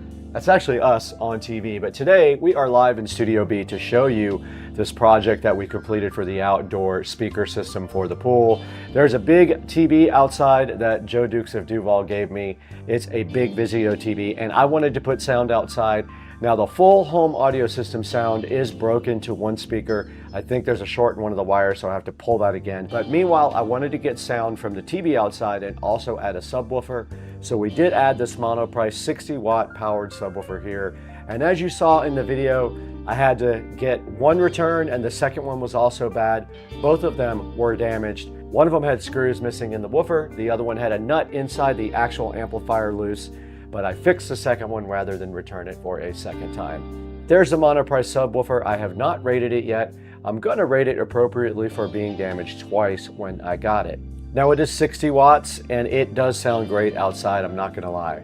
We did put it right up behind the television on some L brackets that I'll show you here momentarily. Here's the 3.5 millimeter to RCA cables we use for input and output to the amplifier, one of them feeding from the TV and the preamp output going up to the powered subwoofer. Here's the Fozzy audio amplifier that we used, 100 watts per channel, Bluetooth. It does have preamp outputs, which is awesome. It uses integrated circuits for its output, not transistors. It does have a remote control with power and volume as well, and I love that. So far, so good with this amp. These are the metal wall brackets I used. Pretty simple. They are heavy duty. No problem supporting the subwoofer, and I did just screw the subwoofer right on the bottom of the L brackets there. That holds the sub right on the wall. This is a speaker wire I used. Anytime I use speaker wire now, I use this insulated speaker wire. I learned my lesson outside. Regular speaker wire in Florida will deteriorate after about a year. This sub helps keep the speaker wire more protected. All right, guys, you can see right here on the dashboard that we have 165,675 subscribers on the channel. We couldn't do that without you though, guys. Thank you so much for liking and subscribing to all the videos. Buy all your products through our product links. There will be links in the description for all of the stuff we used today on this project. I gotta get out of here though. I gotta go to Dukes of Duval's house.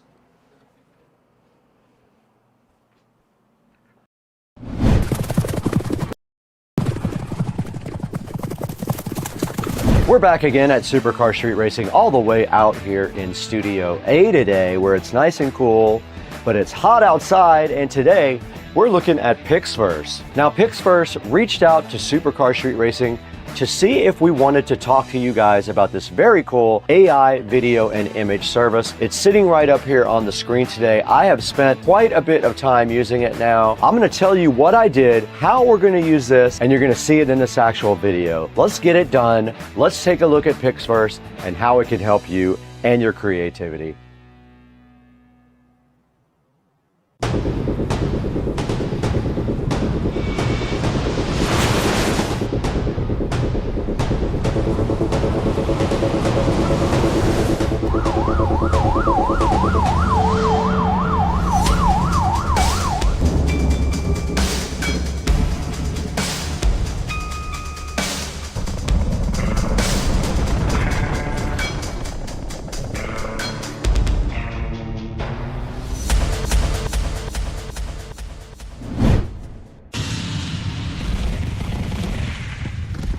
Back in Studio A once again with Supercar Street Racing. I'm so happy to have you guys in the studio with all the fly lighting and cool equipment we have in here. And today, Pixverse reached out to us to see if we were interested in working with them on the Pixverse AI video and image generation tool. And it's sitting right here in the background, and I have spent quite a few hours with it. I made some cool things that you're gonna see today in this actual video, and I might even switch from my traditional AI program to this. Now, as you guys know, if you watch my videos, I use AI a lot in them to add a little bit of fun to the videos and kind of as bumpers and on the opens. So I spent a lot of time working on this on camera for you guys. So the first thing we need to do is go ahead and throw it back into Studio B, where we can take a look at all the cool features of AI in Pixverse.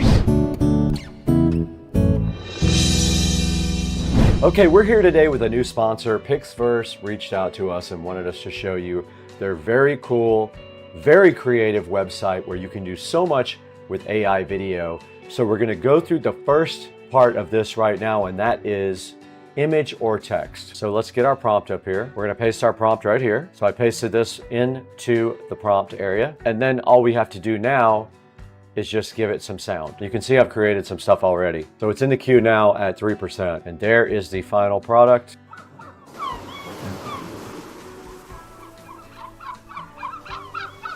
And that's kind of an idea of what the image to text can give you.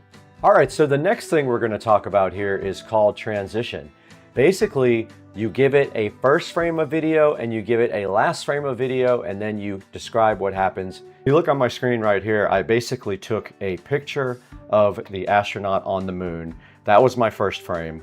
And then my second frame was another picture of an astronaut on the moon. And then I added a prompt down here. The astronaut on the moon turns to look at the American flag, then looks back at the camera. Here's some of the cool things that it did with that nice effect there. And you can see the 2 frames here, and then you can see what the AI generated looks very awesome, where the man turns on the moon and checks out the flag, and it looks very realistic. Now this is using their version 5 up here as well, which is their newest version. So this is cool. The 2 actual pictures are right here. I used this photo, and that's all I did to do the transition thing, and it looks very cool. Okay, so now let's look at the extend feature of Pixverse. This is pretty cool. You can extend a video, and I am going to do that to one of the videos that I created already. All right, I am uploading a video that I created with another AI service. It did switch the resolution to match what we have, and we're gonna make it 8 seconds. Let's create it. It's gonna cost us 80 credits. So here's the prompt I used to create the video, and it stopped right there. Let's see what it's doing. It is done. All right, let's see what it came up with. It's supposed to extend this. A little bit of clipping there on my leg going up the ladder, and he's going up a ladder that doesn't exist now, but it did extend it. If we gave it a second shot, it would probably do better. But that's how extend works. It took my 5-second video and made it into 8 seconds. And technically you could take something shorter than that and also make it into 5 or 8 seconds. All right, sound I have not done yet. Apparently sound allows you to add sound to any video by describing the scene. So let's do that with the same video. The sounds of rockets taking off, and that is fast on that one for sure. And here it is, let's download it.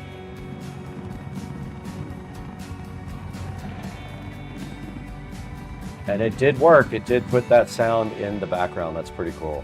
You can also select to keep the original audio as well, and you can go in off-peak mode, meaning it doesn't cost you as much because you're generating in off-peak hours. So this next one will allow you to upload a video and then generate a script for it. So I'm going to do that for this video that it created. So I'm going to put this in there. This is the video that Pixverse just extended. I just typed in, the man is walking up the stairs, he's ready for a trip to the stars. And it is going to automatically pick a voice. Let's go ahead and create this. The man is walking up the stairs, he's ready for a trip to the stars. All right, it did work. The man is walking up the stairs, he's ready for a trip to the stars. And of course you can pick your own voice.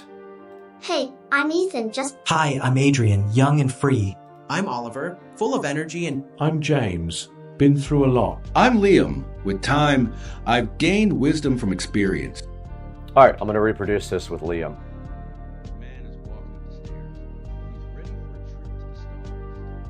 The man is oh, walking it up made the his stairs. voice also. He's ready for a trip to the stars. All right, it did make him say it as well. All right, we're taking a look at Restyle right now. That allows you to upload a video and pick a style to change it to. For example, let's go back and upload a different video than we just worked with. I'm going to upload this video, which was created with AI. All right, I uploaded another video of a Titanic-like scene, and all you have to do after that is pick a style, or you can customize it in the style of a classic no sound movie, black and white. Let's see what it can do. All right, it is done. Let's see what it did. Okay, so that is how it decided to put this scene. Pretty cool, man. I love this. And now the last one I want to show you guys is the most important one for me. Now this is called character. This is what I use the most for my videos. This allows you to upload a character reference and then explain what the character is doing, and it will create video for you. Now what I plan to do right here and right now is do this for my AI likeness open, and I have all of the prompts for you guys ready. So the first thing I am going to do is, this is a prompt for Titanic. Let's go ahead and add my reference character. I'm going to create a new one. I'm going to upload a new character. We're going to go ahead and use that. We'll call it Brad. We did create it, so now all we have to do is grab him, Brad1 right here, and go ahead and hit create. It will cost us 80 credits. And we're going to go 1080p. All right. Not bad. I like it. Let's go ahead and put that somewhere for later. And now let's work on our next one. We have another prompt here. Let's see what we can get. But let's see what it can come up with for Captain Jack Sparrow as me. This is actually not bad. I'm going to add sound to that later. Let's go ahead and throw that in our folder too. Let's go ahead and add sound to this while we have a chance to demo that. So if we click on this and we click sound, the sounds of a bustling city street at night. Awesome. That's perfect. That's exactly what I wanted. Let's go to our next prompt. Perfect. So good. All right, it is done. Let's see what it came up with.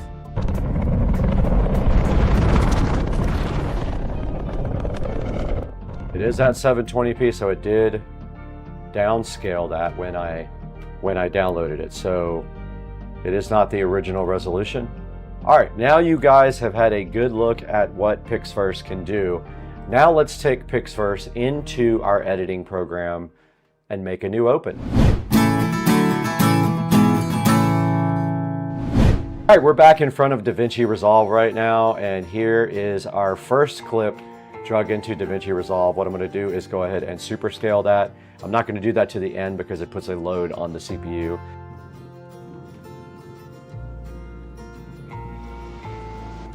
It's mono, so I'm going to make it stereo. Now we can listen to it again.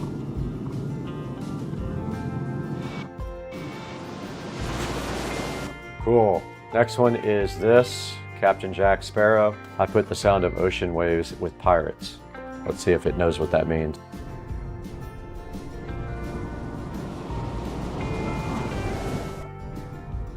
We'll drop that right in the timeline after this.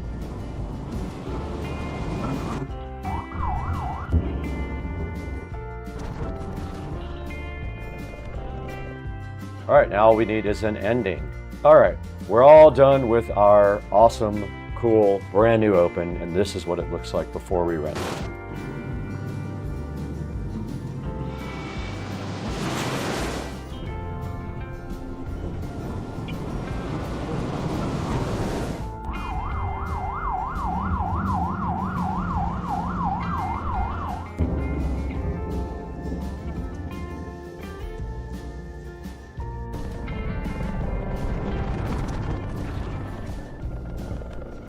And we did download some music. Let's go ahead and grab that.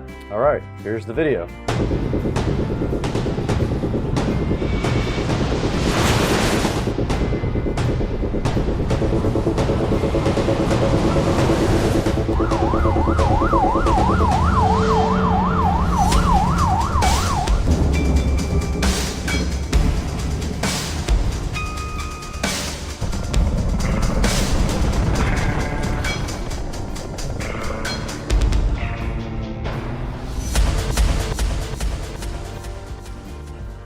Guys, that's the new open that we made with Pixverse. So we made the whole thing in Pixverse. That was pretty cool. Now let's throw it back to Brad right here again to show you where you can get Pixverse and how you can get it. All right, you guys just saw how cool Pixverse is. We went through all of the different things it can do, and we actually created some cool videos with sound, and we also used them in this actual video. So what I gotta do now is throw it back to Studio B with Brad and show you guys how you can get Pixverse, and you can get your 30-day free trial on Supercar Street Racing. Let's throw it back inside to Brad for some more Pixverse stuff. All right, guys, I wanted to quickly show you this template creation, and all you have to do a template is pick a template out of all the available ones, and then you put a photo in, and it will generate a scene for you based on what you see right here on the screen. This one right here is called Who is Arrested? And it took my picture, and I did get arrested. And so, yeah, you can take any of their templates and put your picture in it or other people's pictures in there and generate anything you want.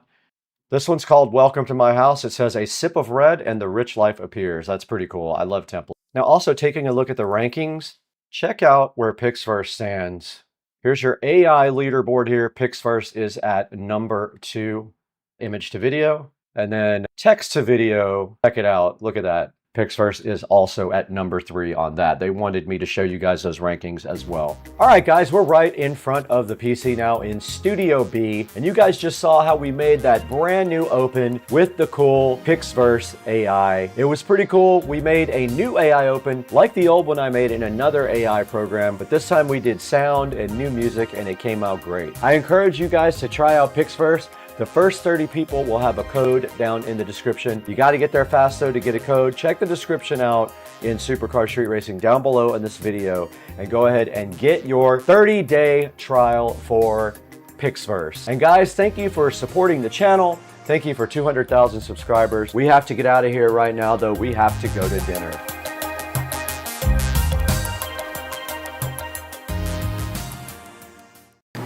Guys, welcome to Supercar Street Racing. You are back again on the channel, and we are so happy to have you here.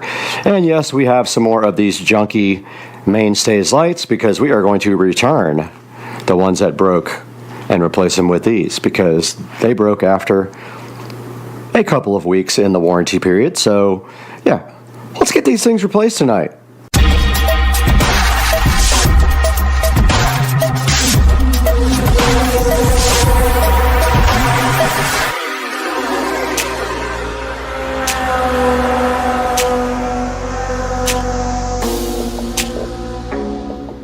Ladies and gentlemen, back on Supercar Street Racing once again. We have a project, and that is these lights are absolute garbage and they don't last more than a couple of weeks.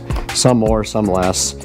And so I have ordered 7 sets of them to replace the ones that burned out, and I'm going to return the ones that didn't last because they were still in warranty. So yeah, so we're going to get all these replaced tonight. We're waiting for it to get a little bit darker so we can actually see which strings. Most of the strings need to be replaced, so hopefully we have enough. If we don't, we'll have to order some more. So now we're just waiting for it to get a little bit darker.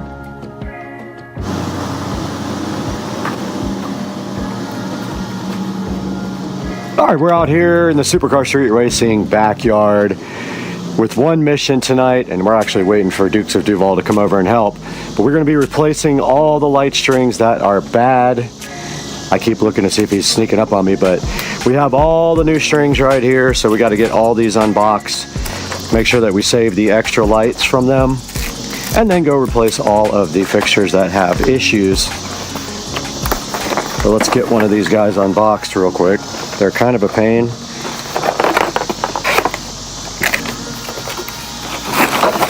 They come like, and we have to save the boxes because we are returning all the bad ones.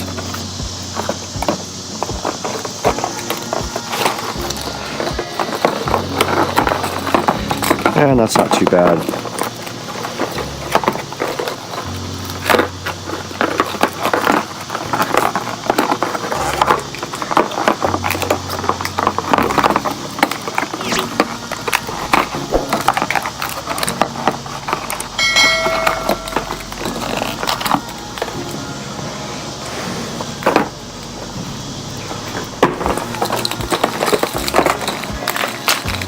Alright, we've got one unboxed.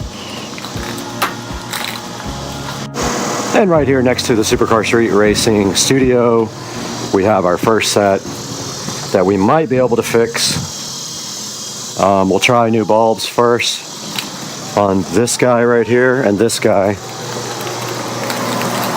See if that does it. If not, we will have to replace the whole string, and they do come with spares. They come with 2 spare bulbs. This one's got several out, so that whole strip is out, which it could be the fuse.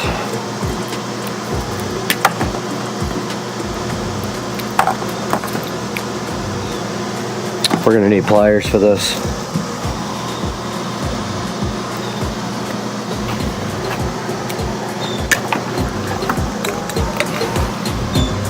Yep, grab some pliers.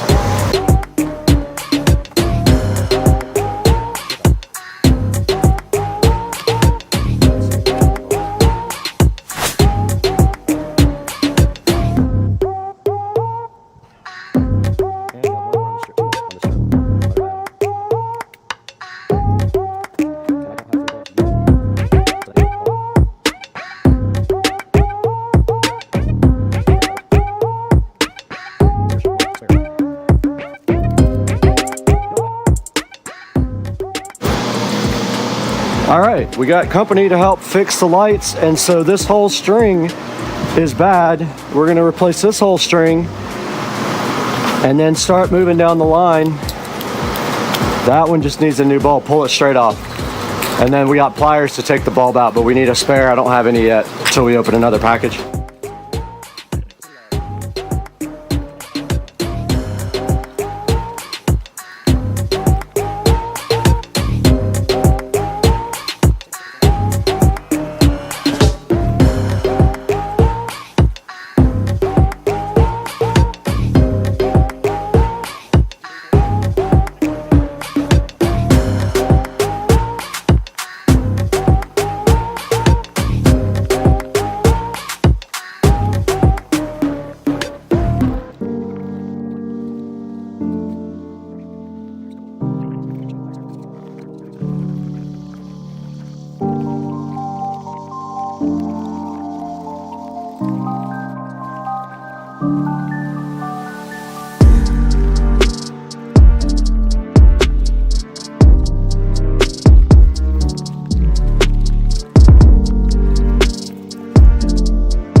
All right, we got Dukes of Duval out here, and it's a nice, cool night, and we just finished repairing the string lights on the fence. And so how was that? Was that pretty easy? Easy. Easy peasy. We just real quick knocked it out in about 15 or 20 minutes. And as you can see, we were able to repair 2 sets of lights with spare bulbs, and we replaced 7 whole pairs of lights. And that's what we are left with right now. And now later I have a light down there on the dock that got hit by a tree limb that I have to replace. So I have a spare for that. And that's going to be it for this one. That's all this was just getting the backyard lighting all back in shape, and we got that done. So, all right, I just wanted to give you guys one last look at the night shot here. Now we are on the GoPro mic. I don't know how good this is going to sound, but this is a shot of the yard at night, and I don't know how good the GoPro also will do at night video, but here is how it looks with all the fence light replaced and the new lamp under the patio. Now, I just ordered the replacement globe lights for the under the patio that go around here, and they go all the way down here and around the house. So we will be putting those up here, and they go literally all the way to that side. So those are on order, and I hope you guys enjoyed the video, and I hope you enjoyed our beautiful night backyard shot here, and we'll see you guys next time on the channel very soon. Oh my god, this thing is so freaking cool. Guys, welcome back to Supercar Street Racing again, and you got Brad here. We just got through a minor hurricane which has just moved out of the area, and so now we have time to come back and show you guys a new review of something sent to us by a company. They wanted us to check it out, asked if we were interested, and of course we want to get this stuff out to you guys to try. So let's get out here in the SCSR garage and take a look at what we got out here. And we have the Jet Fan Max by Kika. We're going to be taking a look at that today, and they also sent us the portable fan as well to take a look at. All that coming up today on Supercar Street Racing. Hang out.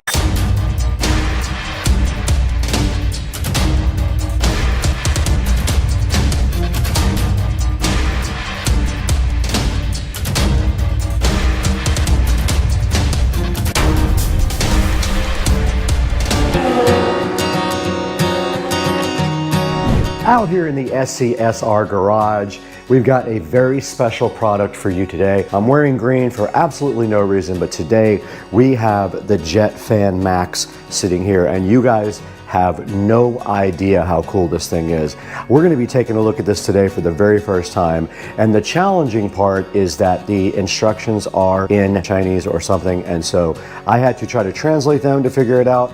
But we're going to open this stuff up really soon and see what's inside the box, what they included with the Jet Fan Max and the portable fan as well. We'll get that information to you guys today and tell you how we feel about this fan. So let's get going. We got a lot of stuff to do today with this, and we're out here in the beautiful garage hanging out with the Tesla and the golf cart. Let's get this thing unboxed. We're starting with the Jet Fan Max here from Kika, and right in front of me you can see the box is silver and does show a picture of the fan in front right there, and then it's got some little artwork around it like that, and on the back it looks identical to the front. No big deal, nothing really on it. And then on the side right here it does have the actual label right there, which we will take a look at in a little bit. And then just the company information. They are from China, so the information inside is in Chinese. Now the Jet Fan Max is supposed to be a super powerful portable rechargeable fan that could work in any circumstance where you don't have a lot of breeze going, let's say like a sporting event or camping or something like that. This would almost be perfect for that, but we have yet to see if this thing can rip or not. Now, I did cheat and I charged it ahead of time, so it is completely charged up. So let's go ahead and open the little one first and see what that's all about. You guys can see the Kika cute little portable fan sitting right in front of you. And if we take a look at the box, it just says portable fan on the front and has the company logo. And then on the side, it does say that it comes in multiple colors there: red, blue, green, black, and gray. It says that it has a long battery life, it's quiet, and ultra compact. And then on the back, it just has information about the model number, the label, and other things like that. And so that pretty much is all that's on the box of the Kika mini portable fan, the cute little fan. So I guess our next thing would be get this thing unboxed, get it charged up, and let's see what this thing is capable of doing. All right, we're gonna go ahead and unbox the Kika mini portable fan, and it is taped shut with a little sticker, and those came out fairly easy. Let's go ahead and get this thing unboxed. It does slide right out of the packaging just like that, and when it slides out, you'll be surprised later what you see in the big box, because this looks very similar. But let's take it out, and it looks like it has a USB Type-C charging port on the bottom, which is great. It means you can charge it with any of your USB-C adapters, and it did come with a power cord here in case you don't have a USB Type-C, which I'm sure you do. Pretty much everyone has one of those now. So let's go ahead and get this thing on the charger and see how much charging it actually needs.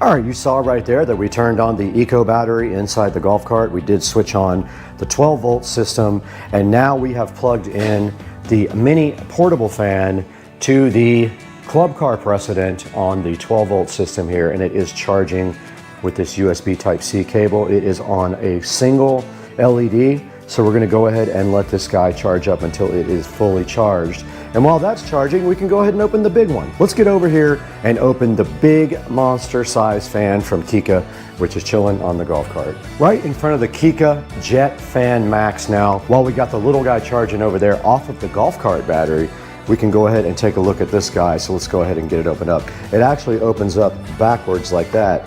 And as you can see on the inside here, we have the Kika fan. We have a nice instruction manual right here as well. We've got this add-on device right here, which kind of looks like a filter. We've got this tube right here, like an extension. We've got a charging cable right here. We've got this little brush add-on. And then we got the Jet Fan Max, which weighs about, I would say, 5 pounds at least.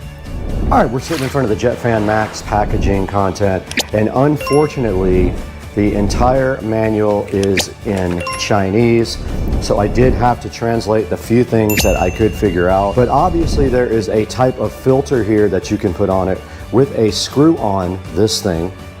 So that means you probably screw it onto the end right here. You can see the Jet Fan Max is threaded, and on the other side we see the controls here. So this is the power button. You long press this button here to go ahead and start the Jet Fan Max, and then this is a slider that does control the power level. Now this button, not sure what that does because I am not able to translate that part of the manual. We can give it a shot and see if we can figure out exactly what that does. All right, the Jet Fan Max is in front of us, and we do have this add-on. You have that, and then you have this nice brush add-on here as well, and that goes right on. I don't know what you would possibly use that for unless you're going to clean something maybe. You have an extension also that you can add on right here, and there's a good look at the extension on the end, and then you can then put your brush. That just clips right on the end like that, and that is how you use the accessories. I guess you can blow stuff off with it like a cleaning tool. And then this thing just does come straight back off like that, and that part unscrews just like that. Back out here with the VESA Jet Fan Max, and let's talk a little bit about the operation of this. Now, as I said, this is kind of substantial. It is heavy. 5 or 6 pounds should tell you that it is a quality product, and a lot of that might be the battery on the bottom. I'm not sure, but the battery does slide out just like that. So if you have an extra battery, you can go ahead and have that charged up and ready. But that just slides right back into the VESA, and then it is ready to go. Now here is the power slider, and that's the level of the fan intensity. And I don't know what this does because I cannot read the manual. Now to power on the fan, you simply hold the power button down with a long press. And you can see right here, it does say 95% on the charge indicator, and it is at 0% power. Now we're turning it up, and it is going to blow the camera over. It will blow. That's only 36% on the thing, and it will blow this. Absolutely rips, and you can see how much power it had at only 50%. It will blow the camera over easily.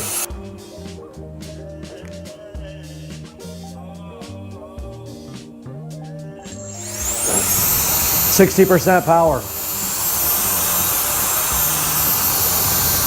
100.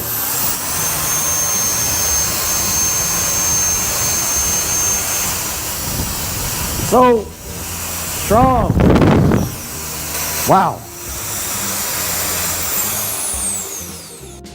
All right, I don't know if you guys can see the dust on the car, but we're gonna give this a shot to get the dust off of the car. Let's see, there's plenty of dust on the car.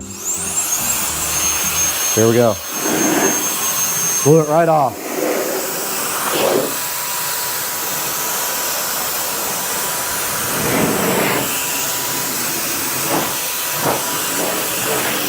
The dust that isn't stuck to it is coming right off.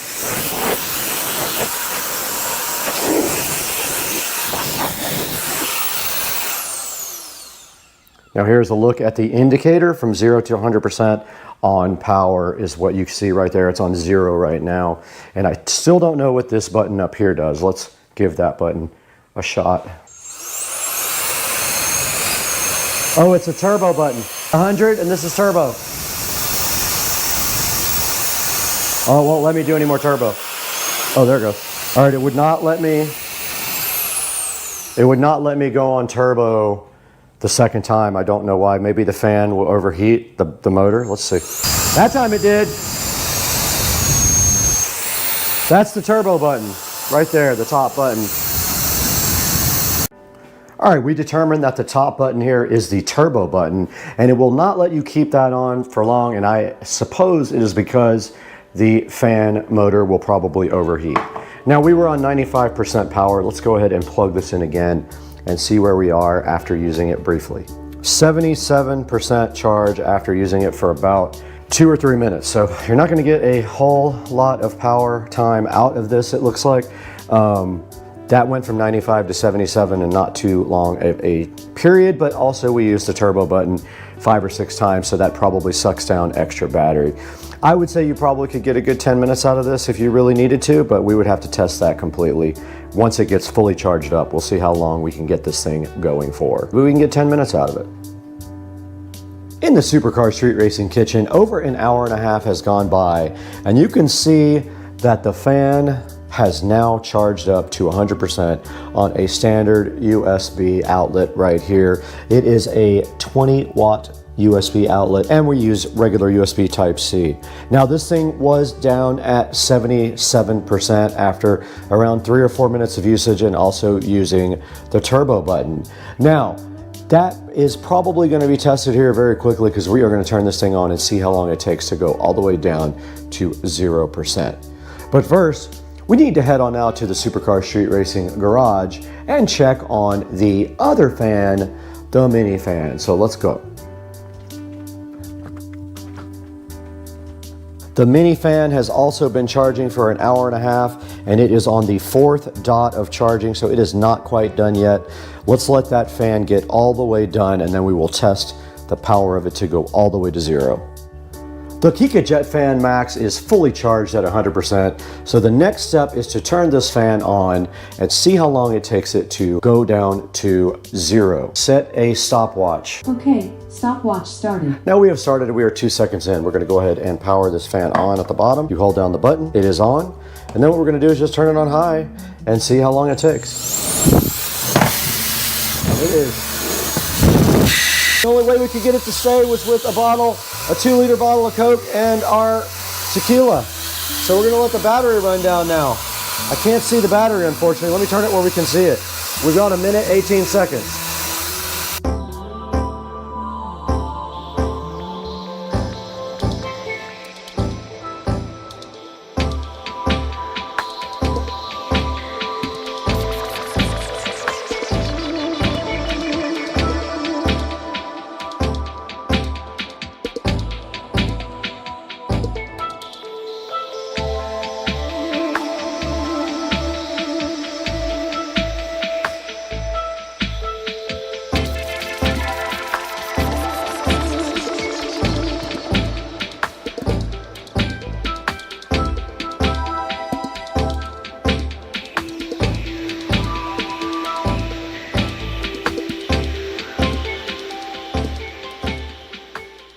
All right, guys, we got the mini fan here now, the portable fan by Kika.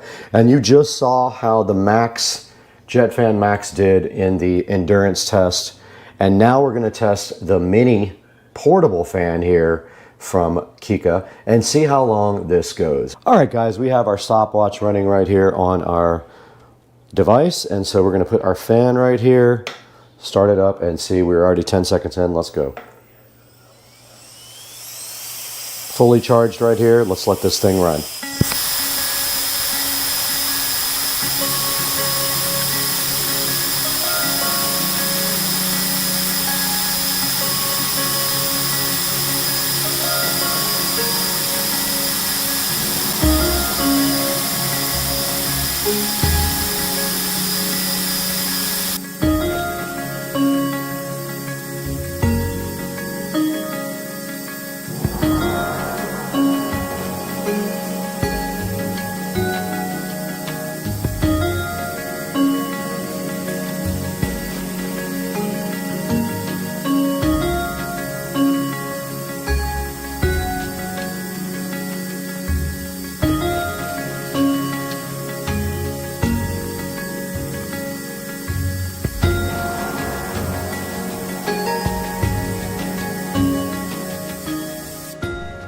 Okay guys, so you just saw we ran the mini portable fan down to nothing. You saw how much time that took, and we ran the big JetFan Max down to nothing, and it is at 96% after 3 hours, so it is almost recharged to 100%. Just using the typical USB Type-C cable here. This guy right here ran completely down as well, so we can actually put this on the charger now. It has a USB Type-C on the bottom also, so we just plug this thing right in like this. And you can see on the back of the unit, it does have 4 LEDs, and it did start blowing again as soon as I plugged it in, but it has 4 LEDs right here. Both of these guys are recharging. Okay, let's reset the stopwatch and see how long it takes this portable tiny mini fan to recharge. This is going on 3 hours right now, maybe a little bit more. And then we'll give you an update once we get all this stuff completely recharged. The Kika, or Kika, however you want to pronounce it, fans are rocking every way, y'all. Guys, welcome back once again, and today we have a special product here, the Kika, or Kika, however they pronounce it, JetFan Max. I don't think this thing is available yet. I've been looking for it online, but they did send me this and their portable fan to go ahead and check out, and I can highly recommend both. These things actually, I never even thought about it this way, but they're designed to be dusters, or, I mean, you could use it for a portable fan as well for yourself, like I thought, but these are for doing dusting and things on computers. And this thing really rips. If you just hold down the button here, it has 100% charge now, and you just turn it on and it will literally blow the camera off of the entire computer. So that's the JetFan Max, and this is the portable fan. The JetFan Max takes about 3 or 4 hours to charge up, and this little guy took a couple of hours to charge up. We got about 23 minutes out of the big guy, and we got hours out of the small guy. So please check out Kika. I'll put a link in the description to their store, and go ahead and buy a JetFan Max when it is available, or one of their tiny little fans as well. And this thing did blow all the dust right off of the Tesla Model S Plaid. Guys, we got to get going today. We have a lot of stuff to do in the house. We'll see you next time.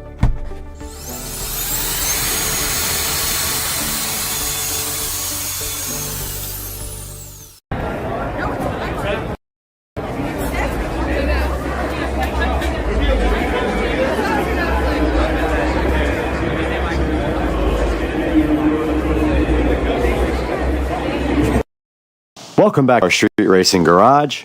Right here we got my 2023 Tesla Model S Plaid, and right over here my 2014 Club Car Precedent.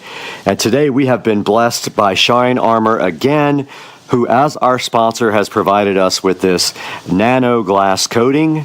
We're going to be taking a look at that and how to apply it on the 2023 Tesla Model S Plaid, so stay with us.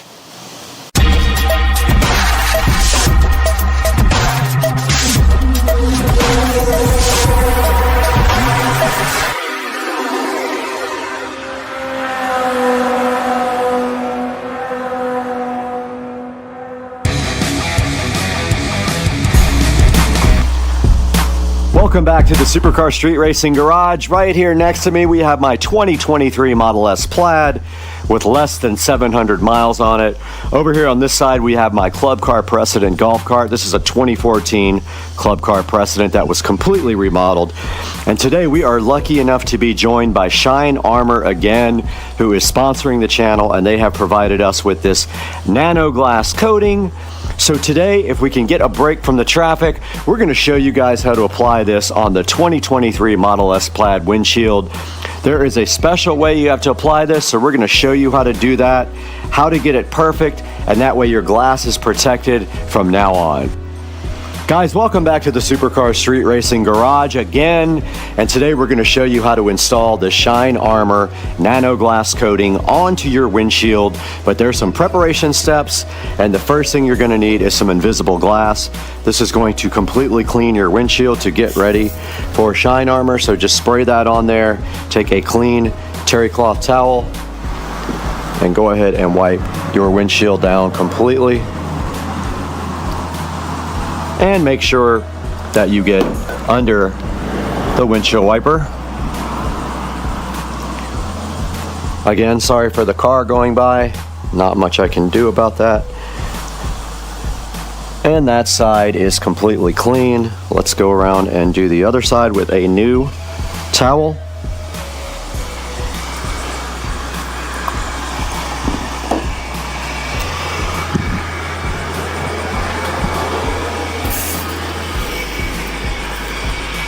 And all we're doing right here is spraying our invisible glass on with one side of the towel, wiping down completely to get all the dirt off, and then flip the towel over to the dry side and go ahead and buff out that invisible glass from your windshield.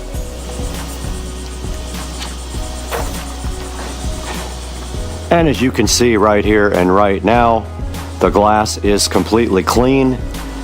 And then we have a couple of more steps to getting this nano glass coating onto the windshield of the 2023 Model S Plaid. Back out here in front of the 2023 Model S Plaid, this guy has less than 700 miles on it. And we are trying to take care of this car, and one of the ways that you do it is by using quality coatings on your car. And Shine Armor is a proud sponsor of this 2023 Model S Plaid, and have provided us today with this nano glass coating that is going to assist you in getting your car windshield perfect and also resist rain and dirt.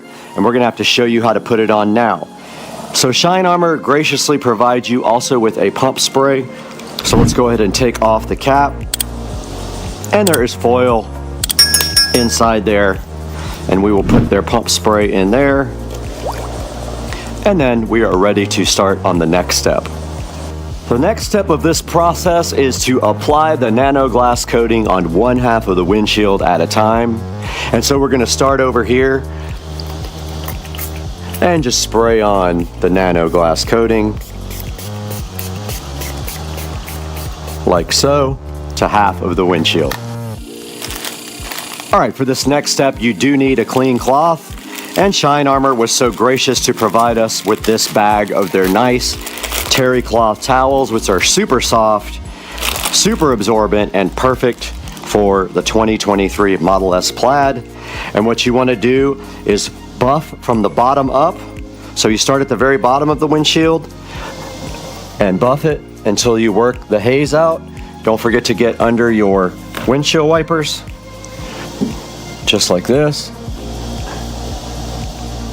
and buff it very firmly. Flip your towel over. Make sure you get the whole entire windshield and get all of the haze out.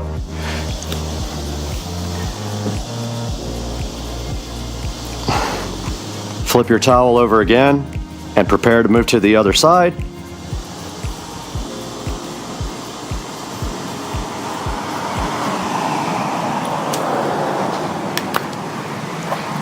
And do the same thing here.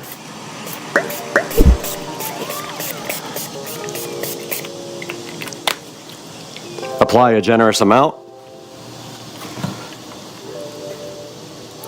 And take your towel and buff from the bottom up, just like this. Getting all of the haze out.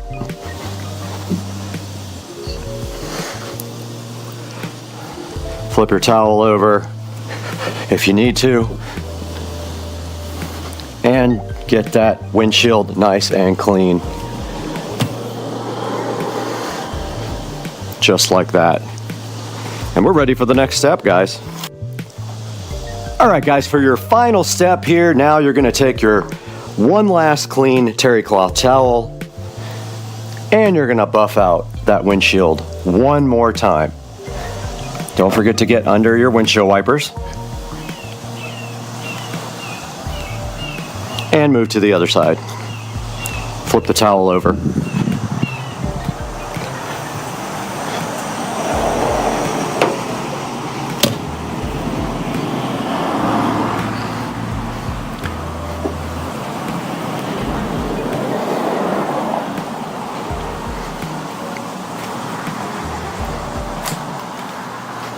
And that does complete the process of putting the Shine Armor nano glass coating on your windshield. Now this windshield is protected from rain. Water will flow off of it easier. It's protected from dirt. It'll be easier to clean the next time. And you guys need to get this for your car because Shine Armor is a proud sponsor of this 2023 Tesla Model S Plaid. And they would love it, and I would love it if you would go buy from our affiliate link. It would help us out greatly, and you guys would love this for your car. So check out Shine Armor Nano Glass Coating, and now we're gonna take it into the 4K production studio and take a closer look at this online. Welcome back to the beautiful 4K production studio here at Supercar Street Racing, where we take some time out of our day every day to show you amazing products. And we are super proud to be sponsored by Shine Armor. Now, Shine Armor makes so many great products for your car and other vehicles, and right now we have their website open.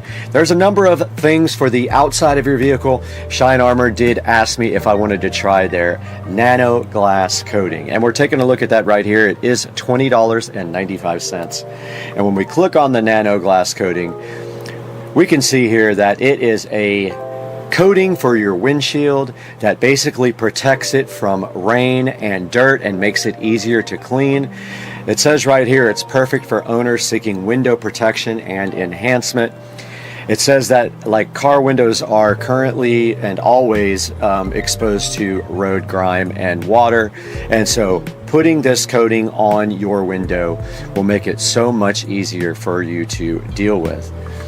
It says that right here it has a hydrophobic coating that reduces dirt and dust accumulating on your windshield. All you have to do is just apply it on there and buff it off. It says right here, you just put it on the windshield and buff it off, and that is literally all you have to do. And you saw how I did it out in the garage on the 2023 Model S Plaid. Once you have this coating on your windshield, you can see here, right here and right now, that it gives you long-lasting durability and protection. You can use it on your cars, your trucks, your boats, your planes, your shower glass door, anything glass. I'll probably throw it out there on the golf cart, even though it is a plastic windshield. I want to see how it does. Even though it barely gets wet ever, it does get dirty. And right here it's showing you how to transform the way you care for your car with their nano glass coating.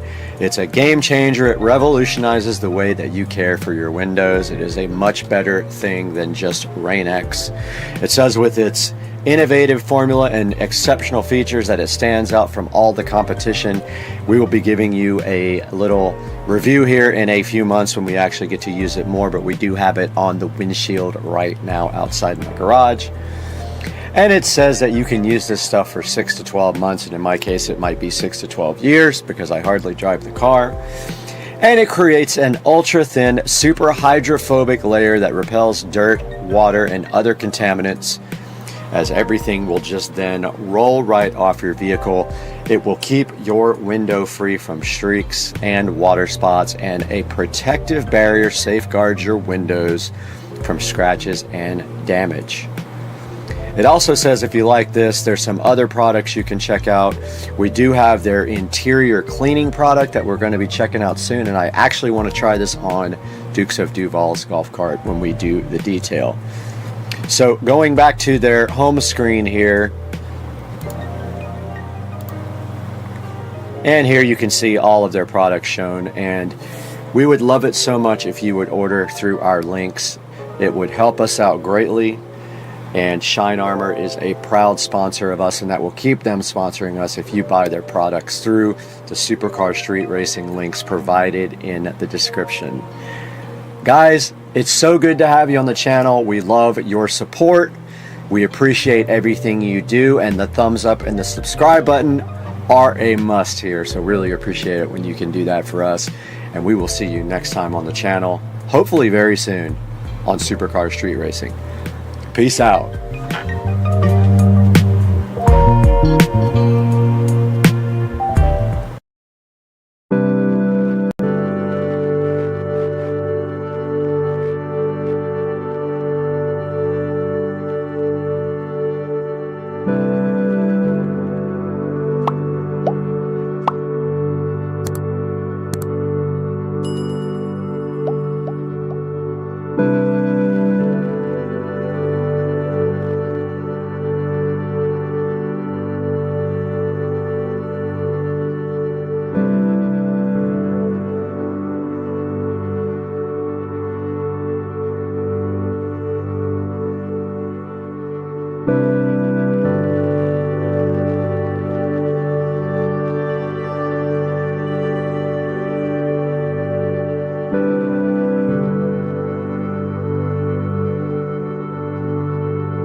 is this?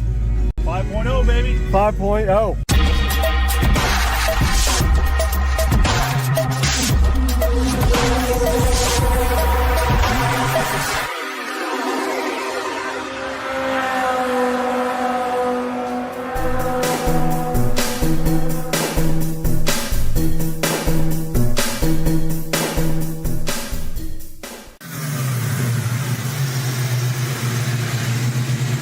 What is this? 5.0, baby. 5.0. All right, turn the music down. All right. Dude, this thing's sick. Hell yeah.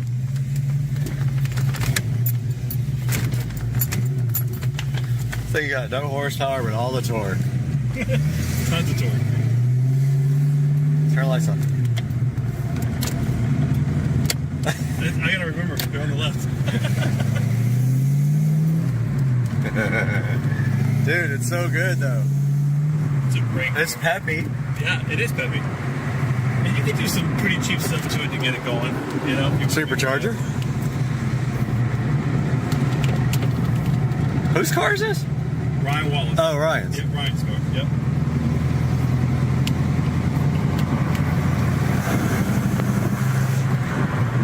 Okay, this thing's fun. This is literally I don't remember how to put the rag top down, but I think it's all manual. I think you just pop two things. Latches here? Right here. I'm trying to remember. Oh, yeah, right here. Yeah. These two, and it just flops back. My friend in high school had the same exact car.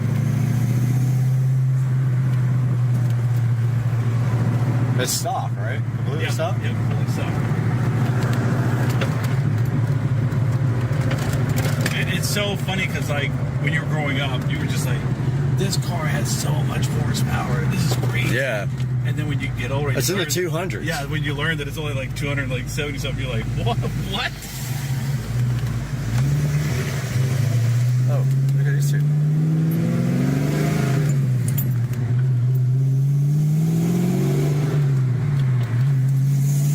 This is a fun car, man. And the sound. You buy this thing? There's no better sound than this exhaust here. So good.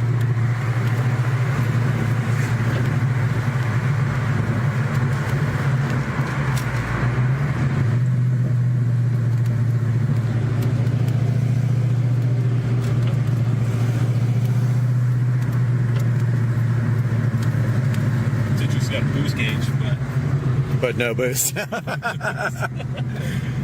you never know. Though. All vacuum? Yeah. If that thing goes up, I'll freak.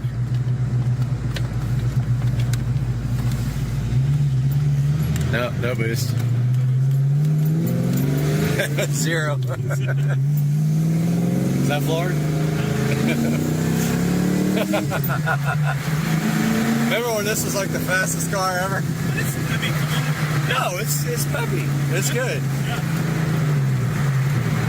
It sounds like it's got exhaust pods. It might have headers. I think it does have exhaust.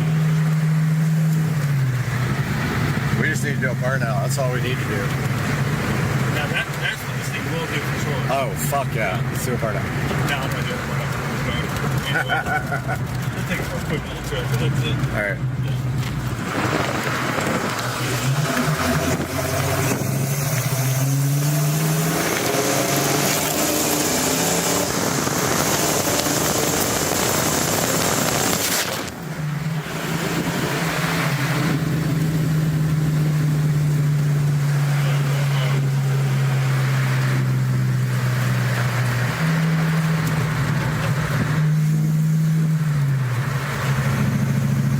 Sure it's 100% soft?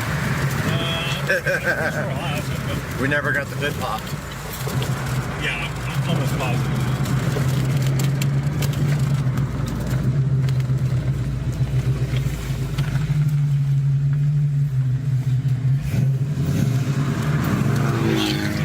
Oh! Oh!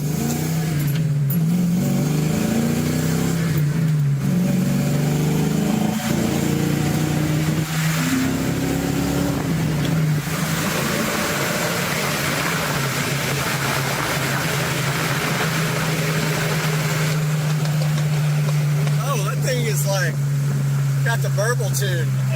You hear it backfire? Oh yeah, big time. It's got the tune. What is it, a Beamer? Yeah, BMW with the burble tune.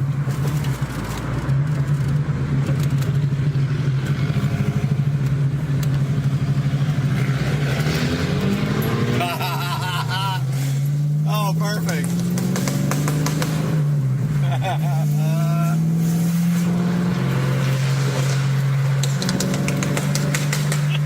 Oh my God, this is amazing. Please turn. Oh my God.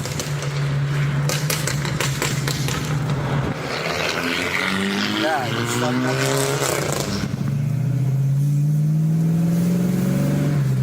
I mean, ripping through here because everybody will know the car. They'll be up and knocking on his door. What you doing?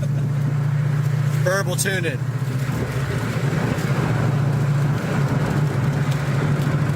This thing's sick.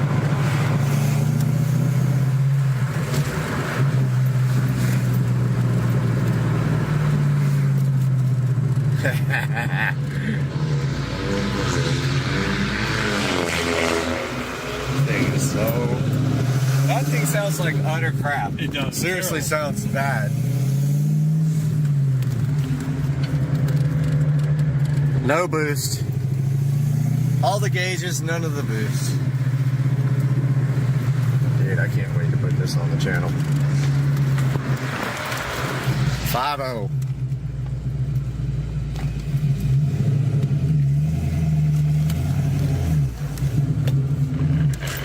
Oh! It's tight. Yeah, I shifted it into first when I was in it. It's super tight. Feels like it's got like maybe like some kind of shift kit. Like what do you call it? Short shifter. Yeah.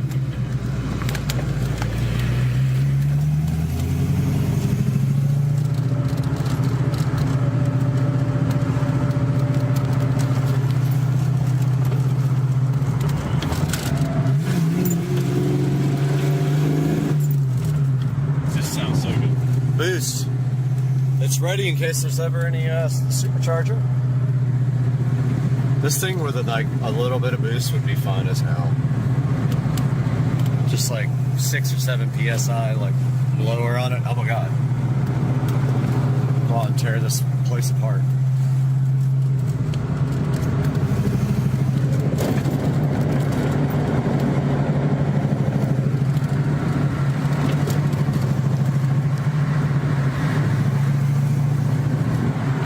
Alright, so if I come back by here a little bit. Yeah, we're gonna eat ribs at 7. So you got a good hour and 15 minutes.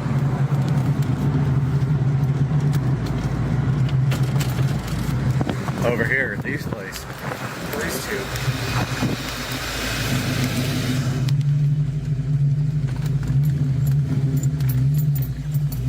This thing's fun, man. That was awesome. Alright, brother. Alright. See you, man. Say goodbye, channel. Later, man.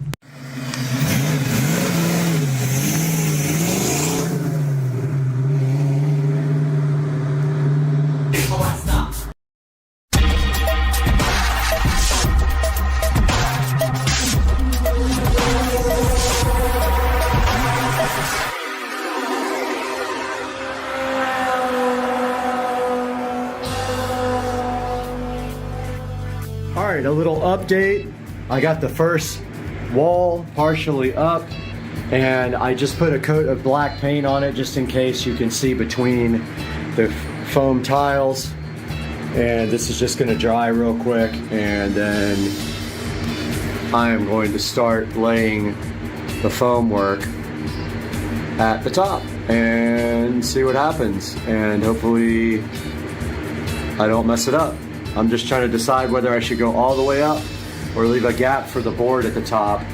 If I go all the way up, the board at the top is going to squish right up against this foam, but I think that's okay as well. I think it will just kind of push it in, but then it'll look like the top layer's gone. So I don't know what I should do, but anyway, got all the electrical finished on this wall. At least for this board, I've got the TV mount. Boy, this is a nightmare with this foam insulation.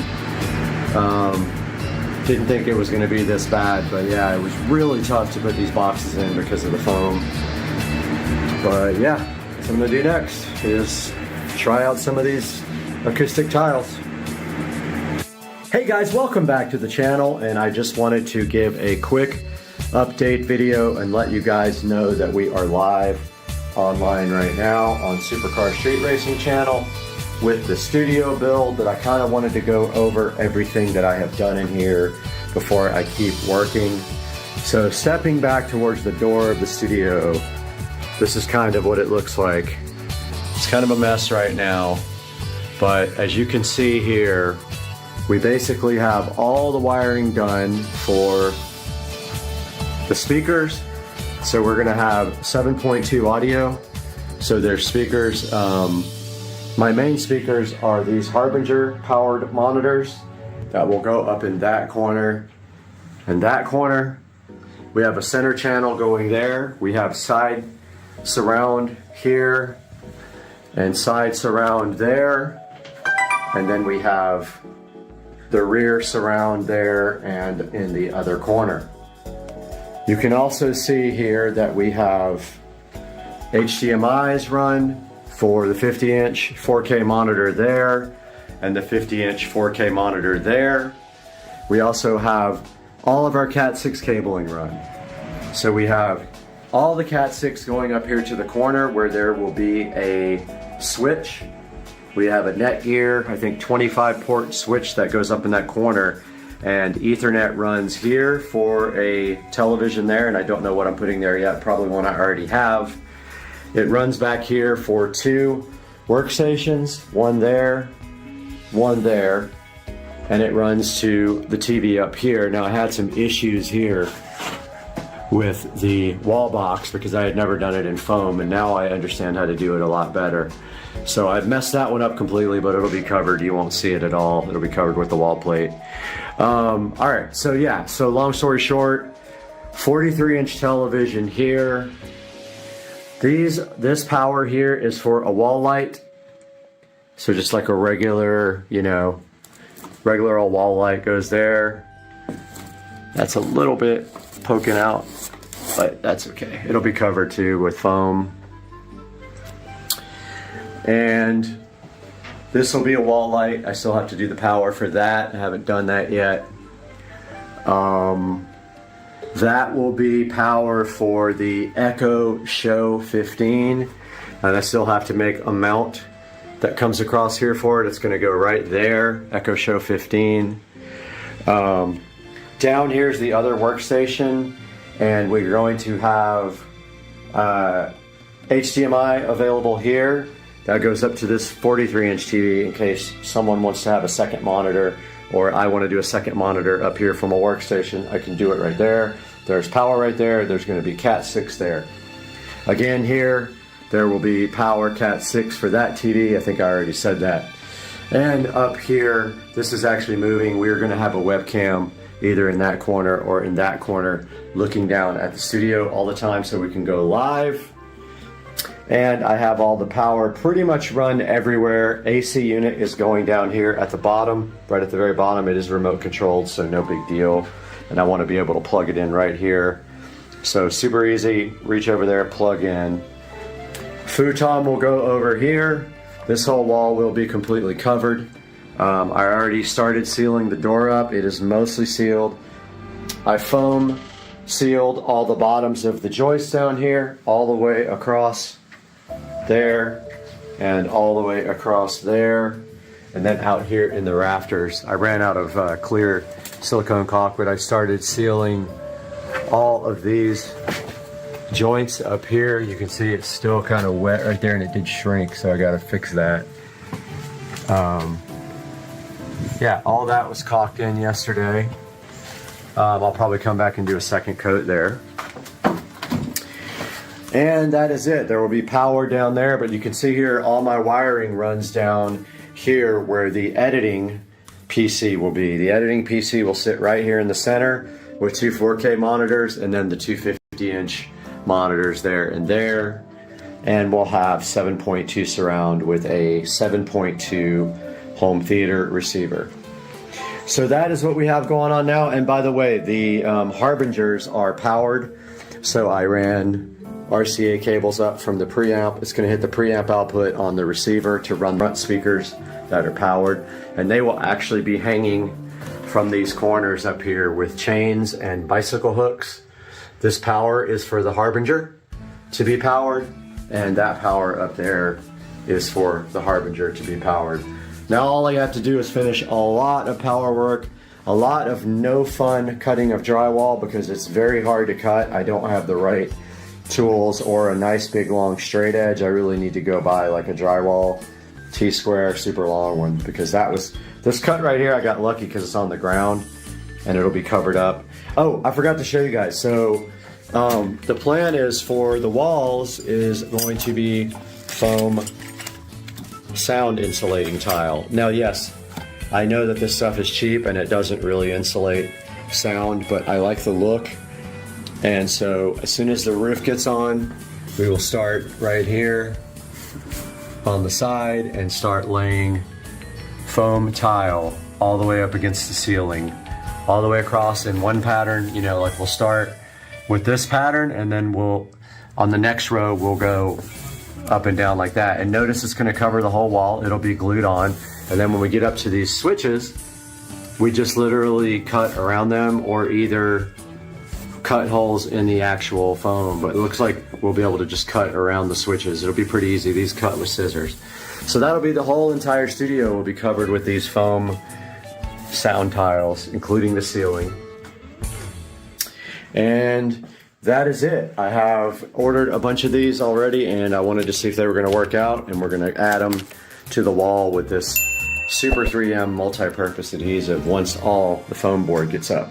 So we're attaching the foam board directly to the studs and the ceiling joists, and that is how we are doing the wall covering. And I have been working through electrical because of course now we have wall boxes that are some of them are inset because I did the power ahead of time. So when you put the wall board in, your electrical outlets are too far back. So I have an electrical outlet extension kit that has little extension screws and everything you need to pull the wall outlet out just like that. That one is actually on extensions. And then I use this box here for Ethernet. So that is a I think that's called an old work. I can never remember the difference, but this is the one that kind of bolts and clamps to.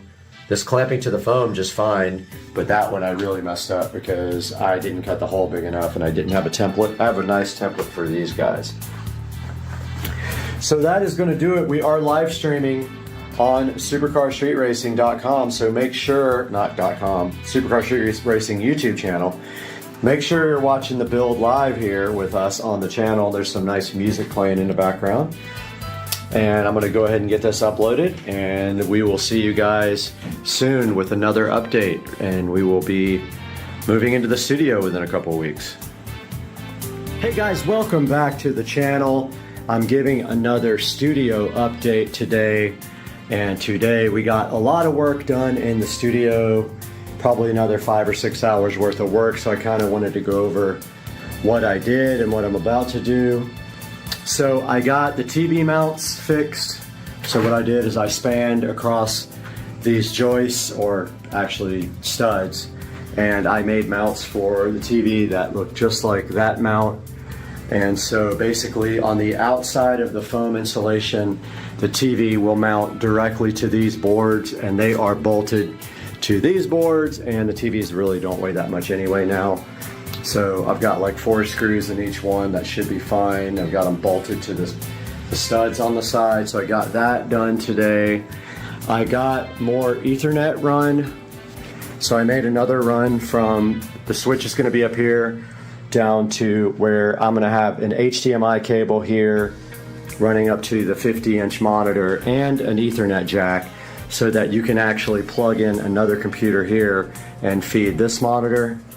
And I also ran Ethernet across here. It's actually down there right now. For the same thing on this side, it will basically be a Cat 6 cable and an HDMI port for that TV. So I have all that stuff now. I have all the stuff from Amazon to put that in. I actually connected power today. So I connected power there on that side to all the accessories that are getting power. I connected power over here as well, and also put the female on for the speakers, the powered speakers. The Harbingers are going up here in the corner. You can see the power and the RCA cable for that. This has power in it. The ceiling has power now for the extra lights. And next I am going to be running this USB extension from down here up to that corner for our webcam that's going to be live in the studio. And that is a lot of work today. Got this HDMI I also ran for the HDMI and Cat5 jack down here that you'll be able to tie into this television if you want to. So yeah, got that all done today. It was quite a bit of work. You can see all my Cat6 cables here for the switch. They're all labeled with numbers and then numbered on this end, and then I will label the actual boxes as I put them in. There's another HDMI and Cat6 for that monitor to be tied into if somebody wants to park right here. And then there's lights up on the wall to feed sconces or LED type lights there. So I also just got the new Echo Show 15 in. I was waiting for the bracket so that I could make the wall mount for it. So here we have the bracket, and that is going to be how it mounts, just like that. So it will mount just like this, and the power will run right into the wall there, and then the foam will actually, this thing will be kind of flush mounted because the foam is 1 inch thick. So think about with the bracket on top of the foam, the bracket will be on top of the foam, and then I was thinking maybe doing it either way. I don't know if I should put the bracket in now and then cut the foam around the bracket. If I do this on top of the foam, then the actual acoustic foam tile will run up against the side of the show and kind of make it look flush mount. So I think I'm going to do that, but that is the way that is going to be mounted, and there is power for that. So yeah, just a little update. Wanted to keep you guys posted, and I'm still making progress and busting my butt in here trying to get ready to put up. I guess I'm going to do either this foam insulation next or start on the ceiling. I kind of need 2 people to do the ceiling, so I'm holding off on that. But guys, I appreciate you keeping tuned into the video and checking out all the progress on the studio. It'll just take me probably another couple of weeks to get it done, and I'll keep you guys posted. And we're constantly streaming live on the channel as I work, so please tune in and like and subscribe. We'll see you guys again tomorrow. Okay, welcome back to Supercar Street Racing, guys. Second update for the day. I've been working really hard today, and we are about ready to test the front channel audio system for the studio. A little background, I got these Harbinger speakers about 3 years ago, and I've used them a total of 1 or 2 times. They are powered speakers. They both have individual inputs, and they are awesome, and they will be fed by a 7.2 receiver that has preamp outputs for the front, and that will be fed by the computer up front, by one of the video outputs on the video card. So we're ready to test the sound. Everything is connected. We're going to listen to some royalty-free music so I don't get copyright. And we are going to shut this door with no AC yet, and it's going to be really hot. One sec, guys. All right, sorry about that. It takes 2 hands to close the door. All right, let's test it. We're ready. So this Purple Planet royalty-free audio.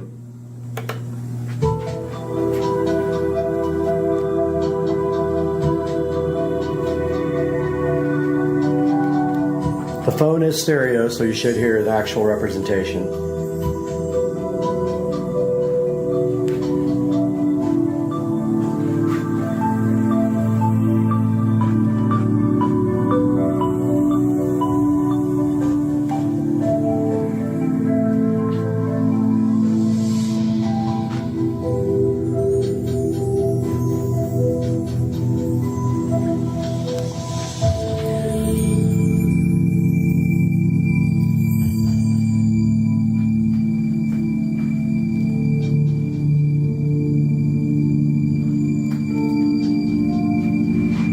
First overall impressions of the room. It'll be much better when the sound is knocked down with foam. So we still have some reverb going on in here because of the lack of sound insulation. But all that will change, don't worry.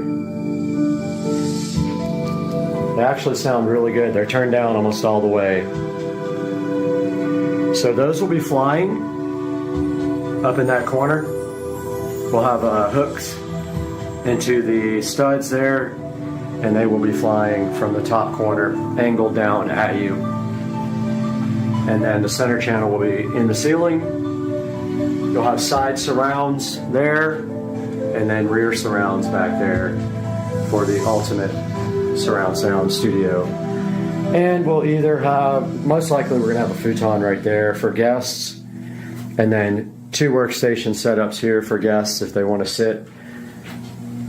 But that was a test of the front stage of the upcoming studio sound.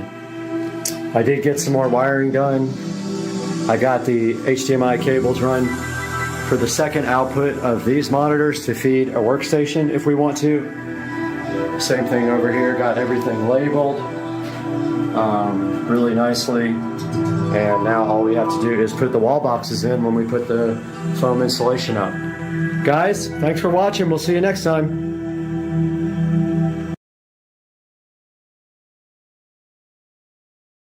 How much ice do I put?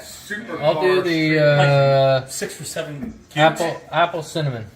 It reminds me of my DEA days, making methamphetamine. I'll do the apple cinnamon. Apple cinnamon. Okay, apple cinnamon. All right. This is going to be amazing. Here you go. Thank you. So what is it? What's in there? 1 billion views. Just regular old Jack Daniels. Okay. So just 1 JD right there. A little bit of simple syrup. Yeah, you can get the stuff at Publix because I buy it all the time. It's nothing but sugar water. Yup. A little bit of bitters. The doctor of all goodness. It's true. It is. It's a surgery. Dr. Feel Good over there. You actually should get... Cheers. What are the other cherries, honey? I got the wrong cherries here, but... No one can have the wrong cherries. The dark cherries. Yeah, I don't have the dark cherries. What? Dark cherries. Nah, I can't remember the names of them. I don't know. I got nothing. I don't know. That was a question I couldn't answer. I don't know. Put that. This is the best part. Okay, Oh, yeah. When you get fire involved in anything, selected Apple cinnamon. Apple cinnamon. Yup. He's a freak for apple cinnamon. I haven't really watched him do this either. Well, It's pretty fascinating. Like, it had me... Wait till this gets 1 million views. And we can finally retire. Young. This is like we're doing something illegal over here. Well, it's much different than a cold cook or a heat source cook. We're not making meth here, folks. You who are making meth will figure that out. This is the old-fashioned doctor. This is the best. Chris is the only young person here. We're all just like his grandparents. Blowtorch. Anything with fire is good. I know, that's what I'm saying. Absolutely. I think that's why I always liked creme brulee. That's why we like that movie Fresh. Oh my god. Oh my god. That movie's crazy. Oh, jeez. This is amazing. But you see, I mean, the viewers can see that, like, there's actually, like, a black something going over the drink inside there. It actually turns black. Smoke. Oh. Yeah, it turns it, like, charred. Because of this thing. Doctor of all drinkage. Good smoke. Did it get in there? I'm not seeing any smoke. You know what? I don't see any either. Do we have another torch? Is your torch all, is it petered out? It may be. Okay. Oh, it's rolling. Oh yeah, it's working. Phone's melting, but that's cool. That's alright. I'll buy a new phone. The top's about to catch on fire. Maybe the holes plugged up? It didn't really do what mine did. It didn't. No, Yours mine kind of like so let's, waterfall down into it. Mine totally turned Need to clean dark. it? Yep. Yeah. Stopped that up. might be plugged up. Yeah. The hole's plugged. Catch on fire? Your hole's plugged up. Can't have a plug hole. No. Hell no. Nobody's got time for that. No. It's like prison shit. Unplug your hole. Oh yeah, finger it. Oh, jeez. Okay, we can't put this on YouTube if you guys get dirty. Don't get dirty. We're going back with Apple cinnamon. Apple cinnamon. where is it? Where? Oh, Okay. Bartender's a little buzzed. That's okay. there's no doubt about that. This is gonna be the best video ever. This is better than axe. No. We had axe throwing. It'll probably get more views. Yeah, it might. Alcohol Because water. okay, so what do we title Oh, this? there it goes. Yeah, the whole. What's our clickbait? Yes, there it is. There How you to go. make the perfect old fashioned Old fashioned. with Byron. Yeah, now Game of it's- Thrones. Game of Thrones. Dude, that's so sick. Where you buy them little things? Oh, look at it. It's the, going. The wood. Amazon. Amazon. Are we getting smoke in there? Captured? It's hard to There tell. was I think for a there was minute, some. Mine was way better though. I don't know. Oh, there it is. Look it. Look it. Look it. Look it. Look it. Look it. You see it? Look Oh, it. yeah. We have Look at that. We have smoking. Smokage. Okay, that was cool. It looks so cool on the camera though, for real. Yeah, it did. Look at that, my friend. Oh yes. Chris? Thank you, sir. All right, so you got to taste it and tell Cheers. 1 million people what it tastes like. I can smell the smoke. Is it good? Yeah, I like it. Excellent. Bartender is amazing, right? Thank you. Thank you. Okay, Thank 1 you, billion views later. 1 billion. We're gonna have to views cut later. him some, cash from our YouTube revenue. $22 a month. Doctor. Because I need a new 22-liter beaker. yeah, you do. Okay, so there's a lot of different flavors What though, are you by saying? the way. You're Walter White? Is that what you're saying? The Walter White. Jesse, let's cook. No, you just watched this. You just watched this yesterday. I've never seen it. Jesse, let's cook. I don't know what. And then we have this. 6 episodes of that yesterday. And then we have the Now, torch, the cherries. I love that. I had to. I like squirt, but this is all right. Oh, I have the fever. It's with an F. Fever, something like that. I've got that. Good stuff. Yeah, that's one of the better ones from what I understand. Oh, look at Ginger, Portage. Fever ginger. Mark, there's fever ginger out there. That's the next one. Then. That dude's a good dude. We'll get you one. All right. Man, that was a good video. That's definitely the one. Welcome back to the channel. And what I have right here in my hands are 2 drones that were bought from AliExpress. We're going to be looking at both of these today on Supercar Street Racing.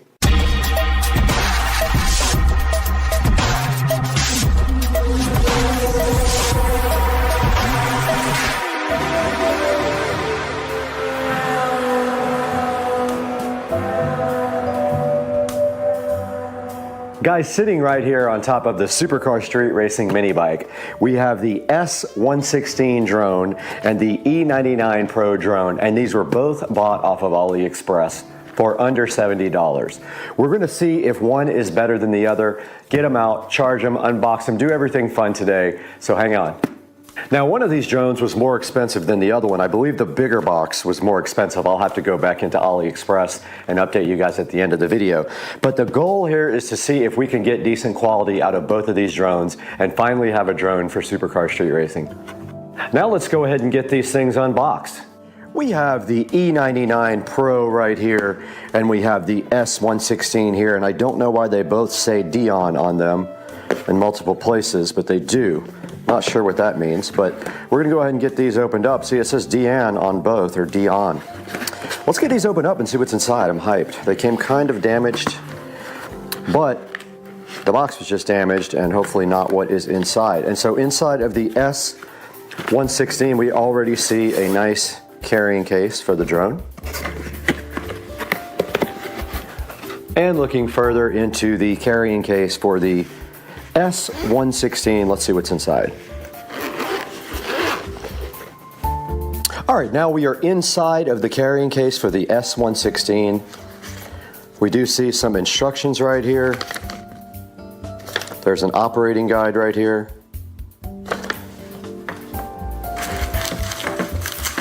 Then we have another user guide here, so I don't know what the difference is between these two guys, but there's this one and this one. Look inside, that side is in Chinese, I think, and then here are the actual operating instructions for this guy. Let's put that aside. Looks like they gave us some spare rotor blades just in case.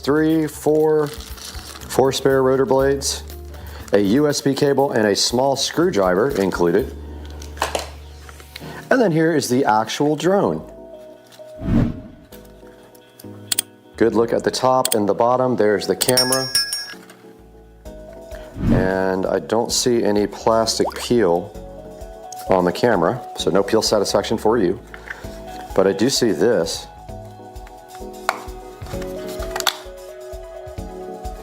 Interesting. Not sure what that is. I'll have to get into the manual here in a minute.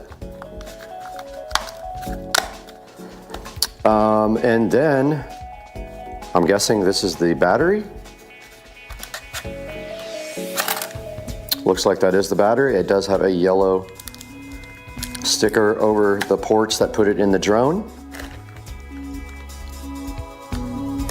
And then it did come with a, let's see, this says obstacle avoidance. So don't know what that's about. We'll have to dig more into that. But yeah, that is what's inside this as far as the actual drone and parts. And then we have our nice controller here for it.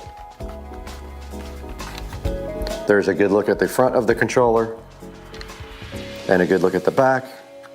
Let's see what kind of batteries this guy uses. Oh, it doesn't. It's rechargeable. So yeah, we'll dig into this a little deeper here momentarily, but that's what is inside of the S116 drone box. Now we have the E99 Pro right here.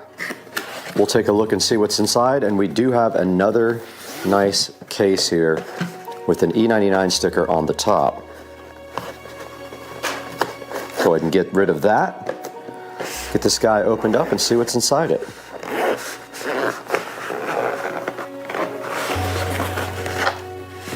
All right, so we have another controller here. There's a good look at the actual controller with the two antennas. Feels really cheap though, really light, really cheap. Not sure if this has batteries or what, or if it's rechargeable. I don't see a charging port. I see a back door on it. Here is the actual tiny little drone. And that is going to get some peel satisfaction. And my thought is it unfolds like that. It says Drone Pro on it right there. And there is the camera. Now this one looks significantly cheaper than the other drone already and feels cheaper. And at this point, I don't know where you put the batteries or charge the battery. Ah, there's the battery right there. So again, these are just flip-in rechargeable batteries. There's a little antenna. And then inside of this bag, we have what appears to be, actually I don't know what these are. I'm not sure what those are for. They did come with some one spare blade, three spare blades, four, a little USB charger. And then here is the user manual. And it also has a supplemental thing to download and install the RC EFP app. And I'm not sure if that one uses the same app or not. But then here are the instructions, and they are in both Chinese and English for you. And then that is it. That is all that is in the box here. So let's figure out getting these guys charged. Now that we've gotten a good look at what's inside both of these boxes, we're gonna go ahead and get these guys charged up. Let's do it. All right, we've got both of our drones here. Let's go ahead and take the battery out, which I already did on this one. And here is the actual battery. And then on this one, the battery is right here. And then we just need two little USB power adapters. Any USB power adapter will work. Or if any device you have has a USB type A, you can go ahead and use that. Now I do have some brand new USB power adapters here in my hands. There's one and two because I started running out of these. So I bought some for LED lights. So there's a second one. And then we have our little cable here that it came with somewhere.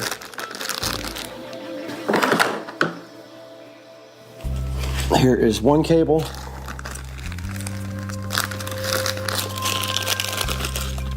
I'm gonna go ahead and put this back over there.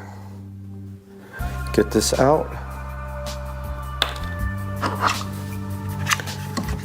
And we'll plug this in right here to this USB type A USB power supply thingy. And that would be the one, I guess it doesn't matter which one. It does have the old school style of adapter though, the old school USB, not the new one. It doesn't have USB type C. And it is plugged in and there is a red light on that one. Let's get this other guy plugged in and charging.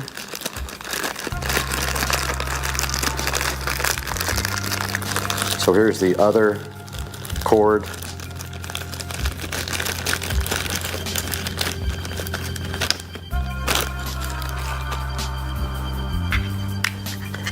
And our other USB-A adapter to whatever type of USB that is, I forgot.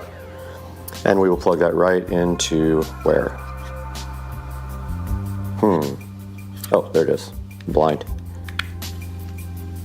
And it goes right in here.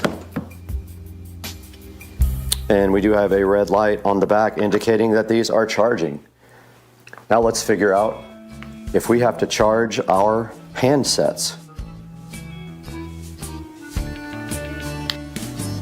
All right guys, so we have the controller here for the bigger drone. For the S116, I had to go get another cable to charge this one. And I have another USB adapter here. Go ahead and plug that in. And we have one of these multi-cables. So the other end goes on the side of the drone right here. Just like that. And we do have a red light on indicating, I believe, we are charging it. And now this guy, I cannot locate where you charge this. Maybe this is not rechargeable. Let's look at the instructions. So I'll go ahead and open this up.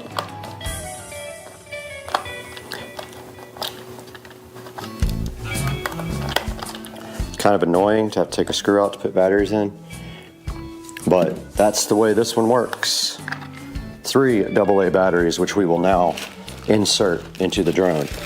I called it a drone, it's actually the controller. It takes 3 AA batteries. No rechargeable controller on this one, is 1 definite minus. And then the cover just goes right back on like this.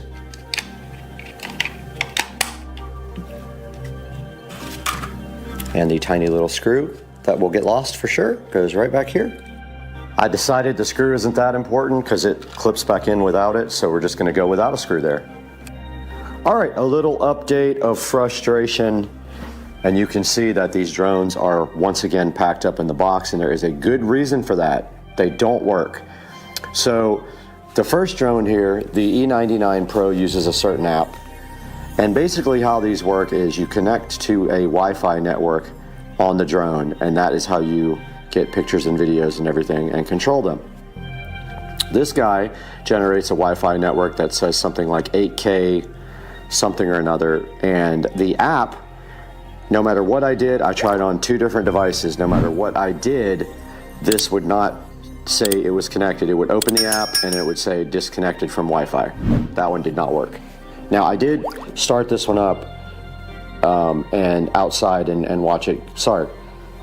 Yes, I started this one up outside and watched it just to spin up a little bit, but that's it. This one has a completely different app and better instructions. And as you can see right here, the instructions are pretty clear on what to do. The Wi-Fi name was wrong. I figured that out. It said to connect to a Wi-Fi called Wi-Fi something, and there was no Wi-Fi like that. There was a different name. So I got connected to this drone. I can always connect to the drones on my phone, but the apps don't recognize the fact that the drones are connected. So bottom line is, yeah, you need to pay attention to some quality. These are from Temu, not Ali, and those are going back to Temu.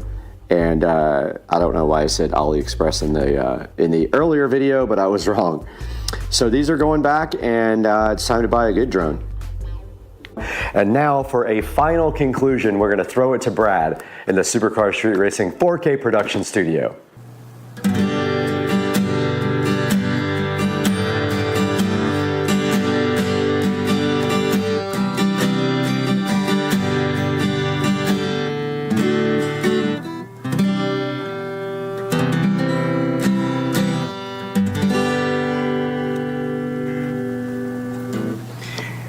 Hey guys, just getting a little guitar practice in. Welcome back to the channel. And you just saw we had these Temu drones and they were absolute garbage.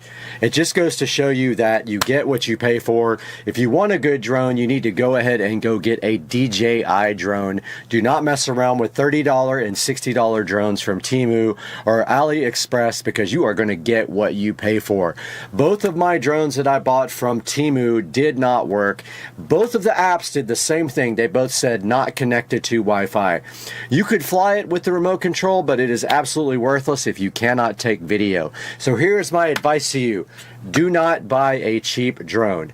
Guys, make sure you like and subscribe to Supercar Street Racing. We appreciate you so much. We built this 4K production studio for you guys just so we could play music right like this for you guys and make videos and do all kinds of fun stuff, and we're glad you're here. But please like and subscribe and buy through our affiliate links, and we'll see you next time. I got a concert I got to play right now.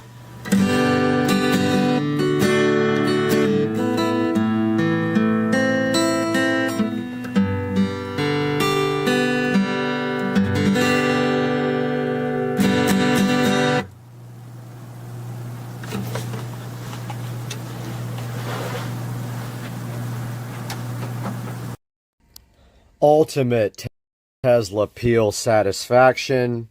New sill plate. Let's go. Let's go. Yeah. Amazing. We got an HyperX microphone. We got this brand new webcam. We got the microphone and the webcam and the peel satisfaction. Let's go.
Guys, welcome back to Supercar Street Racing, and once again we have something to take a look at here. This is the Logitech LitraGlow. We bought 2 of these for the studio, and today we're going to be opening these up and taking a look at them on the channel.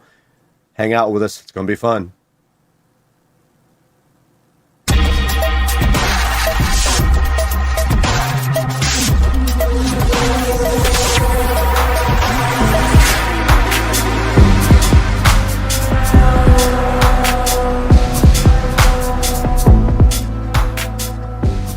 Guys, welcome back to Supercar Street Racing once again, and today in front of us we have the LitraGlow light, and this is a light designed for creators like myself to light up your face, and it literally mounts directly to the monitor there.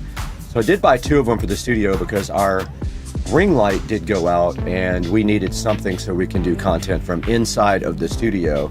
Now, taking a look at this, we're going to unbox it today, actually set one up and use it and see how it performs. Welcome back to Supercar Street Racing once again. We're here in the 4K production studio, as you can see, and today we have this Logitech LitraGlow that we are going to be checking out on the channel. Now, this light is designed for creators like me because you need some sort of front lighting source when you do voiceovers, exactly what we're doing right now, and we are actually being lit by the LitraGlow right now. And to give you an idea of what that looks like, check this out. So right here in front of me, we have the LitraGlow, and we are recording in OBS Studio, and that is lighting us up from the front. And behind me, of course, we have some interesting LED lighting. Here's another view of what it looks like from inside the studio, but not really much there you can see on me because the camera is tilted down a little bit. This is kind of the environment that the studio has, so that's what we are dealing with. Now, the light that we were using before, the ring light, did die, so we went ahead and got the LitraGlow. We actually ordered 2 of these. We are currently being lit by one. There will be one on this other monitor here. If I go ahead and show you one more time the view here, we're going to put the other monitor the other light right on this monitor here, so we have 2 of them. We're back here again in the front camera, and we have the LitraGlow in front of me, and we have not opened this one yet, so I wanted to go ahead and open it with you guys. Let's do that now. Right in front of me, we have the Logitech LitraGlow, as you can see right here. We haven't opened this one. I wanted to do it on camera with you guys so you can get a look at the packaging and everything. And on the back of the packaging, it just says it has an adjustable mount, TrueSoft technology, and adjustable brightness and color temperature on the back as well. There are controls on the back for all of that. You can make it either warm or cool light by pressing buttons on the back of the actual LitraGlow by Logitech. This is how the packaging looks. This is how it comes right from the factory. There is the LitraGlow looking so fly inside the box. And when you pull it out right here, you can see that it does have a long stand to keep it pressed up against your monitor. And then this part is like draped over the top. It does have a USB Type-C connector here for power. So when you guys power this up, you can power it up with any 5-volt USB adapter, that as long as it has a USB Type-C. And they do give you a USB Type-C cable here in the package as well. And to use this, you simply do like you use any other USB device. You can plug it in any USB outlet that provides power. And then on the back of the light here, there is the USB Type-C. You just plug that in. And this is a look at the Logitech LitraGlow and how it attaches to the monitors.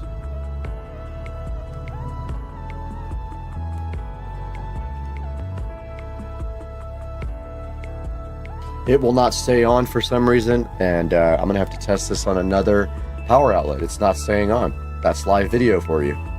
So interestingly enough, my receiver's USB power would not power the light. It did fine on my old ring light. For whatever reason, it doesn't like this one, but here I have it plugged into the actual PC power source, and you can see there it is very bright. So I'm going to lower the brightness on the back and show you that's lowering the brightness. And then this here is the color temperature. You can see it go cool there. And now what we're going to do is put this up on the monitor stand and see how this looks with actual video. All right, guys, we do have both of our Logitech LitraGlow lights pointed right at me. One on the left monitor, one on the right monitor. Let me show you what that looks like from above. Now, you can see how I'm lit on both sides, which will prevent shadows from happening on my face here. And they do just mount right to the monitor stand so easily and kind of rest on it like a webcam does. Right here in front of me, guys, we have the instruction manual for the Logitech LitraGlow light. And in the instruction manual, it simply has pictures such as an IKEA product would, and it literally just shows you putting the light onto the monitor, and then that you can tilt the actual top of the light forward or backwards as well. And then also it says that it can spin on its axis as well. You can put the light wherever you really want to and turn it in any direction, so it can be on either end of your monitors. Now, giving you a better view of what it looks like here, you can see right here we've got one almost on the end of this monitor and one over here on this monitor. We actually need to rerun the USB cable because it is kind of tight back there, and it is showing. Guys, right next to me here, we have the LitraGlow from Logitech. Premium LED streaming light with TrueSoft, an adjustable monitor mount, and it does adjustable color temperature as well. And if we see right here, it has 4.5 star reviews, so not a bad rating out of 2,200 ratings. Some of the 1-star reviews say ruined by a few critical flaws, and it's not a camera. I don't know why they put camera, it is not one. Soft and very bright, but lacks appropriate controls. I don't know, all you need is brightness and color temperature in my opinion. There apparently is a software for it, so if you want to use that, it's called G-Hub, and somebody was just talking about it right there. You don't have to use the software, and it says right here that it makes you have natural skin tones, a radiant look, and it is a full spectrum LED light, and we knew that already, and it's safe for all-day streaming. It doesn't get hot or anything like that like big large lights do.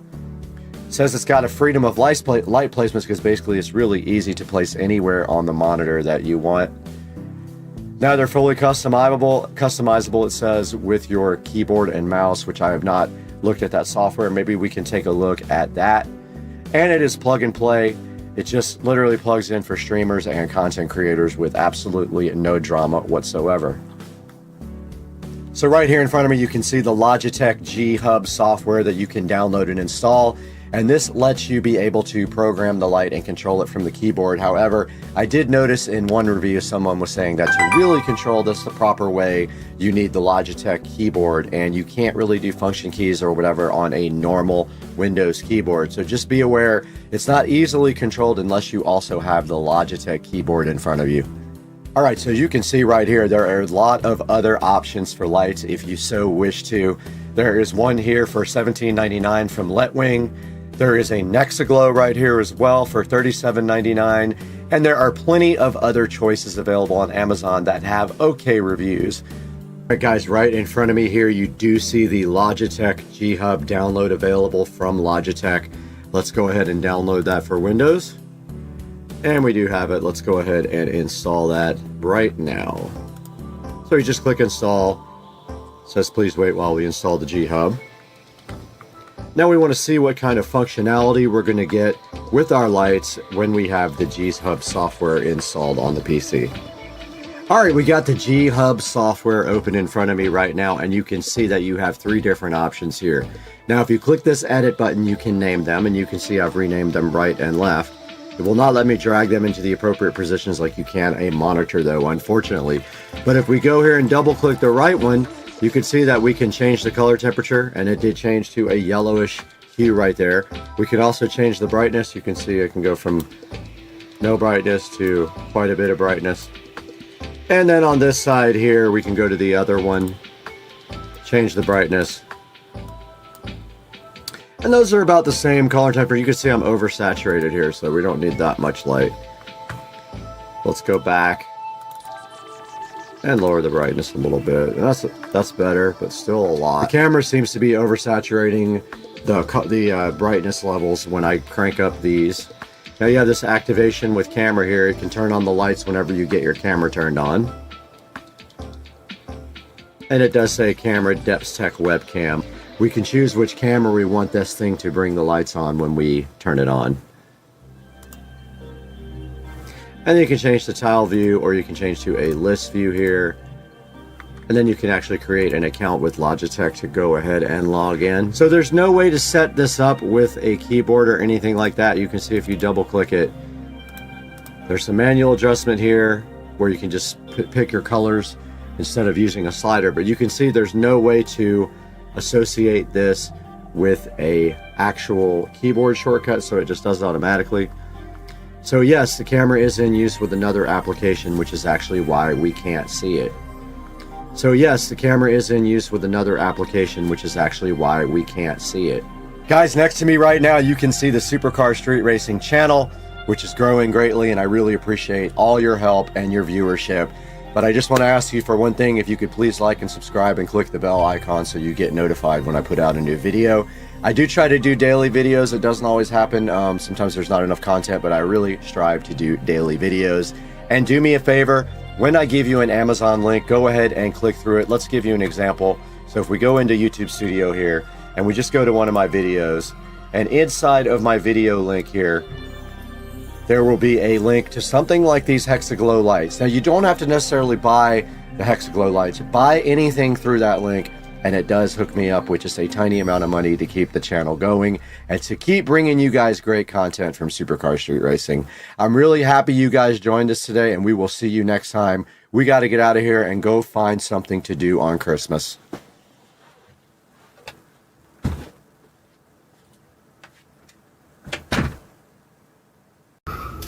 Okay, we're here with Teresa, and she wants to slap me in the face with a tortilla.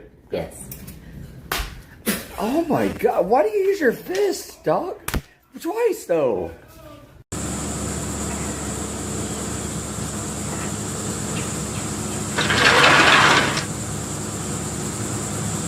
Hey guys, welcome back to the channel, and today we're going to be taking a look at this Sane Logic mini chainsaw. That's right, it's not the Insane Logic, it's the Sane Logic mini chainsaw we have right here. And this is actually a gift for Mr. Dukes of Duval.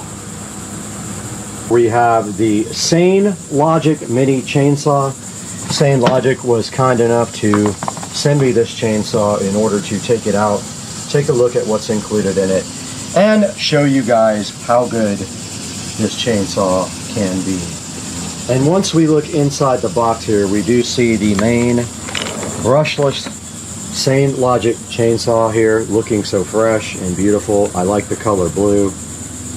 And it looks like on top, I don't know what that little, oh, that's chainsaw oil right there on top. And right here, right now, we have the off,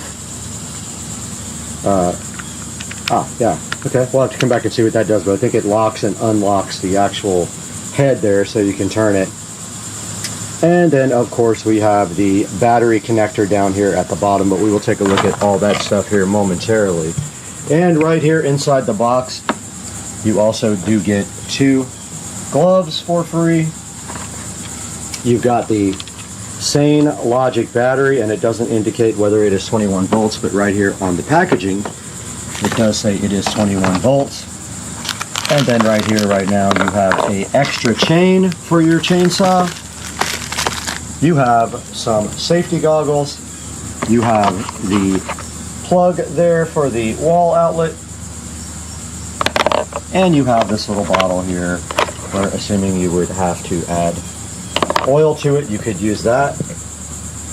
And now let's take a look at the instruction manual and see what it says. Alright, taking a look at the manual, it doesn't say much about oiling the chain or anything like that, but it does explain to you inside the manual how to loosen and tighten the chain, and also how to change the chain when you need to. And the loosen and tightening devices are right there on the side of the chainsaw. Up top there is the oil bubble and where to add oil, and then right here on the side is the lock, and the trigger after you unlock it is right there to operate the chainsaw. Now let's get these batteries ahead into the charger and see how long that takes for those to charge. So let's bring those inside. We are inside now with the chainsaw charging station, is what we'll call this. And we can just plug it in here just like this and see how long it takes to charge the batteries. The other chainsaw that I reviewed did not take that long, but it plugs right into the back of the battery like this. And the light has turned red, so we will see how long it takes now to charge. We're back with the Sane Logic chainsaw here, and while this battery charges, we're going to go ahead and load this battery onto the Sane Logic and go do some testing. And so the battery goes on just like this. And it's hard to snap it in with one hand, but there it goes. And then the Sane Logic lock mechanism is pressed. And the chainsaw works just like that. Now we will go test this thing and see what it can do.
All right, we have finished with the Sane Logic chainsaw usage, and we placed it right back in its container right there. And now we are just waiting for both the batteries to charge. Actually, we'll put this battery inside with the other one. Sorry, today is an airplane day for whatever reason. And we have one battery on the charger now, and this one waiting to be charged.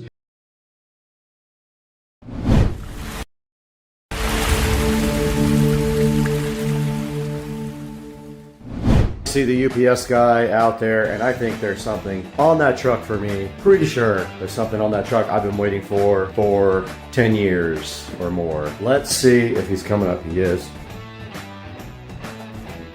And he did throw it directly onto the ground with no care at all. He literally just threw my package on the ground. I heard it from inside the house.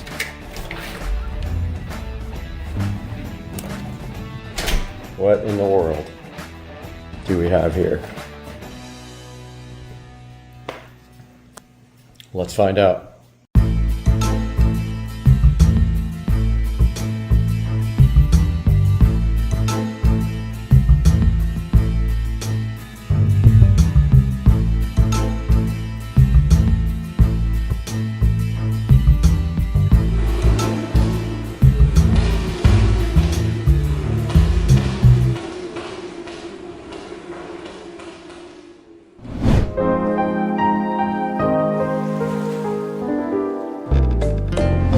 Okay, directly in front of me. I didn't even have time to pull out the big camera.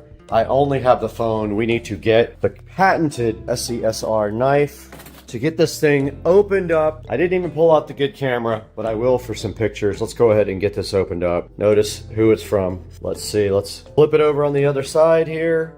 Get this thing directly opened up. And there is a big piece of black felt on it. All right, there is a letter from the YouTube CEO. It says that they are honoring our channel here for 100,000 subscribers. I will take a picture of that here. And underneath this awesome letter from YouTube, which I'll probably will get framed and put next to this guy right here, we got our silver play button, guys. Our silver 100,000 subscriber play button did come in the mail. I ordered some extra stuff. I ordered a silver backup silver play button and also a desk version of the button. But that is how it looks.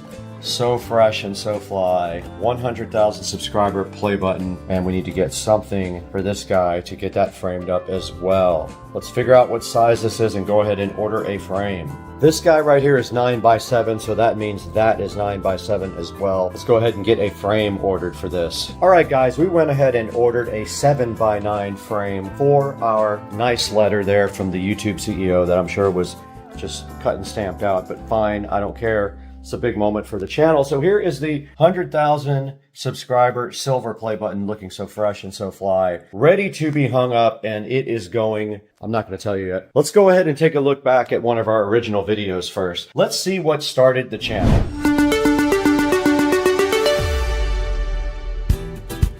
Now this is going to be deceiving as well because we actually started the channel as a different channel, Brad D Supra, but you can see right here, we moved all the videos to Supercar Street Racing in 2017. And our first video, which nobody likes obviously because old video with awesome crappy quality, Ricer Idiot in a Civic top speed only has, it's got 33% out of 150 views, and I don't blame you. It was, you know, it was fun back in the day, but it's not like it is now.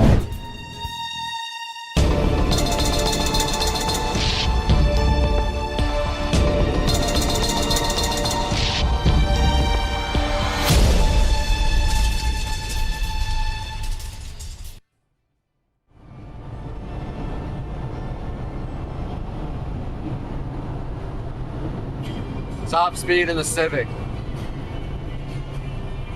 With a very safe driver. Speedometer. Oh, we hit the speed limiter. We hit the top. Look at this guy. We hit the top speed limiter at 120 in the Civic. Nice.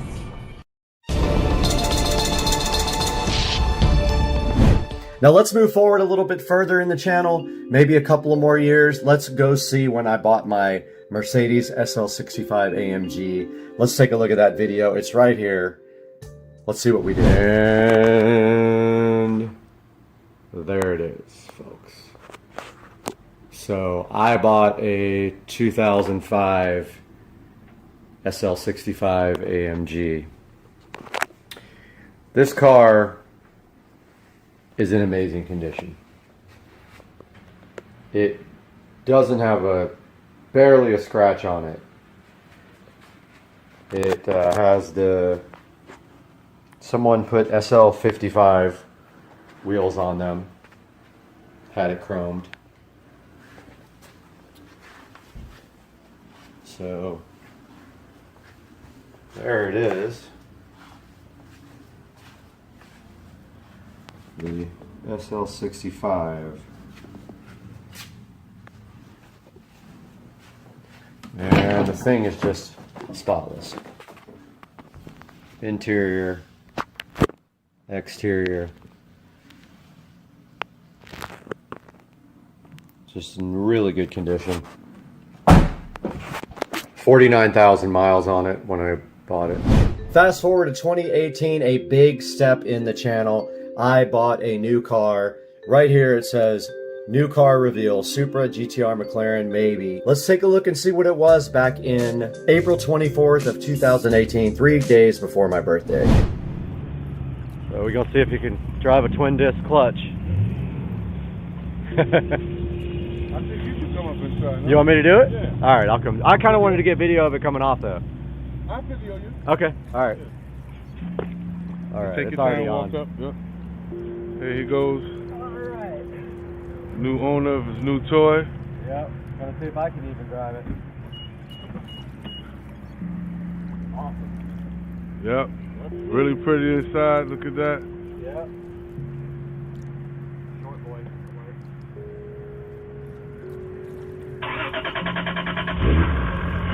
Wow, she cranked up really nice.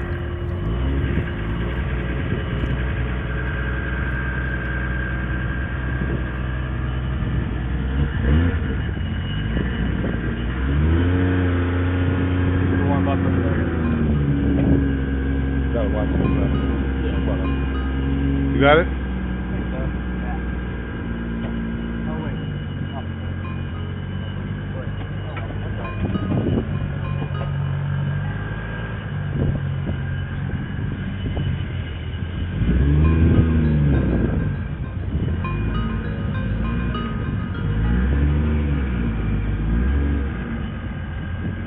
Slow.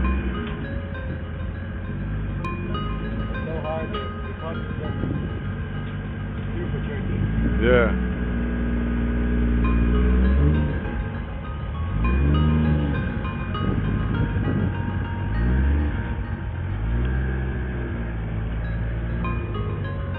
Take your time. Have a little dip. Come on. Come on. Yes, sir.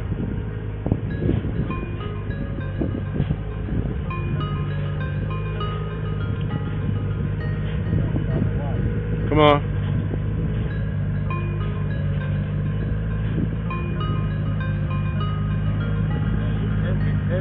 Come on, keep it coming. Keep it rolling.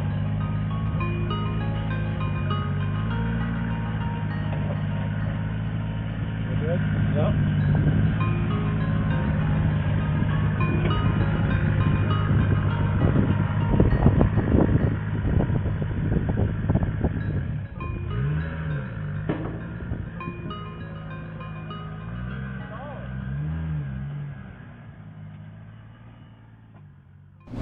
Now in 2019, this was my BMW 335i. We had bought a black BMW 335i and we had already sold the other car as well. This is what it was like with BMW 335i N55 MHD 30% E85. Let's take a look at that video and see what that was like on October 30th of 2018. All right, 335i 0 to 60 and more with a tune.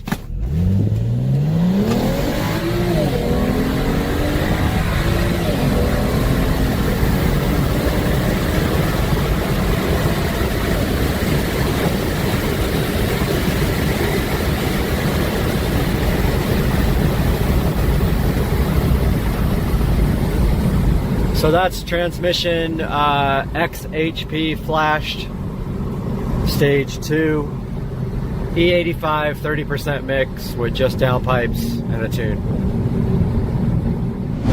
We took a big break from YouTube. It looks like between 2019 and 2021, we did not do hardly anything. Our first video of 2021 is the moment you realize you're on camera stealing. Let's take a look and see what that was.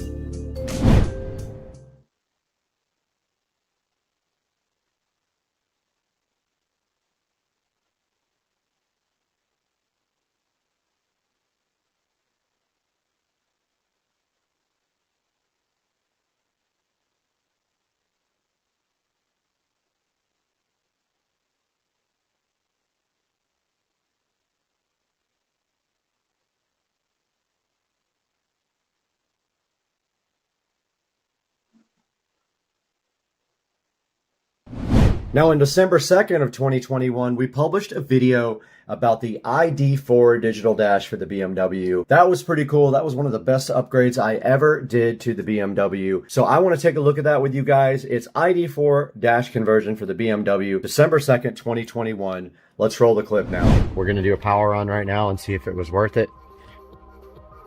Okay. Well, that's pretty freaking awesome. And if we go over here, we can get the Android. All right, so now the challenge is getting this thing mounted and getting this trim ring on. And oh, also, by the way, during this whole process, I lost this little clip. Yep. So now I don't know what I'm going to do about that. I don't have it. It fell into the dash. It's freaking gone. I'm going to work on this. Goodbye. All right, so it is the next day. Wow. What a night. What can I say? I spent 5 hours trying to get this thing installed yesterday. So I don't know why the, okay, so high battery drain is on, which I don't understand why. The car's been off. That's something I need to look at. And actually the car's on a charger right now, so that's interesting. So default means when you're not in sport mode. There's that classic analog, modern analog, classic orange, modern orange. Let's fast forward to 2022, okay? 2022, January 3rd, we published a video about remodeling my home theater. At that point, my home theater was just high definition. My projector died, so I wanted to get something a little bit better. We published this video, plans for remodeling my HD home theater, on January 3rd of 2022. Let's roll back in time and see what that video was.